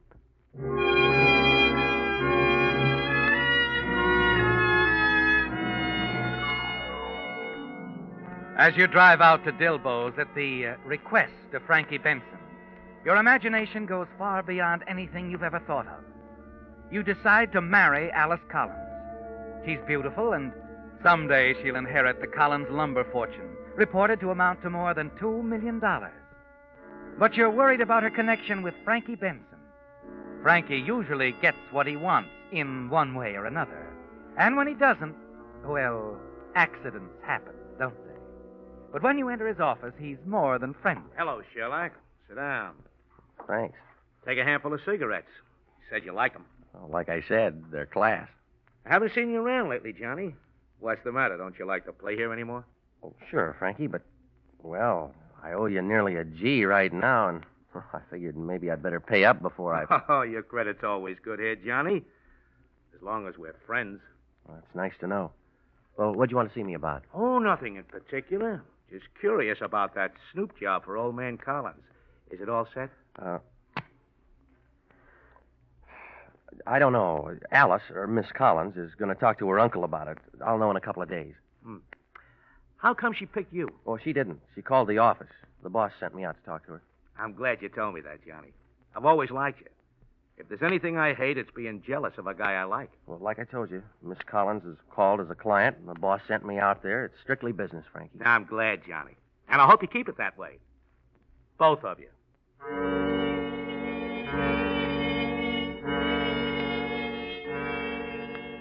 Frankie Benson's cordial manner doesn't fool you for a minute, does it, Johnny? It only makes his thinly veiled threats more pointed. Frankie Benson is still a gangster of the old school. And you have no intention of giving up Alice Collins. But you decide you'd better be careful.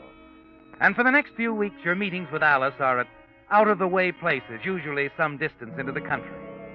You're determined that nothing is going to prevent your marrying her and enjoying the fortune which will be hers after the death of her uncle. The idea of her uncle's quick departure doesn't seem to shock you at all anymore, does it, Johnny? She says nothing further about the business deal she mentioned. Finally, as you decide it's time for a showdown, she phones you late one evening and asks you to drop by her apartment. She seems tense and excited. Frankie Benson dropped in this afternoon, Johnny. He wasn't very pleasant. Now, look, you're playing with dynamite leading that guy on. He always takes care of Welchers, and when he goes nuts over a dame, he really goes nuts. The last dame that tried to fool him had a very peculiar accident. She fell on a letter opener and cut herself bad. I know. He told me about it today while I was opening the afternoon mail. He gave me an ultimatum, Johnny. Marry him or pay up in 2 weeks. Well, can't you figure some way to get the money from your uncle? $33,000? Not while he's alive. Of course, he could go any time. He's a restless sleeper. He's got asthma, high blood pressure, and a weak heart. He might even get tangled up in the bedclothes some night and smother. You think that might happen? It could. And if it did, there'd be $50,000 in it for me, right? Yes, $50,000 just for you.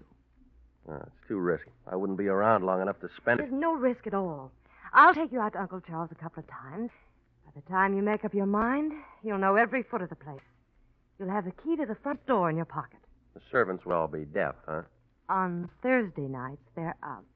Except Whitcomb, the butler. He's always there in case Uncle Charles needs him. Wait a minute. You'd expect me to... Whitcomb's no problem. No problem at all. He always reads in the library near the phone. You see, you'll open the front door at 11 o'clock. At 2 minutes before 11, I'll phone. When he answers, I'll hold him for 10 minutes at least. That'll give you all the time you need. Uncle Charles' death will be the most natural thing in the world. Doctor says it could happen any time. Mm-hmm. You really got it figured out, haven't you? A long time ago. Yeah, well, I'm afraid you picked the wrong guy. Too many chances for a slip-up. Things could go wrong. The doc might get suspicious, find it was murder. What if he does? You won't be connected with it. You'll have a perfect alibi. What? You'll be with me at my place all evening. There's no reason to think that I'd wish my uncle any harm. We'll have a few drinks. You can leave your fingerprints over everywhere. Forget your cigarette case, your top coat. It'll stand up. What about it, Johnny? 50,000's not enough. After the will's settled, I'll double it. No, that's not enough either. I'm not interested in the money anymore. I want you, Springfield. I want to marry you. Do you think I'd ever let you get away from me, darling? I like that. So did I. What about next Thursday, Johnny? Maybe. I got to figure out the other half of the problem first. The other half? Frankie Benson. As long as he's around, what happens to your uncle won't mean a thing.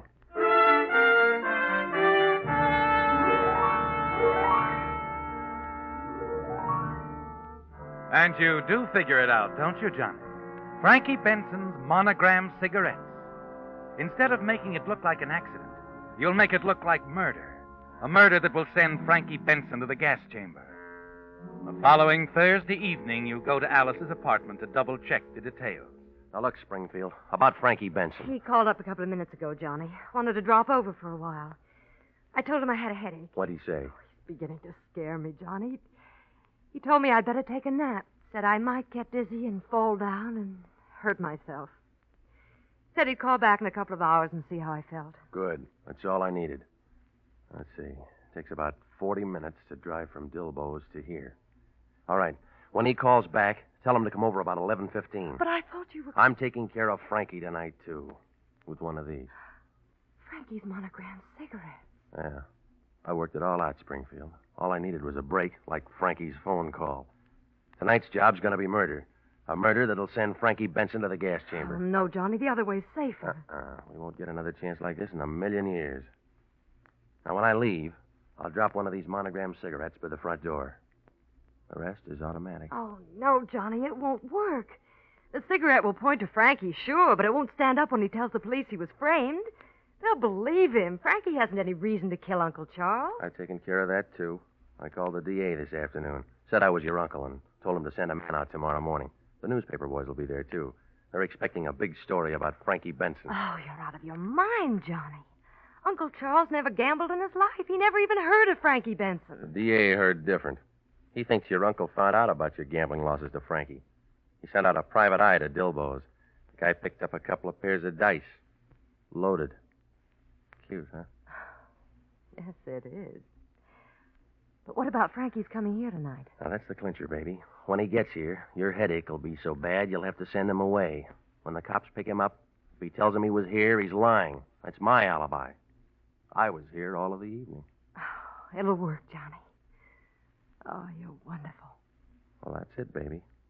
With you to back me, it can't miss. Wish me luck, Springfield. All the luck in the world, darling. Hurry back. Well, I'm not coming back tonight, baby. Our alibi is all set. The evidence will back us up. I think it's better if I just hole up at home for a day or so, huh? I guess you're right. Now, look, don't forget to phone the butler just before 11. I won't. Come here, Johnny. Huh? That's for luck, darling.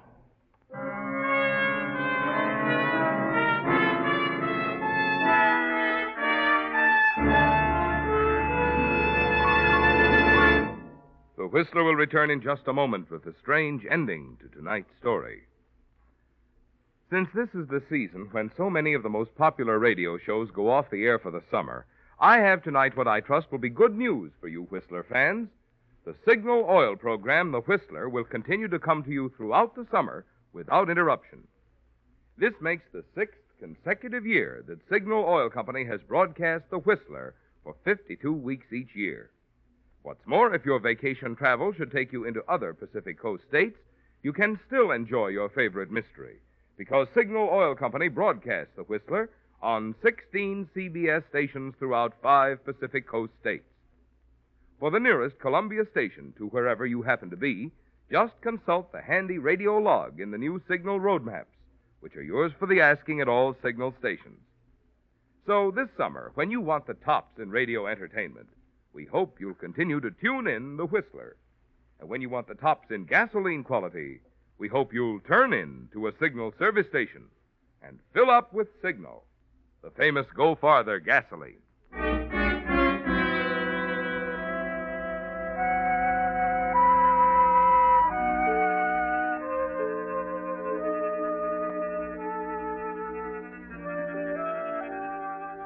Taking care of Charles Collins was easy, wasn't it? Everything went exactly as you planned. And it came easy to you, didn't it, Johnny? You even slept soundly afterward. The following morning, lolling back in your one comfortable chair, you read the whole story in the papers. It's all over the front page. Lumber King murdered. Police solved case in record time. Killer apprehended. Everything worked out exactly as you planned, didn't it, Johnny? And in a few months, you'll marry Alice Collins and the Collins fortune. As the doorbell rings, you decide it must be another bill collector. That amuses you, doesn't it? You stroll leisurely to the door and turn the knob. Well, it's you, Lieutenant. Hello, Jennings. Come on in, boys. No, haven't got time, Johnny. Besides, we can talk better downtown. Get your hat. Is that official? Very. Murder, Johnny. Collins killing last night. Oh, yeah. I was just reading about that when you came in. You've been seeing a lot of his niece lately, haven't you, Johnny? Yeah, sure. She's a client of mine. I was with her last night, at her apartment, as a matter of fact, from 9 until, well, nearly 1 this morning. Is that an official statement? Of course it is. Make a note of it, Jennings. Oh, as a matter of fact, we know all about that, Johnny. You left your fingerprints all over the place. You must have been pretty high. You even forgot your overcoat and cigarette case. Well, I'll admit we had a few drinks. But what's the idea, Lieutenant? The morning paper says you've already nabbed the guy that killed Collins. Yes, we have. Frankie Benson. He was a little noisy making his exit.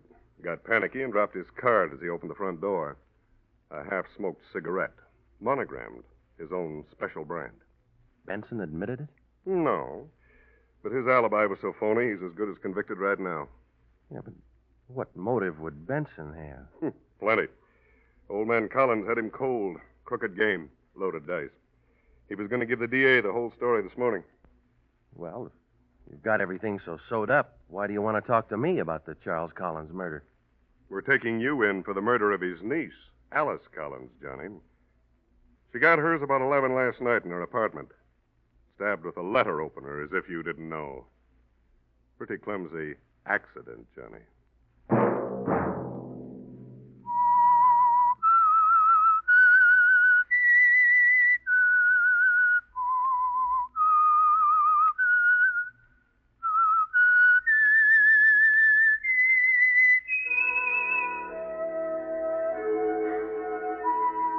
Let that whistle be your signal for the Signal Oil program, The Whistler, each Sunday night at this same time.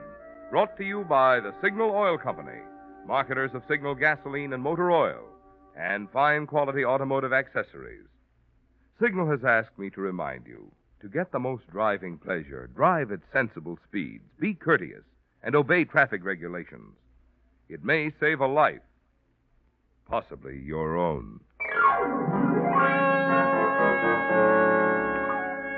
Featured in tonight's story were Jack Webb, Doris Singleton, and Eddie Marr. The Whistler was produced and directed by George W. Allen, with story by Ed Bloodworth, music by Wilbur Hatch, and was transmitted to our troops overseas by the Armed Forces Radio Service. The Whistler is entirely fictional, and all characters portrayed on The Whistler are also fictional. Any similarity of names or resemblance to persons, living or dead, is purely coincidental. Remember at the same time next Sunday, another strange tale by The Whistler. Marvin Miller speaking. This is CBS, the Columbia Broadcasting System.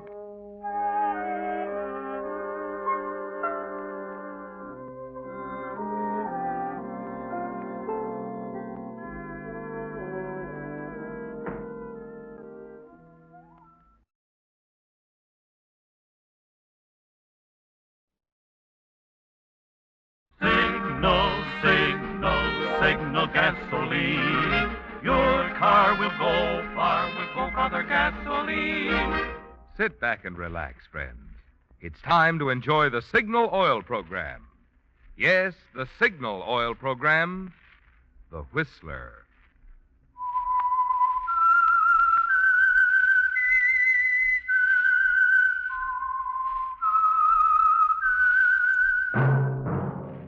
That whistle is your signal for the Signal Oil program, The Whistler.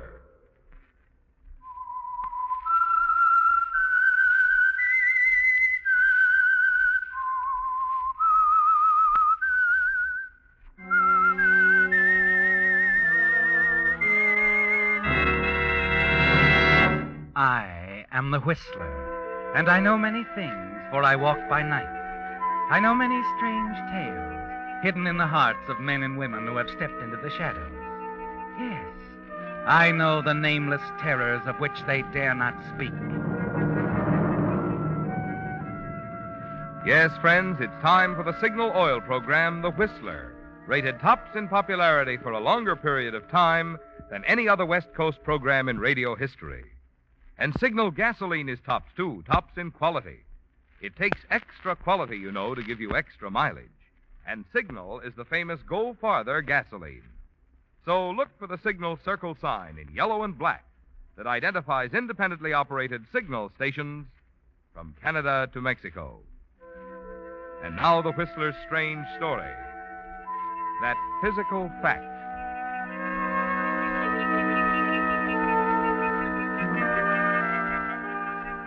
The captain on the bridge of the luxurious liner shaded his eyes from the white glare of the tropic sun. His gaze swept over the tiny deserted island, past the patch of white cloth flying from the top of a slender palm tree near the shore. Then he moved quickly to the quarterdeck, stood quietly by as the ship's doctor leaned over the half-unconscious person they'd just brought aboard. The details weren't available immediately, but when the story was pieced together, they discovered that it began some weeks before. Yes, it had all started weeks ago on an island several hundred miles away. On the docks beside the old freighter stood Professor Hilary Merrill, surrounded by a dozen huge packing cases, the successful result of more than 2 years of scientific research. It had been a large task indeed for such a small man, and the professor was a small man. People had never let him forget that physical fact. The loud laughter of 2 seamen nearby interrupted his thoughts. Hey, ain't that just the way the little professor struts around, huh? Yeah, like he owned the world. Yeah, he sure likes to give orders. The little guy really gets a big charge out of pushing big guys around, showing them who's boss. What's he trying to prove? What else? That it ain't the size of a man that counts. It's the brains.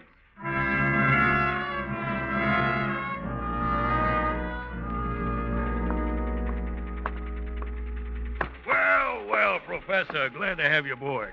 Thank you, Captain. Certainly been hearing things about you, Professor. Your research and all. I've tried to do my job. A big job, too. And for a man your size... If you don't mind, Captain, the physical fact has little to do with a man's brain. No offense, Professor, no offense.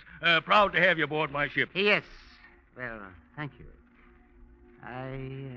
Something wrong? Oh, no. Just noticed the young lady coming aboard. Hey, class. Nightclub entertainer or something? Lily, Miss Lane is little more than just a nightclub entertainer, Captain. I believe I'll say hello.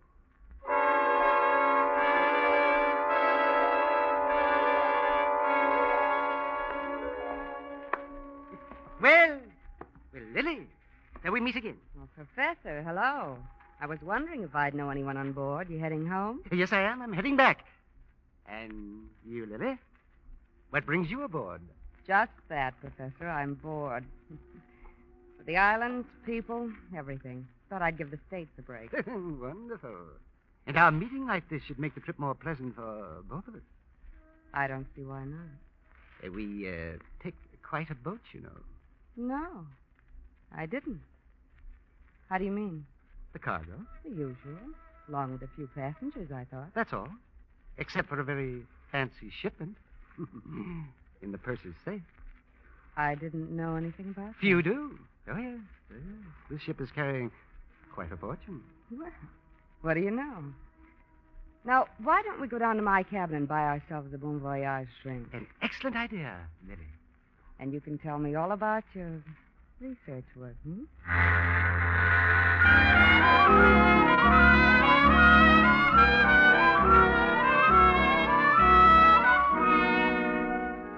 You enjoy the company of this young lady, don't you, Professor? And she seems properly impressed with all that you say and do. Then, the second afternoon out at sea, as you're taking a turn about the deck alone, you pass the lifeboat section and hear voices, familiar voices. Lily's and someone else. Casual conversation, and I think it's worth thinking Well, about. don't worry, baby. I'd throttle him in a minute if he gave us any trouble. Casey, I tell you, he made a point of mentioning the money. It's just a coincidence. The guy was trying to impress you. Nothing's going to go wrong. You talked to Andy? He's still with us. He's in like a glove. He's tired of being third officer on this mud scow. He'll tip us when the time is ripe. I'll open that safe like a soup can. How, Casey? How are you going to do it? Like I've done it 100 times with a blowtorch. At night, when they change the watch. A blowtorch? There's not even any smoking aboard. Isn't that dangerous with a cargo of gasoline? Not when you know what you're doing, sweetheart. Well, you'd better stay out of sight. The professor will remember you. That business in Tahiti he won't forget. No, I won't forget either. I got a score to settle with the little man. If he gets in my way again, I'll kill him. I'll break him like a stick. Stick? A stick, Casey. That's good.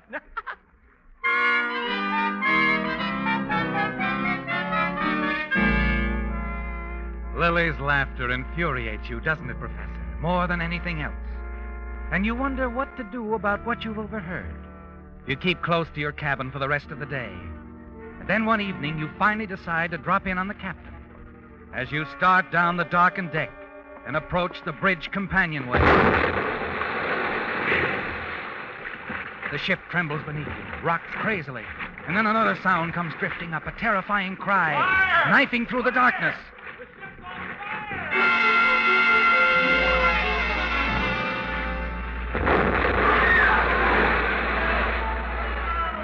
Suddenly, you seem to be in a hot, searing vacuum. The pressure becomes unbearable. You want to scream, but you can't. Then the vacuum breaks. You're spinning through the air, and then you hit the water. The rest is a blur, a horrible nightmare.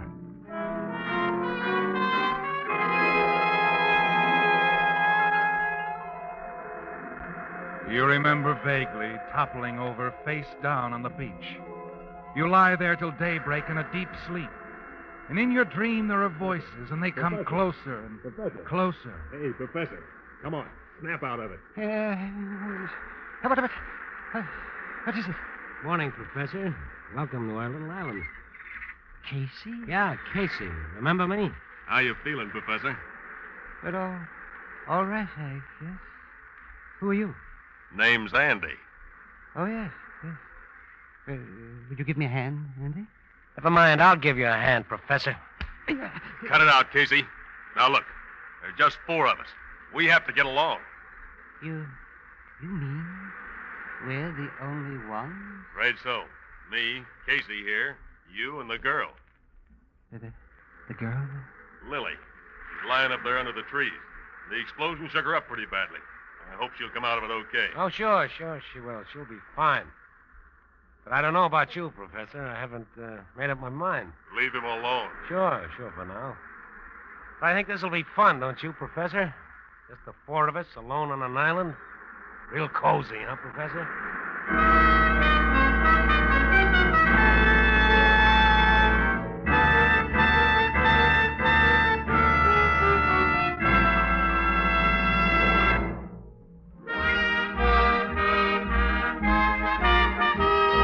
That out-of-gas driver on Signal's new cartoon billboard inspired Ed Steen of Los Angeles to send in this little limerick. There once was a driver who set forth in his car, but wound up on a bicycle's handlebar, for he ran out of fuel, an experience most cruel. With Signal, he would have gone farther, by far. Signal, signal, signal gasoline. Your car will go far with go farther gasoline. Ed Steen certainly hit the nail on the head when he said that the embarrassed motorist on the billboard would have gone farther with Signal. But a limerick, alas, just doesn't have room to include all the benefits you enjoy when you fill up with Signal, such as when you step down on your throttle and discover their alert flashing signal pickup, plus smooth, quiet signal power to spare. For like birds of a feather, mileage and performance go together. So whether you're looking for economy or just plain honest-to-goodness driving pleasure, remember the advice on those billboards you're seeing. Next time, fill up with Signal, the Go Farther gasoline.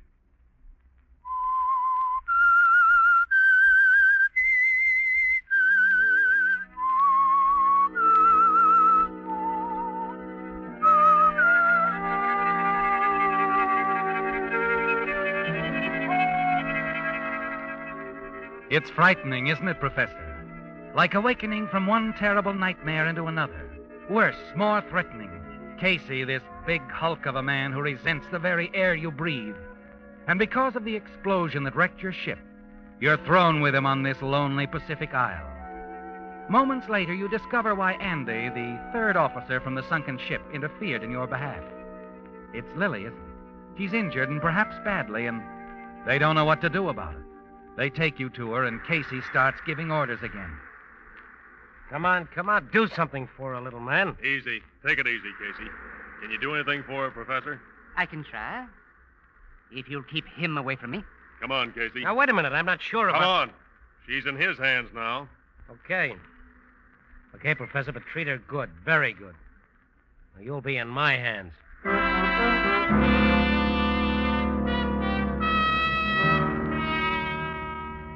The balance of power changes swiftly sometimes, doesn't it, Professor? Brains for brawn, and you've won the first round. You smile as you turn to examine Lily. Her injuries aren't serious, you're sure of that. But you have no intention of revealing it to Casey. You make her comfortable, talk quietly, reassuringly, and then you notice something else, a small black bag. Well, the money. They did get it after all. Money. Oh, what does it matter? Who's going to use it now? Better that you rest, Lily. And don't worry too much. Everything's going to be all right. Professor, I'm sorry. I hope you don't hate me. Oh, no. No, indeed. I'm thankful for you, Lily. Yes, I'm thankful that you're here. Now, you just lie back.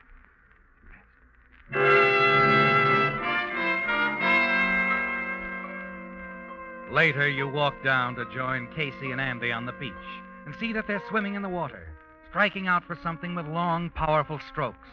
You marvel at their strength as you see the object of their efforts, a wrecked lifeboat on the reefs. Minutes later, the two men have the gray hulk beached. It's almost a complete wreck, but lashed securely in the prow of the boat are two casks of water, a heavy axe, and in one remaining watertight compartment are several tins, emergency rations of meat and biscuits. Hey, this is a break. Look at that, Casey. Food and water. Wonderful. Hey, give me that. I'm going to buy myself a drink. Casey, put that down. What? I said, put it down. Listen, you, since when are you... Hold it, Casey. Each drink you take puts us all that much closer to oblivion. We can stay here, oh yes, eating, drinking up our lives day by day. Or we can make an attempt to save ourselves. What do you mean? A raft. We can build a raft. Yeah, out of what? This shattered lifeboat, the canvas, the trees. Anything we can lay our hands upon. He's got something there, Casey. Sure. Suppose we do build a raft. We end up in the middle of nowhere. How do we know we got enough food and water? We don't. At best, it's a hit-and-miss proposition. We might hit. I'm game. Anything's better than sitting here letting that burning sun fry our heads off. What's the first move? I'll have to have time to figure out our chances. You must all give me your full confidence. I must also be given complete charge of the food and water. What? I've traveled these waters extensively. There were many other expeditions, you know. Concerning navigation, I know the stars like the palm of my hand. But most important of all, I know the approximate position of this island. Yeah? Where are we, Professor? That knowledge, Mr. Casey, I will keep to myself. You see, that's my passport to safety. My insurance that all of us will leave this island together.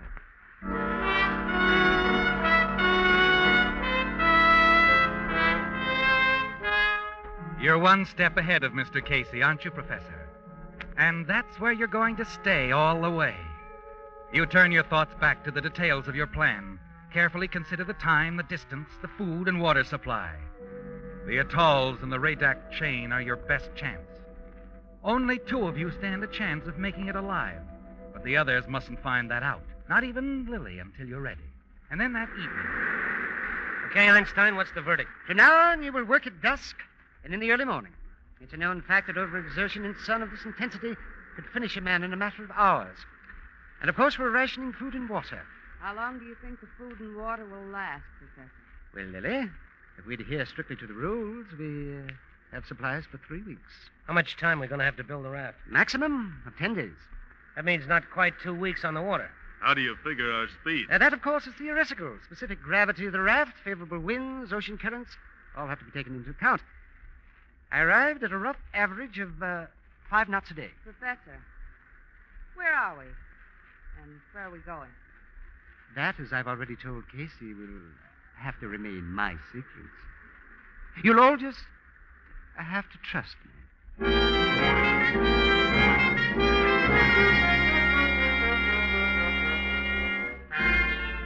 In the week that follows, the work of building the raft progresses under Casey's supervision. You spend all your time weaving palm strands into a sail, taking care of Lily. And then early one morning, as you pause in your labors, you glance up. And a few feet away, resting on one elbow, Lily stares at you, a faint smile on her lips. Good morning, Lily. Have a good sleep? Uh-huh. How do you feel? Oh, I'm still weak as a kitten, I'm afraid. I'll get you some biscuits and water. Not later. Right now, I'd rather talk. You know, you're pretty smart. And what's amusing? The way you handle those two big hulks, Casey, Andy. I find it very amusing. I kind of like it, Professor. I've always liked a man with brains. Then how is it that you and Casey... well, I mean... Oh, he's all right. I figured he'd do till something better came along. I see. I guess I've always felt that someday I'd run across just the kind of a guy I wanted. Nice sort of guy, and smart. And all the Caseys in the world could drop dead for my dough. And speaking of money... A little black bag here, Professor? Is that what you're thinking about? You're in. I've already talked with Andy. He'd cut you in for a share. And Casey? What did he say? Casey's been outvoted. He's sore, but there's nothing he can do about it. So you're in. That's fine, Lily. That's fine. Professor. Yes? Don't get me wrong. I'm not fishing for information. I don't care where we are, where we're going. Just as long as I get there. What is it, Lily? Do you really think we have a chance? The four of us? We have a good chance, yes. A couple of smart people would stand a better chance of making it, wouldn't they? I mean, food, water, and everything. Yes. 2 smart people would have a better chance than 4, Lily. A much better chance.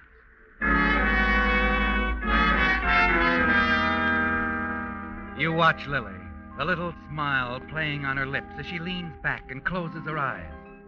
And you know what's on her mind, don't you? Yes, it's all very clear to you. That night, while the others sleep, you hurry to the food cache. Moments later, you're back. You carefully approach the sleeping Casey, place 2 whole biscuits under the palm branches that serve as his mattress. And then silently, you slip back to your own bed to wait for morning and the opportunity to speak with Andy alone.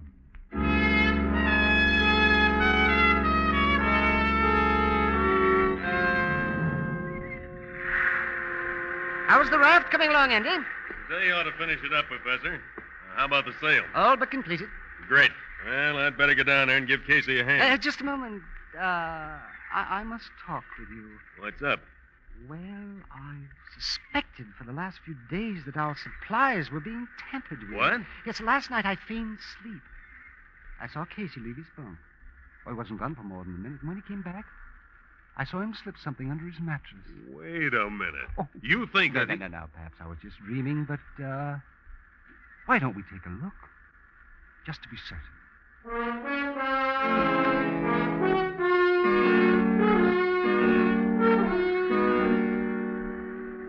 How do you like that? 2 whole biscuits in his bunk. Just wait till I get my hands on... No, Andy. No, wait. We must be very careful. Something must be done about it, yes. A man like Casey is dangerous in this situation. He threatens our own lives. Why don't I just go down to the beach now and... No. I have a better idea. Now, tonight, when everyone's asleep, you must go to the food cache and wait. And if I'm thinking correctly, Casey eats his stolen biscuits at night. And if that's the case, well, he'll get thirsty. Sure. And I'll give you odds you'll have a nocturnal visitor.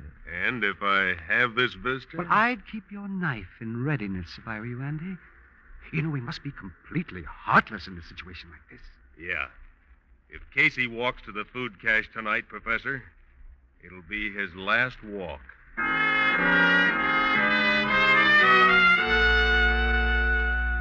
Late that evening, the raft is completed. And now you're ready to make the next move in your plan to turn the 2 men against one another. It was easy to sell Andy the idea. He'd trust you. You could talk to him, give it to him straight, because that's the kind of a person he is. But Casey isn't going to buy as easily. You've thought it over very carefully, haven't you, Professor? You know exactly how you're going to approach Casey. And with your help, Casey will sell himself on the idea. That night at the water's edge, you managed to get Casey alone. What do you mean we're going to have to cut down on rations? We're starving now. But it's just that the food isn't holding out as long as I thought it would. I can't understand it. I must have miscalculated. Oh, you miscalculated, huh? What are you trying to pull? But you don't think I've been stealing it? Why, Casey, I swear that If you're not dipping into the grub, then who is? Now, come on, I want answers. Handling the food is your department. You're responsible. But I know, but I can't stay awake 24 hours a day watching you and Andy, can I? Andy? Well, listen, Casey, I don't know that this means anything, but several nights lately, I think I've seen Andy coming from the food cache. Andy, huh? Well, Professor, you can sleep tight tonight. I'm going to stay awake.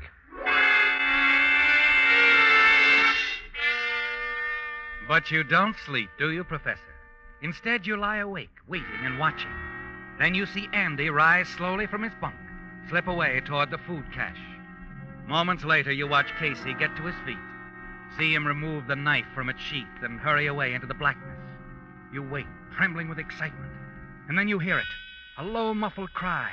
You can hear the battle in the darkness. You glance over at Lily. She's still asleep. And then, as suddenly as it began, all is quiet, except for the sound of the surf. It's all over, isn't it, Professor? Quickly, you get to your food and run toward the food cache. Moments later, you're back by Lily's side, shaking her gently. Lily? Lily? Yeah? Oh, it's you. Hello, Professor. Lily? Remember those two smart people you were talking about? Well, it's all set for them now. What do you mean? There's been a fight down at the food cache. Casey and Andy. They're both dead.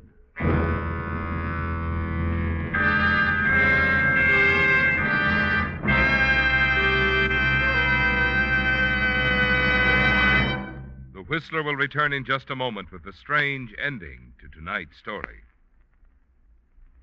Many of you are thinking of putting new tires on your car before starting on your vacation trip. So here are some important facts to remember for most value per dollar. In both mileage and safety, your best buy is a first-line, I repeat, first-line tire. And to be sure you're getting first-line quality, you'll be wise to choose a Lee tire made by Lee of Conshohocken, who for 47 years has made only one quality, the finest of first-line tires. Typical of Lee's superior construction, the rugged cold rubber that goes into Lee tires is now toughened even more with patented Fill Black O. That's one reason today's Lee tires actually wear longer than ever before, and why signal dealers can now back every Lee tire with a double guarantee. And best of all, you can now trade your smooth old tires for these extra long-wearing Lee first-line tires at surprisingly small cost. Stop by a signal station and get the facts and figures. You'll find that sign outside signal stations means what it says. Biggest allowance for your old tires. And we do mean biggest.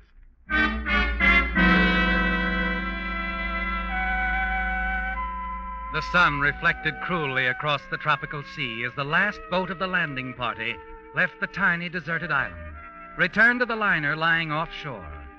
The officer in charge moved quickly up the rope ladder to the ship and hurried along the deck.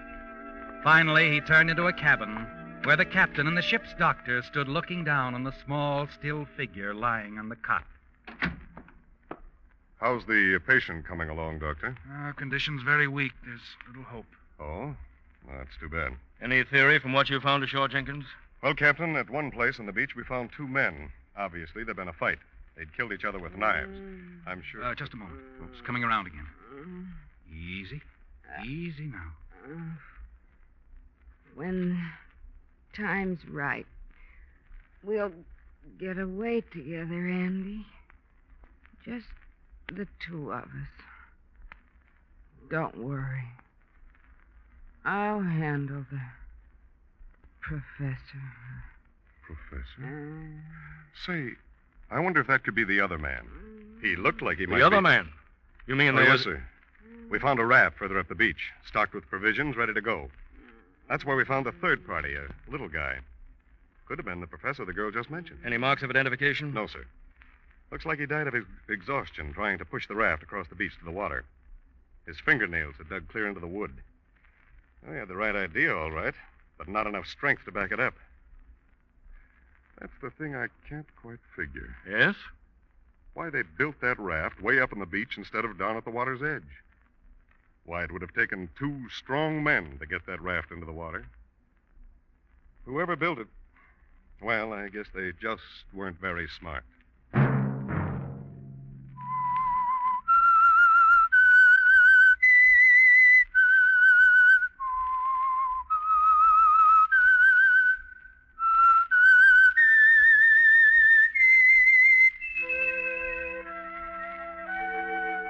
Let that whistle be your signal for the Signal Oil program, The Whistler, each Sunday night at this same time. Brought to you by the Signal Oil Company, marketers of Signal gasoline and motor oil and fine quality automotive accessories. Signal has asked me to remind you, to get the most driving pleasure, drive at sensible speeds, be courteous, and obey traffic regulations. It may save a life, possibly your own.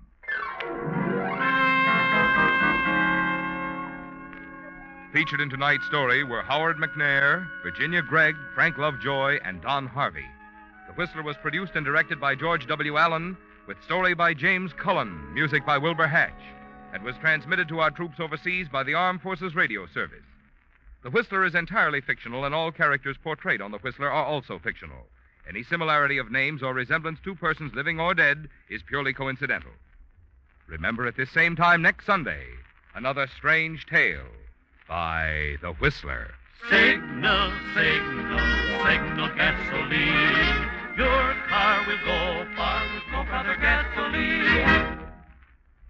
This is Marvin Miller speaking.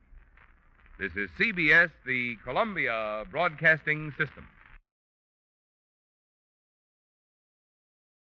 And now, stay tuned for the program that is rated tops in popularity for a longer period of time than any other West Coast program in radio history. The Signal Oil program, The Whistler.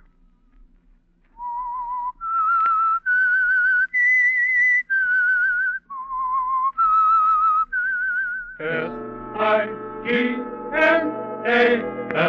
Signal, Signal gasoline.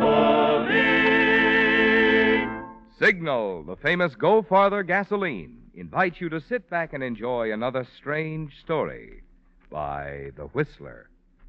For extra driving pleasure, the signal to look for is the yellow and black circle sign that identifies signal service stations from Canada to Mexico. And for Sunday evening listening pleasure, the signal to listen for is this whistle that identifies the Signal Oil program, The Whistler.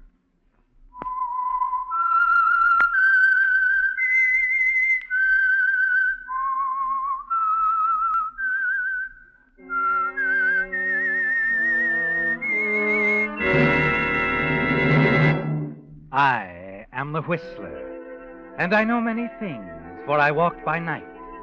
I know many strange tales hidden in the hearts of men and women who have stepped into the shadows. Yes, I know the nameless terrors of which they dare not speak. And now, The Whistler's strange story, Final Decree.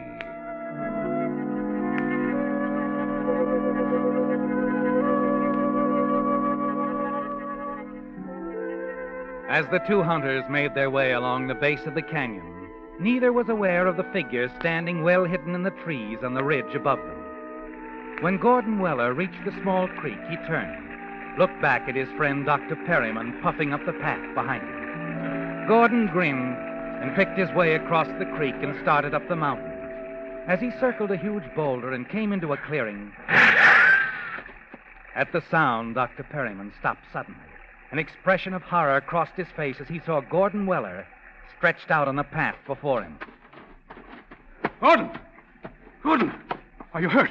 No, I guess I'm all right, Doc. Great Scott, you gave me quite a jolt. Here, let me give you a hand. Thanks. Thanks. I heard the shot. Saw you fall. I just stumbled, that's all. Lucky thing I did. What? Look at that tree there. That branch. Still swaying. A bullet must have nicked it. Good Lord. Shot came from somewhere up along that ridge. Crazy fool. I tell you, Gordon, some of these idiots who go hunting, I've a good mind to chase up there after whoever did this and... No, never mind, Doc. Well, I'd just like to go up there and give him a piece of my mind, by George. Say, you don't suppose it could be anyone in our party, do you? No, I don't think so. They're on the other side of the mountain. That shot could have killed you, Gordon, if you hadn't stumbled when you did. Sure. Come along, let's go back to the lodge. But doggone, I'd like to Don't get excited. It was just an accident.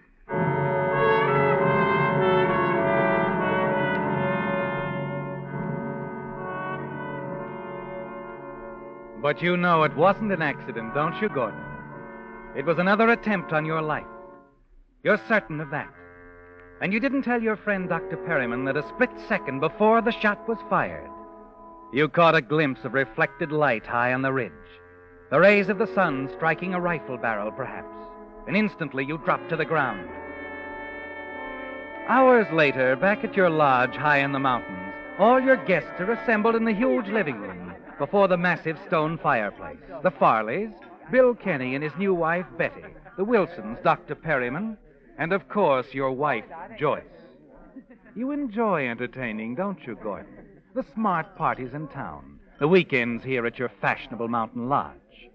Yes, you like having your friends around. The feeling of security that goes with it. I tell you, Joyce, this husband of yours is lucky to be alive. Gordy leads a charmed life, didn't you know? Nothing could ever happen to him. Well, that was a close one, all right. Charmed life, Joyce? Perhaps it's just that I'm careful. Say, who do you suppose that fool was up there on the ridge? Didn't know there was anyone else hunting in this neighborhood outside of our own little group. Didn't see anyone. Say, Joyce, you were over there on the ridge for a while. Did you see anyone? No, I didn't, Betty. Not a soul. I'm telling you, it's getting to be quite dangerous up around this neck of the woods. Isn't a season goes by without somebody getting killed. I certainly hope something can be done about it. Any suggestions, Doc, like bulletproof suits of armor for all hunters? Oh, wonderful idea. Well, now, perhaps that wouldn't be such a bad idea. Oh, no. I'd like that Say, idea. Billy, wasn't a friend of yours killed up here last year, Martin, Martin Benson? Yeah. Yeah, that's right, honey. Well, are we all just going to stand here holding our drinks? Why don't we, Yes, let's... Toast, huh? to our host and hostess, the happiest married couple I know. Oh, Billy. Outside of us, baby. Oh. To the Wellers, then. Joyce and Gordy. Thanks. Joyce and Gordy. Thanks. Yeah, they live happily ever after. Now I'd like to drink to you, darling. To you and your miraculous escape from death. Thanks, Joyce. You were lucky, weren't you, Gordy? Not lucky, darling. As I said before, just careful. You watch Joyce as she smiles at you and then turns and walks away and mingles with the guests. A quarter of an hour later, you manage to slip away, hurry into your den, to the cabinet where you keep your gun collection. Opening it, you remove a dueling pistol. It takes only a few minutes for what you have to do. Then you step out on the terrace and stroll casually along the flagstone walk, puffing quietly on a cigarette. Then voices from the garden reach you. I didn't know. Sure, baby, sure. So you didn't know. But look, we don't mention the name Martin Benson around here. Okay, I'm sorry. It's just that Martin was Gordy's best friend. They were pretty close, and Martin's death sort of knocked Gordy for a loop, that's all. Okay, but from what I heard... And what have you heard? Well, Billy, maybe this Martin Benson wasn't such a good friend after all. What do you mean? Well, wasn't there some talk about Martin playing around with Joyce? And Gordy never knew about it. That's enough, baby. Well, that's what I heard, Billy. Okay, forget it, huh? So Gordy never found out, and it's just as well. Let's drop it. Okay.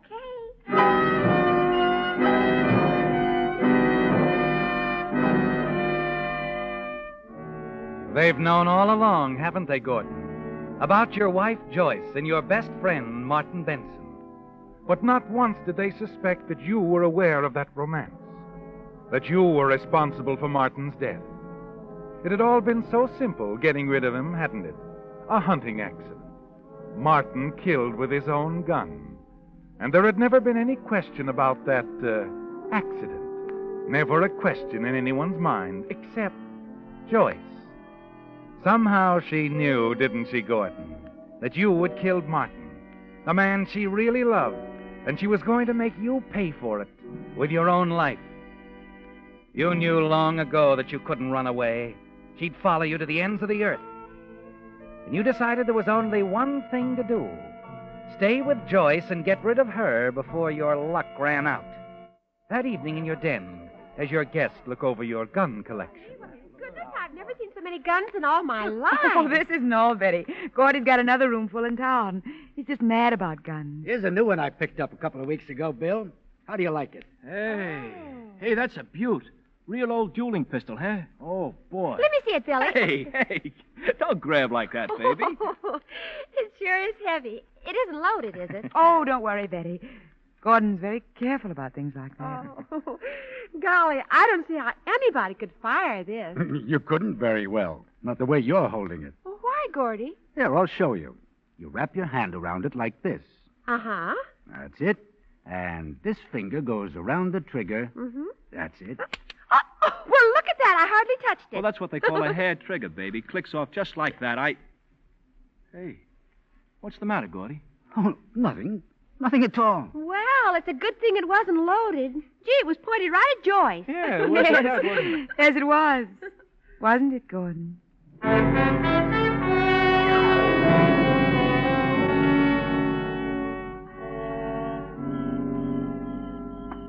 Gordon? Huh?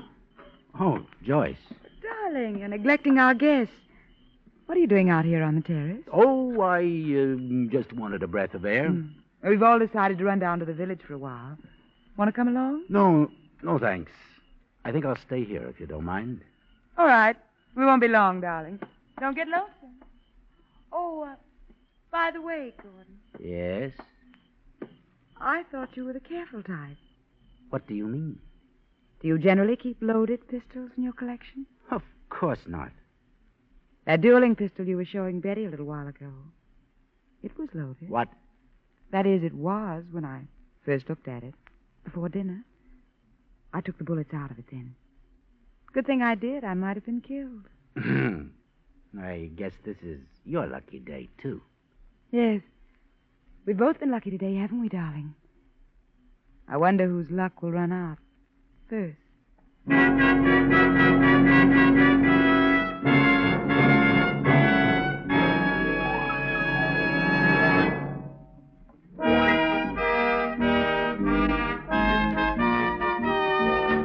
Apparently, we really started something last Sunday when we read Ed Steen's limerick about the out-of-gas driver on Signal's new billboard. For this week, from Riley Staples of Los Angeles, we received this limerick. There once was an actress whose name was Eileen, who ran out of gas and missed her big scene. She's now washing dishes, and oh, how she wishes she'd use Signal, the Go Farther gasoline. Signal, signal, signal gasoline. Your car will go far with Go Farther gasoline. Poor Eileen. Well, fortunately for you, your choice of gasoline may not make such a sudden difference in your career. But we certainly do know that switching to Signal can make a big difference in your driving pleasure. For with your very first tankful of the famous Go Farther gasoline, you'll begin to enjoy the swift, sure pickup and smooth, silent power that go hand in hand with Signal's good mileage. So the next time your gas tank gets thirsty, treat your car to the gasoline that's packed with go. Fill up with Signal and go farther.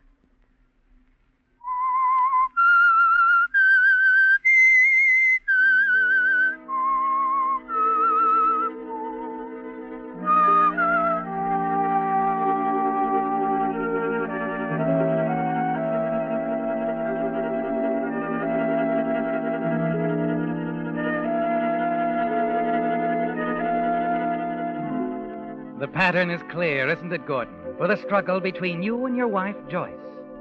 When Martin Benson died, it didn't end anything. Rather, it was the beginning of the quiet tension, the terror. You knew long ago that there would be no running away. A divorce from Joyce wouldn't settle anything. She'd follow you anywhere. She wants to kill you, doesn't she, Gordon? Somewhere, somehow, someday, she'll kill you if you don't kill her first. It's been touch and go for so long now, hasn't it? Between two would-be killers who appear to everyone else as a comfortably, happily married couple. But now another way occurs to you, Gordon. A frame-up against Joyce. Something to get her out of the way. If only you can make it look as if she tried to kill you. Give her the opportunity and then take advantage of it. You start to set this up in a conversation with your good friend, Dr. Perryman. Oh, come now, my boy. The idea that someone is actually trying to kill you is ridiculous. Fantastic. I don't think so, Doc. And you wouldn't either in my position. But, well, you were along right behind me when that shot came whistling out of nowhere on the ridge yesterday. Of course. A careless hunter, an accident. You said so yourself. Yes, but I've been thinking about it, Doc. Thinking about some other accidents, too. What? You remember several months back on the lake, my motorboat, the explosion? I was lucky to get out of it alive. Well, yes. Then a month ago, coming down the Ridge Road, my car suddenly going out of control. Hitting that telephone pole was the only thing that saved me from going over. The road is dangerous. Hairpin curves, and the way you drive. Yeah, fortunately, I wasn't speeding. See, here, Gordon. Do you mean to tell me that... Yes. Then yesterday in the canyon. But who, Gordon? And why? I don't know. Who would want to kill you? You're not disliked. Your friends, your wife, all loyal, devoted. I wonder, Doc. I wish I could believe that all the way. You can, Gordon. You should. Well, I'll try, of course. I'm telling you all this because of the kind of a friend you've been. I wish you'd remember this conversation, Doc. Frankly, I'm worried. Certainly I'll remember. I'll keep my eyes open, naturally. But you don't believe such things are possible. No, I didn't say that. Look, let's stop this talk, Gordon. You got me worried now.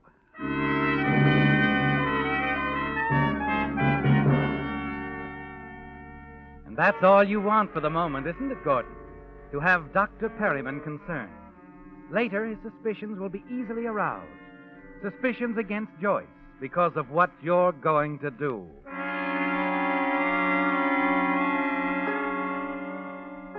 You wait now, casting around in your mind for some plan of action, the frame. It suggests itself a few days later at the lodge, just a small thing, involving an open gas jet on a gas heater. Gordon, are you all right? Betty, shut that thing off. Mm-hmm. What? Oh, he was only asleep. What is this? What's wrong? Say, isn't that gas I smell? You bet it is. And you better have something done about this jet. It's much too loose. Something must have fallen against it. What's happening? What's the excitement, Bill? Oh, it isn't anything. Oh, yes, it is, Doctor. Gordon was asleep here in the chair, and that gas jet was open. Now, how do you suppose... Well, it's very loose. Could have been an accident. I suppose. Yeah, it's dangerous. Oh, let's stop worrying about it. Just an accident. Don't you think so, Doc? Yes. Oh, yes, of course. What's the matter, darling? You're all right. Sure. We better have this heater fixed. That's all. The jet's loose. Really? I can't understand it.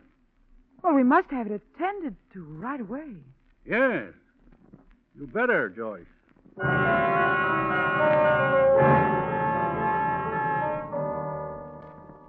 The look in Joyce's eyes is what you want, isn't it, Gordon? She isn't thinking of having the gas jet fixed. Not at all. She's thinking of what a convenient way this could be after all the guests have seen it. Yes, very convenient. Then you smile to yourself, deciding that you'll help her along with her plan. The following evening, you put it all in motion. It begins as your guests prepare to leave for a party at a neighboring lodge. Look, I'm sorry to back out at the last minute this way, but I've got a headache. A bad one. Oh, Well, I'd better stay here. Just take it easy. Get some rest. Oh, well, what about you, Joyce? Coming? Oh, of course, Betty. That is, unless Gordy'd rather I stay here. No, there's no need for that, Joyce. I'll be all right. You run along. You rest then. Maybe a little nap, Do you good? Yes, I'll stretch out in the den. Well, come on, kids, let's go. You want to come along in our car, Joyce? No, I'll take mine. I have some things to get in the village first. You run along. I'll join you at the Jellisons later. Okay. Let's away!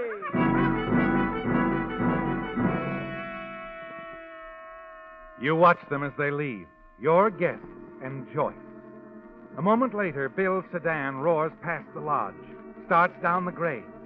Joyce's neat little convertible right behind it. She's up to something, isn't she, Gordon? The way she suggested that you rest so all of them could hear. You wait quietly in the den. Wait for Joyce to come back, as you know she will. And then... In here, Joyce. You don't seem surprised, darling. That you came back? No, I knew you'd be back. I thought perhaps you'd changed your mind about going over to the Jellisons. I only wanted to see if... I still have my headache. Would a drink help? Why, how thoughtful of you, dear. Yes, it might help very nicely. I'll fix a couple. Let me. No trouble, darling. Thanks. You know, Gordy, sometimes you're hard to figure out. Oh? And you're not at all. That sounds sarcastic. Merely appraising.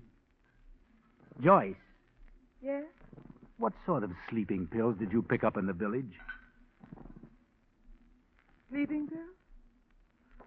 Whatever are you talking about? Here, your drink.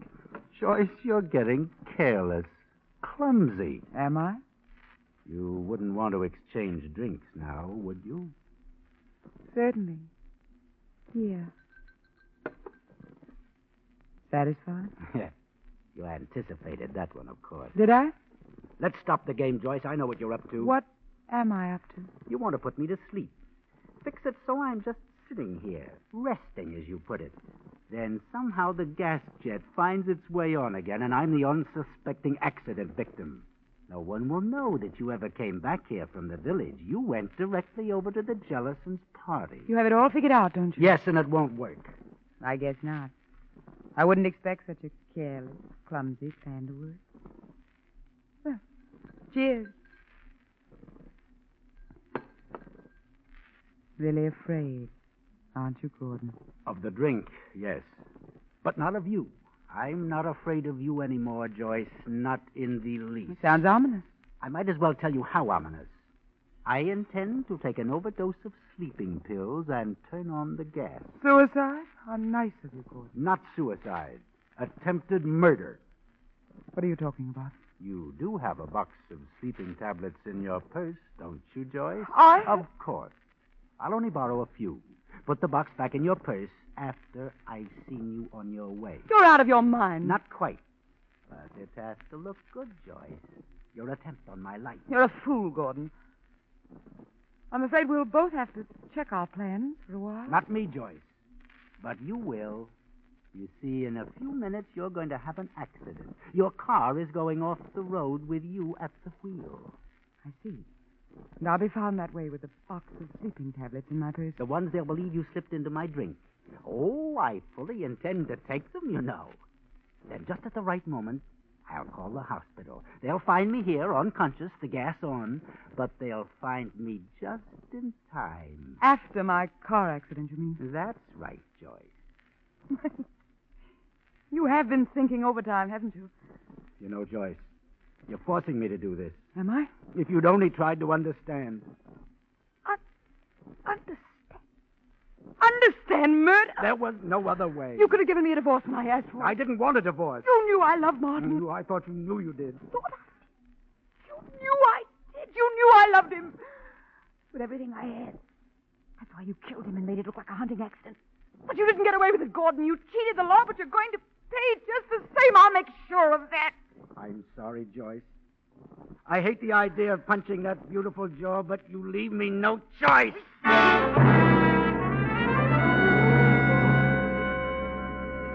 You carry the unconscious Joyce down to her car, place her on the front seat next to you. Then you start down the ridge road. And as you reach a sharp curve, you leap clear. Goodbye, Joyce. Goodbye for good.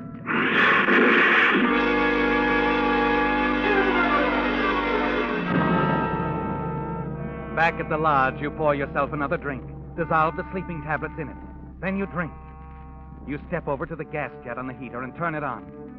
Sitting in the big easy chair, the telephone at your elbow, you wait. The minutes tick by. You find yourself becoming drowsy. Then you're sinking into a warm, black fog.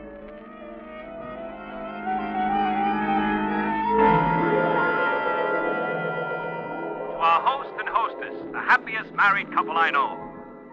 You shake your head. Try to clear the haze from your mind. I wonder whose luck will run out first, darling. You're breathing heavily now.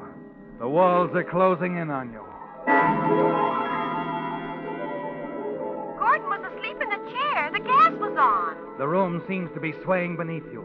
The black fog sweeps in again, and you fight to keep your eyes open.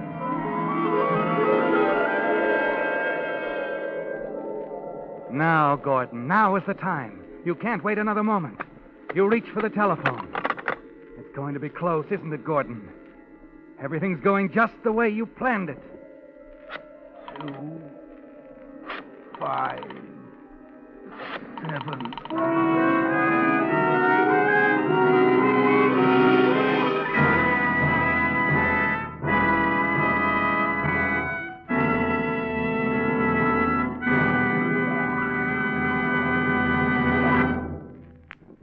The Whistler will return in just a moment with the strange ending to tonight's story.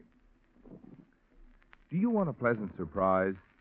Then the next time you're near a signal service station, drive in and ask the dealer how much trade-in allowance he'll give you for your old tires. The chances are your signal dealer will make you such a generous offer that you'll see the wisdom of trading for safe new tires now. What's more, the new tires on which signal dealers are giving this big allowance are not substandard second-line or third-line tires. They're first-line Lee tires. You know what that means. For 47 years, Lee of Conshohocken has made only one quality, the finest of first-line tires. In Lee tires, for instance, you get not only cold rubber, but Lee toughens it still further with patented Fill Black O. This is typical of the built-in extra quality that is making today's Lee tires actually give 30 to 40% more wear than ever before. That's why it's real news when you can save money on tires like these. To remind you of this opportunity, there's now a sign outside every signal station which says, "Biggest allowance for your old tires on top-quality Lee tires." Drive in where you see that sign and find out from the signal dealer just how little it will cost you now to enjoy carefree summer driving on safe, new Lee tires.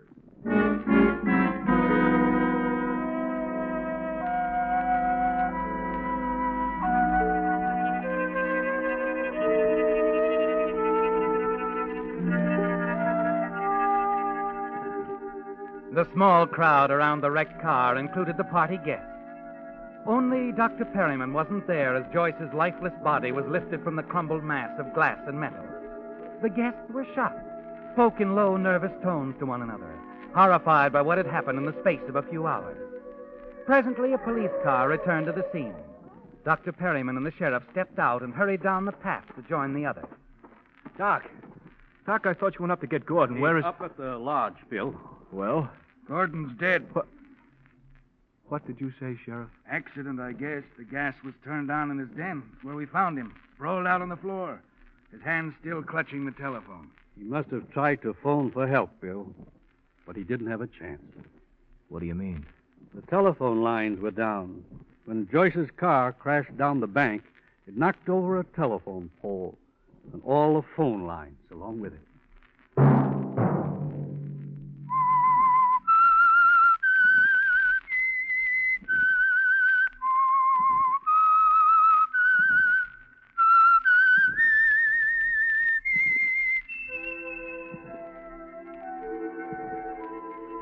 Let that whistle be your signal for the Signal Oil program, The Whistler, each Sunday night at the same time. Brought to you by the Signal Oil Company, marketers of Signal gasoline and motor oil and fine quality automotive accessories. Signal has asked me to remind you to get the most driving pleasure, drive at sensible speeds, be courteous, and obey traffic regulations. It may save a life, possibly your own.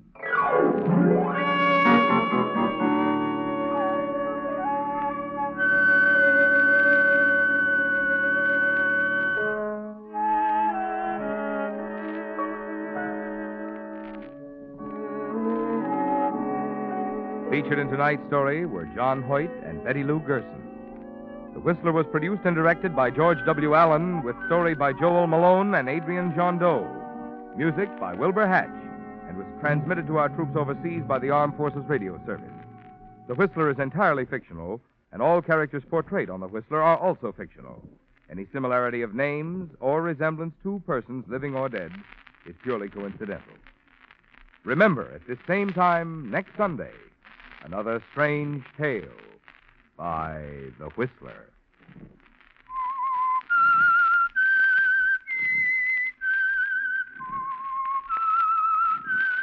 S-I-G-N-A-L, Signal, Signal gasoline.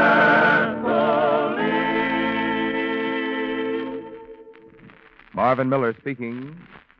This is CBS, the Columbia Broadcasting System.